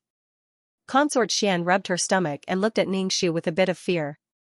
"Extinguish all the incense in the room," Ningxu said to Shi. Shi immediately used water to extinguish the incense in the incense burner and then opened the window. "Although I do not know if the incense is harmful, it is best not to light it. In the future, do not light it in your hall," Ningxu said to Consort Xian. Imperial concubine Xian nodded. "Xianxia will remember." This consort wasn't joking when she said that we would eat and live together. "Don't think that I would do anything to you," said Ningxu. This concubine really doesn't dare to trouble the empress. This concubine is deeply afraid. Concubine Xian's jade nose was dripping with sweat. "Don't talk about these useless things. This empress won't do anything to you. On the contrary, this empress wants to protect the child in your belly. Right now, everyone in the court, including the emperor, thinks that this empress is immoral. If you lose your child, do you think this empress will have a good ending? This empress will be frank with you today. You must have this child." Consort Xian bowed. "Thank you, concubine, but it's just living and eating together, it's not a big deal. From today onwards, I'll live with you in your palace." Ningxu said to Shi, "Just pack some clothes." "Nyang nyang." Shi was somewhat disapproving. The empress was living in the concubine's palace. "Go." After that, Ningxu moved to concubine Xian's Weiyang palace.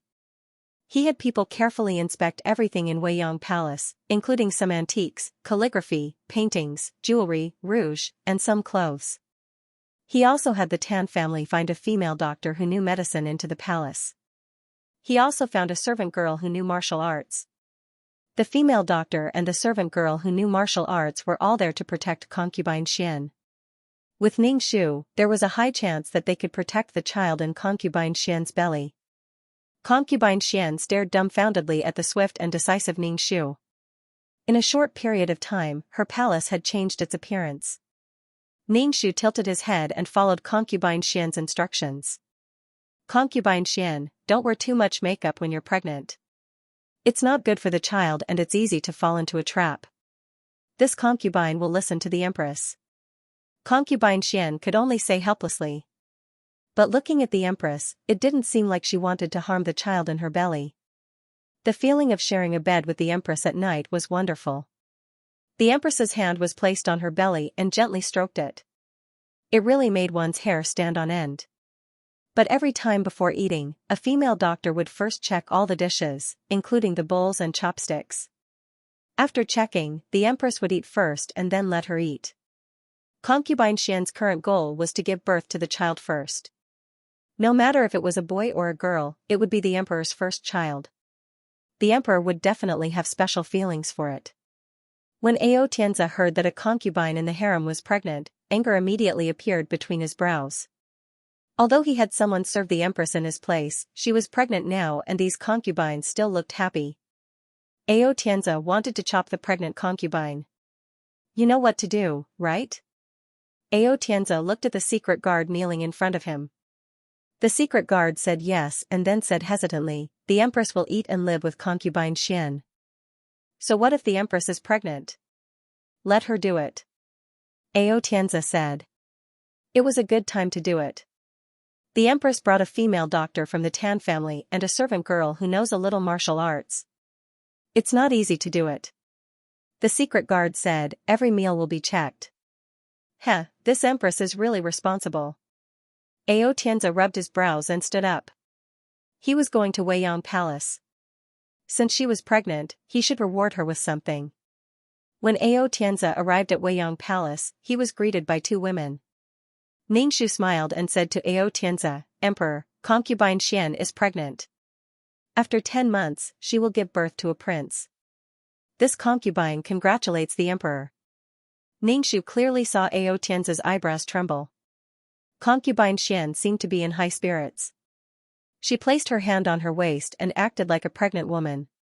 She slightly stuck out her belly and shouted to Xianxia, Emperor. Xianxia glanced at concubine Xian's belly. My beloved concubine, you have suffered. These things are bestowed to you by me. Use them well. I hope that my beloved concubine will still be beautiful when you are pregnant. Thank you, Emperor. Concubine Xian smiled as she looked at the things that the palace servants were holding. There were rouge, face powder, luxurious jewelry, and some strange and interesting things. Ningxu narrowed her eyes slightly and said with a smile, rest assured, Emperor. This concubine will definitely protect the dragon fetus and let concubine Xian give birth to a healthy dragon heir. This concubine will definitely give sister concubine Xian a happy pregnancy and give birth to a smart child, Ningxu said without generosity. She even had a joyful expression on her face, as if she was pregnant herself. Thank you, Empress. The Empress has her own pepper palace and doesn't need to live in Weiyang Palace, Xianxia said. This concubine doesn't suffer, not at all. As long as sister concubine Xian can give birth to a dragon heir, this concubine will be satisfied. Rest assured, Emperor. This concubine will definitely take good care of sister concubine Xian and not let anything happen to her. Ningxu looked like a patriotic and generous mother of the nation. Xianxia clenched his hand under his long robe and said with relief, you are really my good empress. Ningxu smiled. This concubine is duty-bound. Congratulations, Emperor, you are going to be a father. BSP, Gui Lai gritted her teeth. Easy Living and her brother were really troublemakers. She regretted letting this guy join the God team. It was just like what Easy Living said. It was a joke to have such a person in the team, but it also added some popularity to her live broadcast. Most of her emojis were screenshots from the live broadcast by some busybodies. She acquiesced to this action. Tao Jing was already in such a sorry state. If Yan Xingzhou still chose her, Gui Lai felt that her rebirth was meaningless. Even if she was her goddess, the strongest goddess in the game, why was Yan Xingzhou still indifferent to her? At a game party in her previous life, she saw Yan Xingzhou peeling prawns for Tao Jing and watching her eat with a smile. Why was he so cold to her? Gui Lai didn't dare to be distracted. Although these were all small monsters, it was live broadcast time. If a distraction caused any impact, it would be a blow to her reputation. It was directly related to money. The worst thing about holographic games was that once the live broadcast started, it couldn't be turned off within the set time. Guilai really wanted to turn off the live broadcast. It wasn't that no one did live broadcast, but the live broadcast was terrible. Guilai's live broadcast was the most perfect. Her teammates were awesome, her skills were awesome, and her equipment was gorgeous. It was simply enjoyable. Now only Guilai's live broadcast was outstanding. The income was amazing. Damn fatty, I've been tricked by you. Third brother's life was hanging by a thread as he shouted to Ningxu. When the last drop of blood was gone, he was forced to quit the game. When the character died, they would quit the game. And using the game helmet was very tiring. They couldn't play for too long, so they would be forced to quit the game after 3 hours. To avoid the situation of being unconscious, Ningxu took out his handkerchief and waved at his brother. Ah, goodbye, my brother. Third brother, damn you, who did he die for? The team that third brother brought over was killed. The rest was the god team.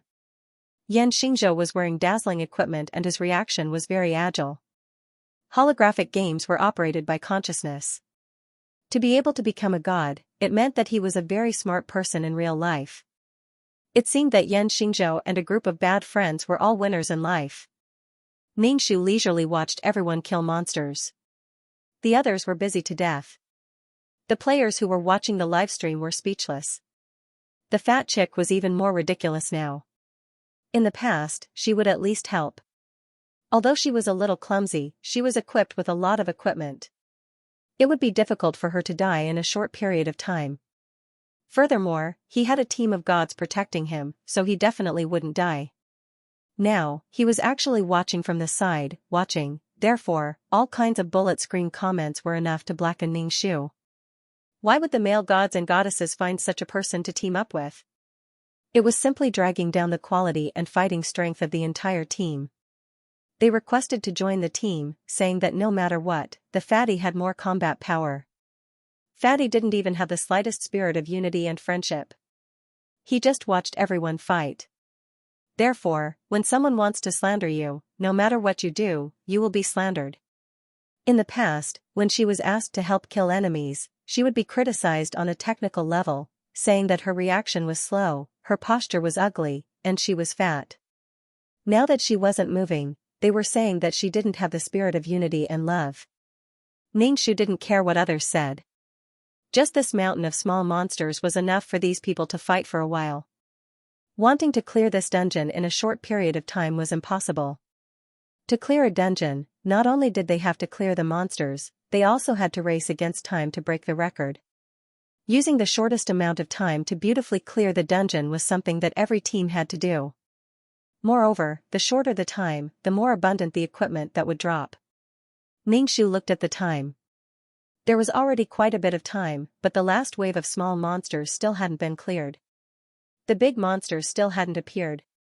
Moreover, the big monsters this time were definitely strong, because the dungeon counted 2 teams of people. Ningxu stretched his arms, gathering enough energy to fight BSS. This time, no matter what, he had to get some equipment. If he fought BSS for the last time, then he would definitely have a share of the equipment that would drop. He definitely had to snatch the best equipment that would drop. Ningxu flipped through all kinds of game guides, familiarizing himself with the game. Many of the game guides on the forums were written by Return Home. Ningxu looked for a while, and felt that it was better to walk through the game from the beginner's village than to look at these guides. The client's mind wasn't in the game at all. She wasn't here to play the game. She was completely attracted by the realistic graphics.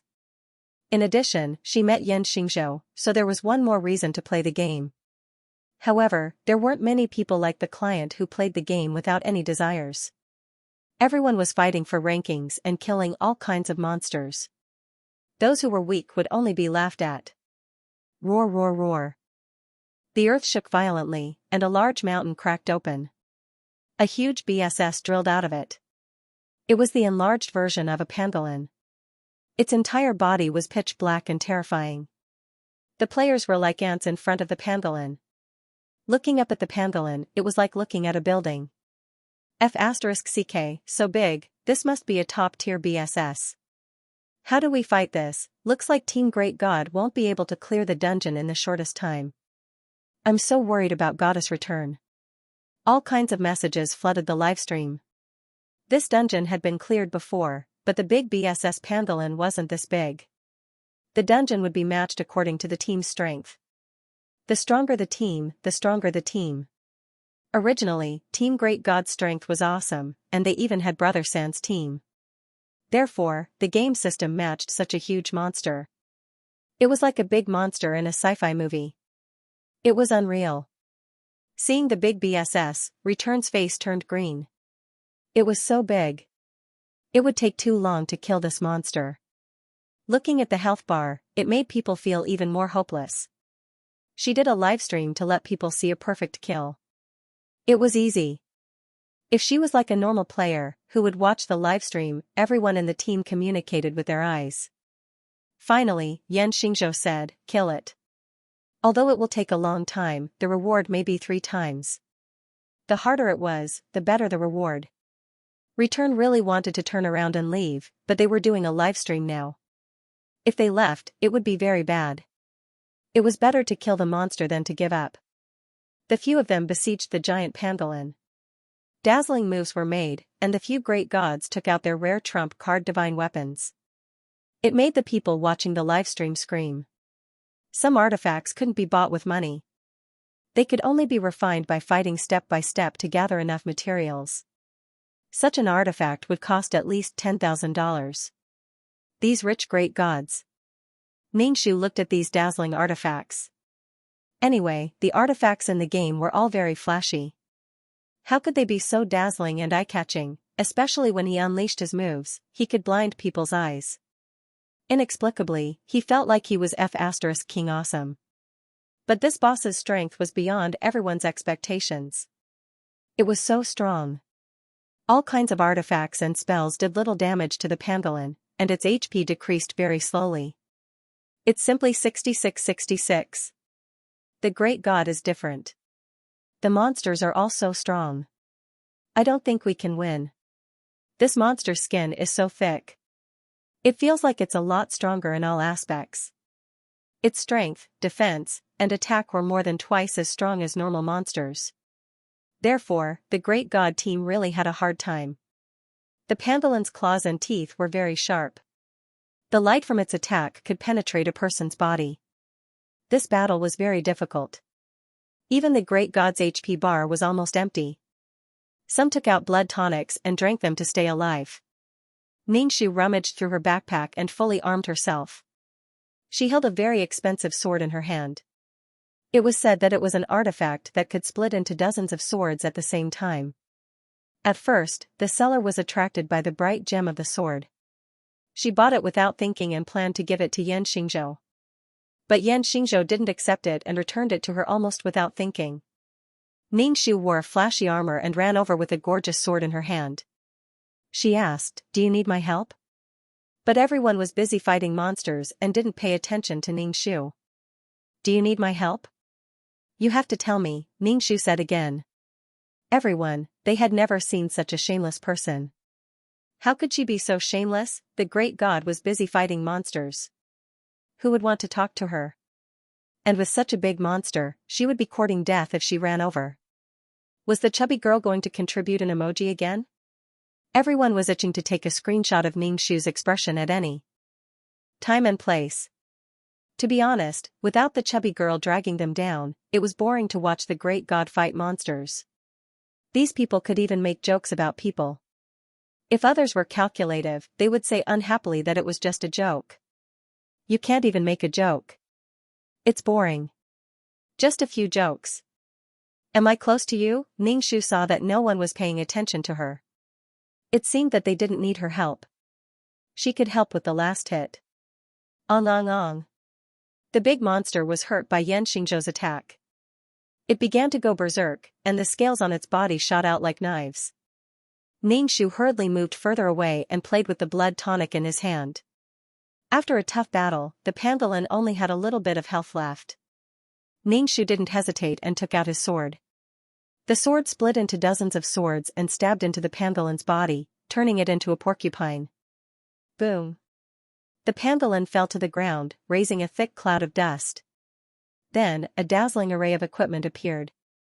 There were divine artifacts, ores, and pet eggs. Ningxu was the first to snatch the pet eggs. He also took 2 glowing stones. Everyone was speechless. Ningxu tucked the egg under his armpit and said to the stunned gods, "Hurry up and pick it up. What are you waiting for? Don't be shy." The gods almost laughed. Don't be shy? You're the one who's being rude. Return was speechless. The new 5-colored stone and pet eggs that she wanted had been snatched away. She had discussed with everyone that the 5-colored stone and pet eggs would belong to her. But now, they had been snatched away. This made Return very unhappy. Today's live broadcast didn't go very well. Now, the equipment that dropped had been snatched away. Return took a deep breath. Ningxu said, "Well, I want the pet eggs and 5-colored stone." "Oh, then why don't you take them? I think the stones are pretty." "Pet eggs. I want to hatch a pet egg. You know that I'm weak. It'd be good if there was a pet that could protect me," Ningxu said directly. In the past, the client would never want these equipment. They treated money like dirt. Ningxu didn't care about these things, but it was good to make people uncomfortable. If she didn't want the 5-colored stone, she could give it to Sangu. It was probably some kind of forging material. Return was speechless. It was rare to see someone so thick-skinned. Others fought hard to kill the monster, but you dealt the final blow and wanted to share the good stuff. Today's failure made Return unable to control herself. If she hadn't reminded herself that she was live broadcasting, she would have exploded.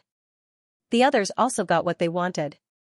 Xianxia generously took out his own things and gave them to Return. "Take it. This arm of God is what you always wanted." "I don't want it." Return didn't want Xianxia's things. Why should Tao Jing have the right to take it, but Return still accepted it? Didn't Tao Jing like Xianxia?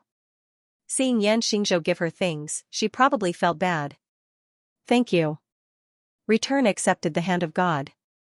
It was a piece of equipment. When worn on the arm, the combat power doubled. Ningxu didn't care about what would happen between the two of them. Perhaps the client felt that this little brother was good-looking and was interested. It wasn't to the extent that she loved him to death. The feelings in the plot came step by step. There was no need to have anyone in the beginning. And Xianxia didn't like her in the beginning. After all, the client's appearance wasn't enough to make people fall in love at first sight. Ningxu touched the pet egg that was as big as a wash basin. It felt very real. Xianxia looked at Ningxu touching the egg and said, "Do you want to sell this egg?" "I'll buy it." Ningxu chuckled, revealing 2 small canine teeth.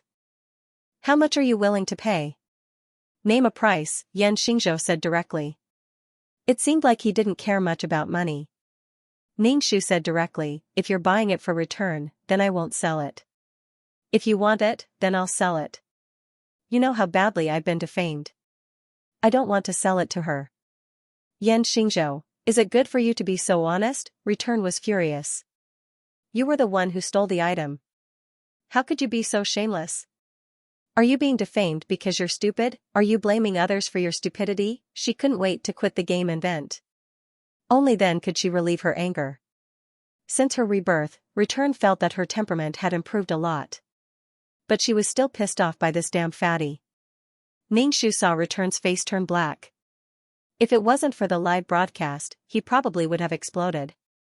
She really couldn't. Her temperament wasn't good. She couldn't take it anymore. The client was defamed every day. Return's journey since her rebirth had been smooth sailing. She suddenly suffered a setback. She was definitely angry. There was no room for failure. It had to be perfect. It seemed like she had OCD. In fact, she wasn't confident in her heart. He was afraid that if he made a mistake, he would go back to being a nobody. Xianxia said, "I'll use it myself." Ningxu generously gave the egg to him. "Sure, give me whatever you want. I don't lack money." Yan Xingzhou took the pet egg and said, 5,000. A pet egg for 5,000? It must be something good. Ningshu snatched the egg back. I'm not selling it. Yan Xingzhou, was it really okay to go back on your word? Ningshu touched the egg and felt that there was a life inside. It was banging against the shell, trying to jump out. Then a fluffy little yellow chick jumped out. Ningshu looked at the chick and stuffed it into Yan Xingzhou's arms. Here, remember to give me 5,000. 5,000 could eat a lot of snacks. No, she was on a diet and didn't eat snacks. 5,000 could be a weight loss class. Yan Xingzhou held the little yellow chick and was a bit speechless. He heard that there was a mythical beast in the egg, but why was it a chicken? She saw that it was a chicken and decided to sell it to him. This girl was really, okay, 5,000. Yan Xingzhou was easy to talk to. Ningshu felt that the client had good taste. At least she had a happy life after marrying Yan Xingzhou in her previous life. Ningshu felt that the client was a naive and sweet person. She was the kind of person who had good karma, so her life was peaceful and happy. Her family loved her and she ate well. Her husband loved her dearly. Although Yan Xingzhou was snatched away in the end, the client didn't hate him. Ningshu's feelings towards him were also ordinary. He didn't like or hate him. It could only be said that he and the client were fated to be together for a lifetime. After another lifetime, their fate would be over. Returning felt that this Tao Jing was more than just annoying. She gave Yan Xingzhou the item when she saw that it wasn't a mythical beast. Yan Xingzhou actually agreed to give him 5,000. Returning's heart was in pain. Could it be that even after being reborn, this situation still couldn't be changed? What did this Tao Jing have? What did she have? She didn't have to do anything and didn't work hard at all.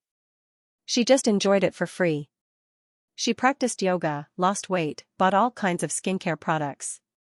She couldn't beat a damn fatty. Why was the heavens so unfair, especially unfair? Ningshu could feel the gaze that was staring at her like an awl. She felt speechless. Staring at what she didn't have and seeing what others had. What was the point of snatching a man when she had the chance to be reborn? They had already turned the situation around. What else did they want? Yan Xingzhou was probably her obsession. Life's not perfect without it. Ningshu Yan Xingzhou said, remember to transfer me the money. Then, he gave the 5-colored stone to third brother and logged out of the game. As soon as he exited the game, Ningshu suddenly felt very uncomfortable in his head. He opened the door to cut some fruits. Brother San stared at Ningshu.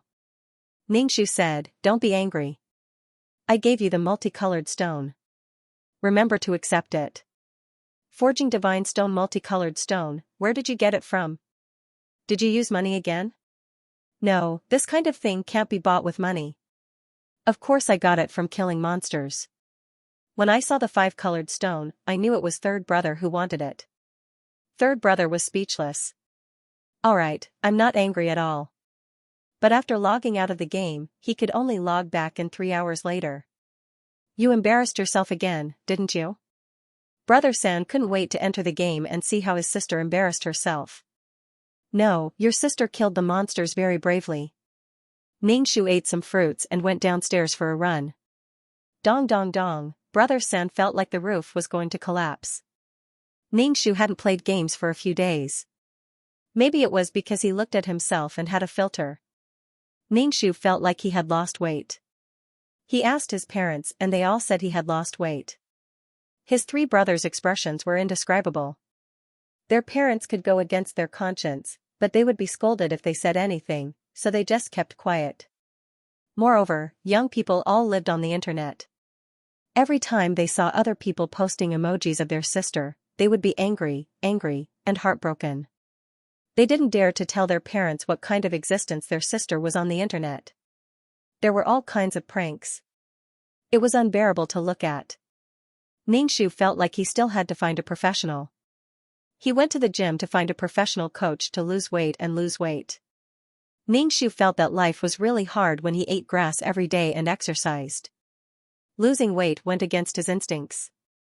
Storing fat was his body's instinct. Damn fatty, do you think you haven't been slandered enough? Is that why you? Brother San saw the livestream and wanted to die. He was so angry that he wanted to laugh. That last stab was really shameless. Brother San had seen all kinds of shameless players, but he didn't expect his sister to be so shameless. Ning Shu, it doesn't matter. When your sister succeeds in losing weight, all the dark history won't be dark history. It's just that losing weight will be difficult. I really want to eat shredded beef. I really want to eat braised pork shoulder. I'm so desperate. Brother San was also a little hungry after hearing Ning Shu's words. He took out some snacks from the fridge and ate in front of Ning Shu, licking his fingers. Ning Shu swallowed his saliva. Was he really her brother? Other people's brothers were all siscons, but her brothers were really speechless. Right, there's a gaming party. Do you want to go? Brother San asked. There's also a high-end gaming party. Forget it, you shouldn't go. You'll embarrass yourself if you go. When is it?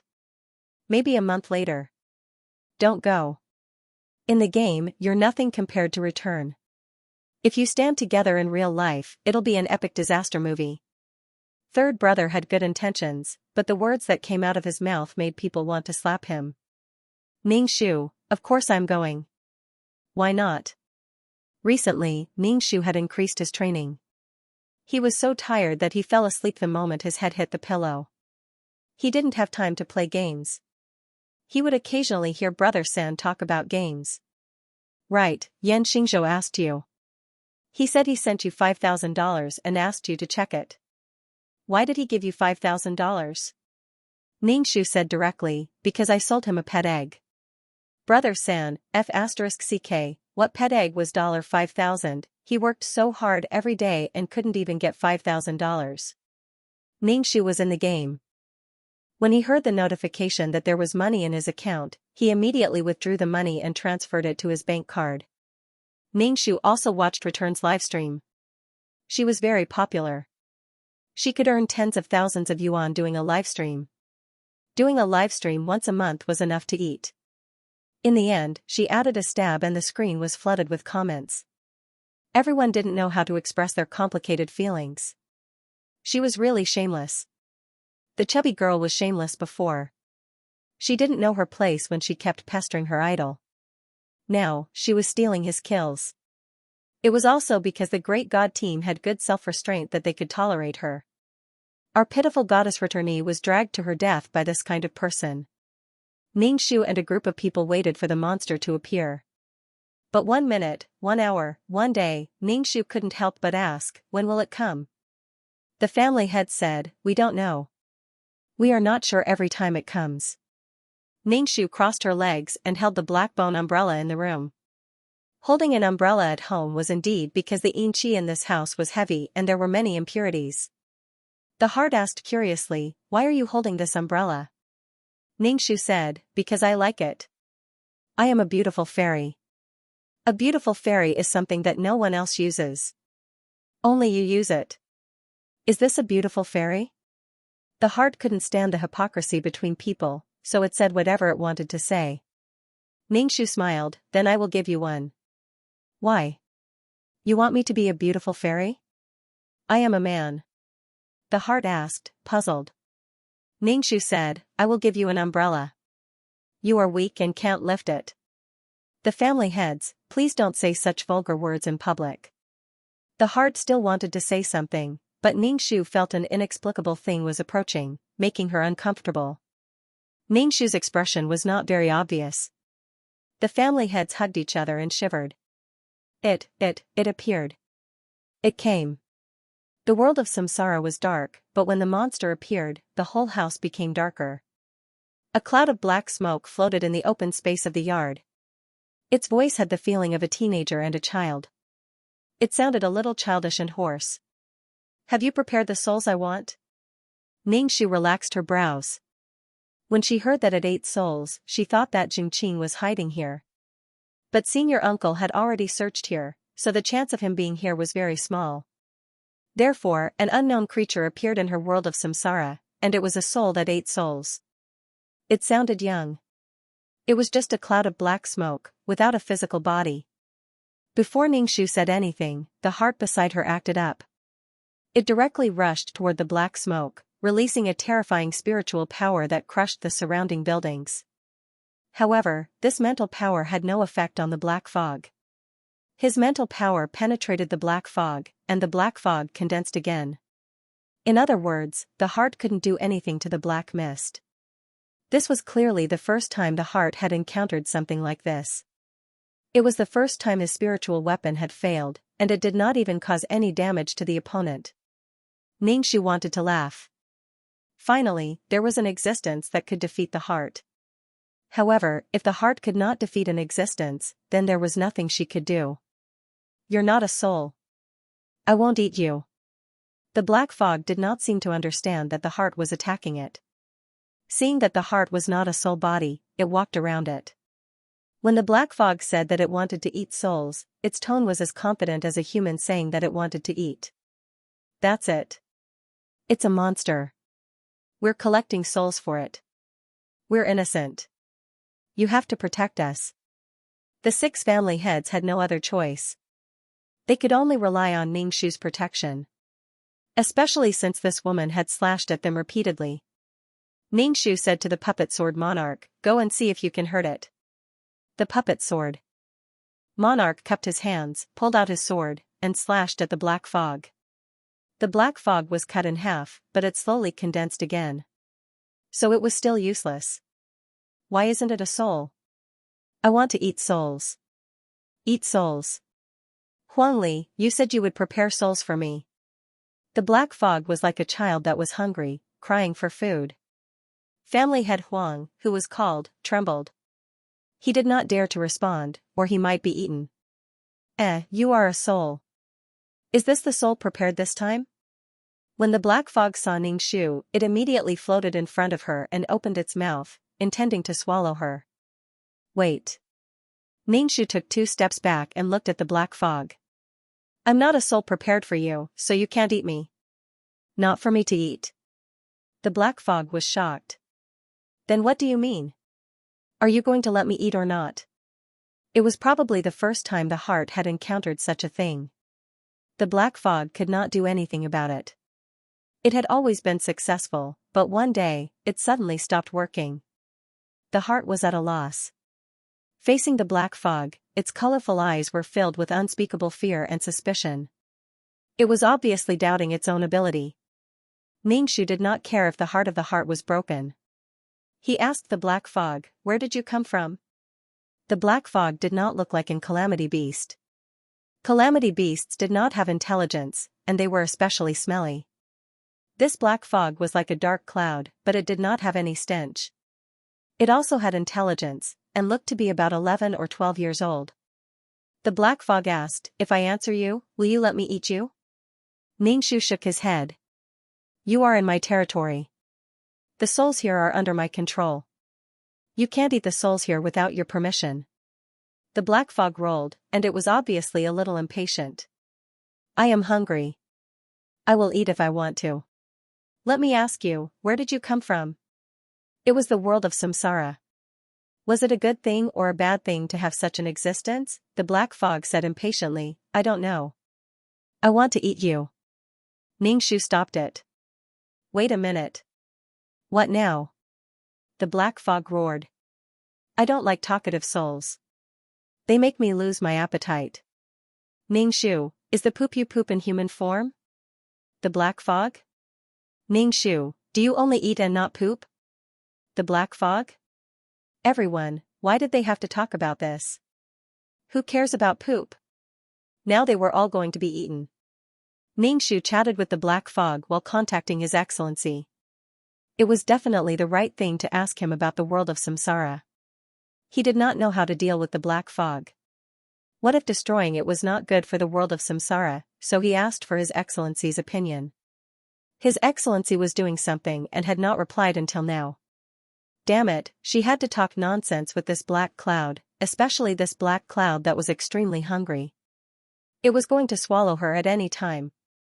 The black fog was obviously impatient. "What do you want to say?" Ningxu asked, "What is your name?" "Name, no."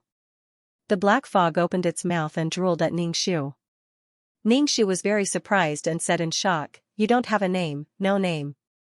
The heart said faintly, what's so surprising about that? I don't have a name either. Ningxu, what are you doing? The heart asked the black fog, what are you? Why is my power useless to you? This was what the heart cared about the most. Its attack was always successful. Why couldn't it do anything to the black fog? Was it because it had no body? Ningxu asked mischievously, then can you predict what I'm going to do next? Xing glanced at Ningxu and said, go to the toilet. Ningxu was speechless. Then I'll hold it in. You drank so much water just now. It's inevitable that you'll go to the toilet, or it'll be later, Xing said. Ningxu felt that this was pretty awesome. Although it was just a curse and not the real law of time, it was still pretty awesome. Ningxu once again had the idea of learning incantations. Although curses were not the real law of time, it was still a method. There was no difference in power. As long as it was useful, it was a good power. Speaking of being a country bumpkin, her ultimate martial arts were even more country bumpkin.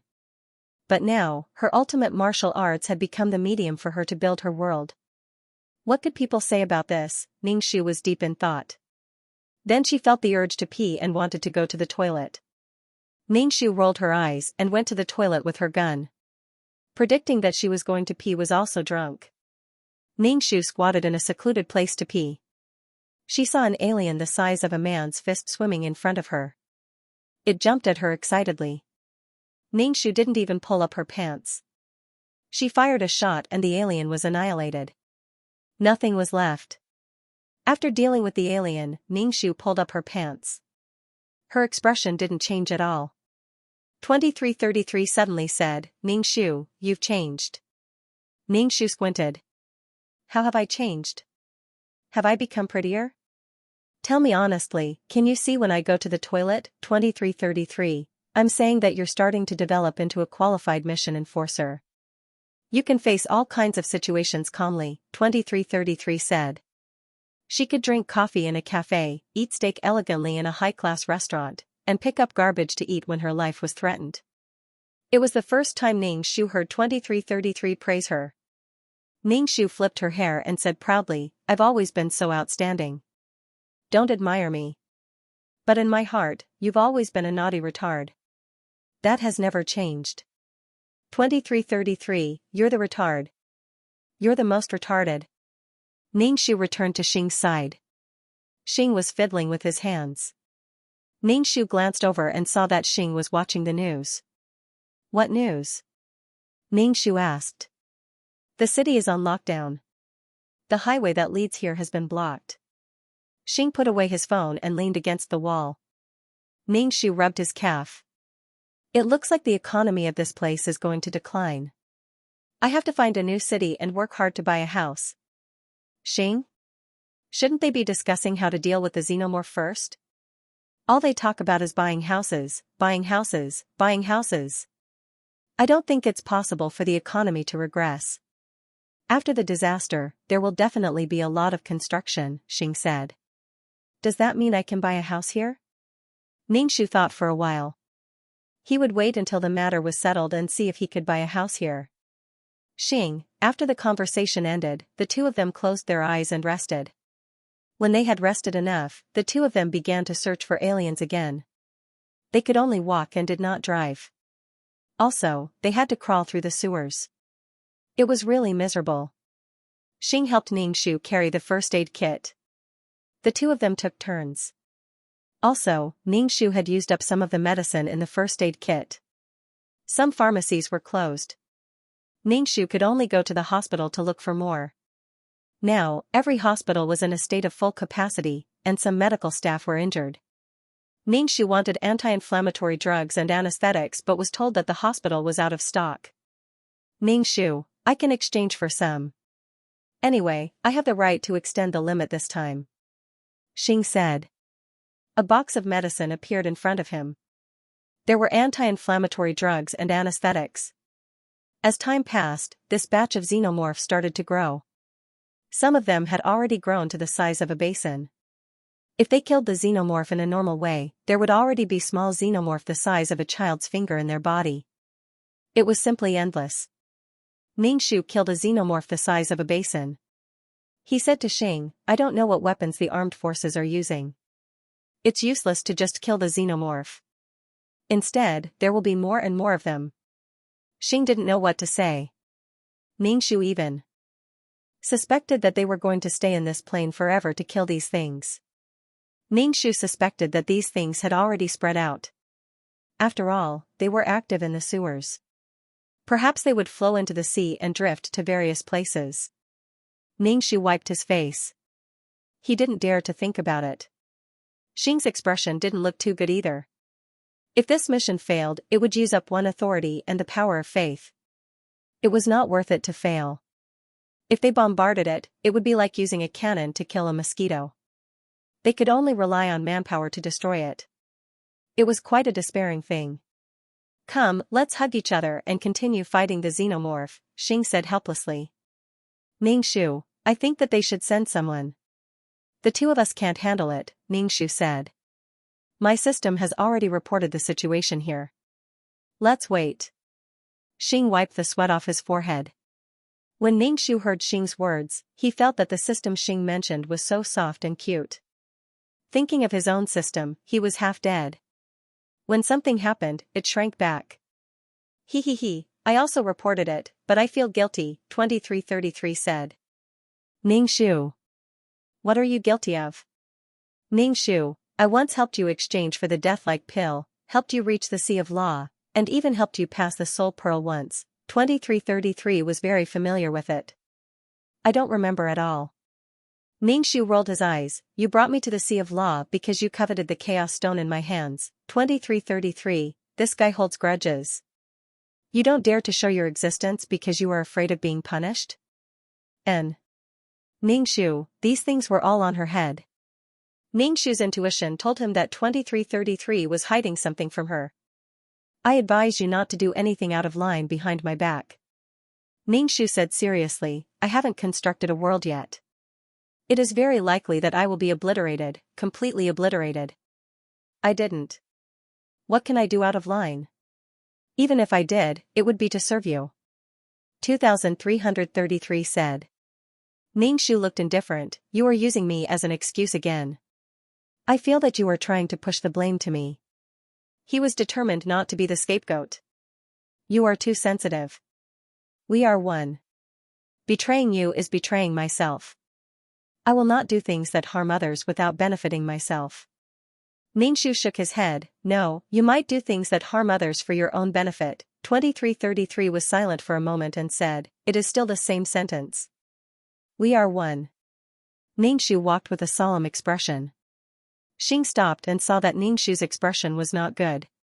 He said, let me help you carry it for a while. Ningxu's shoulder was in pain. His clothes were stuck to the wound. It was painful when he pulled it, so he used the medical kit. What happened to you? Xing could not help but ask. The atmosphere was very low. He had never seen this mission enforcer like this. Ningxu looked at Xing and thought for a moment before asking, do you think the system will betray the mission enforcer? Originally, it was his own. Usually, Ningxu was very low-key in the residence. He would do everything secretly at night. Please search for the most complete information. Okay. Ningxu sent the little beggar to give him some food and asked him to help keep an eye on the Yin family. The last time I Ching came to visit, Ningxu felt that I Ching had something to tell him. She probably had some concerns. Speaking of which, she and I Ching were on opposite sides. Shuiche was a member of the imperial family. If he wanted to treat a woman well, no woman in the world could oppose him. Gu Fanlu was sick. When he got a little better, Ningxu went to his room and took a stroll. The next day, Gu Fanlu fell seriously ill again. Old Madam invited several doctors to take turns to treat Gu Fanlu. She was afraid that her sister's grandson would die in Marquis Schwamping's residence. Even if the sick Gu Fanlu's mind was muddled, he could still guess some things. He was still lying on the bed when he told Old Madam that he wanted to move out. How could Old Madam let Gu Fanlu recuperate alone? She insisted on making Gu Fanlu stay. Gu Fanlu's face was pale. Stay my ass. Gu Fanlu knew that he had been schemed against. This time he was sick. Next time, he might die. This matter was most likely done by Marquis Xianping. Gu Fanlu insisted on leaving. He said that he was so seriously ill that it might be an epidemic. It would not be good to spread it to the people in Marquis Xianping's residence. Old Madam was helpless and could only send a few people to serve Gu Fanlu. Gu Fanlu was carried out of Marquis Xianping's residence. Ningxu stood in the pavilion and watched Gu Fanlu leave from afar. Little Qing really went with him. What good luck. Lian Qiao stomped her feet and curled her lips. She went to serve him, not to be his pillow. Why are you so agitated? Ningxu said lightly. Lian Qiao probably suffered at Little Qing's hands before and took the opportunity to mock and ridicule Little Qing. Ningxu turned to look for old madam. Ningxu bowed. Granddaughter greets grandmother. Zhiru, come to grandmother. Dowager Duchess Ningxu beckoned. Ningxu walked over and asked old madam with a smile, cousin is so sick. How can we send him away? What will Grandaunt think? Cousin, even if you want to leave, you have to wait until you're seriously ill. Ningxu said as he massaged the Dowager Duchess's shoulders. Being pressed by Ningxu like this, the old madam felt very comfortable. She squinted her eyes and said, Fanlu insisted on leaving. She said that she was afraid of passing the disease to us. Ningxu said softly, cousin doesn't want to implicate us, but we can't think that way. Great-aunt must have a grudge against grandmother. Grandmother also doesn't want others to say that our Marquis Xianping's residence is harsh and merciless, throwing people out when we see them sick. The Dowager Duchess was so comfortable that she was about to fall asleep. When she heard Ningxu's words, she said, it's indeed not very appropriate. Cousin said that he was afraid of passing the disease, but the people who serve him are not sick. This means that cousin doesn't have a disease. Grandmother, is it comfortable? It's really what granddaughter learned from medicine. It can promote blood circulation, remove blood stasis, and relieve fatigue. Ningxu changed the topic. It's very comfortable. Zhiru is still filial. In the future, when you have nothing to do, come and give grandmother a massage. Ningxu's voice was light as he agreed. The Dowager Duchess was old and went to take an afternoon nap. After that, the sick Gu Fanlu was carried back to Marquis Xianping's residence. No matter how much Gu Fanlu didn't want to come back, her delicate body was weak and she was carried back to Marquis Xianping's residence. Ningxu stood in the pavilion and looked at the weak Gu Fanlu. Ningxu didn't go near Gu Fanlu. There was no need to flaunt his prowess and make Gu Fanlu suspicious. If Gu Fanlu was suspicious, it would arouse Shuo Qiren's suspicion. She was just an ordinary girl in the inner courtyard. She didn't step out of the house and embroidered. Miss, young master doesn't find it troublesome to go back and forth like this. When will the illness be cured? Lian Qiao was a straightforward girl. She asked whatever was on her mind. Ningxu said, just walk around like this and breathe in the fresh air. After that, the illness will be cured. Lian Qiao's face was full of question marks. Ningxu returned to his courtyard and picked up the embroidery to embroider the word longevity. After a while, it would be the Dowager Duchess's 60th birthday. Miss, Sister Cui, who serves Madam, came and said that Madam has something to discuss with you. Ningxu put down the embroidery and moved his neck. He asked. Did Cui say anything? The Marquis is also here. Ningxu tidied up and followed Cui to Madame Ronggua's courtyard. Ningxu entered the room and felt that the atmosphere was very tense. Marquis Xianping's face was dark as he drank tea. Madame Ronggua looked helpless. Ningxu bowed. Father, what happened? Madame Ronggua couldn't help but sigh. She looked at Ningxu with eyes full of love and helplessness. Marquis Xianping placed the teacup on the table and said directly, the marriage between Marquis Xianping and Prince Xian cannot go through. Ningxu's expression didn't change. Your daughter will listen to father. Marquis Xianping's expression became slightly better. You won't ask me why? No matter what father does, it is for the sake of the Marquis Xianping's residence, Ningxu said. From today onwards, you will be infected with a serious illness. When the time comes, I will cancel this marriage. Madame Ronggua spoke. Marquis, why must you be infected with a serious illness? This is too unfair to Zhiru. Who would dare to marry Zhiru in the future? Why don't you find an enlightened monk and say that the two of them are incompatible? Back then, when the 8 characters were matched, it was said to be a heaven-sent match. Now, you say that the 8 characters are incompatible. Do you think others are stupid? How should I explain this to His Majesty? Marquis Xianping's residence had a headache.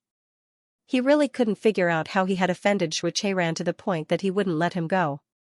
It wasn't easy for him to gather 3 million taels and 20,000 dan of grain. In the end, Xianxia was still not satisfied and told His Majesty that the disaster in Hanyang was too serious and there was already a riot. This bit of money was not enough. Xianxia had always been liked by His Majesty and he agreed with Xianxia's words. He also felt that this bit of money was a bit too little. Marquis Xianping really wanted to curse. Marquis Xianping didn't want to marry his daughter over now. Of course, the one who would suffer was still his daughter, regardless of whether she was married or not. Madame Rongwa's heart ached for her daughter. This was the legitimate daughter of Marquis Xianping's residence. She had been raised well. She had poems and songs, rules and etiquette. The daughter that she had painstakingly raised was ruined just like that. Not to mention that this was trampling on Marquis Xianping's residence's face, this was her own daughter. What do you think? Marquis Xianping felt a little guilty when he saw that Ningxu didn't make a fuss or cry. Ningxu bowed. Daughter will listen to father. Father doesn't want daughter to marry into Prince Xian's residence because he loves daughter dearly. Daughter understands in her heart. If she were to marry into Marquis Xianping's residence, she would be in a dilemma. Marquis Xianping's residence would be destroyed. Su Jiuru would be wandering around in the mountains of romance, singing decadent songs of romance. Her heart was already riddled with holes and incomparably vicissitudes of life. She was originally self-confident. Ningxu's face was filled with joy as he asked Consort Xian, "Have you seen a royal doctor?" Consort Xian's pale face flushed red as she said, "Xianxia hasn't seen a royal doctor. I thought it was because the weather was too hot and my spleen and stomach weren't feeling well. Also, Xianxia's period has always been messy so I didn't pay much attention. BSP, the weather is so hot. You should find a royal doctor to get some pills to stimulate the appetite and strengthen the spleen," Ningxu said with a smile. The royal doctor quickly came and took Consort Xian's pulse. Then, Ningxu said, "Empress, Consort Xian is already 1 month pregnant." "That's great. The emperor finally has a child." Ningxu smiled and said to Consort Xian, "From today onwards, you have to take care of the baby. You can't make any mistakes. The child you give birth to is the emperor's eldest son, so there can't be any mistakes." "No. From today onwards, I will eat, live, and sleep with you until the child is born. The harem needs a child too much." "The emperor isn't young anymore," Ningxu said casually. Consort Xian was dumbfounded. Then, she said, "Empress, Xianxia doesn't want to trouble you." Ningxu waved his hand. "From today onwards, the most important matter in the harem is Consort Xian's dragon fetus. Give birth to the dragon fetus at all costs. If anyone's hands stretch too far, I don't mind cutting them off." Ningxu's sharp gaze flashed across everyone present. The concubines were all frightened by Ningxu's sharp gaze. They all bowed and said, "Xianxia obeys. You can all leave. Consort Xian, stay." Ningxu waved his hand. The concubines all left. Consort Xian rubbed her stomach and looked at Ningxu with a bit of fear. "Extinguish all the incense in the room," Ningxu said to Shi-Er. Shi-Er immediately used water to extinguish the incense in the incense burner and then opened the window. "Although I don't know if the incense is harmful, it's better not to light it. In the future, don't light it in your hall," Ningxu said to Consort Xian. Imperial concubine Xian nodded. "Xianxia will remember." This consort wasn't joking when she said that we would eat and live together. "Don't think that I would do anything to you," said Ningxu. This concubine really doesn't dare to trouble the empress. This concubine is deeply afraid. Concubine Xian's jade nose was dripping with sweat. "Don't talk about these useless things. This empress won't do anything to you. On the contrary, this empress wants to protect the child in your belly. Right now, everyone in the court, including the emperor, thinks that this empress is immoral. If you lose your child, do you think this empress will have a good ending?" This empress will be frank with you today. You must have this child. Consort Xian bowed. Thank you, concubine, but it's just living and eating together. It's not a big deal. From today onwards, I'll live with you in your palace. Ningxu said to Shi'er, just pack some clothes. Nyang nyang. Shi'er was somewhat disapproving. The empress was living in the concubine's palace. Go. After that, Ningxu moved to concubine Xian's Weiyang palace. He had people carefully inspect everything in Weiyang palace, including some antiques, calligraphy, paintings, jewelry, rouge, and some clothes. He also had the Tan family find a female doctor who knew medicine into the palace. He also found a servant girl who knew martial arts. The female doctor and the servant girl who knew martial arts were all there to protect concubine Xian. With Ningxu, there was a high chance that they could protect the child in concubine Xian's belly. Concubine Xian stared dumbfoundedly at the swift and decisive Ningxu. In a short period of time, her palace had changed its appearance. Ningxu tilted his head and followed concubine Xian's instructions. Concubine Xian, don't wear too much makeup when you're pregnant. It's not good for the child and it's easy to fall into a trap. This concubine will listen to the empress. Concubine Xian could only say helplessly. But looking at the empress, it didn't seem like she wanted to harm the child in her belly. The feeling of sharing a bed with the empress at night was wonderful. The empress's hand was placed on her belly and gently stroked it. It really made one's hair stand on end. But every time before eating, a female doctor would first check all the dishes, including the bowls and chopsticks. After checking, the empress would eat first and then let her eat. Concubine Xian's current goal was to give birth to the child first. No matter if it was a boy or a girl, it would be the emperor's first child. The emperor would definitely have special feelings for it. When Xianxia heard that a concubine in the harem was pregnant, anger immediately appeared between his brows. Although he had someone serve the empress in his place, she was pregnant now and these concubines still looked happy. Xianxia wanted to chop the pregnant concubine. You know what to do, right? Xianxia looked at the secret guard kneeling in front of him. The secret guard said yes and then said hesitantly, the empress will eat and live with concubine Xian. So what if the empress is pregnant? Let her do it. Xianxia said. It was a good time to do it. The empress brought a female doctor from the Tan family and a servant girl who knows a little martial arts. It's not easy to do it. The secret guard said, every meal will be checked. This empress is really responsible. Xianxia rubbed his brows and stood up. He was going to Weiyang Palace. Since she was pregnant, he should reward her. Xianxia arrived at Weiyang Palace and was welcomed by two women. Ningxu smiled and said to Xianxia, Your Majesty, concubine Xian is pregnant. After 10 months, she will give birth to a prince. Your Majesty, congratulations. Ningxu clearly saw Xianxia's eyebrows tremble. Concubine Xian seemed to be in high spirits. She placed her hand on her waist and acted like a pregnant woman. She slightly stuck out her belly and shouted to Xianxia, Your Majesty. Xianxia glanced at concubine Xian's belly. My beloved concubine, you have suffered. These things are bestowed to you by me. Use them well. I hope that my beloved concubine will still be beautiful when you are pregnant. Thank you, Your Majesty. Concubine Xian smiled and looked at the things that the palace servants were holding. There were rouge, face powder, luxurious jewelry, and some strange and interesting things. Ningxu narrowed her eyes slightly and said with a smile, Your Majesty, don't worry. Your Majesty, I will definitely protect the dragon fetus and let concubine Xian give birth to a healthy dragon heir. Your Majesty will definitely give sister concubine Xian a happy pregnancy and give birth to a smart child, Ningxu said without generosity. She even had a joyful expression on her face, as if she was pregnant herself. Thank you, Your Majesty. The Empress has her own pepper palace and doesn't need to live in Weiyang Palace, Xianxia said. Your Majesty, it's not hard at all. As long as sister concubine Xian can give birth to a dragon heir, I will be satisfied. Your Majesty, don't worry. Your Majesty, I will definitely take good care of sister concubine Xian and not let anything happen to her. Ningxu looked like a loyal, patriotic, and magnanimous mother of the nation. Ao Tianzi clenched his hand under his long robe and said with relief, "You are really my good empress." Ningxu smiled.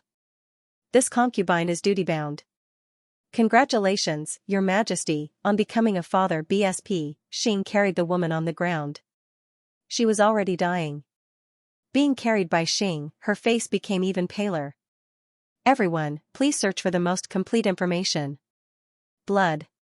Xing's hands were covered with blood. Ningxu hailed a taxi by the roadside and pressed the woman's acupuncture points. Ningxu's place was not easy to find a taxi, but there were some unlicensed ones. Xing put the woman into the car. Ningxu said, "You go to the hospital. I will look for more." Ningxu asked, "If you see a woman who is hurt, what will you do?" "If I can save her, then I will. If I can't, then forget it," Xing said coldly. Ningxu nodded and asked the driver to drive faster. When they got close to the hospital, Ningxu heard the sound of ambulances going in and out. The whole city was filled with the sound of ambulances. Ningxu carried the woman into the hospital and shouted to the nurse, "Someone come quickly and give her a blood transfusion." The nurse saw that Ningxu was carrying a woman and was so calm. He was not even panting. She was stunned, but she quickly pushed the bed over. Ningxu put the woman on the bed. The woman grabbed the corner of Ningxu's clothes tightly. Ningxu could only push her hand away. One by one, the beds passed by Ningxu. The woman on the bed was holding her stomach and crying in pain. Her body was covered in blood. It seemed that they were all attacked by the aliens. It was not that the ambulances did not go, but there were not enough ambulances. Ningxu took the tissue with semen and prepared to test it. He wanted to see what semen was in the alien's body. Ningxu was actually most afraid of semen. If that was the case, then the reproduction of the aliens was terrifying. Ningxu went to the laboratory and asked the doctor to test it. Ningxu waited outside the door. After a while, the laboratory staff said that it was semen. Ningxu spat and washed his hands. There were small tadpoles in the body of a big tadpole.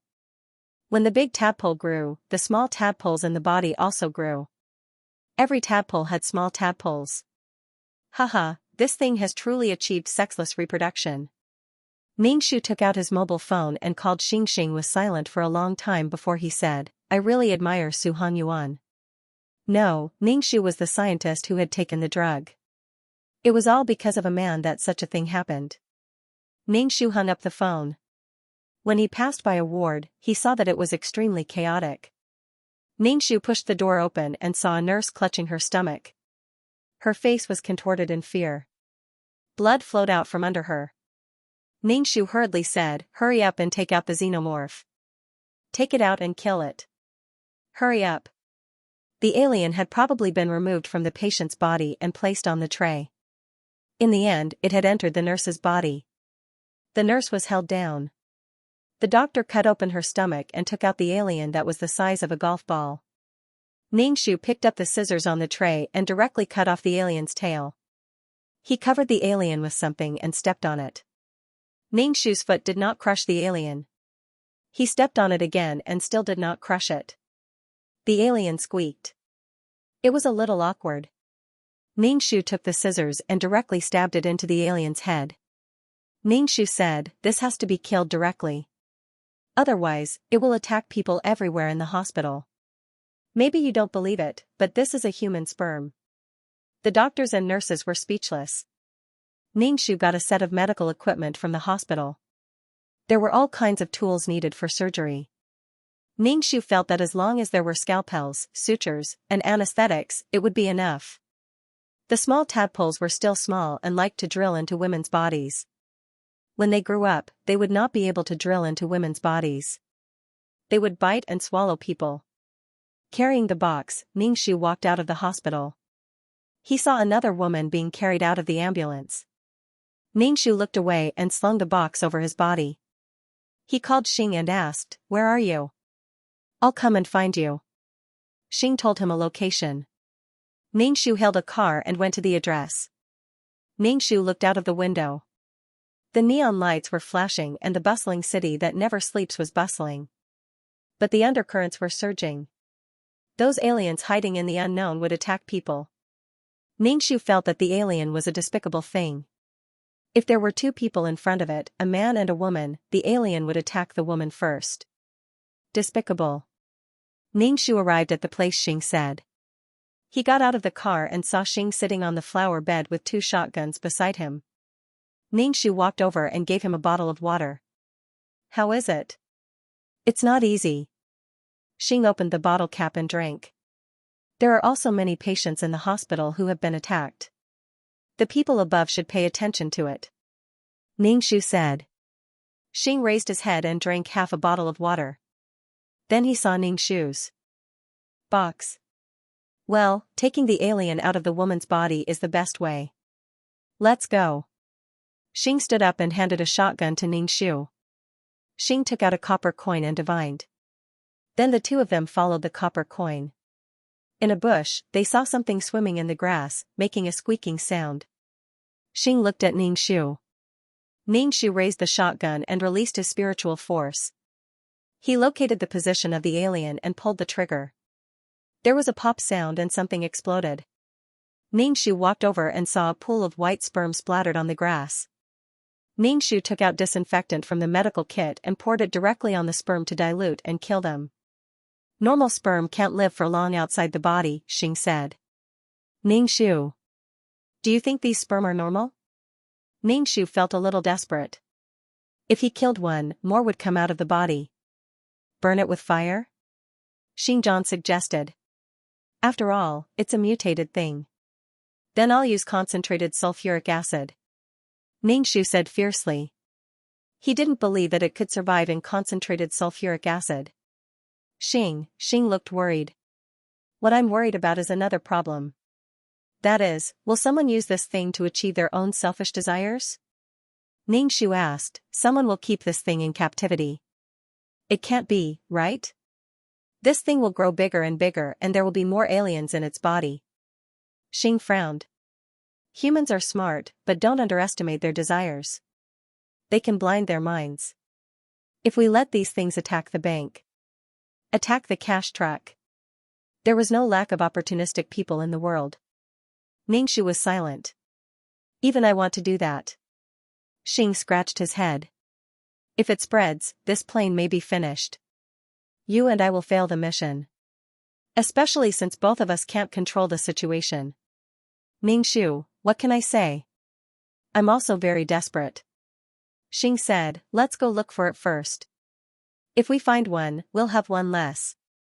Ningxu nodded and followed behind Xing with the box. Originally, he was self-satisfied. Ningxu asked mischievously, then can you predict what I'm going to do next? Xing glanced at Ningxu and said, go to the toilet. Ningxu was speechless. Then I'll hold it in. You drank so much water just now. It's inevitable that you'll go to the toilet, or it'll be later, Xing said. Ningxu felt that this was pretty awesome. Although it was just a curse and not the real law of time, it was still pretty awesome. Ningxu once again had the idea of learning incantations. Although curses were not the real law of time, it was still a method. There was no difference in power. As long as it was useful, it was a good power. Speaking of being a country bumpkin, her ultimate martial arts were even more country bumpkin. But now, her ultimate martial arts had become the medium for her to build her world. What could people say about this? Ningxu was deep in thought. Then she felt the urge to pee and wanted to go to the toilet. Ningxu rolled her eyes and went to the toilet with her gun. Predicting that she was going to pee was also drunk. Ningxu squatted in a secluded place to pee. She saw an alien the size of a man's fist swimming in front of her. It jumped at her excitedly. Ningxu didn't even pull up her pants. She fired a shot and the alien was annihilated. Nothing was left. After dealing with the alien, Ningxu pulled up her pants. Her expression didn't change at all. 2333 suddenly said, Ningxu, you've changed. Ningxu squinted. How have I changed? Have I become prettier? Tell me honestly, can you see when I go to the toilet? 2333. I'm saying that you're starting to develop into a qualified mission enforcer. You can face all kinds of situations calmly, 2333 said. She could drink coffee in a cafe, eat steak elegantly in a high-class restaurant, and pick up garbage to eat when her life was threatened. It was the first time Ning Shu heard 2333 praise her. Ning Shu flipped her hair and said proudly, "I've always been so outstanding. Don't admire me. But in my heart, you've always been a naughty retard. That has never changed. 2333, you're the retard. You're the most retarded." Ning Shu returned to Xing's side. Xing was fiddling with his hands. Ning Shu glanced over and saw that Xing was watching the news. "What news?" Ning Shu asked. "The city is on lockdown. The highway that leads here has been blocked." Xing put away his phone and leaned against the wall. Ning Shu rubbed his calf. "It looks like the economy of this place is going to decline. I have to find a new city and work hard to buy a house." "Xing? Shouldn't they be discussing how to deal with the xenomorph first? All they talk about is buying houses, buying houses, buying houses. I don't think it's possible for the economy to regress. After the disaster, there will definitely be a lot of construction," Xing said. "Does that mean I can buy a house here?" Ning Shu thought for a while. He would wait until the matter was settled and see if he could buy a house here. Xing, after the conversation ended, the two of them closed their eyes and rested. When they had rested enough, the two of them began to search for aliens again. They could only walk and did not drive. Also, they had to crawl through the sewers. It was really miserable. Xing helped Ning Shu carry the first aid kit. The two of them took turns. Also, Ning Shu had used up some of the medicine in the first aid kit. Some pharmacies were closed. Ning Shu could only go to the hospital to look for more. Now, every hospital was in a state of full capacity, and some medical staff were injured. Ning Shu wanted anti-inflammatory drugs and anesthetics but was told that the hospital was out of stock. "Ning Shu, I can exchange for some. Anyway, I have the right to extend the limit this time," Xing said. A box of medicine appeared in front of him. There were anti-inflammatory drugs and anesthetics. As time passed, this batch of xenomorphs started to grow. Some of them had already grown to the size of a basin. If they killed the xenomorph in a normal way, there would already be small xenomorph the size of a child's finger in their body. It was simply endless. Ning Shu killed a xenomorph the size of a basin. He said to Xing, "I don't know what weapons the armed forces are using. It's useless to just kill the xenomorph. Instead, there will be more and more of them." Xing didn't know what to say. Ning Shu suspected that they would continue to stay in this world to kill these things. Ning Shu suspected that these things had already spread out. After all, they were active in the sewers. Perhaps they would flow into the sea and drift to various places. Ning Shu wiped his face. He didn't dare to think about it. Xing's expression didn't look too good either. If this mission failed, it would use up one authority and the power of faith. If it failed, it wouldn't be worth it. If they bombarded it, it would be like using a cannon to kill a mosquito. They could only rely on manpower to destroy it. It was quite a despairing thing. "Come, let's hug each other and continue to fight the xenomorph," Xing said helplessly. "Ning Shu, I think that they should send someone." "The two of us can't handle it," Ning Shu said. "My system has already reported the situation here. Just wait." Xing wiped the sweat off his forehead. When Ning Shu heard Xing's words, he felt that the system Xing mentioned was so soft and cute. Thinking of his own system, he was half dead. When something happened, it shrank back. He, I also reported it, but I feel guilty," 2333 said. "Ning Shu. What are you guilty of?" "Ning Shu, I once helped you exchange for the death-like pill, helped you reach the Sea of Law, and even helped you pass the Soul Pearl once." 2333 was very familiar with it. "I don't remember at all." Ning Shu rolled his eyes. "You brought me to the Sea of Law because you coveted the Chaos Stone in my hands." 2333, this guy holds grudges. "You don't dare to show your existence because you are afraid of being punished?" Ning Shu, these things were all on her head. Ning Shu's intuition told him that 2333 still had something that he didn't tell her. "I advise you not to do anything out of line behind my back." Ning Shu said seriously, "I haven't constructed a world yet. It is very likely that I will be obliterated, completely obliterated. I didn't. What can I do out of line? Even if I do, it is to serve you. 2333 said. Ningshu's expression was indifferent. You are using me as an excuse again. I feel that you want to push the blame to me. He was determined not to be the scapegoat. You are too sensitive. We are one. Betraying you is betraying myself. I will not do things that harm others without benefiting myself. Ningshu shook his head. No, you might do things that harm others for your own benefit. 2333 was silent for a moment and said, it is still the same sentence. We are one. Ningshu walked with a solemn expression. Xing stopped and saw that Ningshu's expression was not good. He said, let me help you carry it for a while. Ningshu's shoulder was in pain. His clothes were stuck to the wound. It was painful when he pulled it, so he used the medical kit. What happened to you? Xing could not help but ask. The atmosphere was very low.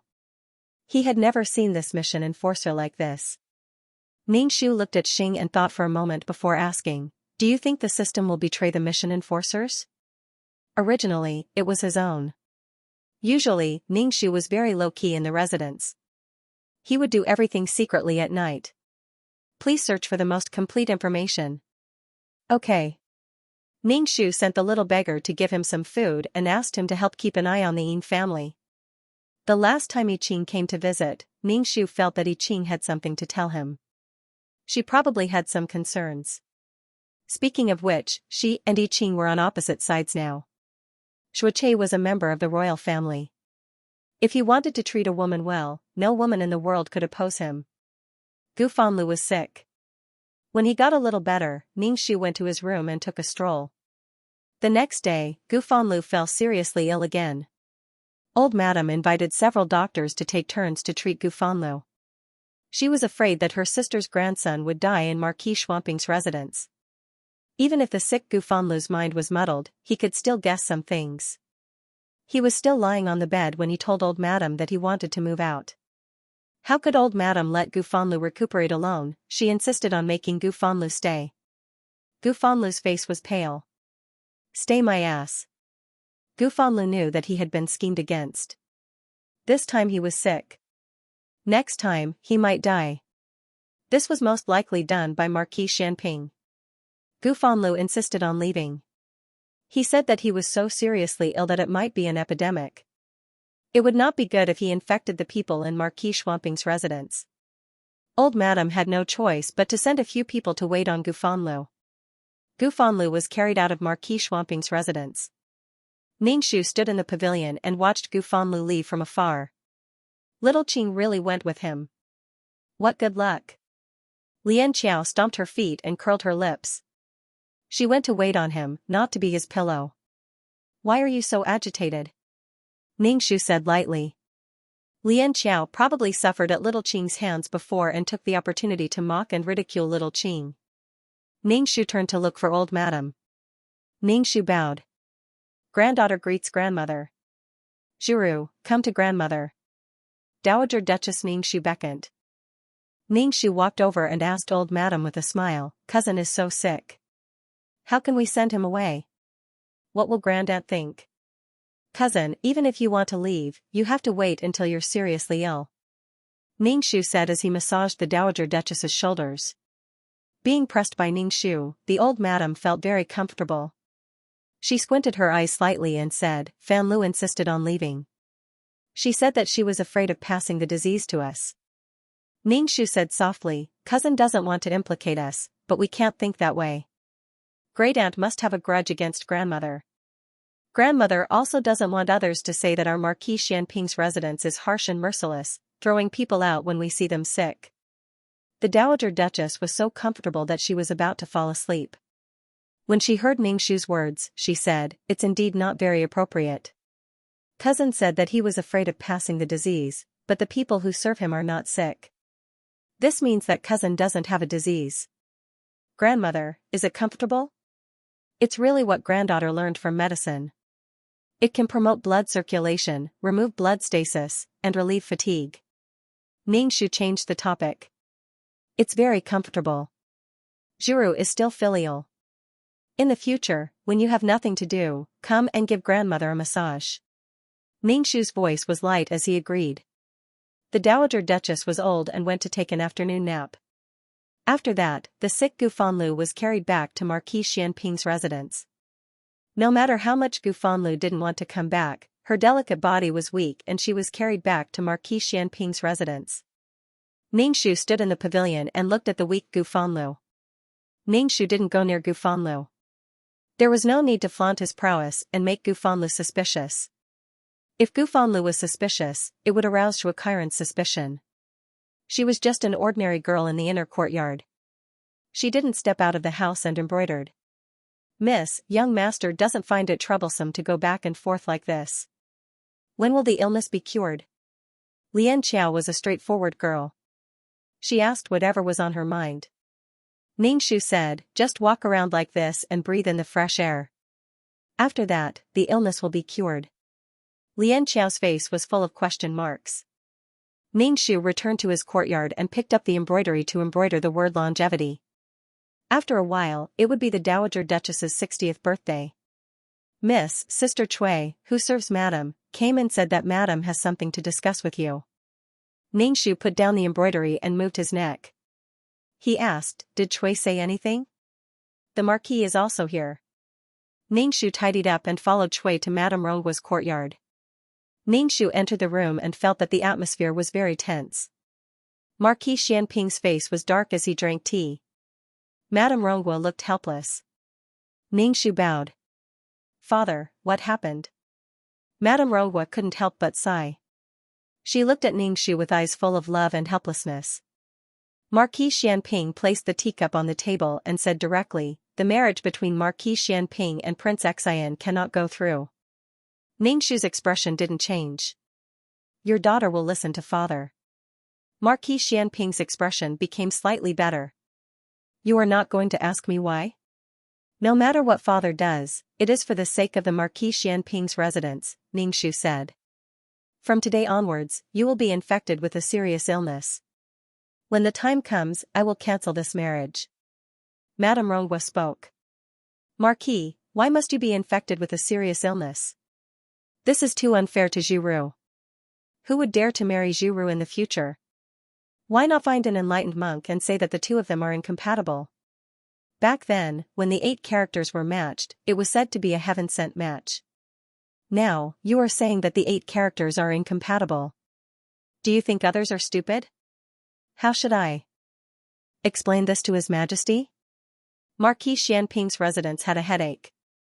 He really couldn't figure out how he had offended Shuiqi to the point that he wouldn't let him go. It wasn't easy for him to gather 3 million taels and 20,000 dan of grain. In the end, Shuiqi was still not satisfied. He told His Majesty that the disaster in Hanyang was too serious and there was already a riot. This amount of money was not enough. Shuiqi had always been liked by His Majesty. He agreed with Shuiqi's words. He also felt that this amount was a little too little. Marquis Xianping really wanted to curse. Marquis Xianping didn't want to marry his daughter over now. Of course, the one who would suffer was still his daughter, regardless of whether she was married or not. Madame Ronggua's heart ached for her daughter. This was the legitimate daughter of Marquis Xianping's residence. She had been raised well. She had poems and songs, rules and etiquette. The daughter that she had painstakingly raised was ruined just like that. Not to mention that this was trampling on Marquis Xianping's residence's face, this was her own daughter. What do you think? Marquis Xianping felt a little guilty when he saw that Ningshu didn't make a fuss or cry. Ningshu bowed. Daughter will listen to father. Father doesn't want daughter to marry into Prince Xian's residence because he loves daughter dearly. Daughter understands this in her heart. If she were to marry into Prince Xian's residence, she would be in a dilemma. Marquis Xianping's residence had been destroyed. Su Jiuru had been circling around in the mountains of romance, singing decadent songs of romance. Her heart was already riddled with holes and incomparably vicissitudes of life. She had originally thought that. I'm going to the city of laws. You stay here. She was going to find the man in the Cheongsam to purify the soul fluid, and then she was going to bring the heart back. They were like conjoined twins, following her wherever she went. If she wanted to do a mission, they would have to follow her too. No, I want to go too. The spiritual tentacles wrapped tightly around Ningxu. Ningxu's expression was unfriendly. You can't go there. What if you get caught? Although the judge might be looking for the bastard Qingqing everywhere, what if he suddenly came back and bumped into him? Ningxu always had the lowest expectations for his luck. It was always right to think of the worst. If he thought he was lucky, he would definitely be unlucky. Murphy's Law was right. The heart said, I knew you would abandon me and run away at any time. King, wait here. This is my home. No matter how far I run, I will come back. Ningxu was really annoyed. He wanted to slap it. Who told you to be so clingy and annoying? I don't care. The spiritual tentacles wrapped Ningxu like a mummy. Ningxu, bastard, acting coquettishly was too disgusting. Ningxu had no choice but to bring it to the city of time. Along the way, Ningxu dragged the heart, which attracted a lot of attention. Especially the heart's prematurely aged white hair, it was especially attractive. More people looked at the heart. This was a person, right? How could a person appear here? Ningxu dragged the heart to the restaurant. The man in the cheongsam was drinking tea leisurely. When he saw Ningxu, he spat out the tea and asked anxiously, why did you bring him here? Ningxu was expressionless. Don't you know what kind of person he is? He was really tired of carrying a person. His heart felt like it was crippled. The man in the cheongsam quickly got a private room. It was not in the hall. Only the heart, with its thick white hair and colorful eyes, would turn heads 100%. When they arrived at the private room, Ningxu asked the heart to let go of him. Seeing someone familiar, the heart was not so dependent on Ningxu for the time being, so it let go of him.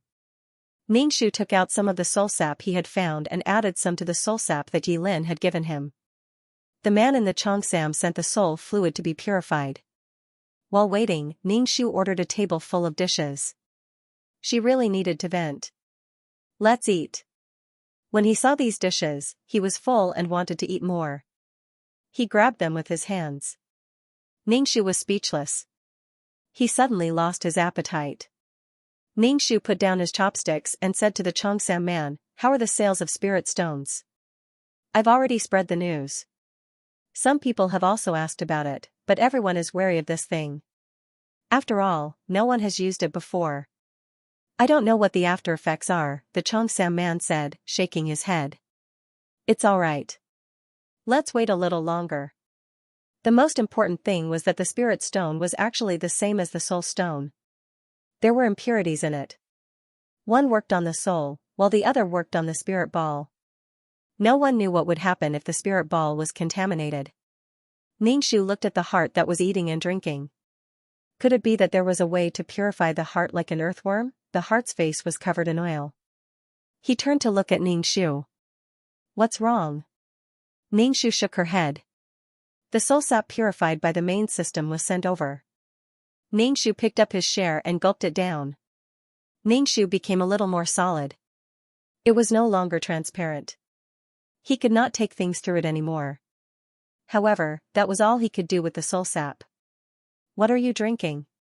I want to drink it too. He felt that Ningxu was drinking something good because he saw the look of enjoyment on her face when she drank it. He picked up the bottle and licked it, trying to taste it. Ningxu was speechless. She could not look straight at him. She really didn't want to play with this person anymore. Ningxu was really annoyed. She was going to ask how to raise the world tree later. Right now, the world tree seed only had a small bud tip. It had just started to germinate and had not grown leaves yet. Ningxu was afraid that the world tree seed would die. Ningxu said to the cheongsam man, look after him. I have something to do. Help me get a spatial passage to that world. I'll pay you later. The cheongsam man shook his head. No, I seriously suspect that you want to run away. Leave him to me. Ningxu said, why would I? I'm going to ask about the world tree. I'll be back later. Then take him with you. Ningxu said, hide him here first. The cheongsam man waved his fan. No. Ningxu rolled her eyes. This guy was really annoying, but the heart did not feel the disdain of the people around him at all. He held the bottle and licked it like a dog. After licking for a while, he said to Ningxu, "It's tasteless." Ningxu ignored him and said to the Xianxia man, "Help me get a spatial passage." The Xianxia man nodded. "Okay, take him with you." Ningxu was troubled. She was going to ask the silver-haired man about the world tree. If the silver-haired man saw the heart, it meant that the main system knew. If the main system knew, it meant that the judge knew. Ningxu was very sad. She took the heart to the outside of the consultation room and asked it to wait outside and not enter. Before Ningxu finished speaking, the heart went in first. Ningxu was speechless. "Can't you just stay still for a few seconds?" With such a dangerous older child, she wanted to scream and explode. "Since you've been found, don't blame others for taking you away." Ningxu walked into the consultation room slowly. Who would win if the silver-haired man or the heart fought? Ningxu thought that it would be better to let the higher-ups worry than to let the heart bother her.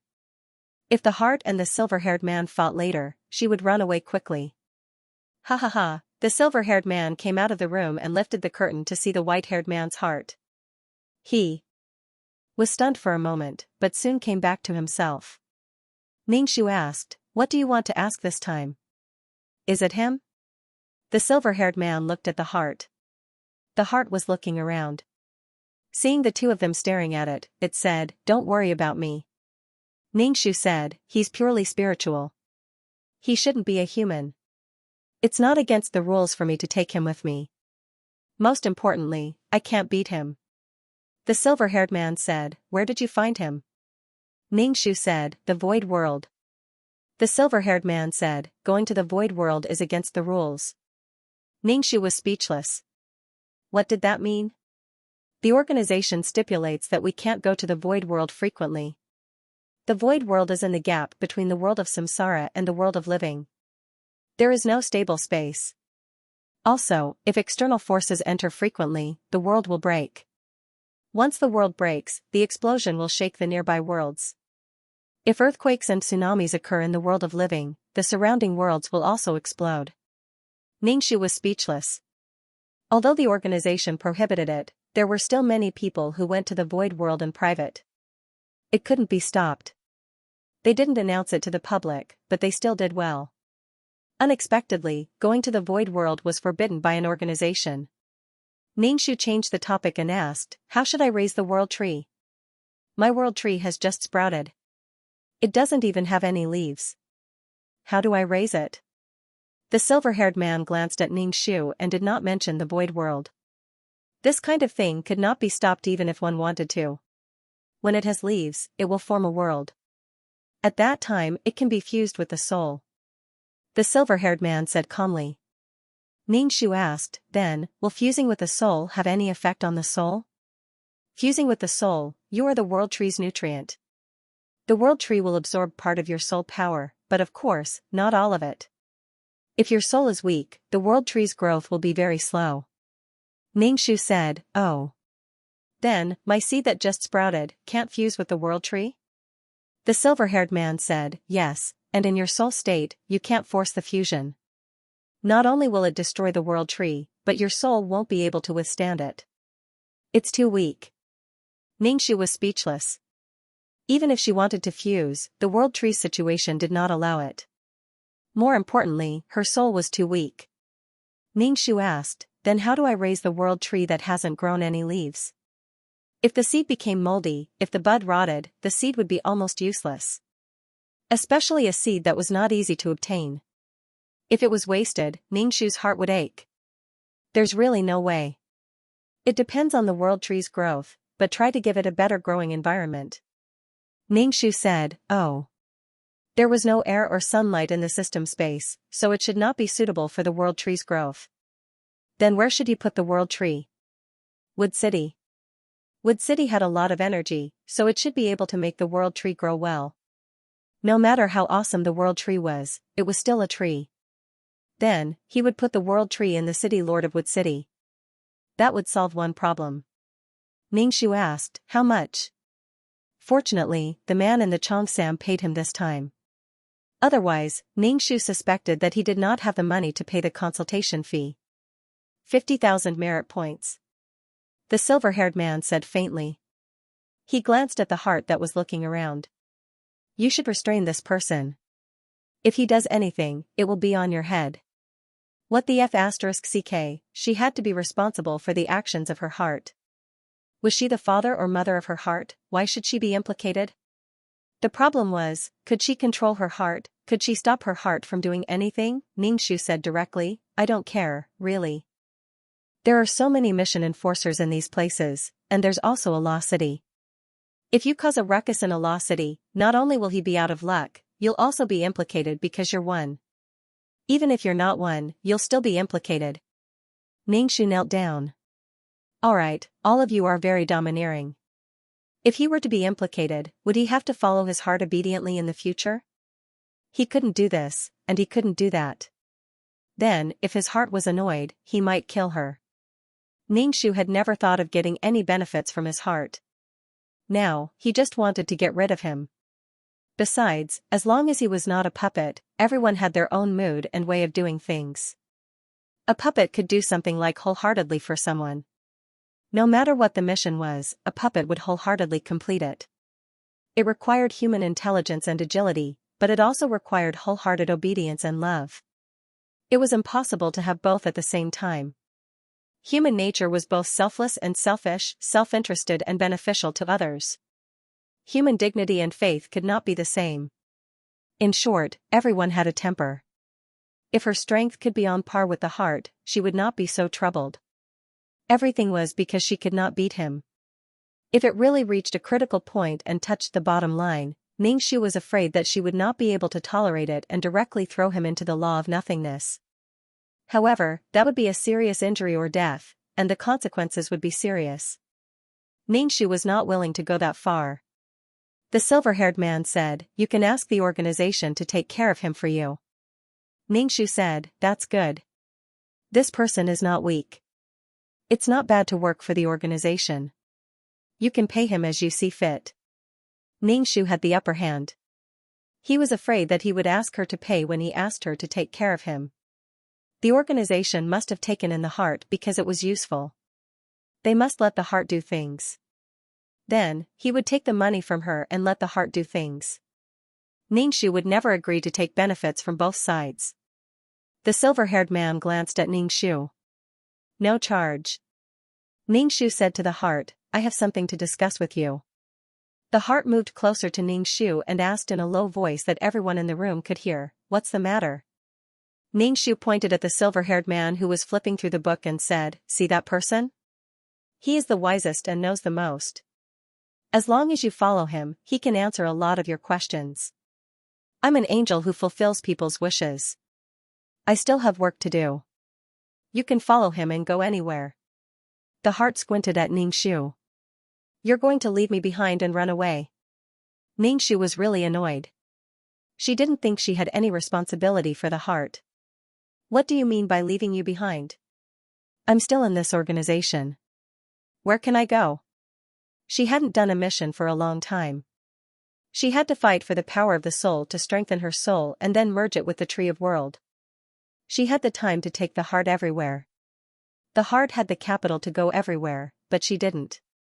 Because the source of life formed the body, the heart didn't even say thank you to her. Instead, it kept pestering her.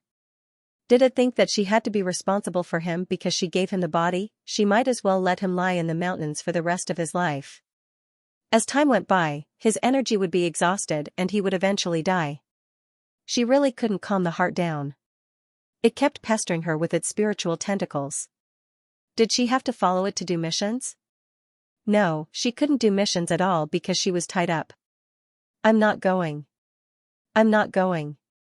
The heart shook its head violently and glanced at the silver-haired man. You're going to hand me over to a stranger. How can you do this? You know I'm scared. Ningxu held her forehead. Then I'll send you back. I'll send you back to your original world. I'm not going back. The heart still shook its head. Ningxu's heart exploded. I can't do this, I can't do that. I still have my own things to do. I can't take you with me all the time. Then what do you want? Send you to heaven. She just couldn't beat him. The heart's eyes were like fried eggs. It looked like it wanted to cry but didn't. Ningxu was completely immune to this expression.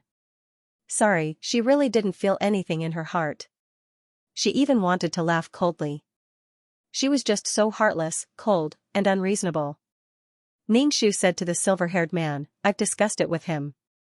He completely agrees to go with you. This child is willing to shine for the organization. I don't, look, he agreed. Take him with you. He's so excited that he can't speak. Ningxu tidied up the clothes for the heart. Be obedient. It was as if he had to listen to the teacher in school. The heart looked at Ningxu expressionlessly. So exaggerated. You don't want me to follow you? The heart suddenly became serious. Ningxu also became serious. There's always a distance between people. Do you think it's appropriate for you to tie me up and drag me around every time? As long as I think it's appropriate. Ningxu was speechless. Typical self-awareness. Not serving. Ningxu and the heart were chattering. The silver-haired man seemed to be uninvolved. He flipped through his book leisurely. Are you done discussing? I'm leaving. There's a fee for staying here. Ningxu asked the silver-haired man, how will the organization treat someone like him when they accept him? Watch over him to prevent him from causing any trouble. Of course, we won't treat him harshly. After all, for someone like him who's born with a silver spoon in his mouth, there's always a use for him. Teach him how to use his abilities reasonably, the silver-haired man explained. Ningxu heaved a sigh of relief. She was afraid that the heart would be hung there and either dripped wax or whipped. She couldn't treat the heart now because she wasn't strong enough. She couldn't establish a dignified image in front of the heart. She couldn't make the heart revere her, but there were too many strong people in the organization. She could make the heart restrain a little. The heart was now like a child holding a bomb. If she was in a good mood, she would throw one. If she was in a bad mood, she would throw two. The harm was too great. There had to be awareness. She couldn't teach it. When she spoke, the heart had an attitude of no, I won't. If she could beat the heart, she would have done it a long time ago. Ningxu said to the heart earnestly, if you want to understand this world, you have to follow this person. He's a nice guy. In order to push his heart out, Ningxu went against his conscience and praised the silver-haired man. The heart looked at Ningxu calmly and said, what if I don't want to go? You seem to be controlling me now. Ningxu narrowed his eyes and said, you're the one who's controlling me. I'll be frank with you. I don't want you by my side. The heart tilted its head and asked, why? Because it's inconvenient. Because you're pestering me, I can't do anything. Being entangled by the spiritual tentacles, he couldn't even complete the mission. His strong heart allowed him to lie down and do whatever he wanted, but she couldn't. She hadn't reached the point where she could be willful as she pleased. If she could be willful, she would not treat her heart as a burden. After all, she could beat it up for no reason. The heart scoffed and turned to leave the consultation room. The silver-haired man took out a piece of paper. The paper chased after the heart and finally sucked it into the paper. Ningxu, I will never forgive you for what you did to me. I'm scared, the heart's voice drifted, but it had already been sucked into the paper. The paper slowly floated back to the silver-haired man's hand and was embedded in the page. Ningxu frowned and asked, are you sure it's not right? What will happen to him? The silver-haired man said calmly, nothing. After all, such a person will be of help on the battlefield in the future. It won't hurt him. There won't be any danger to his life. He will become stronger and stronger, but I can't guarantee what the process will be like. Ningxu was speechless. At this moment, the silver-haired man exuded a sinister and cruel aura. Ningxu asked, will you teach him personally? The silver-haired man thought for a moment and nodded. That's fine. I can teach him personally. She suddenly wanted to light a candle for her heart.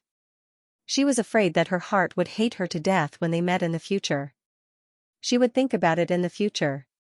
If she stayed with her heart like this, she wouldn't be able to do anything. She spent all her time on her heart. that was cruel to herself. Especially when the ultimate martial art was shrinking for some unknown reason. If she didn't seize the time to make herself stronger, she could only cry helplessly when the time came. She really had enough of feeling powerless. As for her heart, she had to prepare for the worst.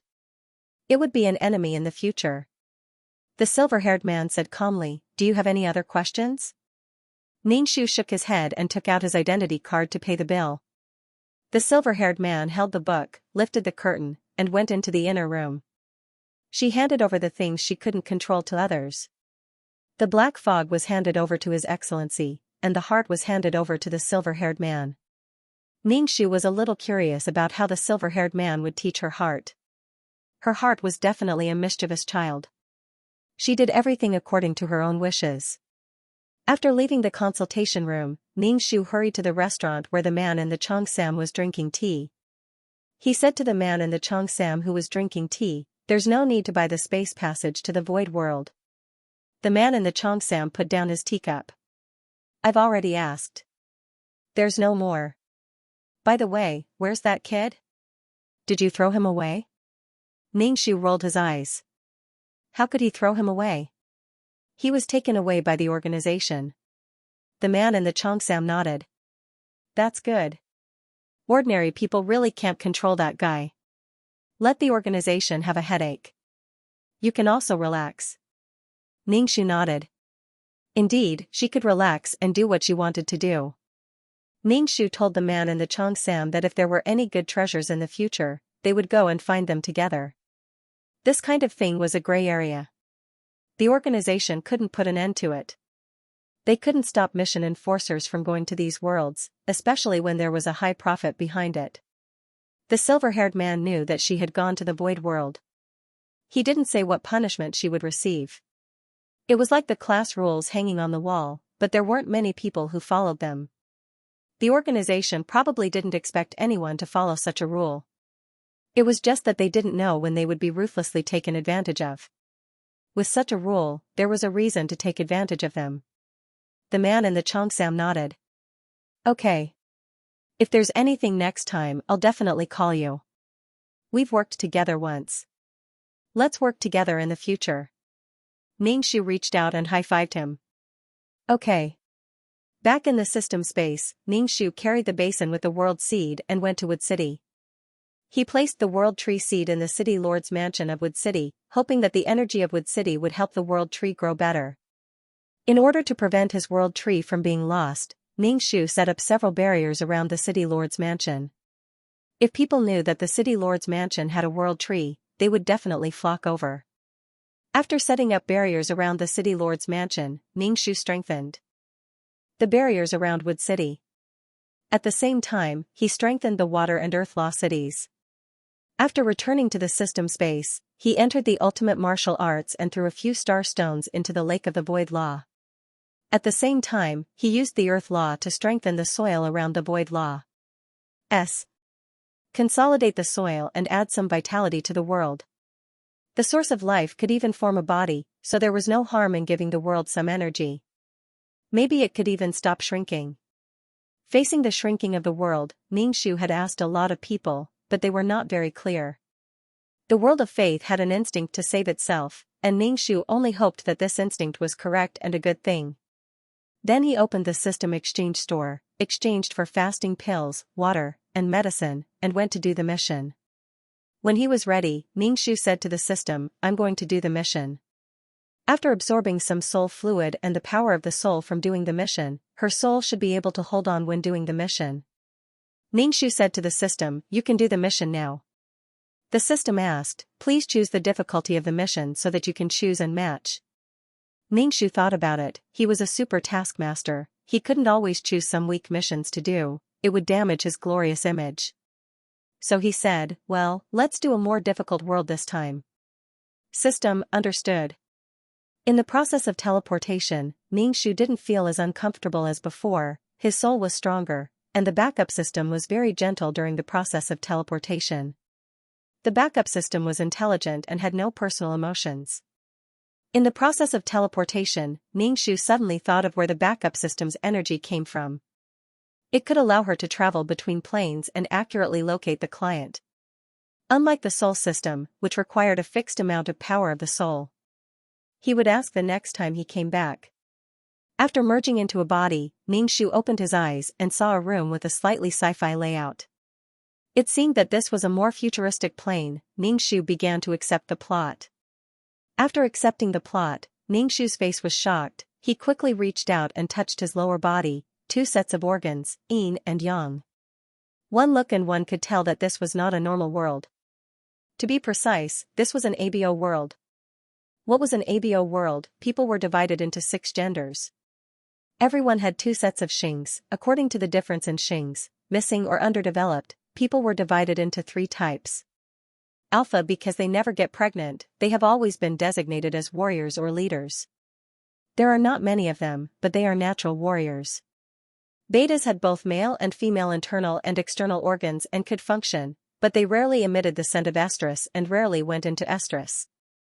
They could enjoy mating without any burden, and they could mate at will without bonding. They can get pregnant and start a family, but the fertility rate is not high. She was a good worker. EGAs have high fertility rates, have intense estrus periods, and emit pheromones to distract others until they mate with someone else, usually an alpha. Usually, they are busy with pregnancy and childbirth and are not considered fit for work. It is the rarest of all the male genders. To put it simply, male and female alpha are super scions, male and female beta are ordinary people. Male and female EGA are the weakest, but they have the strongest fertility and will go into estrus. However, they must be paired with the strongest alpha. EGA, whether male or female, had extremely high fertility and was responsible for giving birth. Their bodies would release odors, liquids, and so on, which had a fatal attraction to the strongest alpha. These were called pheromones. Moreover, EGA's estrus could only be solved by alpha. Anyway, once they went into estrus, they would definitely get pregnant. Male EGA's breasts could also expand and produce milk to feed the next generation. Ningshu? Depending on the plot, the estrus period was as uncertain as the ant, and it suddenly began. However, an inhibitor to suppress estrus was also developed, but the effect was not very great. To put it simply, the strongest alpha and the weakest EGA were a natural match. The alpha with the best physical fitness could mark the EGA. It was equivalent to printing a mark, urinating with one's own scent, marking that this EGA had an owner and was his. As for such a mark, it was a bit shameful. The organ would grow a knot, expand, and then mark its own pheromone in the EGA's body. In addition to the mark, the organ would grow a knot, which was when doing that, to prevent the EGA from escaping and not letting it run away. Ningshu? Well, these settings were actually for the convenience of stewing meat and could be ignored. In short, all the settings were reasonable for the purpose of having sex. After all, instinctive cyanosis could not be cured. The beta in the middle was not sensitive to the EGA's pheromone and was not tempted. He often looked at the alpha and O with a cold expression, and the air was filled with the smell of meat. Attached paragraph, hello everyone, I'm a beta. I studied hard and got into a first-rate military university. I graduated with excellent results and became a soldier of the empire. Every day, I drive an awesome mech and patrol the streets. Track down criminals. Maintain law and order. Protect world peace, but no matter what a beta like me does, there will always be an alpha and an EGA behind me. This was the world of ABO. Get used to it and take a selfie with OOXX as the background. According to the rankings, alpha was the strongest and would not get pregnant, beta was an ordinary person and had the largest number of people. It was not easy to get pregnant, beta had the weakest social status, and had the lowest social status with special physiques. They were often marked by alpha and became alpha's accessory. They were reproductive tools, and because they were troubled by cyanosis, they had to have sex. Therefore, it was clearly for sex, but they still let each person have 2 sets of organs. The client was a beta, an ordinary person who had already joined the workforce. His life was ordinary, and the only unusual thing was that he had an EGA brother. An EGA often had to go into estrus, so it was fine if he turned green, but he did not need to be an alpha. Every time he saw his brother turn green, he would rub around like an animal. It felt especially complicated. However, suppressants were not cheap. Although it was already a more sci-fi era where people could go to other planets to play when they had nothing to do, counterfeiting had always been thriving. If one bought a fake suppressant at a cheap price, it would be useless at all. Therefore, most of the client's salary was used to buy suppressants. On the other hand, the EGA brother was weak and not suitable for work. Moreover, he emitted sweet and attractive pheromones at all times. Walking on the street, he could be marked by Alpha. He was dragged home to have sex with her. After all, I had a strong fighting power and was at the top of society. Just like the alpha wolf of a wolf pack, this ABO setting was born from a wolf pack. A pair of alpha male and female wolves belonging to the highest class were the leaders. A pair of beta male and female wolves were the leaders of the organization. The wolves in the lowest class of this social organization were called EGA. EGA was the lowest class, and there was usually only one wolf. The social class was high, while beta was low and could be marked at will. He could not go out, or else the client would not be able to find his brother anywhere. The birth of EGA was actually quite tragic. It was a rather tragic situation. He suffered from the torture of turning blue and the pain of childbirth. A was a superman among men. B was a normal man among men. O was a woman among men. But one day, EGA's brother turned blue and ran out. The result was imaginable. However, although EGA's brother was attacked by Alpha, he still ran away with the ball. Then Alpha looked for him all over the galaxy and caught his brother, who was the client. If you don't come back, I'll kill your brother. Client, F*CK. During the escape, EGA's brother met another Alpha, who F*King did something to his brother, and then got pregnant again. EGA's brother kept getting pregnant and giving birth to children while on the run. Because EGA was rare, the pheromone produced by turning blue was something that even an alpha couldn't resist. Basically, as soon as O's pheromone came out, even the strongest alpha couldn't resist. EGA's brother, who had never been married, actually went from planet to planet and escaped from the alpha who controlled most of the resources in the galaxy. And it wasn't just an alpha. He had a bunch of children with him. The client was locked up, probably for the sake of EGA's brother, so they wouldn't take his life. However, they would torture him whenever they could. The more miserable he screamed, the better. It was made into a video. It was spread everywhere through the developed interstellar network. Even so, his brother wasn't caught. However, when his brother turned blue, there was no inhibitor, so he had to find an alpha to relieve the pain of turning blue. Therefore, along the way, the younger knight was marked by many alas, and each was stronger than the last. However, such a weak EGA actually escaped time and time again. Of course, some of the children were lost on the way. There were also some alas who knew about him through the interstellar network. They detained the children because they didn't want their brother to escape, but he still escaped. The client was locked up and didn't know how his brother was doing. Every once in a while, there would be new physical pain. EGA was actually a heartthrob for alas. Under the influence of the pheromone, it was easy to develop true love. There was no news of his brother, which meant that his brother was safe, but it meant that he had to be locked up all the time. Every once in a while, he had to be pulled out to stimulate his brother. He was electrocuted, iced, and stabbed. All the ancient torture methods were used on his body. It would be great if he could confess, but the problem was that the client didn't know where his brother was.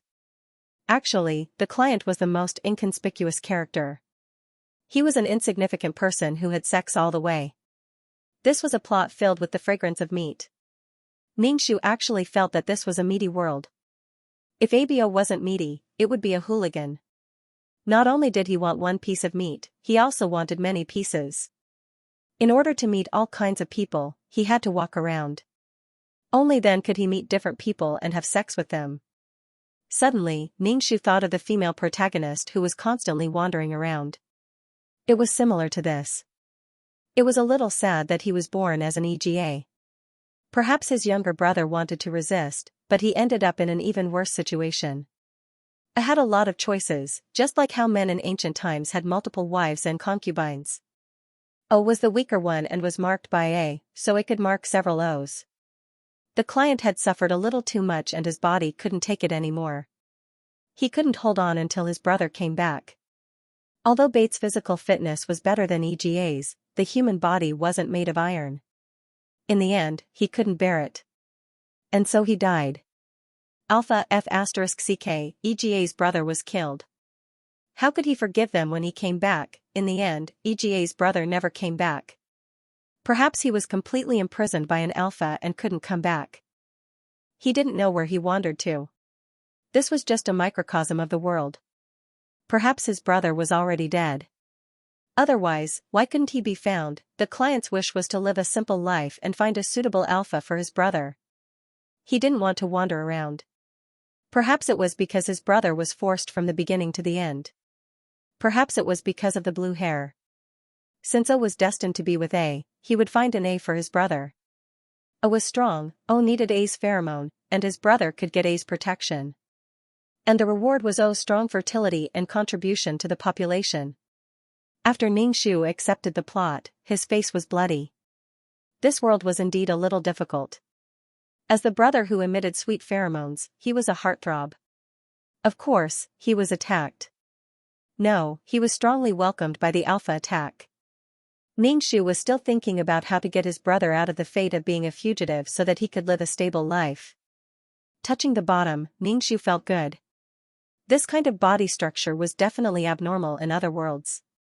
2 sets, both male and female. What a strong impact. Smelling the air was filled with the fragrance of meat. It felt like a lot of alpha and EGA were crazily having sex at this moment. Ningxu didn't dare to look at it at all. If she didn't go to the toilet, it was completely abnormal. Should she pee while squatting or standing? Brother, I feel uncomfortable. The door of the room was opened. A slender young man with long legs and a slender waist was leaning against the door. At this moment, his eyes were blurred, his legs were weak, and his face was flushed. He was rubbing against the wall with his whole body in pain. The zipper of his pants was already open, and the air was rippling with a fishy smell. Ningxu's whole body bounced up. She quickly found the inhibitor from the storage box and poured it into Lance's mouth. Some inhibitor flowed out from the corner of Lance's mouth. It was pulled into a silk thread and dripped on the floor. Not to mention the alpha, even Ningxu, a girl, not a boy, no, a boy and a girl, felt that it was very unbearable to see this scene. The inhibitor's effect was very fast, but it took some time to take effect. Lance crawled on the ground and kept gasping for breath. His back was arched, and his thin spine was exposed. In addition to the pheromone, such a young man with delicate features and a little stubbornness. No wonder so many alpha were looking for him. EGA were rare and precious. Only the sound of Lance's panting could be heard in the room. It was hard to imagine that this delicate young man could make such a loud panting sound. Even his body was trembling. Obviously, he was trying his best to endure the physical torture. Ningxu poured pure water for him. Lance raised his head. He was sweating profusely and his face was flushed. It was particularly attractive. His hair was wet on his forehead, strands by strands, and his thin collarbone was exposed under his shirt. Ningxu, wow, little fresh meat. Ningxu said to her brother in a serious manner, "Come, drink a glass of water." "Thank you, brother." Lance sat on the ground and drank water. His fingers were slender and thin, with distinct knuckles. A pair of beautiful hands. He stayed in the room all day and basically didn't go out. His skin was white and delicate. Ningxu felt that the client raised her brother to be too beautiful. Even if he wanted to be a normal person, there would be alphas around him who would seduce him and force him. This was originally a world of meat. The only thing that made Ningxu more relieved was that Lance didn't come back. If his brother died and came back, then he would still be entangled with those alphas. "You killed my brother, so I won't forgive you." "It doesn't matter, it's love." He was afraid that the client's heart was quite complicated.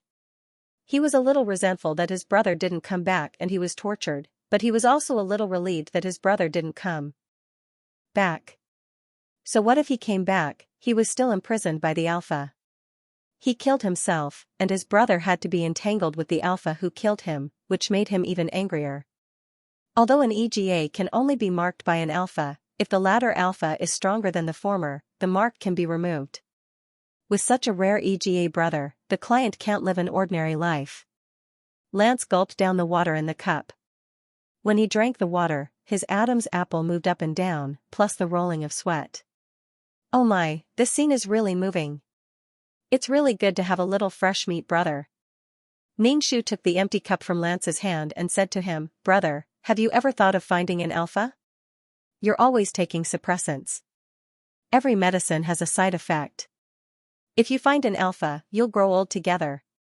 Lance froze for a moment, shook his head and said, "Forget it, I'm young now, I'm an EGA, even if I'm marked by an alpha, I'm still in a subordinate position, and an alpha can mark multiple EGA." Ningshu sighed, feeling that Lance was like an ordinary child with a young girl's heart, in a weak position, but he hoped to grow old together. Especially the alphas were all influential people in the empire. Damn, this is equivalent to letting an ancient aristocrat marry an ordinary girl. In terms of status, it's not equal. Of course, Ningshu believes that they will be able to give birth to love, just like the love between Cinderella and the prince. As for the candidate, Ningshu will not choose the alpha who tortured him before as a candidate. Ningshu felt very melancholy, there were not many alphas, and he wanted to find someone Lance likes, and this alpha is strong enough. The mark will not be destroyed by other alphas. Since Lance reached the age of childbearing, he had begun to turn blue frequently and was in pain. It was not a solution to hold it in. Why did it feel like only the bait in the middle was a normal person? A and O were like animals, dominated by mating and smelling like animals. B can also mate, but that is of their own volition. After Lance's condition stabilized, he returned to his room. When he left, he scratched his head in embarrassment because of Xianxia's indecent behavior. He was so ashamed that he didn't want to see anyone. Sometimes, because of sexual desire, she would do something indescribably ugly. Ningshu looked normal as if nothing had happened. He said, "You rest first. I have something to tell you later." Lance nodded and walked out of the room. The door closed automatically. Ningshu sat cross-legged and started to cultivate. This was an interstellar plane and there was no spiritual chi here. There should be astral energy here. Sure enough, as soon as he absorbed it, a silvery substance flowed into his meridians. No matter where you are, having the power to protect yourself is the best. Ningshu touched his chin. If the weak EGA had the ability to split stones with his bare hands, would he still be easily imprisoned by alphas? However, turning blue at the slightest movement was a big problem. Once it turned blue, he would need to have sex with alphas, but once he had sex, it would be easy to get pregnant. Ningshu, dear, use contraceptive measures, F*ck. It seems that peerless martial arts can still be used in this world. Should I let Lance learn as well? What if after learning martial arts, his blood will be vigorous and it will be easier for him to turn blue? Yes, there is also the clear heart mantra. If he turns blue, he will recite the clear heart mantra. Coupled with the suppressant, it should make Lance's situation better. Ningshu cultivated for a while and felt hungry. He took out the nutrient solution. The nutrient solution was a common way of eating now. It was tasteless. However, it could fill the stomach and he would not need to eat for several days. Of course, there was also food. Eating fresh vegetables, steaks, and carefully cooked food was something that only the nobles of the empire could enjoy. Ordinary people could not enjoy it. The more primitive something was, the more expensive and enjoyable it was. The nutrient solution looked convenient and advanced, but it was something that only civilians and ordinary people would eat. Ningshu smacked his lips. He had to go to a restaurant to eat grass. It was so expensive. Ningshu pushed open Lance's door. Lance was looking at the family's AI and learning through it. It would be better if there was a robot at home. However, their family's situation was not good, so they did not buy a life robot. "Brother, what's the matter?" Lance, who had returned to normal and was not tortured by his blue hair, was a thin and good-looking young man. He was full of bookish and vitality. He had the face of a first love, like the school hunk. "Ningshu, it's so good to be young." She was afraid that she had been absorbed by his pheromone. Otherwise, she would feel that this little fresh meat was especially tender and cute. She was a bait. And which one to use? Ningxu's mind inevitably began to imagine indescribable things. Ningxu blushed. Brother? Lance saw his brother's mischievous expression and did not know what ripples he was thinking. Ningxu came back to his senses and felt that it was because the pheromone smell in this room was too strong. It seriously disturbed her and polluted her pure heart. Ningxu put on an unfathomable expression and said to Lance, "Brother, I got an ancient secret book." Lance said indifferently, "A long, long time ago, the kind that could leap over roofs and vault over walls." "Brother, we all use mechas now. Mechas can also fly and run very fast." Ningxu, the problem is that we two poor people can't afford mechas. We can't afford them. Ningxu said, practicing this can strengthen the body. It's good to practice when you have nothing to do. Brother, if you're sick and have problems with your organs, you can totally rely on technology to treat it. This kind of primitive healthcare method is not only a waste of time, but also not necessarily correct. It will harm the body. Lance refuted Ningxu with a straight face. If it were someone else, he would have directly said, "Is there something wrong with your brain? I advise you to change your brain." Ningxu, / she always failed in her sales. She was not a qualified salesperson. "Do you want to take it or not?" Ningxu insisted on giving it to his brother. He said, "I've already practiced it. The effect is quite good. If you don't believe me, you can try it. I feel like my whole body has been sublimated. It feels like a king descending to the world." Lance looked helpless. "Brother, what era are we in now? You still believe in this? Do you know what retro is? Do you know what classic is? Since you don't practice peerless martial arts, then I recommend you the ancient scriptures, which can calm the heart like still water." At the end of the phone, Lance was quite helpless. "Brother, how much did these things cost you? Why do you believe in these things?" Ningxu said, "This kind of thing is a thing, I know about it privately. I heard that this is a scripture written with blood by an eminent monk in ancient times. Recite one sentence and the heart is like still water, recite 2 sentences and have no resentment or hatred, recite 3 sentences and the 6 senses are pure, recite 4 sentences and become a monk, after reciting one can ascend to paradise." Lance looked at Ningxu with inexplicable eyes. "Brother, modern science has confirmed that Elysium does not exist, it is a fictional thing of foolish people."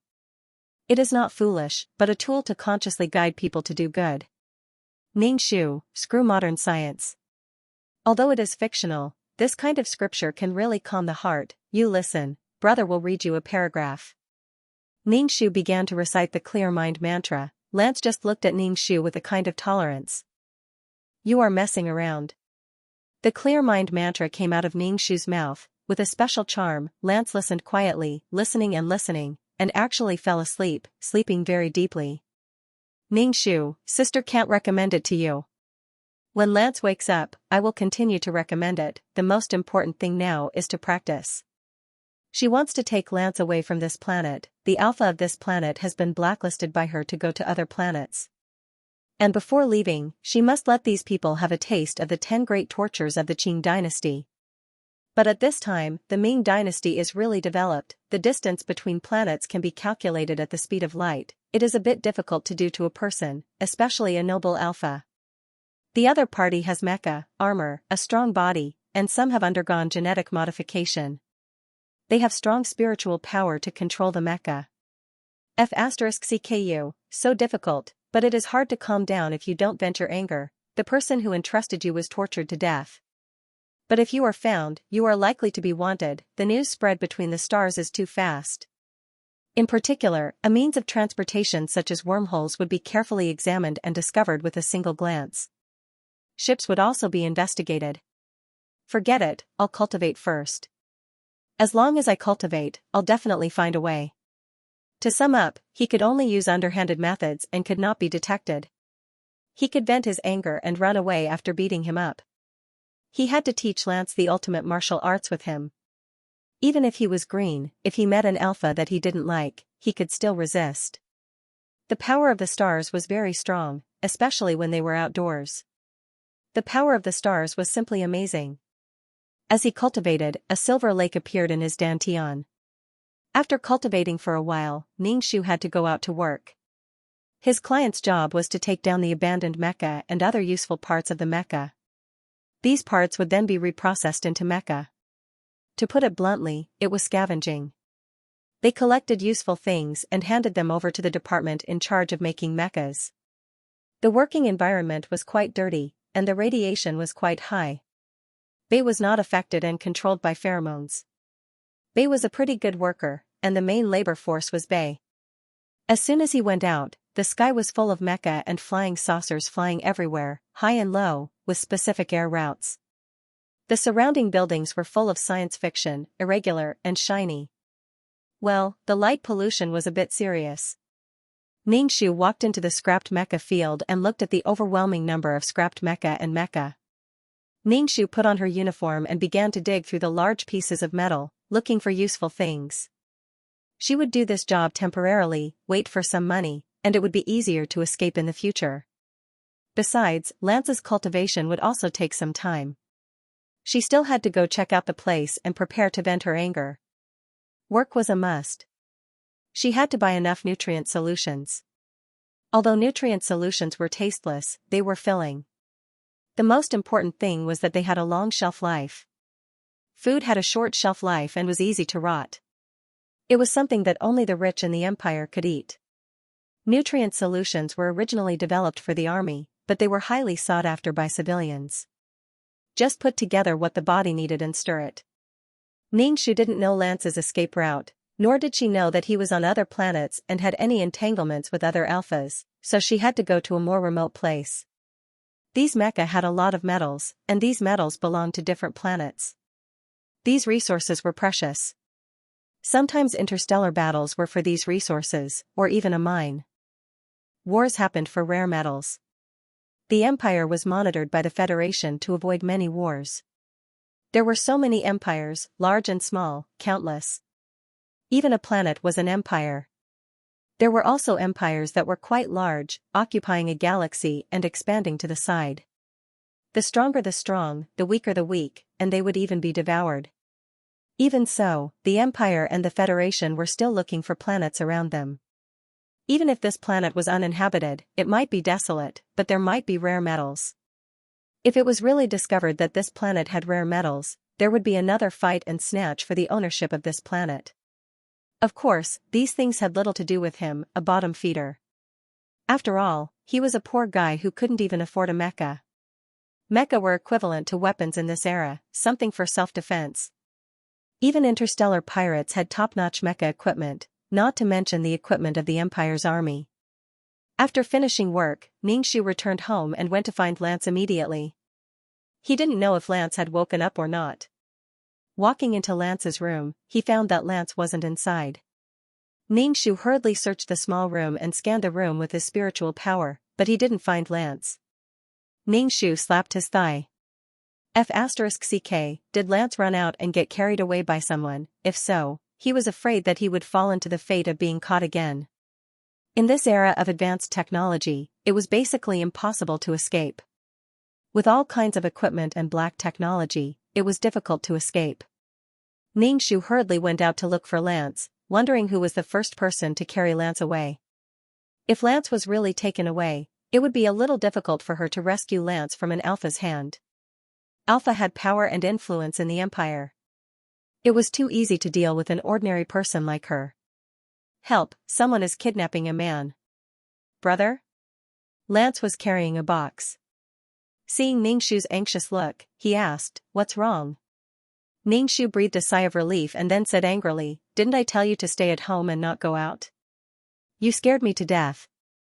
Lance carried the box and said, "There's no nutrient at home. I went to buy some." "Don't worry, I went to an ordinary shop.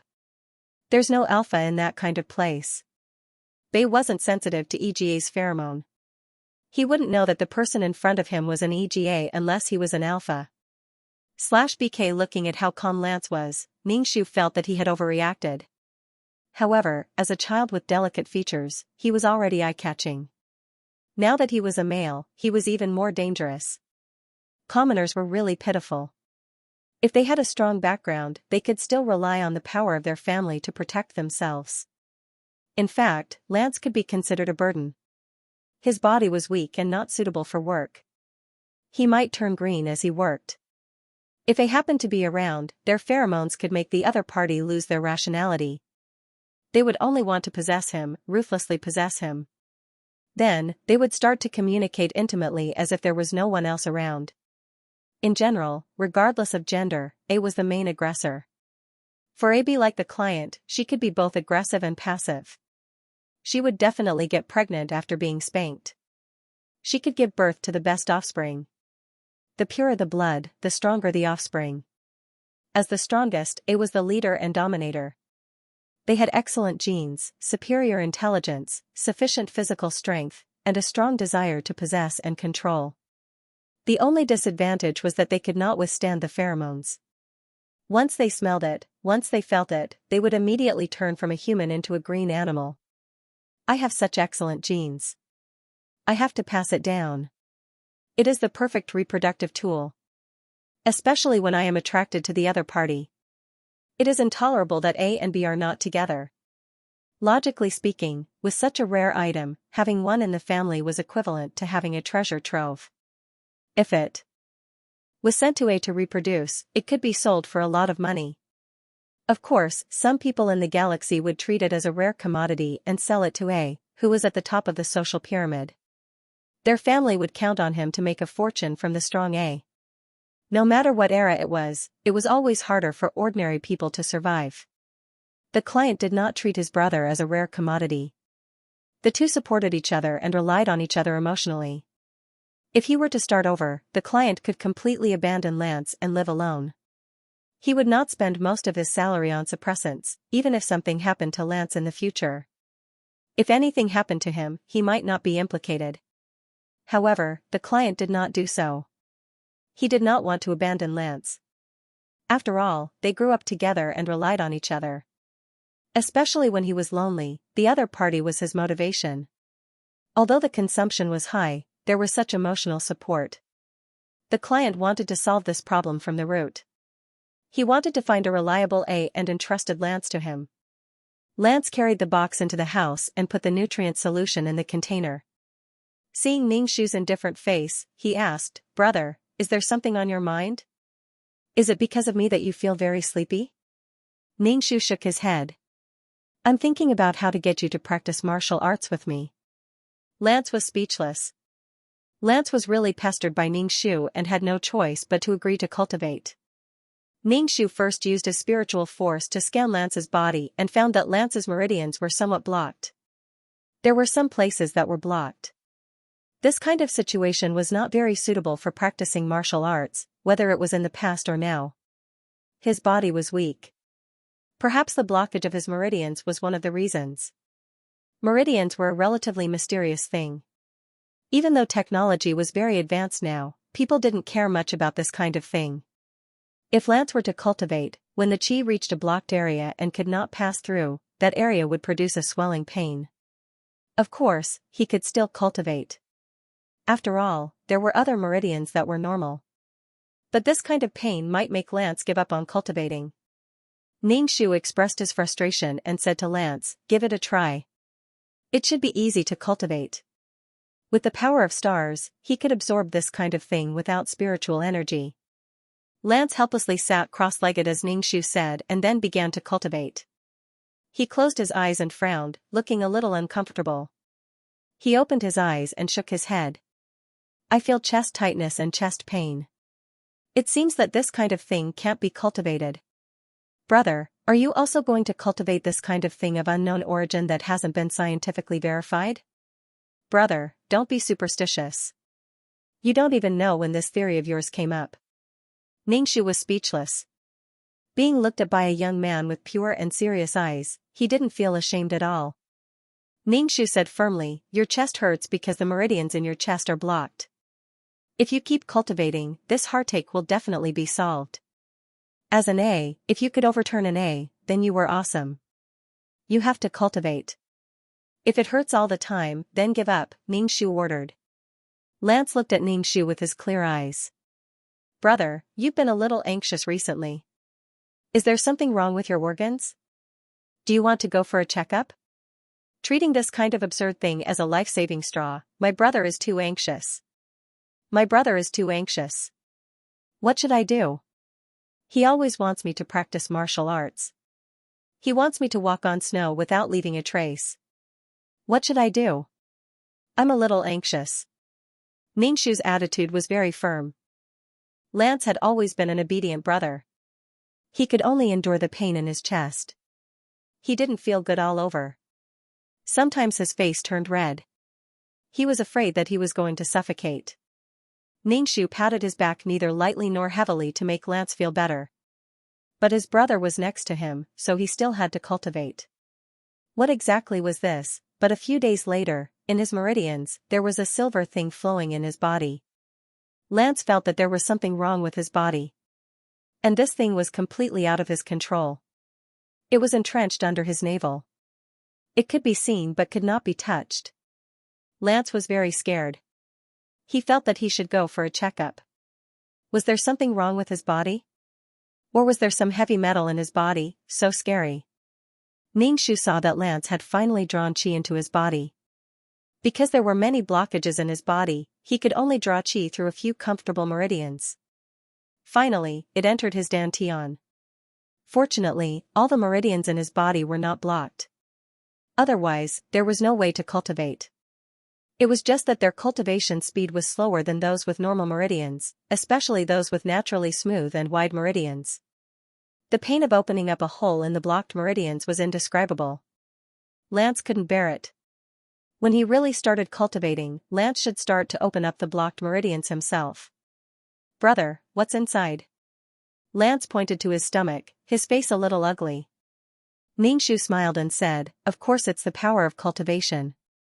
It's stored in your dantian. Modern science has already proven that the dantian does not exist. It's a made-up thing. Ningxu, well, then you can think of it as a different space in your body. You have to cultivate more often. The more power there is. He didn't want to discuss science with him. Lance was very repulsed by foreign objects in his body. He always wanted to check if there was anything wrong with his body. At least, he had to go to the Human Body Examination Center to check if there was anything wrong with his body. But with Lance's situation, if he went to the examination center, he might be discovered to be O. Therefore, Lance was a little depressed. Ningxu sucked on the nutrient solution and smacked his lips. Don't worry, there's no harm in it. It can transform your body. The most intuitive manifestation is that your strength has increased. Try it. Lance had a superstitious expression on his face. If that's the case, and it can improve one's physical fitness, then everyone would be a mega. Everyone would be a grade. If there's such a thing, why hasn't the Federation and Empire popularized it? Ningxu, there was really no way to talk to such a serious child. Ningxu said, you don't believe it. Do the Federation and the Empire believe it? Lance said without thinking, of course not. So, they have strong confidence in their technology and mecha. How can they believe such a primitive thing? Because no one believes in this. Now, this kind of body strengthening thing has disappeared. I also got this kind of thing by accident. Ningxu didn't want to talk anymore. He directly stretched out his hand and slapped the hard space cabin-like door. A clear palm print appeared on the door. Ningxu proudly raised his chin and said, see, I have so much strength now. Lance was shocked. Brother, are you overdrawing your strength? Or did you eat something to increase your strength? Ningxu, we are so poor, how can we have the money to buy this kind of thing? Ningxu simply knelt down to this child. With this temperament, it was no wonder that he ran around with a family. He didn't know how many children Lance had. After all, O's children were very strong. In the future, if Lance's children lived, they would also be super strong, Xianxia. Lance grabbed his hair with an expression as if his worldview had collapsed. Lance still wanted to say something, but the artificial intelligence reminded him, a guest is visiting. At the same time, the artificial intelligence automatically released the situation outside the door. This person seemed to be a colleague of the client. He suddenly came to the door for some unknown reason. Ningxu said to Lance, "Go into the room and don't come out." The client was very low-key. Very few people knew that he had a younger brother at his workplace. If people were to find out about O's existence, most of the people who worked in the mecha junkyard lived in poverty. If they were to find out about O's existence, it didn't matter whether they told A or the buyers. The structure of the mountain pass. All of these could cause the family to fall into a desperate situation. After Lance entered the house, Ningxu blocked the door. He looked at his colleague outside the door and asked, "What's the matter?" This man looked to be in his 30s and had a decent appearance. With the advancement of technology, even if he was really too ugly, it was only a matter of cosmetic treatment. The risk was very small. This was called body modification, not plastic surgery. The man took out a bag from behind his back, and the smell of cake wafted out. "I bought this for you. Let's eat together," the man said to Ningxu. A cake was not something cheap. For poor people like them, buying a cake was not as good as buying a few bags of nutritional supplements, which could last them for half a month. One who is unaccountably solicitous is hiding evil intentions. "Don't you think it's abrupt to come to my house? Can I go in?" Carl said to Ningxu with a smile. Ningxu suddenly felt his chrysanthemum tighten. This feeling of wanting to F***CKU was too strong. Ningxu thought of his crowded lower body again. Just imagining the feeling of two people hugging each other gave him goosebumps all over his body. F***CK, this man was also AB, which meant that both sets of organs could be used. F***CK, this is a scary scene. I'm scared. Alpha male, the female part of the organs are not functional or are naturally missing. The male part of the organs are larger than the normal standard, including the knot. Beta male, possesses both male and female organs, and can function in both cases. Omega male, has both male and female organs. Alpha female, can function with both organs, but rarely estrus. Has the lowest fertility rate and is the most masculine female gender. Beta female, similar to beta male, has a complete set of organs and can function, but lacks masculinity and has a low fertility rate. In addition, their male size is smaller and their knot is smaller. Similar to beta male, they can often establish mating relationships without mating. Omega female, male organs are missing or underdeveloped. They have frequent estrus and have a high fertility rate. What's the situation now? Is he sending himself to my door? Carl smiled warmly. Aren't you going to invite me in? Ningxu shook his head. No, the house is very messy. I'm embarrassed to meet people. Carl shook his head. I don't mind. Actually, I just want to get to know you. At work, you rarely talk and don't communicate with people.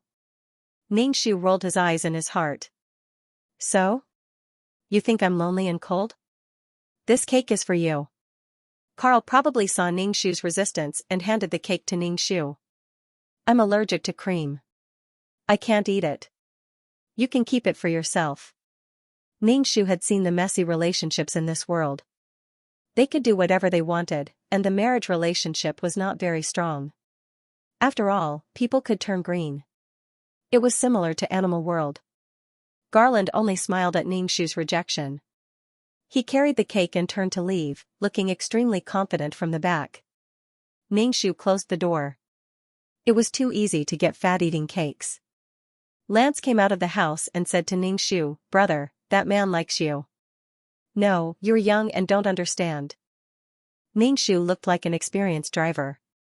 He didn't like him very much. Perhaps he felt that the client was too lonely and cold. As long as he treated him a little better, the client would pounce on him. On the contrary, the client was very vigilant because he had a younger brother. Lance said, "Actually, at your age, you should start a family with someone. Don't worry about me." Ningxu laughed and said, "Since you want to start a family, you must have someone you can trust and trust each other. What if the other party went to snitch and ran away with the bonus?" This kind of thing happened a lot. No matter where people were, human nature would not change. Especially living at the bottom, there was too much despair and difficulty. The oppression of survival made it even more difficult for people to choose to be kind. With a younger brother who was shining all over, It was not easy for the client to find someone who could really live with them. Lance lowered his head in silence. After a while, he looked up and said, "It's because of me." Ningxu said, "You're my younger brother. We're the closest people." Heller was still watching Ningxu's performance. "The smell on your body can't be left by just brushing your body. You live with O, otherwise, you wouldn't have left such a smell." The administrator immediately said to Ningxu, "Don't lie to Alpha. If there really is O, bring it over. It's also very uncomfortable for O to turn green. The key is that you can't fight a head-on." The administrator was afraid that he would also be implicated. Omega, the O that could make Alpha go crazy. It was very valuable. Ningxu's mind was spinning rapidly. Finally, she nodded and said, "Actually," Heller looked at Ningxu expectantly. "It was really great to meet O. A and O were a match made in heaven. Just such a thin pheromone was so sweet." "How sweet would O be?" Heller's face was a little flushed. The pheromone of the faint smell made him a little green. Ningxu looked at Heller's appearance. He had seen Lance's green face and was very familiar with this appearance.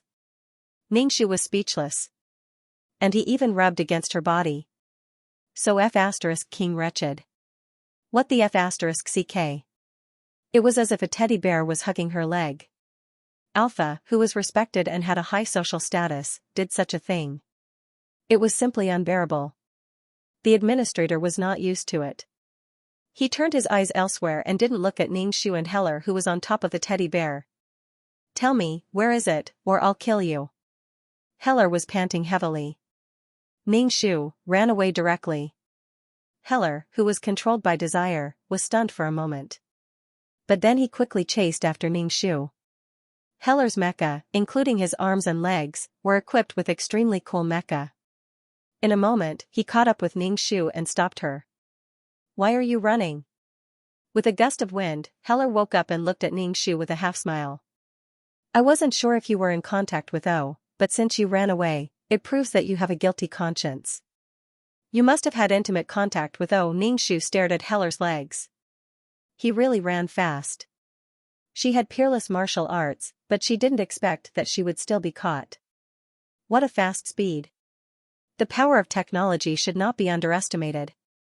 Heller said, "I'm afraid you don't know who I am. I'm a colonel of the Federation. I have a lot of soldiers under my command. You won't be able to leave this planet today." So scared.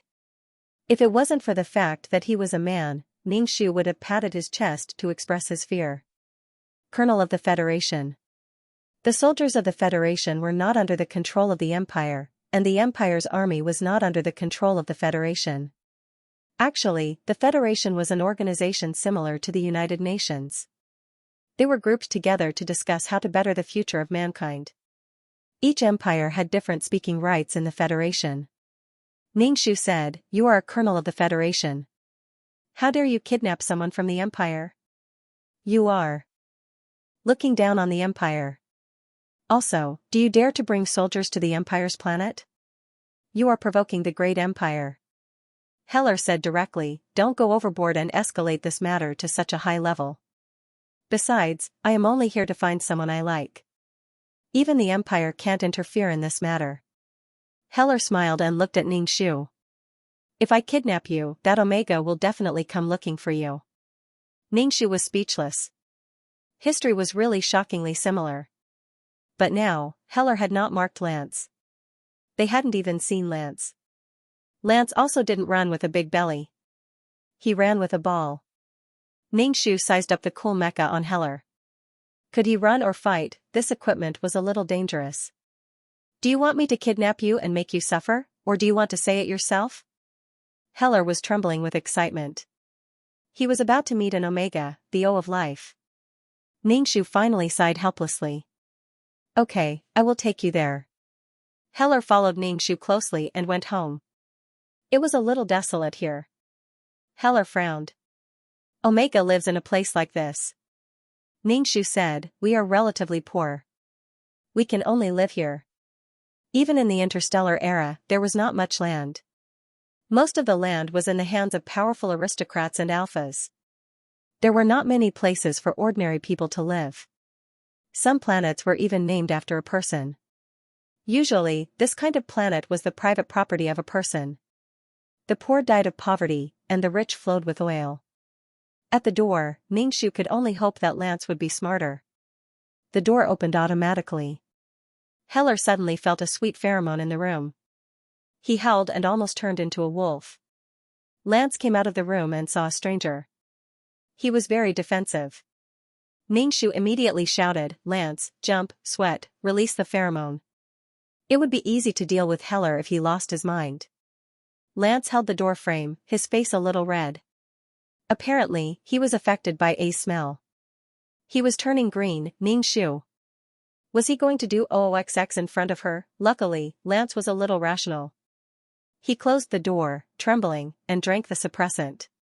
Heller, who was outside the door, was like a wild beast. He insisted on breaking into Heller's room, knocking the hard titanium door. But Heller's face was red. He didn't feel any pain at all. He even started to use the mecha. It was a shocking scene.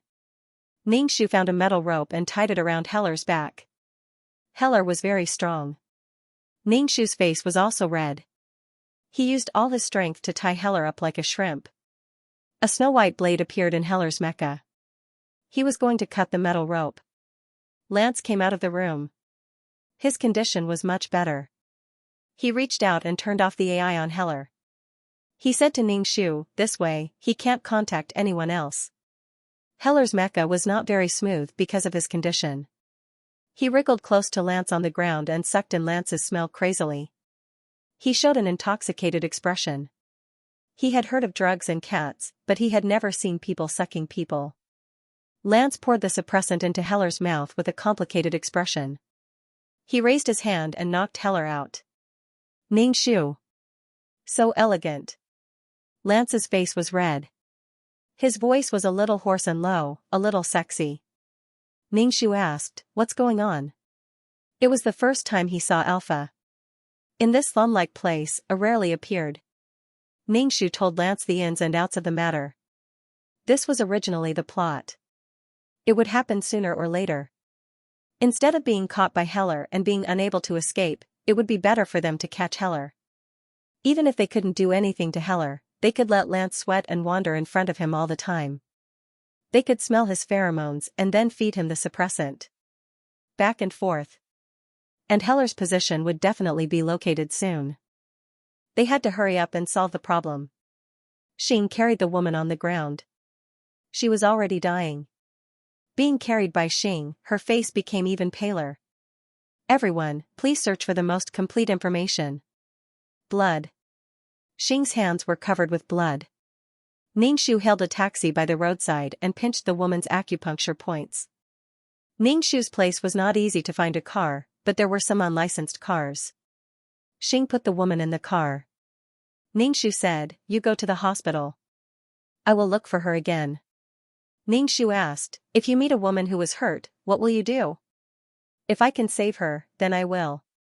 If I can't, then forget it," Xing said coldly. Ningxu nodded and asked the driver to drive faster.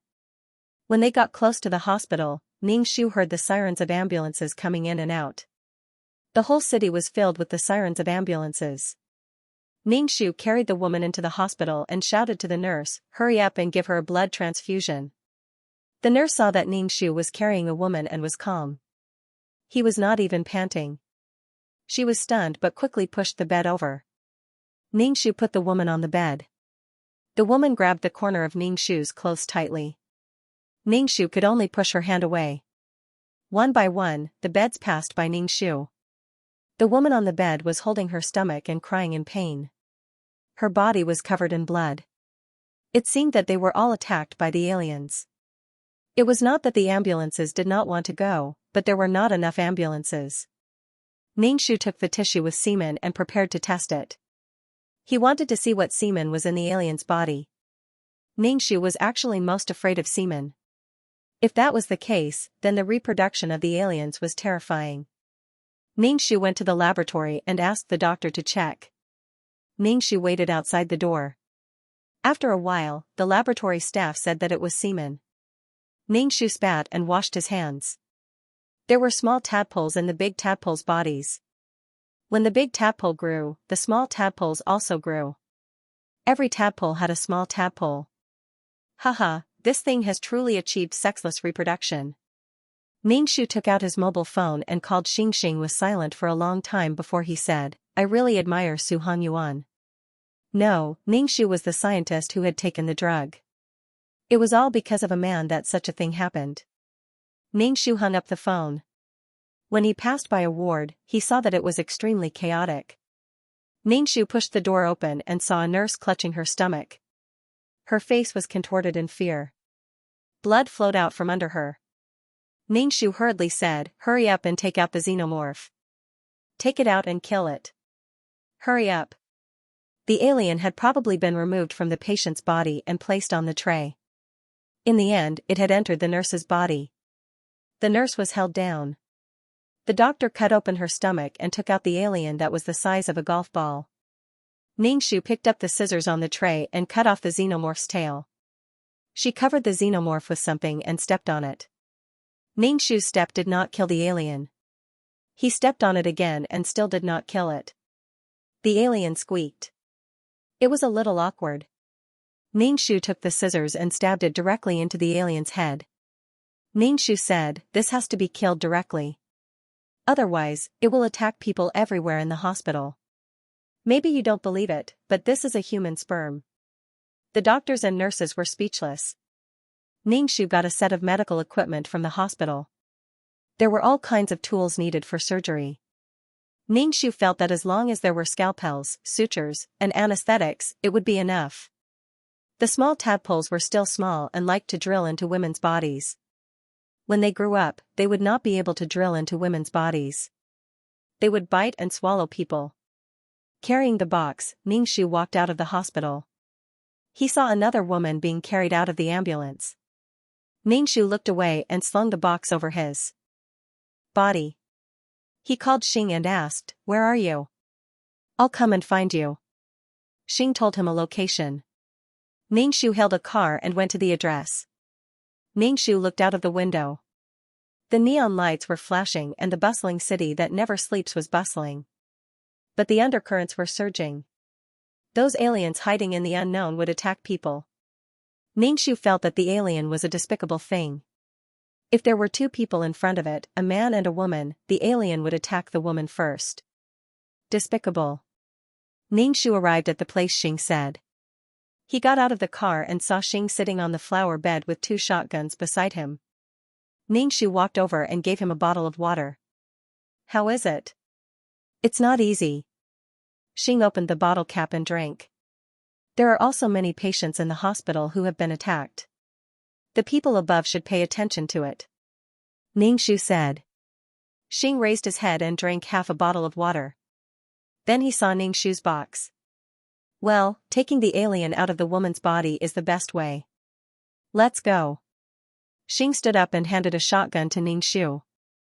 Xing took out a copper coin and divined. Then the two of them followed the copper coin. In a bush, they saw something swimming in the grass, making a squeaking sound. Xing looked at Ningxu. Ningxu raised the shotgun and released his spiritual force. He located the position of the alien and pulled the trigger. With a pop, something exploded. Ningxu walked over and saw a pool of white sperm splashed on the grass. Ningxu took out disinfectant from the medical kit and poured it directly on the sperm to dilute and kill them. Normal sperm can't live for long outside the body, Xing said. Ningxu. Do you think these sperm are normal? Ningxu felt a little desperate. If he killed one, more would come out of the body. Burn it with fire? Xingjian suggested. After all, it's a mutated thing. Then I'll use concentrated sulfuric acid. Ningxu said fiercely. He didn't believe that it could survive in concentrated sulfuric acid. Xing looked worried. What I'm worried about is another problem. That is, will someone use this thing to achieve their own selfish desires? Ningxu asked, someone will keep this thing in captivity. It can't be, right? This thing will grow bigger and bigger and there will be more aliens in its body. Xing frowned. Humans are smart, but don't underestimate their desires. They can blind their minds. If we let these things attack the bank, attack the cash truck. There was no lack of opportunistic people in the world. Ningxu was silent. Even I want to do that. Xing scratched his head. If it spreads, this plane may be finished. You and I will fail the mission. Especially since both of us can't control the situation. Ningxu, what can I say? I'm also very desperate. Xing said, let's go look for it first. If we find one, we'll have one less. Ningxu nodded and followed behind Xing with the box. Originally, he wanted to. Ningxu asked mischievously, then can you predict what I'm going to do next? Xing glanced at Ningxu and said, go to the toilet. Ningxu was speechless. Then I'll hold it in. You drank so much water just now. It's inevitable that you'll go to the toilet, or it'll be later, Xing said. Ningxu felt that this was pretty awesome. Although it was just a curse and not the real law of time, it was still pretty awesome. Ningxu once again had the idea of learning incantations. Although curses were not the real law of time, it was still a method.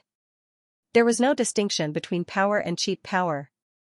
As long as it was useful, it was good power. Speaking of being a country bumpkin, her ultimate martial arts were even more country bumpkin. But now, her ultimate martial arts had become the medium for her to build her world. What could people say about this? Ningxu was deep in thought. Then she felt the urge to pee and wanted to go to the toilet. Ningxu rolled her eyes and went to the toilet with her gun. Predicting that she wanted to pee was also drunk. Ningxu squatted in a secluded place to pee. She saw an alien the size of a man's fist swimming in front of her. It jumped at her excitedly. Ningxu didn't even pull up her pants. She fired a shot and the alien was annihilated. Nothing was left. After dealing with the alien, Ningxu pulled up her pants. Her expression didn't change at all. 2333 suddenly said, Ningxu, you've changed. Ningxu squinted. How have I changed? Have I become prettier? Tell me honestly, can you see when I go to the toilet? 2333, I mean, you're starting to develop into a qualified mission enforcer. You can face all kinds of situations calmly, 2333 said. She could drink coffee in a cafe, eat steak elegantly in a high-class restaurant, and pick up garbage to eat when her life was threatened. It was the first time Ningxu heard 2333 praise her. Ningxu flipped her hair and said proudly, I've always been so outstanding. Don't admire me. But in my heart, you've always been a naughty retard. That hasn't changed. 2333, you're the retard. You're the retard. Ningxu went back to Xing's side. Xing was doing something. Ningxu glanced. Xing was reading the news. What's the news? Ningxu asked. The city is closed. The highway here is to be closed. Xing put her phone away and leaned against the wall. Ningxu rubbed her calves. It looks like the economy of this place is going to decline. I have to find a new city to buy a house.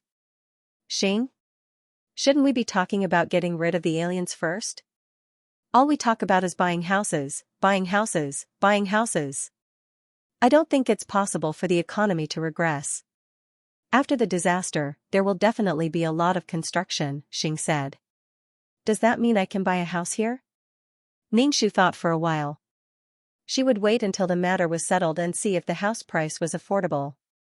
Xing, to walk to Xing's to walk to find the alien. He could only rely on his 2 feet and could not drive. Moreover, he had to crawl through the sewers. It was really miserable. Xinghua helped Ningxu carry the first aid kit, so the two of them took turns to carry it. Ningxu had used up some of the medicine in the kit. Some pharmacies were closed. Ningxu could only go to the hospital. Now, every hospital was in a state of full capacity, and some medical staff were injured. Ningxu wanted anti-inflammatory medicine and anesthetics but was told that the hospital was out of stock. Ningxu, I can exchange for some. Anyway, I have the right to buy some. Xing said. A box of medicine appeared in front of her. There were anti-inflammatory and anesthetics. As time passed, this batch of aliens started to grow. Some of them were the size of a wash basin. If they killed the aliens in a normal way, there would be small aliens the size of a child's finger in their bodies. They would grow endlessly. Ningxu killed an alien the size of a washbasin and said to Chao Xing, "I wonder what kind of weapons the armed forces are using. It's useless to just kill the aliens. In fact, there will be more of them." Xing didn't know what to say. Ningxu even suspected that they were going to stay in this plane forever to kill these things. Ningxu suspected that these things had spread out. After all, they were active in the sewers. Maybe they would flow into the sea and float to various places. Ningxu wiped his face. He didn't dare to think about it. Xing's expression didn't look good. If they failed this mission, they would use up one authority and the power of faith. It wouldn't be worth it if they failed. If they bombed them, it would be like using a cannon to kill mosquitoes. They could only rely on manpower to destroy them. It was quite a hopeless situation. "Come, let's hug each other and continue to fight the monsters," Xing said helplessly. "Ningxu, I think they should send someone." "The two of us can't handle it," Ningxu said. "My system has reported the situation here. Let's wait." Xing wiped the sweat off her forehead. Ningxu heard Xing's words and felt that the system Xing was talking about was so soft and cute. Thinking about his own system, he felt like dying. When something happened, it shrank back. He, I also reported it, but I feel guilty," 2333 said. "Ningxu. What are you guilty of?" "Ningxu, I once helped you exchange for the death-like pill, helped you reach the Law Sea, and even helped you pass on the Soul Pearl once." 2333 was very familiar with it. "I don't remember it at all." Ningxu rolled her eyes. "You brought me to the Law Sea because you coveted the Chaos Stone in my hands." 2333, a person who held grudges. "You don't dare to show your existence because you're afraid of being punished?" Ningxu, these things were all on her head. Ningxu's intuition told her that 2333 was hiding something from her. "I advise you not to do anything overboard behind my back," Ningxu said solemnly. "I haven't built a world yet. It's very likely that I'll be obliterated, completely obliterated." "I didn't. What can I do?" "Even if I do, it's to serve you," 2333 said. Ningxu looked indifferent. "You're using me as an excuse again. I feel that you want to push the blame to me." He was determined not to be the scapegoat. "You're too sensitive. We're one. Betraying you is betraying myself. I won't do things that harm others without benefiting myself." Ningxu shook her head. "No, you might do things that harm others for your own benefit." 2333 was silent for a moment and said, "I'll say it again. We're one." Ningxu walked with a solemn expression. Xing stopped and saw that Ningxu's expression was not good, and said, "Let me help you carry it for a while." Ningxu's shoulder was in pain. His clothes were stuck to the wound, and it was painful when he pulled it. "What's wrong with you?" Xing could not help but ask. The atmosphere was very low. He had never seen this mission enforcer like this. Ningxu looked at Xing, thought for a moment and asked, "Do you think the system will betray the mission enforcer?" Originally, it was his own. Usually, Ningxu was very low-key in the residence.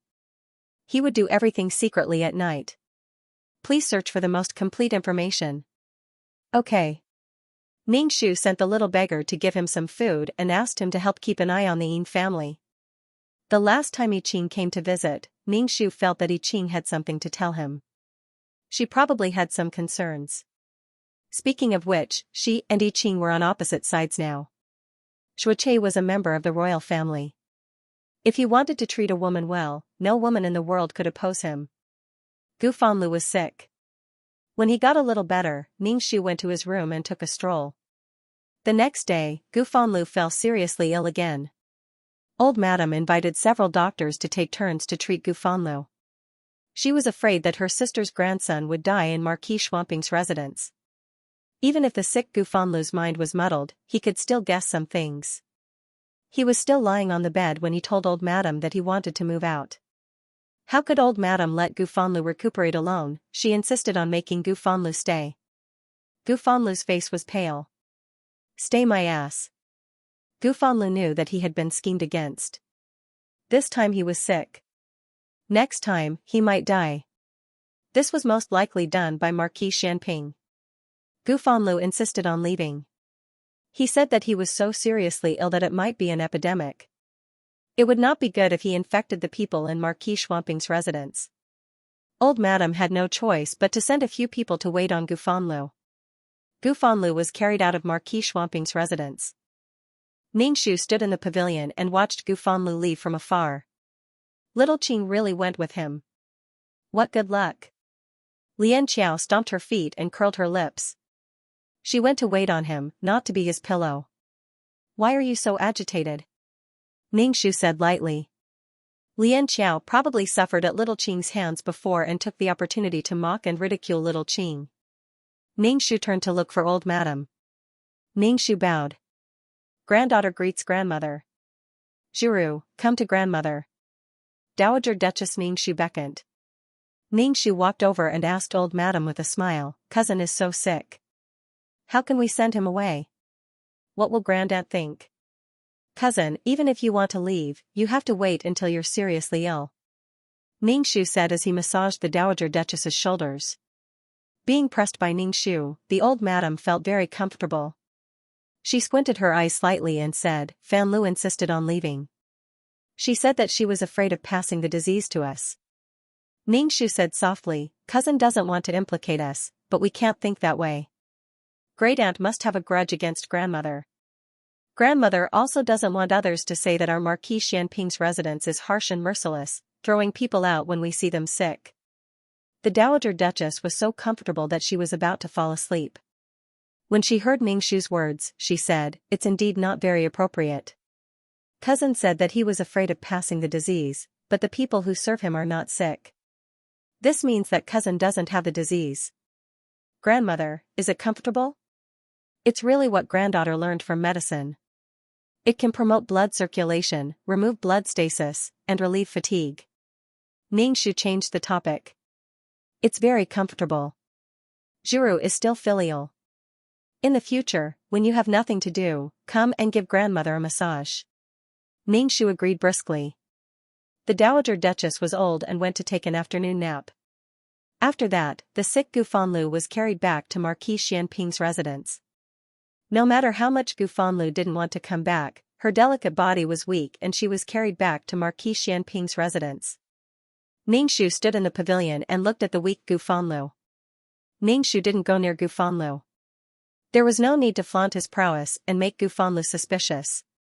If Gu Fanlu was suspicious, it would arouse Shuaiqiren's suspicion. She was just an ordinary girl in the backyard. She didn't step out of the house and only embroidered. Miss, young master doesn't find it troublesome to go back and forth like this. How can the illness be cured? Lian Qiao was a straightforward girl. She asked whatever she wanted to ask.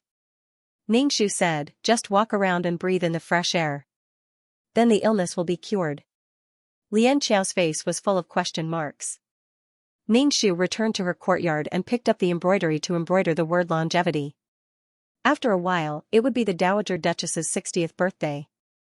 Miss, Sister Cui, who serves Madam, came over and said that Madam has something to discuss with you. Ningxu put down her embroidery and moved her neck. She asked, did Cui say anything? The Marquis is also here. Ningxu tidied up and followed Cui to Madame Ronggua's courtyard. Ningxu entered the room and felt that the atmosphere was very tense. Marquis Xianping's face was dark as he drank tea. Madame Ronggua looked helpless. Ningxu bowed. Father, what happened? Madame Ronggua couldn't help but sigh. She looked at Ningxu with eyes full of love and helplessness. Marquis Xianping placed the teacup on the table and said directly, the marriage between Marquis Xianping and Prince Xian can't go through. Ningxu's expression didn't change. Your daughter will listen to father. Marquis Xianping's expression became slightly better. Aren't you going to ask father why? No matter what father does, it is for the sake of the Marquis Xianping's residence, Ningxu said. From today onwards, you will be infected with a serious illness. When the time comes, father will cancel this marriage. Madame Ronggua spoke. Marquis, why must you be infected with a serious illness? This is too unfair to Zhiru. Who would dare to marry Zhuru in the future? Why don't you find an enlightened monk and say that the two of them are incompatible? Back then, when the 8 characters were matched, it was said to be a heaven-sent match. Now, you say that the 8 characters are incompatible. Do you think others are stupid? How should I explain this to His Majesty? Marquis Xianping's residence had a headache. He really couldn't figure out how he had offended Xianxia to the point that he wouldn't let him go. It wasn't easy for him to gather 3 million taels and 20,000 dan of grain. In the end, Xianxia was still not satisfied and told His Majesty that the disaster in Hanyang was too serious and there was already a riot. This bit of money was not enough. Xianxia had always been liked by His Majesty and he agreed with Xianxia's words. He also felt that this bit of money was a bit too little. Marquis Xianping really wanted to curse. Marquis Xianping didn't want to marry his daughter over now.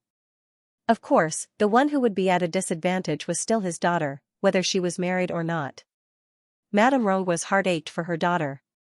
This was the legitimate daughter of Marquis Xianping's residence. She was raised well, she was taught poetry and etiquette. Her daughter, who was raised with great difficulty, was ruined just like that. Not to mention that this was trampling on Marquis Xianping's residence's face, not to mention that this was her own daughter. What do you think? Marquis Xianping felt a little guilty when he saw that Ningxu didn't make a fuss or cry. Ningxu bowed. Daughter will listen to father. Father doesn't want daughter to marry into Prince Xian's residence because he loves daughter dearly. Daughter understands. Marrying into Prince Xian's residence would be a disaster. Marquis Xianping's residence would be destroyed. Su Zhiru would be wandering around in the mountains of romance, singing decadent songs of romance. Her heart was already riddled with holes and incomparable vicissitudes of life. She originally thought that. Ningxu's face was filled with joy as he asked Consort Xian, "Have you seen a royal doctor?" Consort Xian's pale face flushed red as she said, "Xianxia hasn't seen a royal doctor. I just thought that the weather is too hot and my spleen and stomach isn't in good condition. Plus, Xianxia's period has always been messy, so I didn't pay much attention. BSP, the weather is so hot. You should find a royal doctor to get some pills to stimulate the appetite and strengthen the spleen," Ningxu said with a smile. The royal doctor quickly came and took Consort Xian's pulse. Then, Ningxu said, "Empress, Consort Xian is already 1 month pregnant." "That's great. The emperor finally has a child." Ningxu smiled at Consort Xian and said, "From today onwards, you have to take care of the baby. You can't make any mistakes.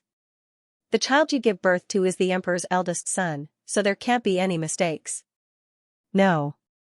From today onwards, I will eat, live, and sleep with you until the child is born. The harem needs a child too much. The emperor isn't young anymore," Ningxu said casually. Consort Xian was dumbfounded. Then, she said, "Empress, Xianxia doesn't want to trouble you." Ningxu waved his hand. "From today onwards, the most important matter in the harem is Consort Xian's dragon fetus. Give birth to the dragon fetus at all costs. If anyone's hands stretch too far, I don't mind cutting them off." Ningxu's sharp gaze flashed across everyone present. The concubines were all frightened by Ningxu's sharp gaze. They all bowed and said, "Xianxia obeys. You can all leave." "Consort Xian, stay." Ningxu waved his hand. The concubines all left. Consort Xian rubbed her stomach. She looked at Ningxu with fear in her eyes. "Extinguish all the incense in the room," Ningxu said to Shi'er. Shi'er immediately used water to extinguish the incense in the incense burner. Then, she opened the window. "Although I don't know if the incense is harmful, it's better not to light it. In the future, don't light it in your hall," Ningxu said to Consort Xian. Concubine Xian nodded. "I'll remember it." This consort wasn't joking when she said that we would eat and live together. "Don't think that I would do anything to you," said Ningxu. This concubine really doesn't dare to trouble the empress. This concubine is deeply afraid. Concubine Xian's jade nose was dripping with sweat. "Don't talk about these useless things. This empress won't do anything to you. On the contrary, this empress wants to protect the child in your belly. Right now, everyone in the court, including the emperor, thinks that this empress is immoral. If you lose your child, do you think this empress will have a good ending? This empress will be frank with you today. You must have this child. Consort Xian bowed. Thank you, concubine, but it's just living and eating together, it's not a big deal. From today onwards, I'll live with you in your palace. Ningxu said to Shi'er, just pack some clothes. Nyang nyang. Shi'er was somewhat disapproving. The empress was living in the concubine's palace. Go. After that, Ningxu moved to concubine Xian's Weiyang palace. He had people carefully inspect everything in Weiyang palace, including some antiques, calligraphy, paintings, jewelry, rouge, and some clothes. He also had the Tan family find a female doctor who knew medicine into the palace. He also found a servant girl who knew martial arts. The female doctor and the servant girl who knew martial arts were all there to protect concubine Xian. With Ningxu, there was a high chance that they could protect the child in concubine Xian's belly. Concubine Xian stared dumbfoundedly at the swift and decisive Ningxu. In a short period of time, her palace had changed its appearance. Ningxu tilted his head and followed concubine Xian's instructions. Concubine Xian, don't wear too much makeup when you're pregnant. It's not good for the child and it's easy to fall into a trap. This concubine will listen to the empress. Concubine Xian could only say helplessly. But looking at the empress, it didn't seem like she wanted to harm the child in her belly. The feeling of sharing a bed with the empress at night was wonderful. The empress's hand was placed on her belly and gently stroked it. It really made one's hair stand on end. But every time before eating, a female doctor would first check all the dishes, including the bowls and chopsticks. After checking, the empress would eat first and then let her eat. Concubine Xian's current goal was to give birth to the child first. No matter if it was a boy or a girl, it would be the emperor's first child. The emperor would definitely have special feelings for it. Xianxia, who was well-mannered, was instantly furious when he heard that a concubine in the harem was pregnant. Although he had asked someone to serve the empress in his place, she was pregnant now and these concubines still looked happy. Xianxia wanted to chop the pregnant concubine. You know what to do, right? Xianxia looked at the secret guard kneeling in front of him. The secret guard said yes and then said hesitantly, the empress will eat and live with concubine Xian. So what if the empress is pregnant? Let her do it. Xianxia said. It was a good time to do it. The empress brought a female doctor from the Tan family and a servant girl who knows a little martial arts. It's not easy to do it.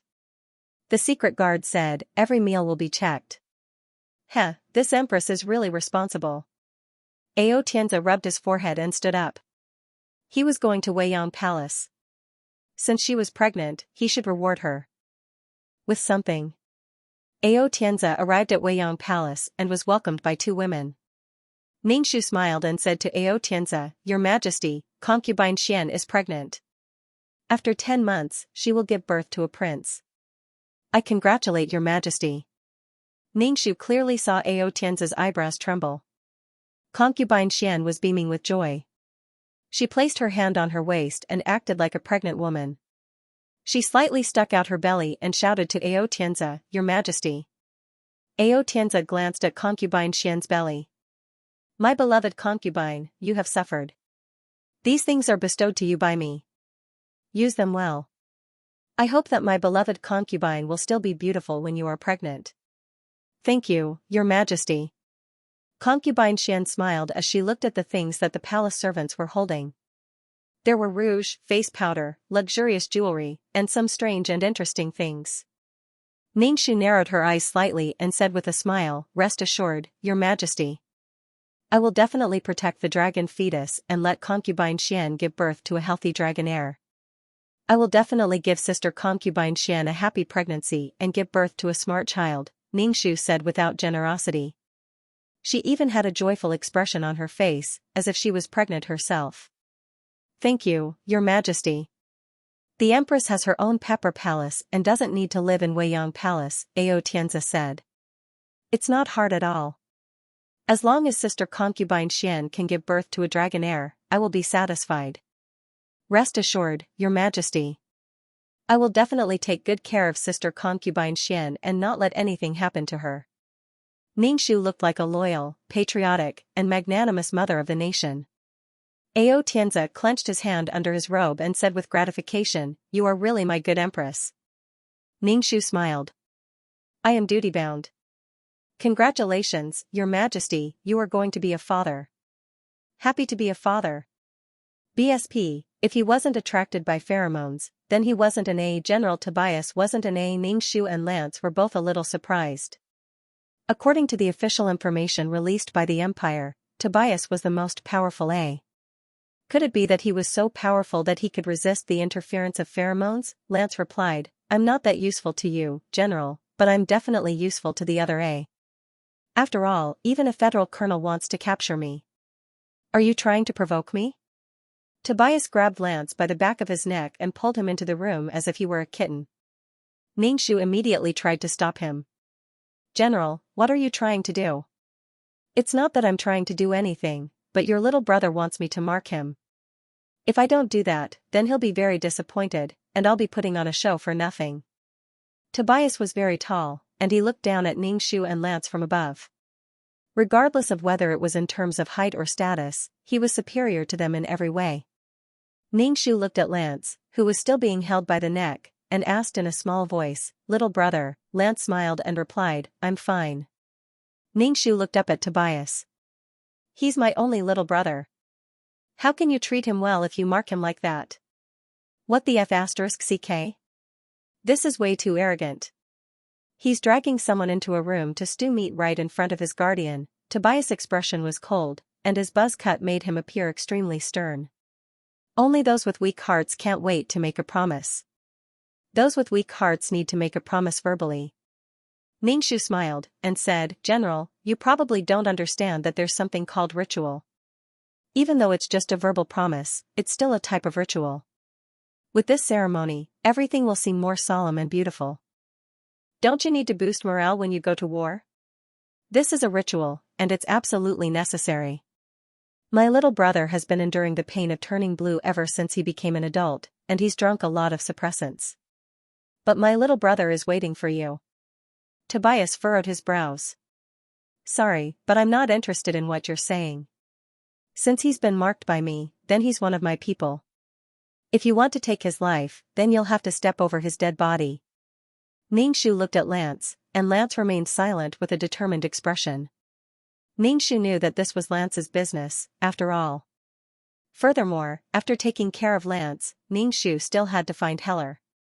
Even if something happened to Lance and Tobias in the future, he wouldn't be implicated. Lance was smart enough to do his own things, and she was a hindrance by his side. Tobias, of course, and Tobias's of course, and Tobias, of course, Tobias. Tobias and Lance's and Lance's aunts and Lance TSS'd? Ningxu and Lance looked at each other, and Lance returned a smile to Ningxu. Ningxu returned a smile. Ningxu was going to leave after this matter was resolved. Furthermore, this was an interstellar plane, so Ningxu felt like there should be some good stuff here. If Lance escaped like in the storyline, then he wouldn't be a burden to Lance, and he would be able to escape even more freely. Ningxu was surprised to see that General Tobias wasn't affected by the pheromone, and he displayed an extremely high level of self-control. The door was closed, and they couldn't hear anything inside. Ningxu leaned against the crack in the door, trying to hear what was going on inside. However, he couldn't hear anything. There were fresh fruits on the table. Ningxu hadn't eaten any fruits since he came here, and he immediately craved them as he waited for them to come out. Furthermore, he was a little worried that his little brother wouldn't be able to last much longer. Ningxu surreptitiously released his spiritual power, but his spiritual power was blocked by the metal door, and he couldn't even squeeze his way in. Lance turned to Tobias. "Do I need to take a shower first?" "No need. I can't smell anything from your body anyway," Tobias replied coldly before calmly taking off his clothes. Lance was quite surprised. "Your olfactory system?" "My olfactory system was destroyed when I was young, so I'm essentially an incomplete alpha, so I can't sense those pheromone." Lance asked, "Why didn't you repair it?" With current technology, even if it couldn't be repaired, there were replacements, and he would still be able to smell it. "Why should I repair it? It was actually better not to have a sense of smell, especially on the battlefield." If O's pheromone was used, it would cause the soldiers to become restless. In particular, he was a general, so he had to maintain a calm mind at all times. Not only did he have to maintain a calm mind, but he also had to maintain a calm body as well. Do you still want to be marked by me? Tobias was as cold as if he were on the battlefield. A smile appeared on Lance's face. No, I like you better like this. A hint of astonishment appeared on Tobias' face. Why? This is good. It means that our relationship isn't due to our pheromone attraction. No, I'm marking you. I just wanted to test my alpha abilities, and you just so happened to appear. I don't have any feelings for you right now. Lance's eyelids twitched upon hearing this. These two were two extremes. Heller's pheromone made him look like he was about to explode at any moment, while Tobias was extremely cold toward him due to his olfactory system. In fact, Tobias was even wary of him. Lance continued, that's all right. I've already offended a federal colonel, so you need an EGA to test your abilities, while I need a powerful being to protect me. It's a win-win situation. You're a hero of the Empire, while I've contributed nothing to the Empire, so I'm the one taking advantage of you. Is that so? Let's begin then. Tobias didn't reply as he covered Lance's body. Outside the door, Ningshu had already finished an entire plate of fruits, but he still hadn't come out. He rubbed his stomach and fell asleep on the shiny floor. When he woke up, he found that 3 hours had already passed. Ningshu? He still hasn't come out. Could it be that his body was made of iron? Tobias came out of the room in a neat and tidy outfit. Ningshu hurriedly asked, where's my brother? He's sleeping, don't disturb him, Tobias replied in an indifferent voice. Ningshu nodded in response. Tobias didn't seem to have changed at all. Could it be that they were just going to lie down and chat before going to sleep? Ningshu couldn't help but ask, Lance. You know what I mean. Tobias, I've already marked him. Ningshu, can you not be so calm? You're a physical and spiritual being, so why do you feel like you're going to eat? One thing was for sure, Tobias didn't have any feelings for his brother. Why would Lance do something like this? Lance was a very prideful person, and he didn't know what would happen between the two of them. It was probably going to be quite the ordeal. Translator, Henyi Translations Editor, Henyi Translations. Ningshu didn't have much to say to Tobias. He was clearly Tobias' brother-in-law, yet he was treating him so coldly. Lance woke up before the battleship arrived at the most prosperous planet in the Empire, and Ningshu prepared some food for him to eat. It was rare that he didn't have to drink nutrient fluids, so he quickly ate them. Ningshu asked, you and Tobias? Lance replied, I've already marked him. Of course I'm going to guide you in marking him, I'm referring to the relationship between you two. The relationship between the two of them was far too strange. Lance merely replied, don't worry, big brother. I know what I'm doing. Ningshu nodded. Then it's fine as long as you know what you're doing. Lance, I have something to tell you. Since you found someone worthy of your trust, I'm going to visit some other planets. Ningshu turned to Lance, and said, besides, I'm actually not that useful here. Instead, I'll only be a hindrance to you and General Tobias. Lance lowered his head and poked at his food. Are you going to leave me, big brother? I'm not leaving you, I just want to travel around. I'm relieved that you have General Tobias' protection. However, if you still want General Tobias to protect me, you'll have to make demands of him. The more demands you make, the more subordinate you'll be. If you really want to be on the same level as Tobias, you'll have to make as few demands as possible. Lance was already in a weak position, and if he were to cling on to Tobias and make demands again and again, he would be even more helpless. Lance nodded. I understand. Then, when do you plan to leave, big brother? I'll leave after you settle down. She was going to go on a treasure hunt. Tobias took Ningshu and Lance to a place to stay. On this planet, every inch of land was worth its weight in gold, so the fact that Tobias was able to provide Lance and Ningshu with such a large house indicated that he was quite wealthy. This house was clearly new. Lance looked at the house and asked, what's the meaning of this? Tobias replied, this is a place for you to stay, so there's no need to be shy. I won't be shy, I'll stay here. Lance said to Tobias, I'm willing to work for you, but I have a request. Give my brother a pass, he wants to leave this place. Tobias, sure. Thank you. How much is it? I will pay you back. Lance also knew that this kind of thing could only be obtained by people with power and influence. Tobias, there's no need for that. You deserve it. Lance's expression did not change. I know very well whether I should or not. Tobias didn't say anything and left. Ningxu increasingly felt that the atmosphere between the two of them was extraordinarily strange. Ningxu asked, General Tobias is B, right? Otherwise, why wouldn't he have any reaction to Lance's pheromone? It was too cold, too normal. After seeing Heller's reaction, he felt that Tobias' reaction was very strange. Lance sat down and said, he's A, and there are some secrets. It's better if you don't know. Ningxu wasn't curious anymore. In any case, Tobias had nothing to do with her. Let's leave after you get the pass, but you have to be careful of the federal colonel. He probably won't give up, but he'll most likely come after me instead of you. Lance was a little tired, so he lay down to rest. Ningxu couldn't help but look at his stomach. You're not pregnant, are you? This kind of body constitution that allowed one to get pregnant after one night of lovemaking was quite a scam. There wasn't even any buffer. Lance, not so soon. Lance's brows furrowed as he thought about this. He was clearly a little troubled. Ningxu felt like there was a chance that Lance might be pregnant. After all, the marking process involved the exchange of pheromones. Ningxu was wondering if she should stay behind to take care of her pregnant brother. What if his brother ran away with the ball again? Was he going to run away alone again? Ningxu scratched his head and asked, Are you sure you want to stay with General Tobias? What will you do if you have his child?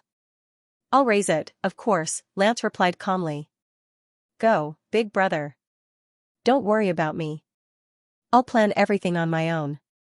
But don't come back even if something happens to me, Lance said. Ningxu, all right, I'll listen to you. At least the current situation was good.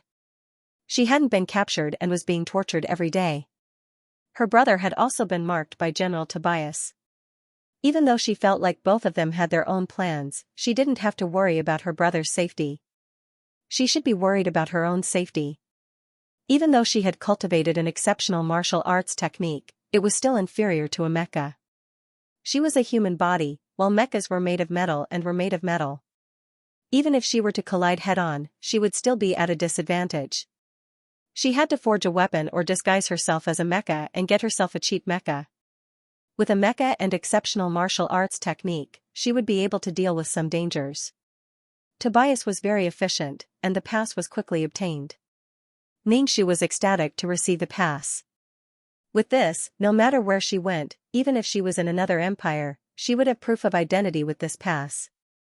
She would be a good citizen and wouldn't have to worry about being searched. The pass was delivered by Tobias' subordinates.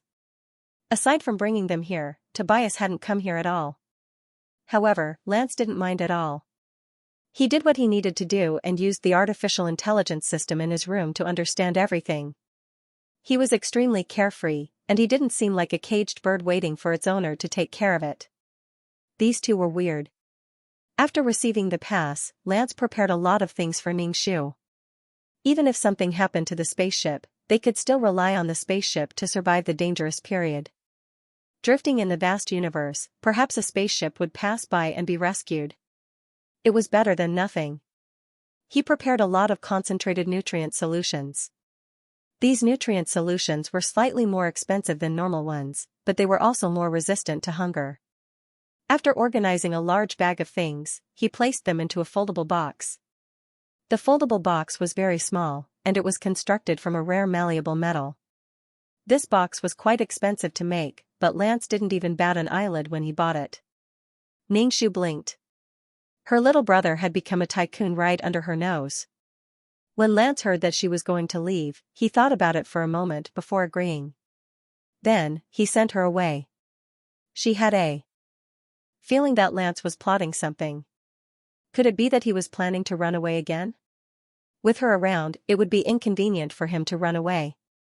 Ningxu asked, Where did you get so much money? Lance said, That's all. She just paid me in advance. Ningxu? Fine, I don't understand what's going on between the two of you. Xianxia didn't have a specific place to go, and she just wanted to leave this place. She didn't want to be implicated by Lance. Translator, Henyi Translations Editor, Henyi Translations. The two brothers were about to go their separate ways. If Lance really had a plan, it would be better for them to leave one after the other. Xianxia boarded the spaceship and waved at Lance. Lance waved back. Before leaving, Xianxia washed himself a few times. His skin was wrinkled from soaking in the water. He sprayed some deodorant to get rid of the smell of EGA. He was afraid that there would be EGA on the spaceship and they would smell his scent. The spaceship started moving. Xianxia heaved a sigh of relief. He had gotten rid of the current plot. As for the future, he would have to depend on himself. Xianxia was in his room. The conditions in the spaceship were quite good. It was expensive but comfortable. There was also a restaurant with food. There was still some time before they reached their destination. Xianxia decided to take a nap. The spaceship was not bumpy at all. Xianxia felt like he was sleeping at home. Human technology was developing rapidly. They could fly in the sky with their own strength. Xianxia was thinking that if she had lived in such an era, even if she had cancer, she would have conquered it. Such interstellar planes were rare after all. After waking up, Xianxia went to eat. He rubbed his knife and fork and was about to eat his steak. Xianxia picked up the steak and was about to put it into his mouth when the spaceship shook. Xianxia's throat was almost pierced by the fork. F***ck. What's going on? Oh no, oh no. There are galactic pirates. There are interstellar pirates. We are surrounded by interstellar pirates. We are surrounded by interstellar pirate spaceships. It's really interstellar pirates. We are doomed, Xianxia, interstellar pirates? What's going on? We are being robbed. His luck was really out of this world. The spaceship shook a few more times. It was being attacked by interstellar pirate spaceships. Dear passengers, we are surrounded. We can only open the cabin door. Please take out your valuables to save your lives. The passengers wailed in despair. It was fine if they wanted valuables, but these pirates would kill. The galactic pirates boarded the spaceship and chased everyone to the restaurant. These galactic pirates were all wearing cool mechas. One look and anyone could tell that they were not to be trifled with. The leader of the group was a young man. He glanced at the people in the restaurant and sat on a chair with his feet on the table. He picked up a fork and started eating the steak on his plate. The way he ate was wild, especially when he was smacking his lips while eating. The whole restaurant was filled with the sound of him smacking his lips. The lackeys around them were all waiting for their boss to eat. Xianxia glanced at him and realized that this boss was very fair and did not look like a galactic pirate at all. Interstellar pirates were notorious. They specialized in robbing spaceships, stealing money, and killing people. It was the same as robbing people on the road. In particular, some interstellar pirates were of such a large scale that their strength was comparable to that of the Empire. He would equip whatever good equipment he had. Seeing Xianxia staring at him, the pirate threw his fork away and pointed at Xianxia. What are you looking at? Of course, Xianxia would not say, I'm just looking at you. Xianxia immediately lowered his head. The pirate did not argue and knocked on the table with his rod. Be self-conscious and take out all your valuables. If you don't cooperate, then be careful of your own skin. F***ck, she only had a few valuable things, but they were all taken away. However, there were so many galactic pirates. It was a little difficult to fight them. Also, EGA took the initiative to stand up, the pirate said indifferently. He did not look fierce, but it was even more frightening. Can't you smell if it's EGA, unless this pirate leader was not EGA? No one stood up. Obviously, there was no EGA on this spaceship. The pirate leader was a little disappointed and asked his subordinates to collect the valuables. Xianxia's foldable suitcase was also taken away. She felt extremely stifled and her heart ached. There was food and clothes inside, but he was really poor now. The outside world was really dangerous. Since peerless martial arts didn't work, he would use spiritual power to attack. Xianxia first used his spiritual power to attack the pirate leader. He twisted his spiritual power into a spiral, and the tip was very sharp. He directly stabbed at the pirate leader's forehead. The gigolo pirate leader immediately covered his head and groaned. However, he reacted quickly and used his spiritual power to counterattack. However, Ningshu's spiritual power had already retreated. Those who could operate mechas were all people with strong spiritual power. In the galaxy, spiritual power was divided into levels. If he had known, he would have gotten himself a mecha. Unfortunately, he did not have money. The cost of mechas was too expensive. Lance was also very helpless about this. Who the F***ck is attacking me with spiritual power? Stand up. The gigolo's face darkened. How about I kill a person in 10 seconds until they stand up? Ningshu was speechless. F***ck, I thought I could destroy his spiritual power in one attack and make him lose his mobility. I didn't expect this guy's spiritual power to be so strong. The pirate leader went crazy and wanted to kill a person in 10 seconds. Everyone in the restaurant was terrified. They hugged their heads and looked at the people beside them. Who was it? Who was it? Everyone was shocked and angry. Who would be so stupid to anger the pirate leader? They did not know if someone had really attacked or if the pirate leader was looking for an excuse to kill someone. The timid people actually trembled and cried. 10, 9, 2. The gigolo pirate leader started counting down. Ningshu rolled his eyes. Your mouth is really going to kill a physical education teacher. Ningshu stood up and said, it was me who attacked him. The pirate leader looked at Ningshu. You really have guts. You actually dared to attack me.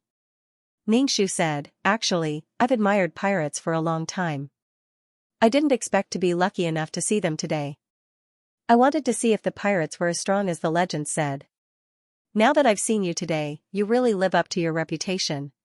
Prince, no, boss, this guy said he admires you, a pirate said to the gigolo.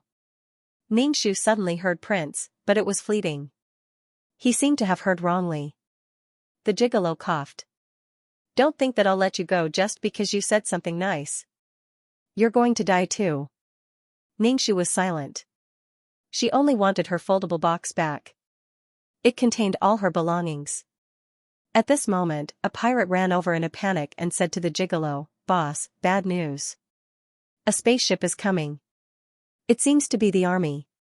F***ck, they're here so soon. Count yourselves lucky. The gigolo was about to run away with the things he plundered.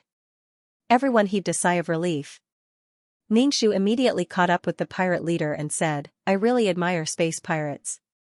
Let me join. You're not qualified. You don't have the right to join. If you keep talking, I'll kill you. The gigolo's face darkened.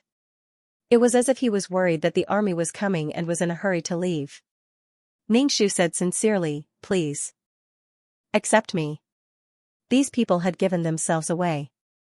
They were not sure if there was an army outside. They were just looking for an excuse to leave. Translator, Atlas Studios Editor, Atlas Studios. End of chapter 2848. Don't forget to subscribe, like, and share the video to support the channel.